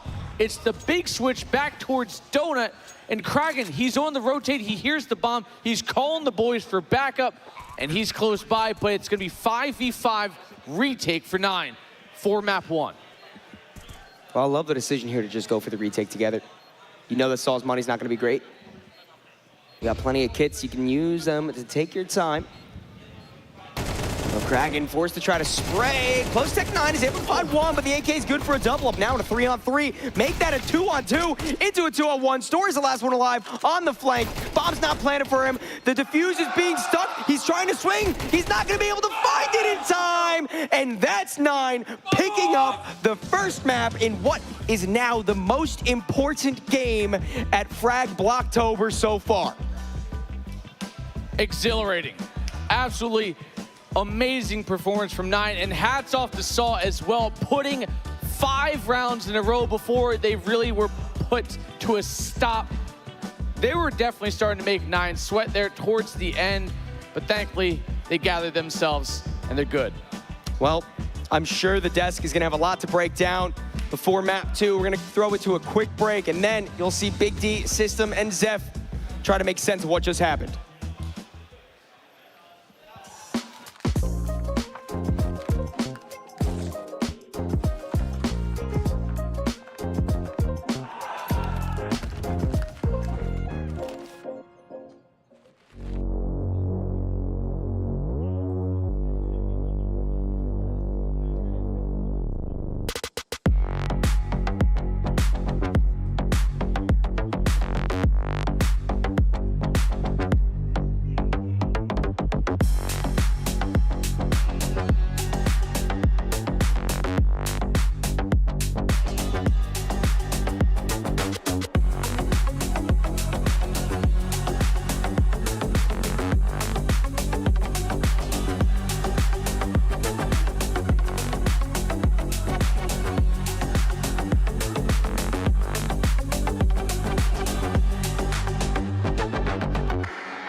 up my gun! Oh, what an ugly ass skin. Thought shit wasn't supposed to sink.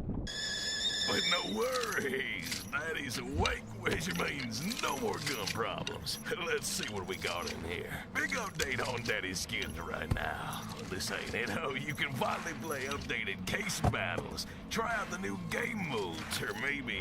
Oh, this isn't mine. Dude, I just need a gun. Yeah, here you go. Fresh from the factory. Still smells like paint. Take positions!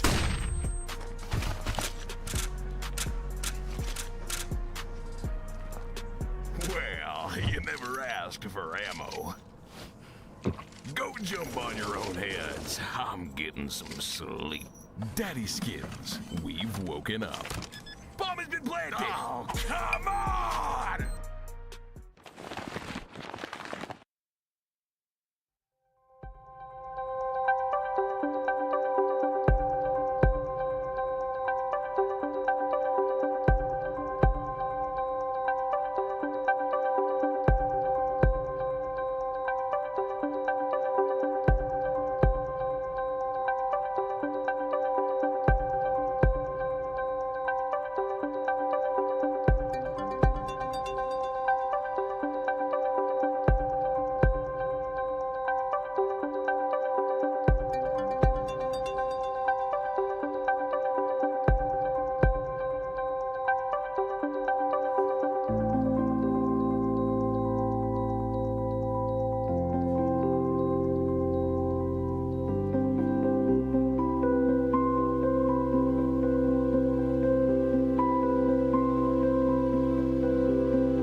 Well, hello, everyone.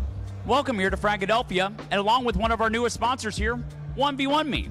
Well, you're probably asking yourself, I've never heard of 1v1me. You probably haven't here with Counter-Strike.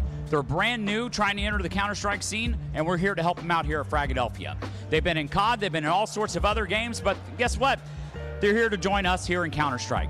If you'd like to sign up for 1v1 Me, just follow 1v1, literally 1v1 Me on Twitter, and you can join the league. It'll activate on Monday through Sunday, and you can play live matches for real money. You can also bet as well, using some free stakes as well. But don't forget, you can get 50 for free by using code FRAG at 1v1 Me. Give it a shot. I am.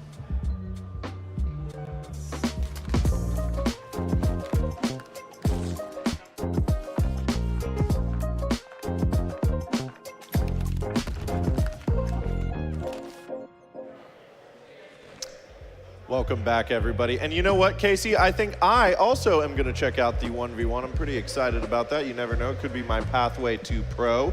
Never too old. But we're not here for that. We're here for Frag Blocktober, and we just had a hell of a map one there. I am Big D on the couch once again with System and Zeph. Gentlemen, that almost turned into a blowout, but it wasn't. But I got to come back to the fact, System, you talked about T-side Ancient, and it seems to be the dominating side.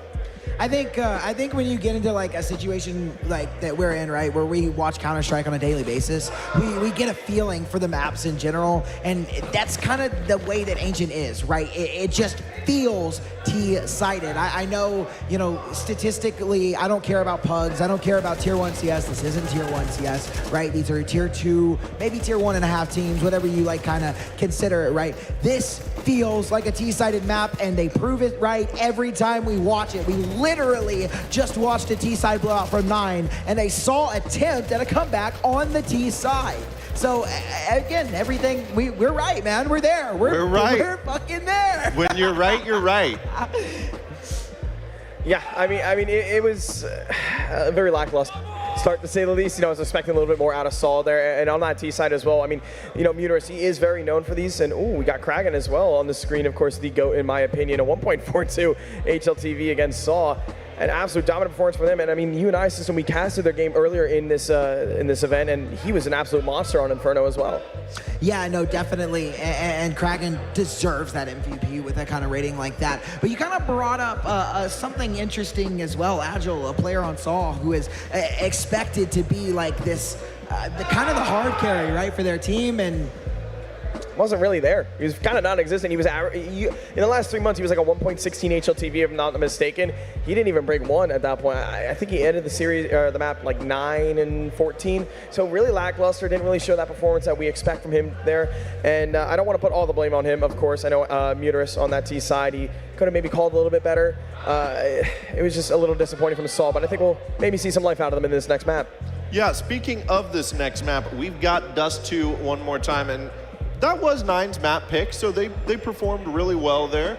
Are we going to see the same thing out of Saw here on Dust 2? So here is the thing. I believe that this is a punish pick. I think Saw do like this map, but I think they watched Nine's previous game. I think they watched how kind of Moto struggled with that AWP in his hands, and even if they didn't, then they randomly stumbled into maybe one of the best counter picks that I've ever seen in my entire life, because Moto could not get that op started at all in his last series against 9Z. Like, he had some moments here and there, but this feels like a punish pick, and if Moto can't get started on this map, then Saw are going to take it, no problem. Yeah, I have to agree with him right there. I mean, Saul coming into this, they have a 67% win rate on Dust 2, and not only that, they 13-7 Furia on this map. I mean, we saw Furia, that incredible rise they've had in recent memory, so the fact that Saul's able to come in and absolutely wallop Furia on Dust 2, I mean, I'm full confidence. I think Saul's going to take this in pretty convincing fashion. Okay, so let's get down to business then. Let's get those predictions in. Are we going to map 3, or is this 2-0 for 9? I think it's absolutely going to go to a map 3. I'm going to be the bad guy and say 2-0, 9 take it, Saul go home. Okay, well, folks, we will find out. We have got Dust 2 on the menu for you, and to bring that action for you, we've got Buckethead and All In Gaming one more time. Anthony. Yeah, what's up? So I have maybe a hot take that I want to present to the table. Ooh, okay. Saul mounted a small comeback, right? Oh, yeah. I think almost all those rounds were nothing but fluff. I think that real scoreline was like, I'll give them a 13-3. I mean, it was the pistol round. The follow-ups. What do you really have? Yeah, you get the pistol. You have them respect that, save the bonus. So you get that bonus round free. They do have the full investment. So that round counts. That'll get you to 10-3.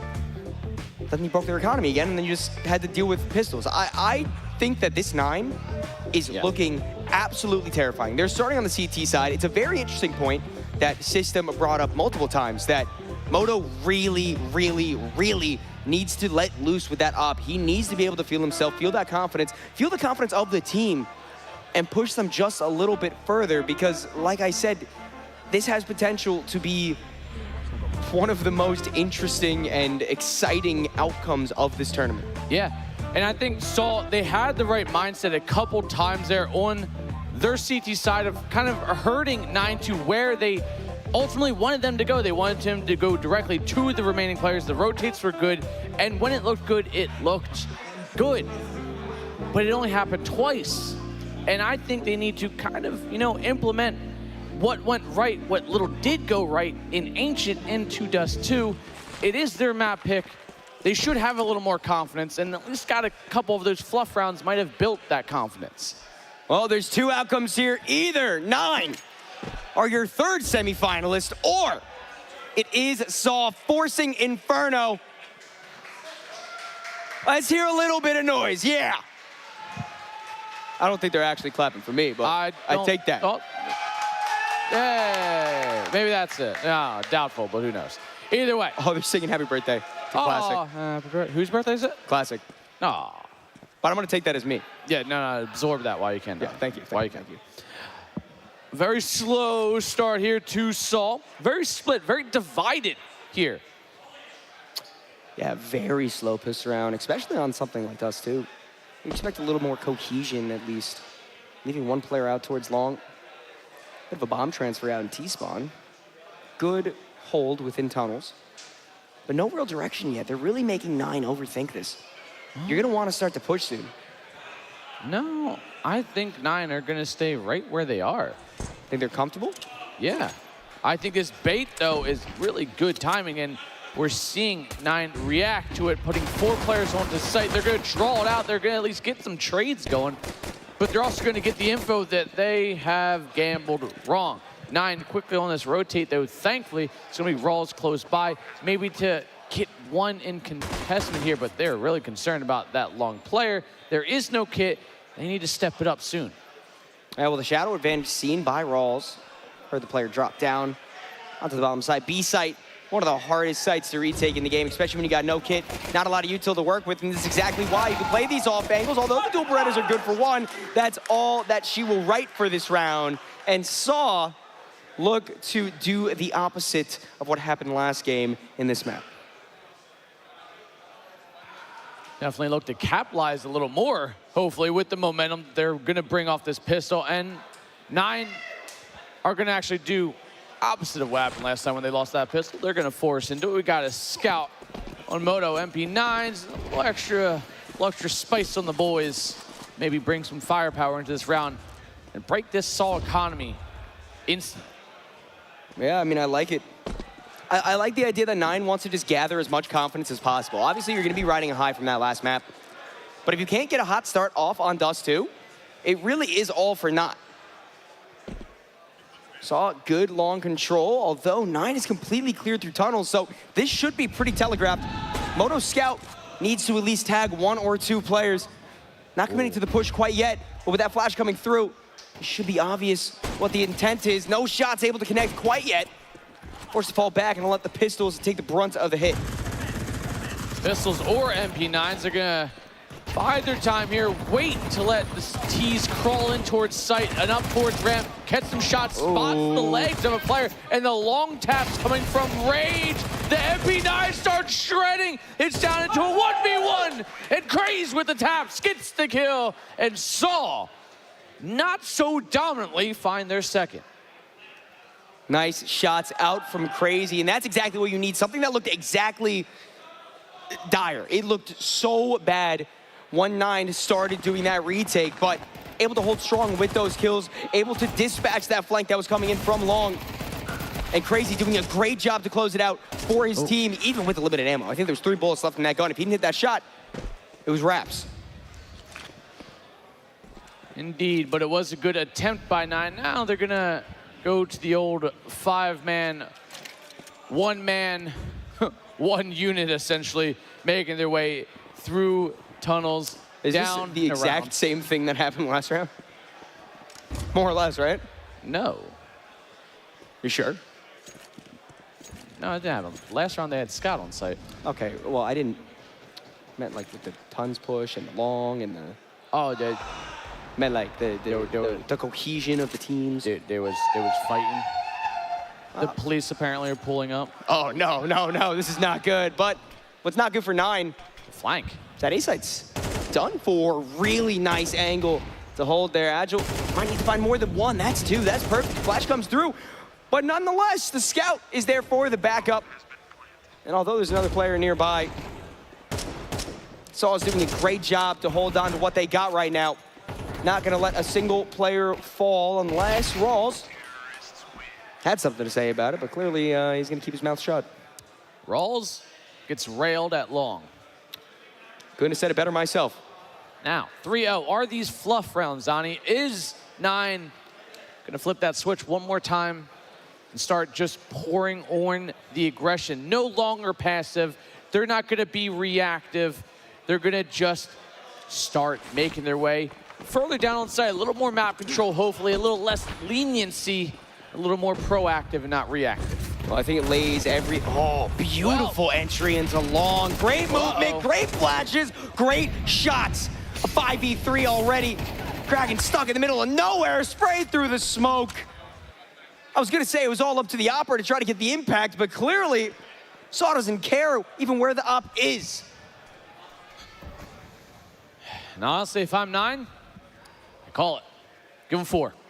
Take the op, take the M4, if you're allowed to, because Saw already putting a few feelers out there to get a little bit of these rifles out of the way. Moto should be very concerned about his position because the inevitability of Saw coming for him and that op, it's a little scary. I mean, yeah, as long as you don't have Matthias or Agile push, it should be fine. Oh my God. What a beautiful shot from Crazy. Not able to convert on the second. Fobin's gonna try to pick up that op and save it still. But it feels like almost an impossibility as he continues to get sandwiched, although Saw might pump the brakes. To jumping up to the self boost.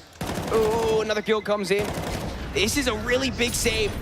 Backline player dies to the bomb. The op can't be retrieved, and neither can the AK as a last-second kill from Aragorn comes in and books Saw their 4th round.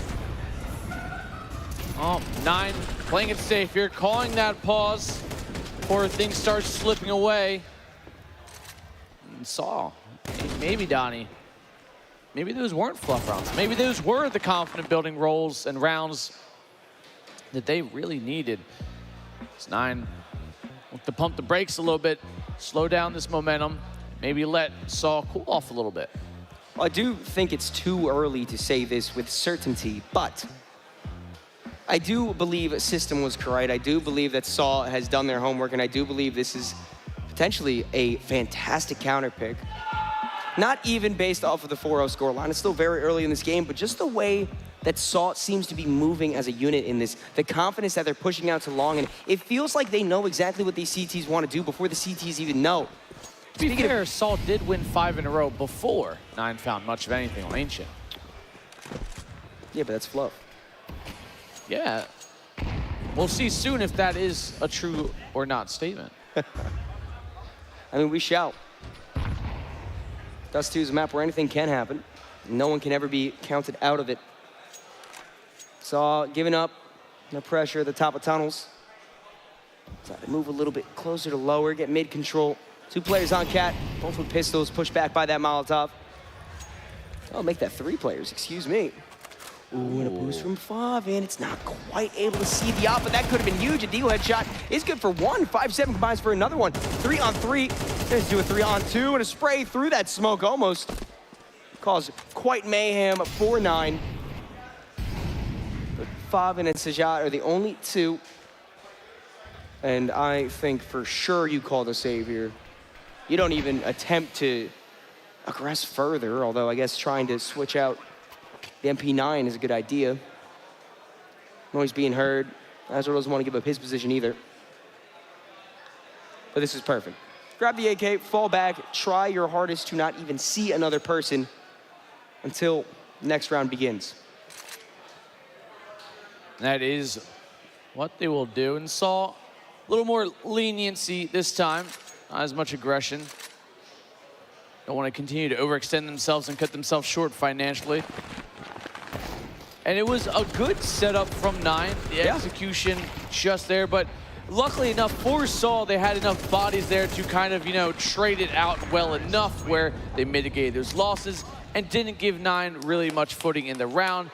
Now, 5 rounds, Donnie. This is the point.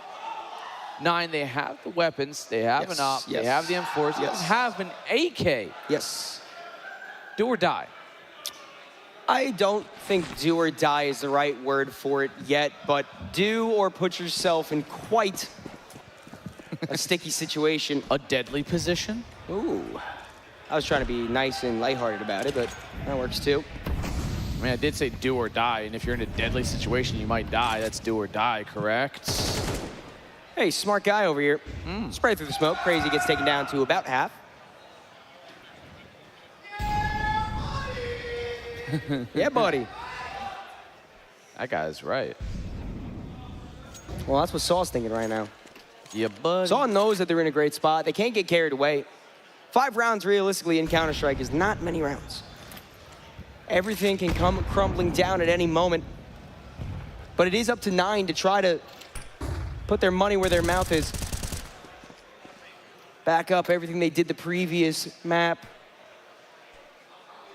Saul with such a gruelingly slow pace. Basically no presence even shown, and we're a minute into the round. This slow pace is definitely kind of tearing away at 9, wanting to do something, find some information, but while also not wanting to put themselves in those untradeable, unfavorable positions. And going clear your unchecked. corners. Sajat finds the first kill, and maybe Favin swings, gets a kill, and that's all he's gonna get. Maintaining the man advantage, reaggressing his rolls, timing is everything here.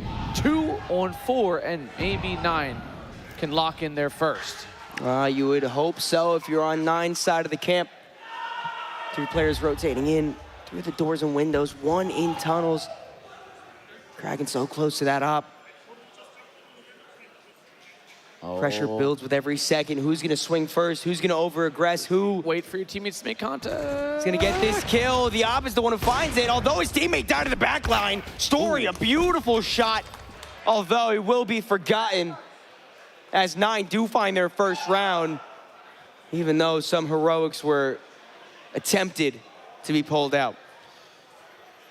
Great round there. Still very close, but it is gonna be now, if 9 can find more than just this single solitary round, maybe it was just fluff rounds. Maybe Saul are underperforming. Well, Saul underperforming, or is 9 performing to a level that was not expected of them? I think a question that's hard to answer, but either way, the question of who will stay alive in the race to make the Budapest Major will be answered in this series. Story scoped in on that smoke. 9 not making any aggressive plays towards mid, which I find very interesting.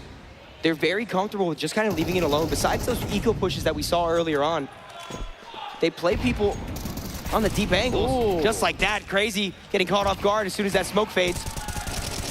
But then, foot off the gas, pump the brakes. Let Staw still play around, but let them play it with a player disadvantage. That's why I like out of 9. Let Saul make that mistakes. Wait for your opening and strike. Now Kraken in towards ramp. Just waiting perfectly here. Time And I'm sure Saul realized he's there. He does, spots one towards the Gandalf position, gets shot, by that op from Story. And Story instrumental right now with the success that Saul currently has. And it's going to be a 4-1-4 retake, and now actually finds the kills. As Saul is down to just Rawls last alive. He's going to dive down through the smoke. He's going to get chased down, but that smoke is buying him a little bit of a safety net for now. But that late lurk mid from Story as he looks to add the triple onto the tally, and he does. There you Confirmed, go. not fluff rounds. Young man, let that gun sing. That's what it all comes down to.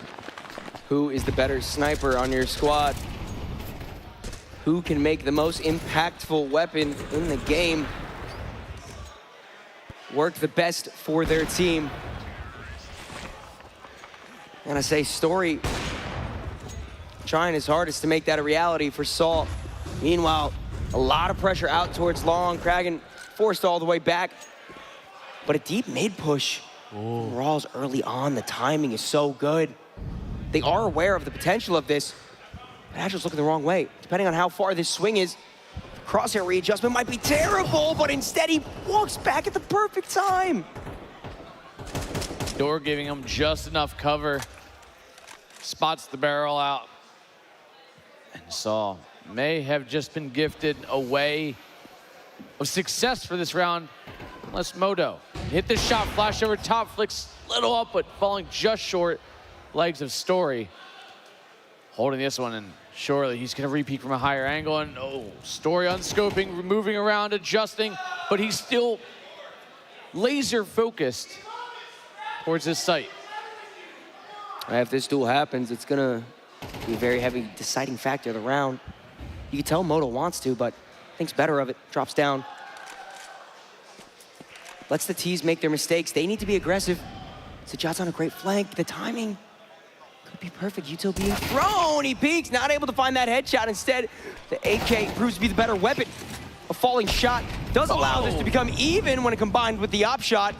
Now jumping up onto the site. Crazy, good for one, a 2v2. Make that a 2v1. Kragan the only one left, but Saw want to cut straight to the point for the 7th round. This is feeling a lot like Ancient, except the way for Saul this time around. And Saul, they are playing a totally different style than what we see out of Ancient. They're playing this slow, grindy, methodical, strategical placement of players, utility, timing, everything. And Nine, no answer, none. Nine are good at beating them to the punch of aggression, but they aren't good at handling these prolonged rounds.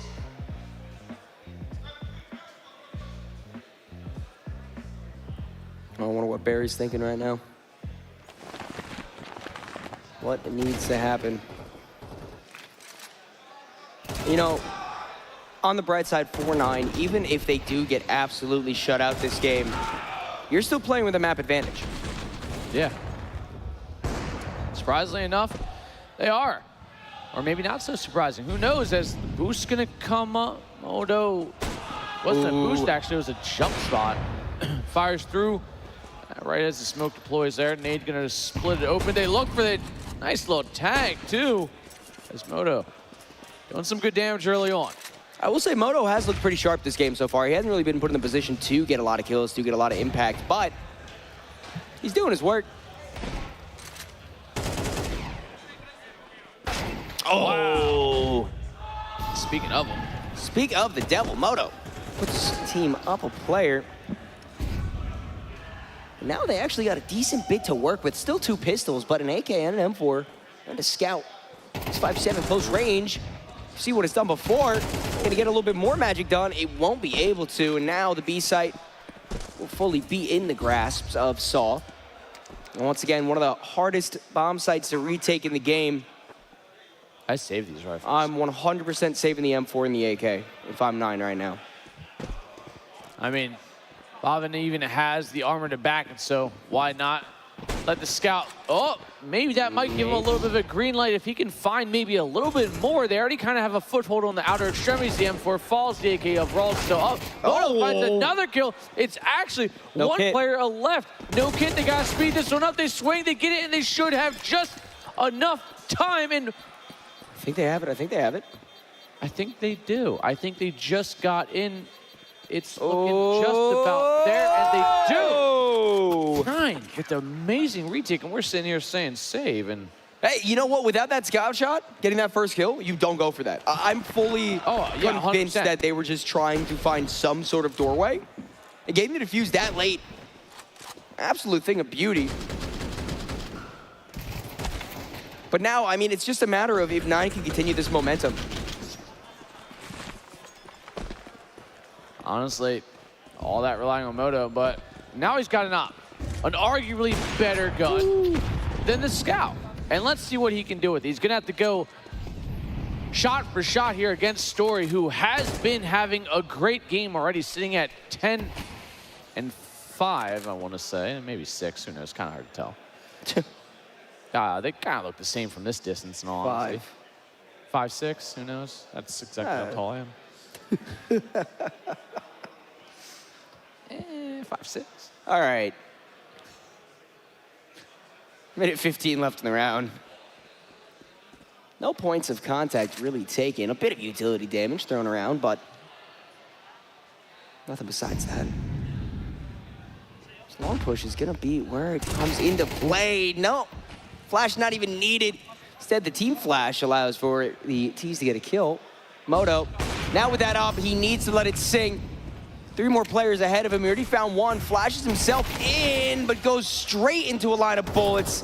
Maybe a bit of over-aggression, something not needed. Aragon, 1 HP. Still 100% doable, but Saul pulls out. 30 seconds left. A risky play to call. Especially with Sijat pushing up. Favin is reading this perfectly. Whoa. Beautiful shot. Bomb gets dropped. One more on Cat to find. And now it's just Story with the op. No chance in hell he's able to win this round. 9. They do try to keep that ball rolling. They do try to keep themselves in this game. Op can't be saved. And 9 find their 3rd. That, like I said, saw playing that slow, grindy kind of style, dialing down the clock down to the last couple seconds, and that's the scenario. It's such a gamble. It works or it doesn't. There's no in between, and that's what happens. You drop the bomb, you have your outer extremity lurk of Story with the op making his way up long, and there's no time for him to recover the bomb and plant it, and you put yourself in a position. It's unwinnable. Now, Saul, they're down to Deagles. Wow.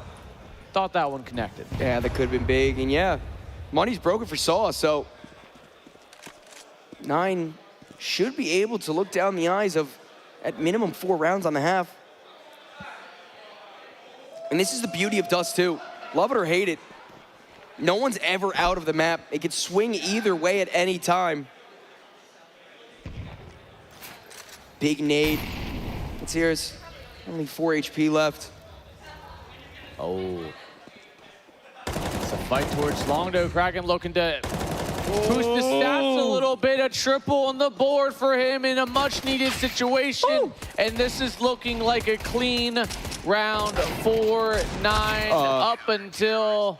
Got a little scared for a second, I'm not gonna lie. Yeah, I mean, it's still money in the bank here for 9, and they still do have to reinvest. The op actually wasn't able to be recovered, so they're gonna have to buy that one back. But other than that, 7-4, and they look to close this at a very respectable, very doable 7-5 half. Yeah, last round. Similar shades to Boss skin rate yesterday on Dust 2, when you said that it wasn't gonna happen. I don't know what you're talking about. I remember what I'm talking about. Delusional.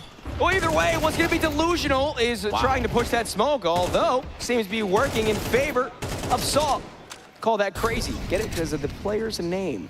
How did he manage to get nothing but some mediocre damage out of that? That is truly surprising, Donnie, that point blank goes wide with it. The run up from under with the op, with the trade. And obviously they're going to go for it here. They do have the kits this time around. They don't need to worry about having 10+ seconds left on the clock to stick this one. The op peeks towards the back. Nice The shot. That's 2 for him. But the trade comes in through the window. It's down to just Moto, and maybe he's on the board for the ace. It's going to have to be now or never, but I think never is out.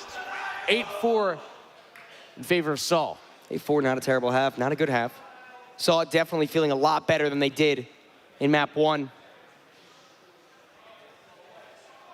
Now it's just a question of, can they close out? Can they continue the pressure? Can they win this pistol round, make it as fast as possible?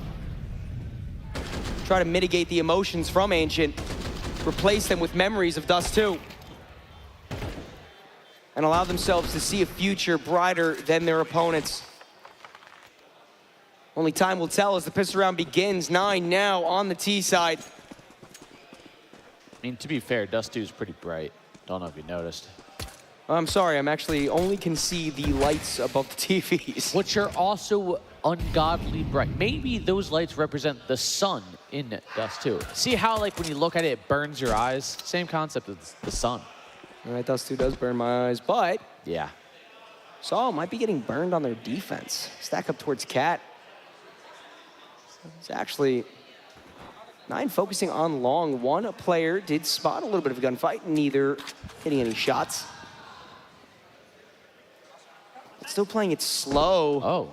Aragon brought down only 2 points of health. Dual Berettas not quite being effective, but a USP sure as hell will be. Kragen's the only one left, trying to run on a site, dancing around in that smoke, but surely he can't do this, can he? One more low HP player, 1v3. He doesn't have too much health himself, but he does have the bomb. One player Cat peeking, 2 at CT, 1 low health, but Dual Berettas, when you got 4 guns facing at you, kind of hard to beat that. Hard situation there, and that was a real must-win round there for 9. They don't even get a bomb plant. That's the real crippling part about this. Obviously, losing rounds a no-go, but not getting that bomb plant means you're not going to have the real money to afford even to force into it. It's not even necessarily reasonable to force into it when it's just going to be upgraded pistols with, like, no real armor or utility. Well, it's the bright side of getting a few extra rounds there towards the end of the first half. At least, sure, you're giving up double digits, but 410 isn't the worst spot to be in. It's definitely a doable situation depending on how you use your gun rounds, and sure as hell hope it's better than their eco rounds, because that was fast. Yep. Rundown suicide proved to be just that. That's the reason they call it up. 6-round difference here. Saul in the lead, and they're looking to bring this swiftly into Inferno. And if I'm being honest with you, Donnie, I feel like Inferno plays a lot like Ancient in the sense of mid-control and fights towards Banana, which would be equal to Jaguar. I'd say it's more similar than Dust 2 for sure. But I mean, Inferno also just the most historic deciding map, especially here in North American soil. Shout out Cloud9. But now the guns are out 4-9. Guns are out, but can they get them working quick? They need to, before this lead becomes unbearable. And what's unbearable is having Kraken first to fall, and his second follow-up is Favin being crumpled, being taken down, maybe even a third as he's jumping the bullets, and it is a third on the board for Aragon as he just pulls out the bow and just snipes him down. Trade back from Rawls. I don't know how you let Aragon get 3 there, to be 100% honest with you, or how you just continue to swing 1v1. Like but a either bunch way, of orcs or something. Huh? Like a bunch of orcs. Ah. Maybe there's a lord of some sort of finger jewelry. Well, Rawls is going to have to be the lord of something, and that's going to be shooting people, because he is left last one alive. Gets the first kill, and another one. Now this gets interesting. The op in the 1v1, Rawls on for the ace. Can he do it? He's got the bomb. Does the experience beat the scope? Or is it Saw's time He's to got track forward?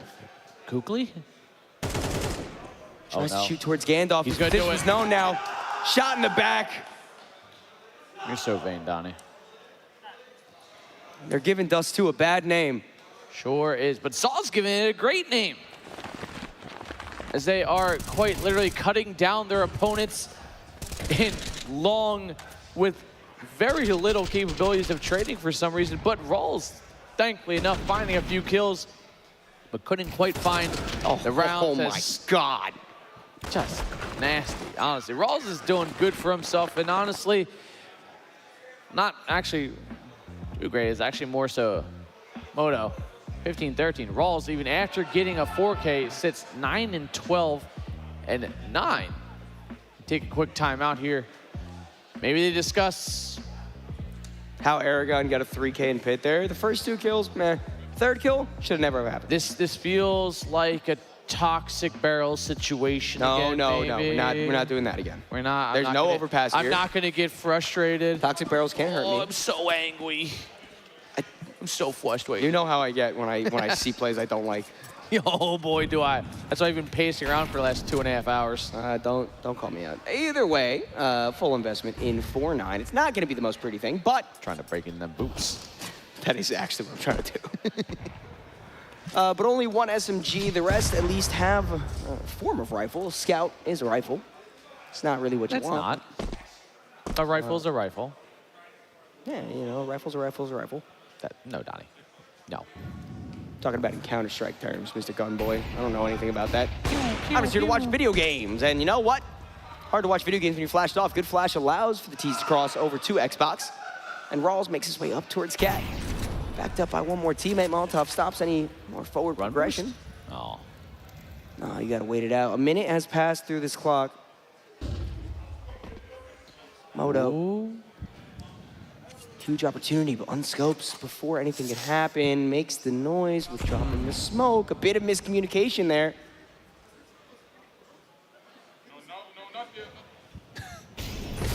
Oh, there's the molly. Nice tick of information. But they're playing this exactly like how Saul would. I just don't think they're going to have the same results unless Rawls can find himself another 4K in the books, but it is actually going to be the turnaround through mid, the clamp, but it's a one-sided clamp, so it's not really an effective one at that. It's more like a poke, and that's exactly what happens. They poke the bear, he wakes up and puts him down quickly. I mean, unfortunately, that was the best play they had there. They were already getting flanked in from long, so top mid was completely compromised. You had to make that push in through bottom, but when you got a MAC-10 trying to make the entryway at a long-range dual car, it's almost impossible. Oh, okay. Op stays alive. That's at least good for the time being. But Not now, much more backs time against the left, wall. though. Backs against the wall. It was so pretty in the first map. I guess that depends on who you're a fan of. 4-9. Trying to build the story of the depressing side, you know?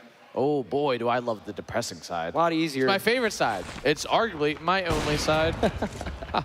Either way, it is going to be that Op Sage from the round prior, finding that opening kill on Crazy. And hey, call me crazy, I think 9 might have a round here. Well, I mean, there's potential. Getting that opening kill is always good. However, trade back immediately does kind of mitigate any losses early on. Moto's op has been impactful. That was the key point that said needed to be activated. However, it was assuming that the rest of his team would follow suit. At least have one of those rifles, 2 of those rifles activate alongside of him, but nothing has been able to be done. Smoke fades at the bottom of mid. The gunfights have to come in now. Trades 1-on-1. Player in the close right towards CT. And also, a late flake in mid. All the noise should be heard. And 9 now only down to Favin. Can he stop Saw from sending it to map 3, or is it a crushing blow? A counter pick, a map you felt comfortable on, but not comfortable enough to beat the team that was destined to make it to the semifinals potentially. There's still one more map, Anthony. There is going to be only one more map here for this and the rest of the night. Yes, sir. Actually, this is going to be our last one, and we will be back with the continuation of such a great matchup after this word from our sponsors.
Shoots better.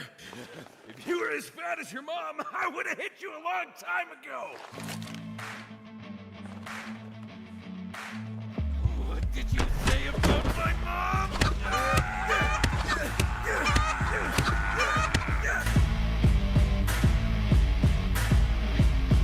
Daddy skins gunfights. Fight with weapons, not words.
Welcome back, everybody. Why wouldn't we get map 3 to close out day 3 here? I once again am Big D on the couch with System and Zeph. Guys, it's been decimation, obliteration, and now evaporation is on the table for one of these teams from the tournament. Let's talk about that map 2 for a moment, because that was a big turn of events for Saw. No, it was brutal, absolutely brutal. I mean, 9, they did such a good job on map number 1, taking their map pick, and then Saw. We talked about this being a counter pick, maybe not necessarily actually against Moto. Moto actually did kind of quite well that map. He looked okay, right? But it was a perfect counter pick. Saw knew what they were doing. Our lovely casters brought it up as well. The way Saw were just playing on Dust 2, they were leagues ahead of 9 on this map. Absolutely. I mean, Saw were just playing picture-perfect textbook Counter-Strike. You can't get any better than that. And the fact that we're even able to let Dust 2 get into this best of 3 is absolutely incredible. I mean, that's 9's worst map in the last 3 months. Only a 42% win rate, and they haven't really even faced notable teams as well. So that was a great punish pick from Saw. Yeah, it really was. Well, I want to talk about Aragorn here, because he really stepped up to the plate here for Saw when they needed him most. Yeah, finished up 21-10, and I want to talk about a specific play. We just saw it in the replay. He had this ridiculous 3K from the pit. He swings out, he's able to get one, and then they try and swing him again. He gets a second, and then he's deep in the pit. They Molotov him off. It looks like he's gonna die. He backs away into the corner, and there's a guy just jumping on top of like the ledge right there, jumping down in the pit, and he gets a third. It's ridiculous. This guy deserves that 2-0 rating, 21-10 KD, 117 AER, and 100% cast. Literally a hand in every single round that Saw won. It's actually incredible to get 100% cast. That's a very hard thing to do here. I mean, it really was just the Aragorn show there on Dust 2, and I'm sure we're going to actually see that again here in Inferno.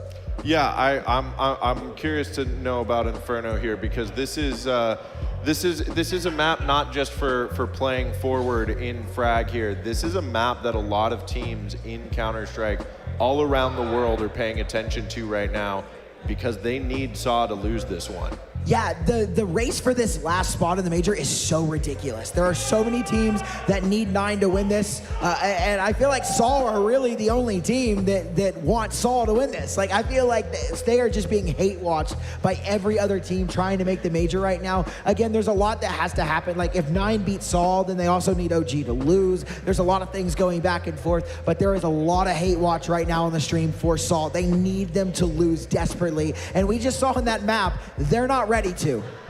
Yeah, I mean, I just saw a tweet on Twitter just between the break there. OG made a tweet calling them out saying, we need you guys to lose to 9 here. I mean, again, Saw, they win this map. It's curtains for quite a lot of teams and their major hopes and dreams. This is going to be the map that is watched around the world. It's going to be an incredible feat for sure. Well, and what better map to bring it to you than Inferno, right? We've seen Inferno in some pretty high stakes positions, most infamously through the Cloud9 win in the major in 2018. But we also saw Inferno be a very unfair mistress to Falcons earlier this year. I mean, this is a map where big upsets can happen. What do you expect from these two teams coming into it? I mean, the major run is on the line, so we're going to see a tough fight. I don't think by any means that this is going to be a blowout for either team, and if it is, I will be quite surprised, because we are getting into that area where Saw know they need this. 9 know they need this. Both of their backs are against the wall. They need this win to continue their majors, hopes, and dreams. I think this is going to go OT, maybe even further. This is going to be a crazy map 3. I will say, I might have to politely disagree with you there. I mean, in the last 3 months, Saw only have a 30% win rate on Inferno. Their notable win, it would be against Furia, so that is something to look forward to at least. But I think it's going to be a very big uphill battle for them. So all these teams watching all around the world, they're going into this map a little bit confident. But again, anything can happen here in Philadelphia, you know? Story of underdogs. It really can. Well, folks, we are going to get into that last map here with you. We have got Buckethead and All In Gaming one more time. Take it away, fellas. Vamos, carajo! Had to let Pit Viper sing for a little bit. So, map 3, Inferno, one of the most historic map 3 locations. We see Saw, one side. If they win this game, it is virtually a lock for them. Yeah. To then proceed to Budapest. However, if 9 can pull through, if 9 can complete what would be considered an upset to some degree, the race for that final major spot is still on for more than just them. Fnatic, OG, 9. There's so many different possibilities, and everything revolves around what Saw does here. And Saw looked very good on map 2. We saw just a resurgence of success from a team that struggled so dearly on map 1. Now I would say that, you know, you said it early on, before the map started, that maybe those rounds were fluff. Maybe it was not really the true performance that Saw has in them, and they proved us wrong. I doubted them too. I didn't think they could really do too much after such a beating on that map. But here we are. We did both agree we would see a map 3. Yes, and here we are. We did both agree that Saw would be taking it instead of map. And I still kind of feel that way. 9, we saw map 1 have that little push towards the end to maybe have a debate that they could compete on map 2. 9 didn't have that same energy at the end of map 2. Yeah, part of me wants to think about if 9 maybe said, okay guys, listen, this map's not going our way. Let's mentally reset. Let's just make sure that we're prepared for Inferno, because at the late point of that game, you knew a comeback wasn't really something that was in the cards. You knew that eventually it was going to go Saw's way. So maybe just trying to refocus yourself towards the series as a whole instead of just a particular map is what 9 decided to do. I'm excited, man. Hear me out, Donnie. Hear me out. 9 knew they couldn't necessarily win, but they knew they could win on Inferno. So they stopped winning on purpose so they could win on Inferno quicker to get K-pop. Ooh. Wait, no. He might be onto something. Smoked meats would make me want to run through a map pretty quick too. If I'm not gonna lie to you, Donnie, I will do anything for some cooked meats. I mean, honestly, I'm right there with you. Dinner's gonna be good for one of these teams, and dinner's gonna be real depressing for another one of these teams. It's gonna be a lot of stern looks across the table. And of course, this is a map 3, so it will be decided sides by a knife round, which is not quite ready yet, but just an important thing to keep in mind. I feel like if you're either one of these teams, you're just kind of gonna pick whichever side you want in the moment. I would probably cater more towards assuming the T side would get picked, based off of the series that we've seen so far, but... For the winner, they'd prefer a T-side start? I feel like that. Yeah. I would, you know, if I'm Saw, I go into my worst side first.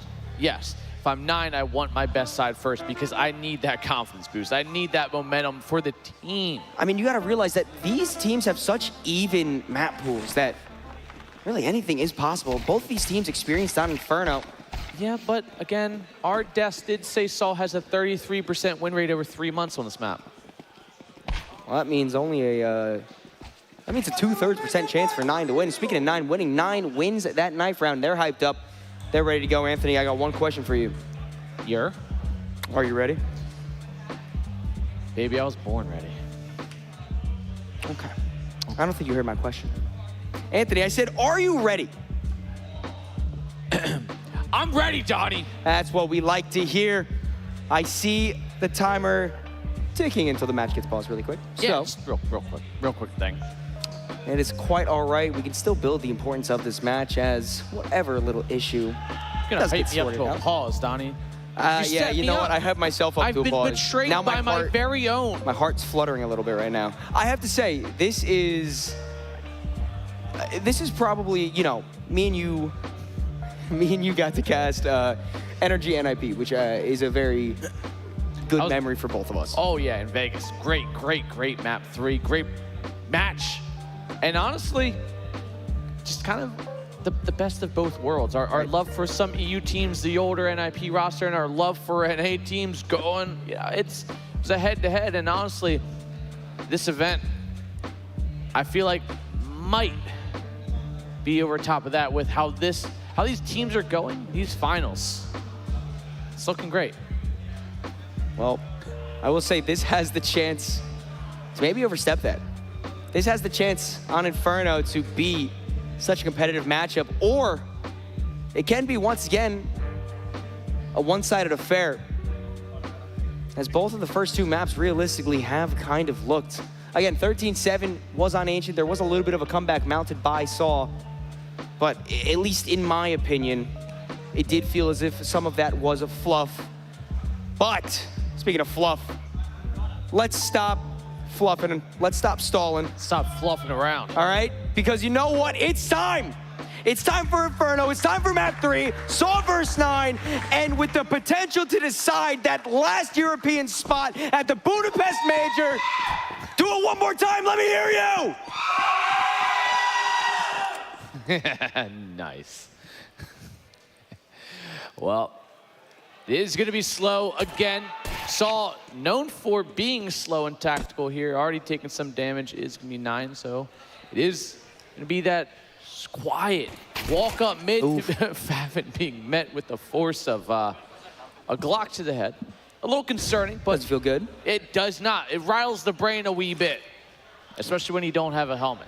At least he gets to stay alive. For now. We'll see how that one ends. As it does look like Saul is going to be bursting on the site. Flashes over top. First shot goes through. It's going to be Kragan finding one and falling. Favin finding one and falling as well. A 2-on-3 man advantage here for Saul. Rawls last alive. USP.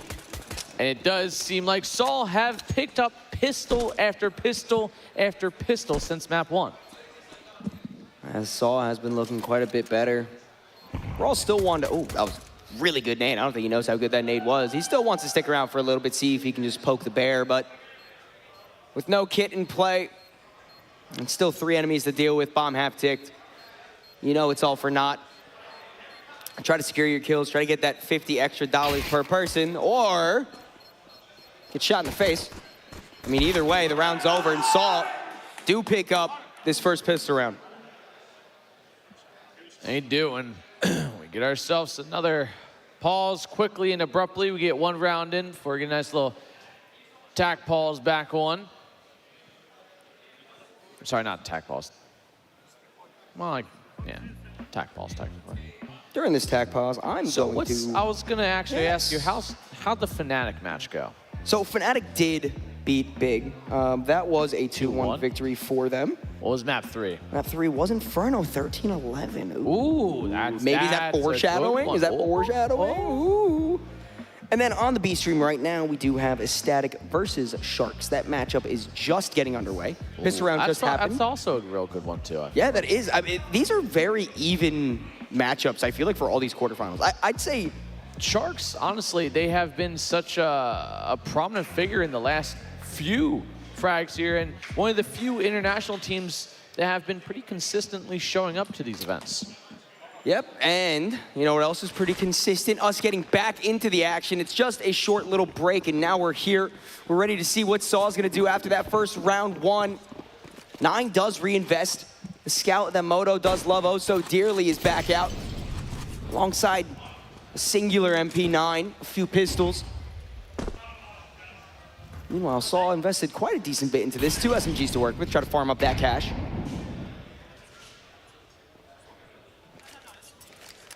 $5-7 with Favin gonna fall back. He's gonna stand on top of that newly added railing. It's been around for a little bit now. Still definitely a good addition to this map, slowing down that aggression from the T's. That smoke also gonna show just a little bit of presence here from 9 that they did actually invest in this round. The boost up comes up with a big nothing. It is actually gonna be Saul to find that opening kill one more time as we see 9 turtle up on that site, put up their shields for a little bit of a defensive hold. Man, Story's been so good at getting opening kills this whole series so far, in all honesty. Even on Ancient, even though Saul wasn't really known for getting those opening kills, when they did, Story was often a name being called upon. Now let's group up towards Banana. We'll have to face the brunt of a scout. A good tag on 1, but about to be overwhelmed and completely succumb to the pressure. Moto has to fall back. The site is given up. Bomb begins to get planted. And we talked about how difficult of a retake B-site on Dust 2 is. Oof, beautiful spray. The only site that may be able to rival that is B-site on Inferno. An absolute menace to try to break through. If I'm 9, I just cut the losses here. You're definitely not going for this. There's no point. Nah, the 5-7s might be able to find a few exits on the extremities here before the bomb comes to its foregone conclusion. As Story actually lurking his way all the way around through spawn at this point. He's clearing everything out. He wants no survivors. He wants to take everyone down. But it is actually going to be this scout shuffled back and maybe try and bring down to the next round. So Rawls can maybe throw that off to Moto one more time. And again, we've seen how deadly he can be with that exact weapon. And right now, that's what they need. Hey, keeping 3 players' armor alive? Not to mention the 2 guns you're getting out at the end of that round. I don't think that's too bad at all. I think you definitely, I mean, you're not feeling good about losing the round, but you're definitely feeling good in the manner that you lost it. Definitely, and so Moto gonna go Glass Cannon Scout while everyone only investing a little bit of chest armor into the round, so a half buys on the board for 9, and a very doable, very safe purchase here. And Saul's playing very respectful, even when they know that 9 doesn't really have much to work with. This whole series, they've been very respectful of their opponent. Oh, peeking the boiler. It could be huge here for either side. MP9 actually comes up with the upper hand. Traded out for the AK. Favin got to be feeling pretty good about that, although a little bit worse for Ware in the health department. 45 HP to his name. 5-7 could be absolutely massive in this long haul fight. Oh. Battle of nerves here. Sejad holding with the 5-7, but the AK. Does Agile clear it?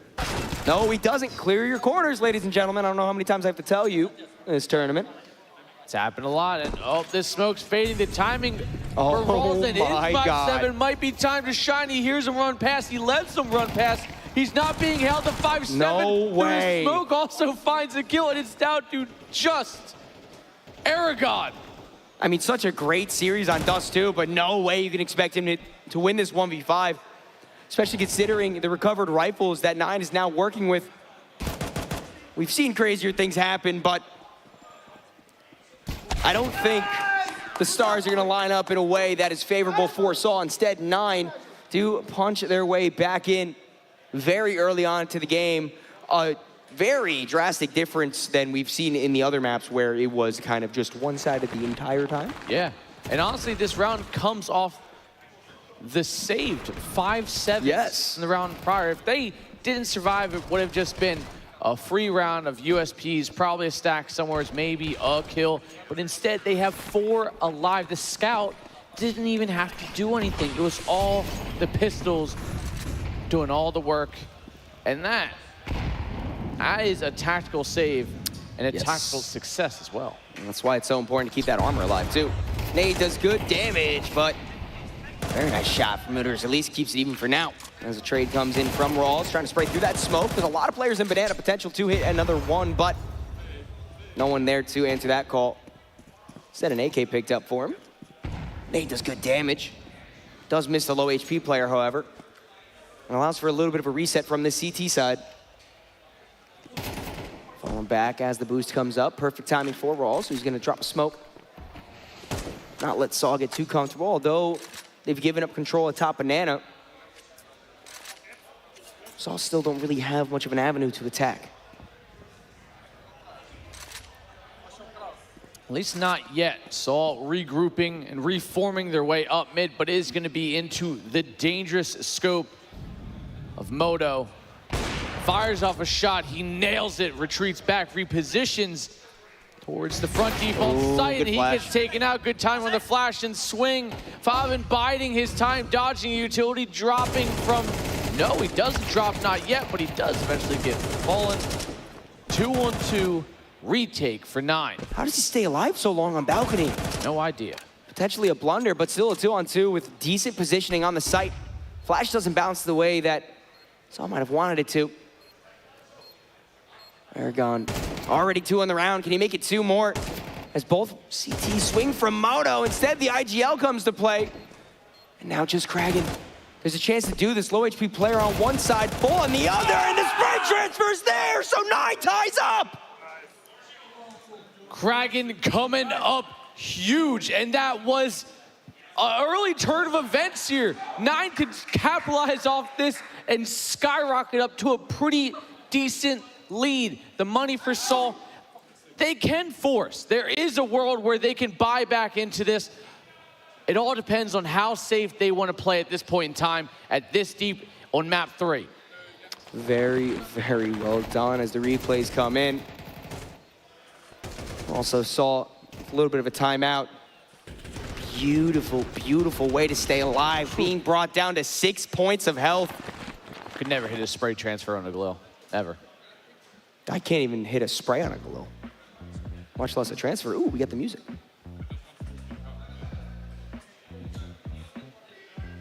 Barry looks very assertive with what he's saying right now. Definitely trying to get through his team's heads exactly what needs to be done, exactly what he believes is the right play. And with a man as much experience as him, as much of a resume as him, why not believe him? Guiding his team to the right spot. Saul's forcing. Saul is forcing. And I respect his play. Said run it back. So let's do it again. One more time. But this time, with feeling. With passion. With victory. Well, hopefully anyways, who knows? Hopefully for him. Hopefully, maybe. Well, that molly falling a little short, actually. Smoke gonna block it off and smother it, giving it definitely a little bit of a chance for 9 to continue to try and contest this very critical point in the map. Banana. Indeed, banana. But no control there yet for the T's. Said they just choose to play this very, very passively. A little bit of control towards mid, but Natural going straight through underpass to try to meet up with his teammates at the bottom of Banana. You assume that's where the pressure is going to be coming next. Molotov towards that car. A slow approach. Saul wants to make 9 sweat.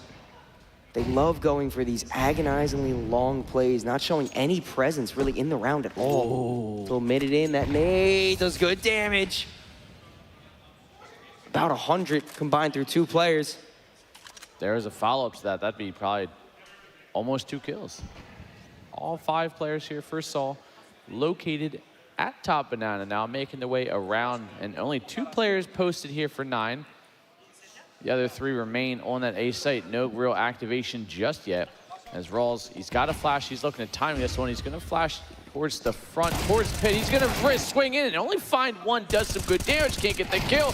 But it is CJ to find himself 1 as they in the smoke, they're touching. They don't even notice he's not making any progress through the smoke. Then Tech9 gets the kill. It's a 3-on-3 retake now. 3-on-3 retake. You can justify it, but you can also justify the save. What does 9 want to do? It depends on this opening kill, and it does go their way now. 1 low HP player, and Agile with full health for himself.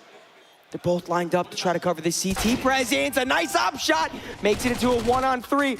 Moto does fall, the op out of play, but Crazy such low HP. Bomb already being stuck. Surely this is the end of this round. Very nicely done from 9.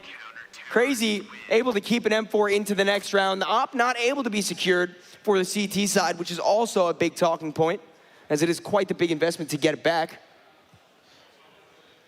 But this is definitely more of the series that we expected throughout the entirety. You can already tell that this is going to be much more of a back and forth affair. Yeah, and with that bomb plant, Salt are, even off the back of that force, they're going to have some money. They got the loss bonus. They got the bomb plant. They got enough money to buy, I think, nearly the same exact buy as the round prior, and they're going to go the exact same. Oh, the timing. It was there. It was there. He just had to click that 1 mouse button that does the shooty thingy. Oh, mouse 1? Yeah, that's the one. That's the one. Yeah, that's it. I knew you knew. I know ball, and so does Sajad as he's able to find 1, but quickly traded out. Very nice done from Aragon. Portuguese look to continue their way up through mid. Make bracket their next area of control. Smoke down towards the arch side. Will allow for a bit of pressure towards lane. None of the CTs are holding this. There's 2 doubled up in pit right now. Or excuse me, 1 in pit and 1 on balcony. Oh, I love the spot that Favin's playing right now. He slips off it at the worst time, but is Elise gonna be good for 1? Has to swing and find 2. And now the player from up top when the balcony drops down, combines with a little bit of a backstab, and 9 find themselves 4. 4 in a row, may I add. That is very true. Since the guns came to play. No bomb plant means no real buy-in. I like this pause from 9. I really do. It lets Saul just simmer a little bit, just enough to try and maybe play a little bit of the mental game there. Let them sit on that loss. 4 losses in a row, kind of like you quickly glanced over there. And you know, it never hurts to also kind of reset yourself. Yeah. Even though that wasn't like a gigantic play, but you just want to make sure that you're always level at all times. You don't want to get over-aggressive. You don't want to have an ego to you. Yeah. You want to make sure you're playing the best way for your team, not always for yourself. I think it was also the talk of, we got that op money? They do. Moto, he's got that op. Now, they're probably also talking about, do we think Saul can do it? Will they force again? The loss bonus is at max, but no bomb plan. That's the big focal point here. So it will be Tech 9 armor and some deagles out for Saul. And I think 9 have to play this very cautiously and not fall headfirst into this trap that this right here could actually be a problem. Oh, through the flash, Sajat sprays down 2. Almost find another one. That nade should probably be able to finish off 2 more. Ain't that just Agile trying to make his way in through bracket with a deagle, but what can you do when all your teammates are dead? I guess shoot someone in the head, that might work. But still, sorry, Big L's getting a little crazy. All I heard was, you suck. Yeah. Which could be true, that guy could suck. I mean, who knows? He could be right. I do know if I'm Agile, I'm thinking this sucks right now. That's exactly what I'm thinking. I mean, realistically, what do you even want to do in this situation? You don't want to stay alive. You're at 1900. Sure, you can save the armor and the deagle, but just try to get as many kills as you can. The bomb's all the way down to top banana. You can't even try to sneak a bomb plant in, although if you can keep that M4 alive, maybe you're working with something else. Too bad. There's somebody looking every single way you go. Everywhere you go, Anyways, this is going to be a nice, I honestly forget, was that Full House? Yeah. Yeah, okay, I literally like know the theme song, I just don't remember Milkman the and show. the Paperboy, evening TV. Oh, man. But a great round there from 9, and I said that could be a very dangerous one-off position. Thankfully enough, he gets 2. The nade gets only 1, I think it was C-Dot who got the other one over towards... Yes. C, but overall great. The nades come raining down upon Saul like an unwanted rain shower mid-jog. That's rough. That's relatable. It is. Molotov forces the players out from Boiler. They are good to get at least 1 kill for themselves, but they are forced to continue to fight forwards. Being in bracket, they're not really ready for it. It's a bit of an uncomfortable situation, but 9 doesn't want to seem to push that issue. They have called over rotations, however, and that leaves the B-bomb site completely clear. And Saw have read them like a book. Saw slowly walks up banana. Sure, Sajat will figure this out, and so will Favin, but at what cost? It'll be too late. You're not going to go into this retake unless maybe a few more sprays through the smoke can make it worthwhile. Such low HP, they're not going to know. Wow. The Molotov blocks the bomb for the time being. Thankfully, Saw wasn't one of the low HP players, but there's so much aggression coming out from 9. Story's the only one left, and somehow 9 don't even let the bomb get planted. They retake before it was even stolen away. That was great timing. It is all off the back of successfully used utility. Early nade damage. 2-3 times over down towards mid. The molly off towards default, forcing him to the open, followed up from a swing from C-Jot. Perfectly timed sprays down 3, I think, and Favin finding the double towards the end. 9, they're looking, this is feeling like ancient, methodical, strategical, surgical, precise. I love the Molotov going down default there because they know it buys them time to be able to push in through Church, try to get the shots off at Coffin, and that's exactly what happened. The bomb wasn't able to get comfortable, and neither was any of the players on Saw, because even though they didn't know how low how many players were, they knew that plenty of damage has been done. Ooh, this is starting to look scary. 6 in a row with only 2 plants for Saul. Yeah. 3 total in this entire map so far. I mean, and that's just going to hurt your economy. That's going to completely stunt it. I mean, look at that buy. Sure, the T side has a little bit easier time buying, but without the bomb. No bomb, now no op, 1 rifle, 1 shot, 1 opportunity. Moto misses early on, but easily recoverable if he landed the follow-up, but also I get a little bit on the board. But the The spray through the smoke, full blind. Yeah, why not, Zijot? Why not? He's having a great game, too. 10 and 5, rocking at 2 KD. I'm guessing 100 plus ADR at that rate.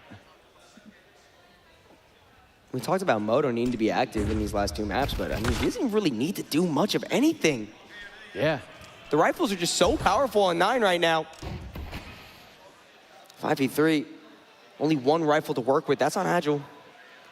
It's only a Galil. He tried to peek in Boiler, but the op is ready for it. Moto, as soon as I say that he doesn't need to be active, he says, no, I'll still get a shot or 2 in. Don't count me out quite yet. Honestly, Donnie, the pack rifling is just too strong for 9 right now. And, well, Moto definitely wants to prove you wrong, but the swing comes in. It is still just 1 player alive, 4 for 9. He does have the bomb. He has a potential window into the B site. He's not going to know it's there, though. He's just going to peek into the op. What a shot. Angle, hold, mini pit, successful. Triple on the board for Moto. 5-round lead, 4-9, 7 in a row. Again, no bomb plant. And honestly, in these 7 rounds, excluding these 2 plants, there might have been maybe 1 or 2 rounds that saw even step foot onto a site. I struggle to see where like the emotion and the passion is out of Saw right now. You know how much is on the line. It's quiet over there, dude. Very it's quiet. It doesn't even look like they are feeling any emotion on their faces. They haven't even taken a timeout yet. I don't think it's been 9. This is their 2nd timeout. And I'm okay with that. Everything on the line, maybe just trying to keep your head clear, maybe not trying to let that pressure build up and mount until you feel like you can't face it any longer, but there needs to be some sort of fury out from this Saw team. A fire needs to be lit under their ass, or they can kiss those sweet dreams of major stickers a goodbye. It's not looking good for the Saw camp. The only up-and-coming story for them is story on the op. I mean, he's been having a great series. He has been. And he's looking to add to it, and he might just be given an opportunity with post up and now that. NA. You're in NA, so I understand. We all do it. I just thought it was the NA thing. No, it's just about being in the like general vicinity of NA, you know? Yeah, when in Rome, right? Yeah, when in Rome, do as the Romans. When in NA, throw really bad utility. So yeah. Well, Sandbag player is not going to be able to pick up a kill. Let's hear it's brought down to only 2 points of health, but still alive and kicking for a little bit longer. And this is, unfortunately, one of the best situations Saw has been in quite a long time until that is swiftly taken away from them. Op of Moto, as soon as I said maybe was lagging behind a little bit, wanted to prove me wrong. Yeah. Oh, nice flank from Fav, and such good aggression out from 9. They're playing such a fluid CT side. They're forcing 9 to rotate over into B, and now that this presence is known, Robin will be the first one to make its way through CT. Site giving up for the time being. Are they going to do the exact same play as last time? Oh, Molotov goes a little bit deeper, but the smoke will be blown open. Maybe a chance for a player to get killed on a peak, but not quite. Instead, it's the Apostory posted up on CT. Aragon moving around there. Now it's 2-on-4. Story still with the op. Position towards Dark. Crossfire towards the back of the site. On towards New Box. Crosshair lineup good, but so is the lineup of CT players. The melee forces Story at the open. He burns. 8 for 9. 8-9. 8 in a row. But they got a plant. Saw has gotten a plant. This is the first time in the last 4 rounds they've gotten one.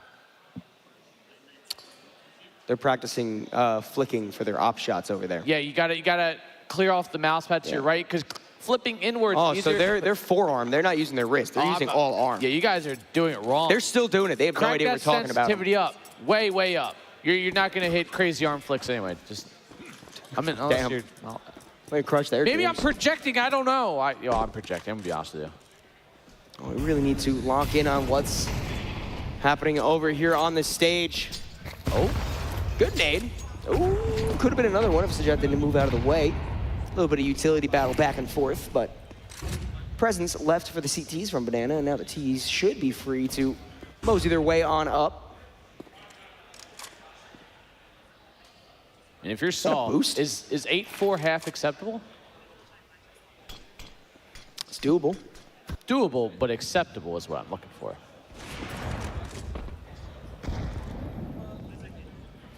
I mean, oh, that's a weird boost that you're not expecting when you peek long haul. I think that, I don't think acceptable is the right word, but I don't think it's something that you need. Oh my goodness, okay, crazy. He's starting to go a little bit loco. Maybe he's ready to keep it going. Maybe Saw's waking up a little bit. Moto, Sajat, 2 left alive. No point in trying to retake. As we cut to a, there you go. Hey, we're back, welcome. Hey. Moto, just keep that up alive, brother. No point. Sure, you have money for days, but why give it up? Oh, throw it out of the map. Honestly. Ooh, go for the kills. I like this. That is a pretty heads-up play. Yeah. Ooh. Throw that out, too. Don't let them have that. Make them buy it. No. Keep the AK for the next round. AK's better than an M4. 1 headshot already found, but Arch needs to be strong. Beautiful, Moto. The bomb might explode you. Don't worry, bullets. That works, too. But either way, that's a costly round for Saul, and every dollar counts. That loss bonus ticked back just a little bit. So the money's still obviously going to be there. They got the plant. They got some kills, but 4 rounds is all you can get. There all you you go. can get. That's not great, because Inferno, I feel like realistically, all things considered,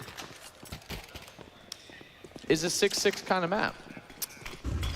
Yeah, and then you get that pistol round 6-7. 6-6. So last 5-7. round of the half. Oh, 5-7. I see what you did there. 5-7.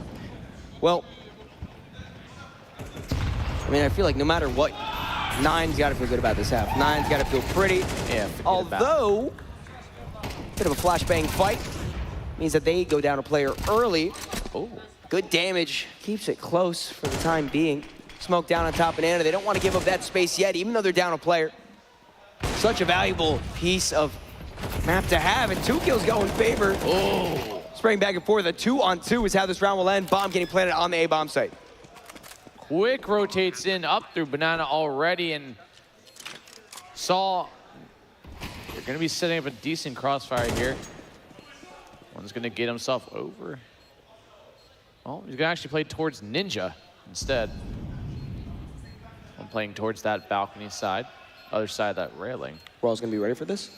He's got to be. He's got to be. But the crossfire is good, but here comes a swing. No, there it is. I was waiting for that swing, and Dragon, good to push forward here. Force the issue. Flash comes in. No way. He gets the no kill. way. He's sticking it. He's sticking it. You have to spray. Booter, you have to spray. Going through it just barely gets it in. 4 is all they get there still. I mean, I don't love an 8-4 half. If you saw? If you're, yeah. Oh. I don't love it. But considering it was 8-2. Yeah. I'm happy with how the ending of the half went. And by the ending, I mean the last 2 rounds of it. So like literally the ending. And Saul have been consistent on these pistols, winning it. Can they keep it up though? Can they go at this point? Pressure's 5 for on 6, them. I think. Pressure's on them to do that. If you want to play in the big leagues, you got to be able to handle the big league moments. That's exactly what's happening now. 9 pushing up Banana. There we go. Dual Berettas playing back. The only one on B right now, getting completely overwhelmed, but not before finding first kill onto Favin. Fall back into church. Maybe pray your teammates will come and help you. And it is important to note that there is a kit on the side of Saul right now, so this retake can take their time. Love team flash there. It's okay. They got time. Give it one more go. They might just try and stick it in the smoke, though, but maybe instead it's going to be the pistols finding the kill. He taps it once the swing comes in. 1v1, he's going to pull out the knife. He missed to the it! left, and there you go. He gets the knife kill! And 9 win the round off a knife. Saul, they had it. It was just about a second out. Oh, now imagine the disappointment. Oh, imagine when the you money. lose this series you lose out on something that was bookmarked as yours, and you do it off the back of a knife in pistol round. The first three knives missed still. It was just I know. Whiff, and I'm like, if he misses the fourth, we're done. Because he needs a left. The craziest part was, after the first 2 hit, Crazy was on 1 HP. There's a world where that last animation doesn't hit until after the bomb's defused, and he survived with 1 HP through 2 knife shots. Oh, and good damage with the nades as well. Niner putting themselves into the driver's seat, a very firm position to hit these double digits early on. So, what can you do if you lose this round?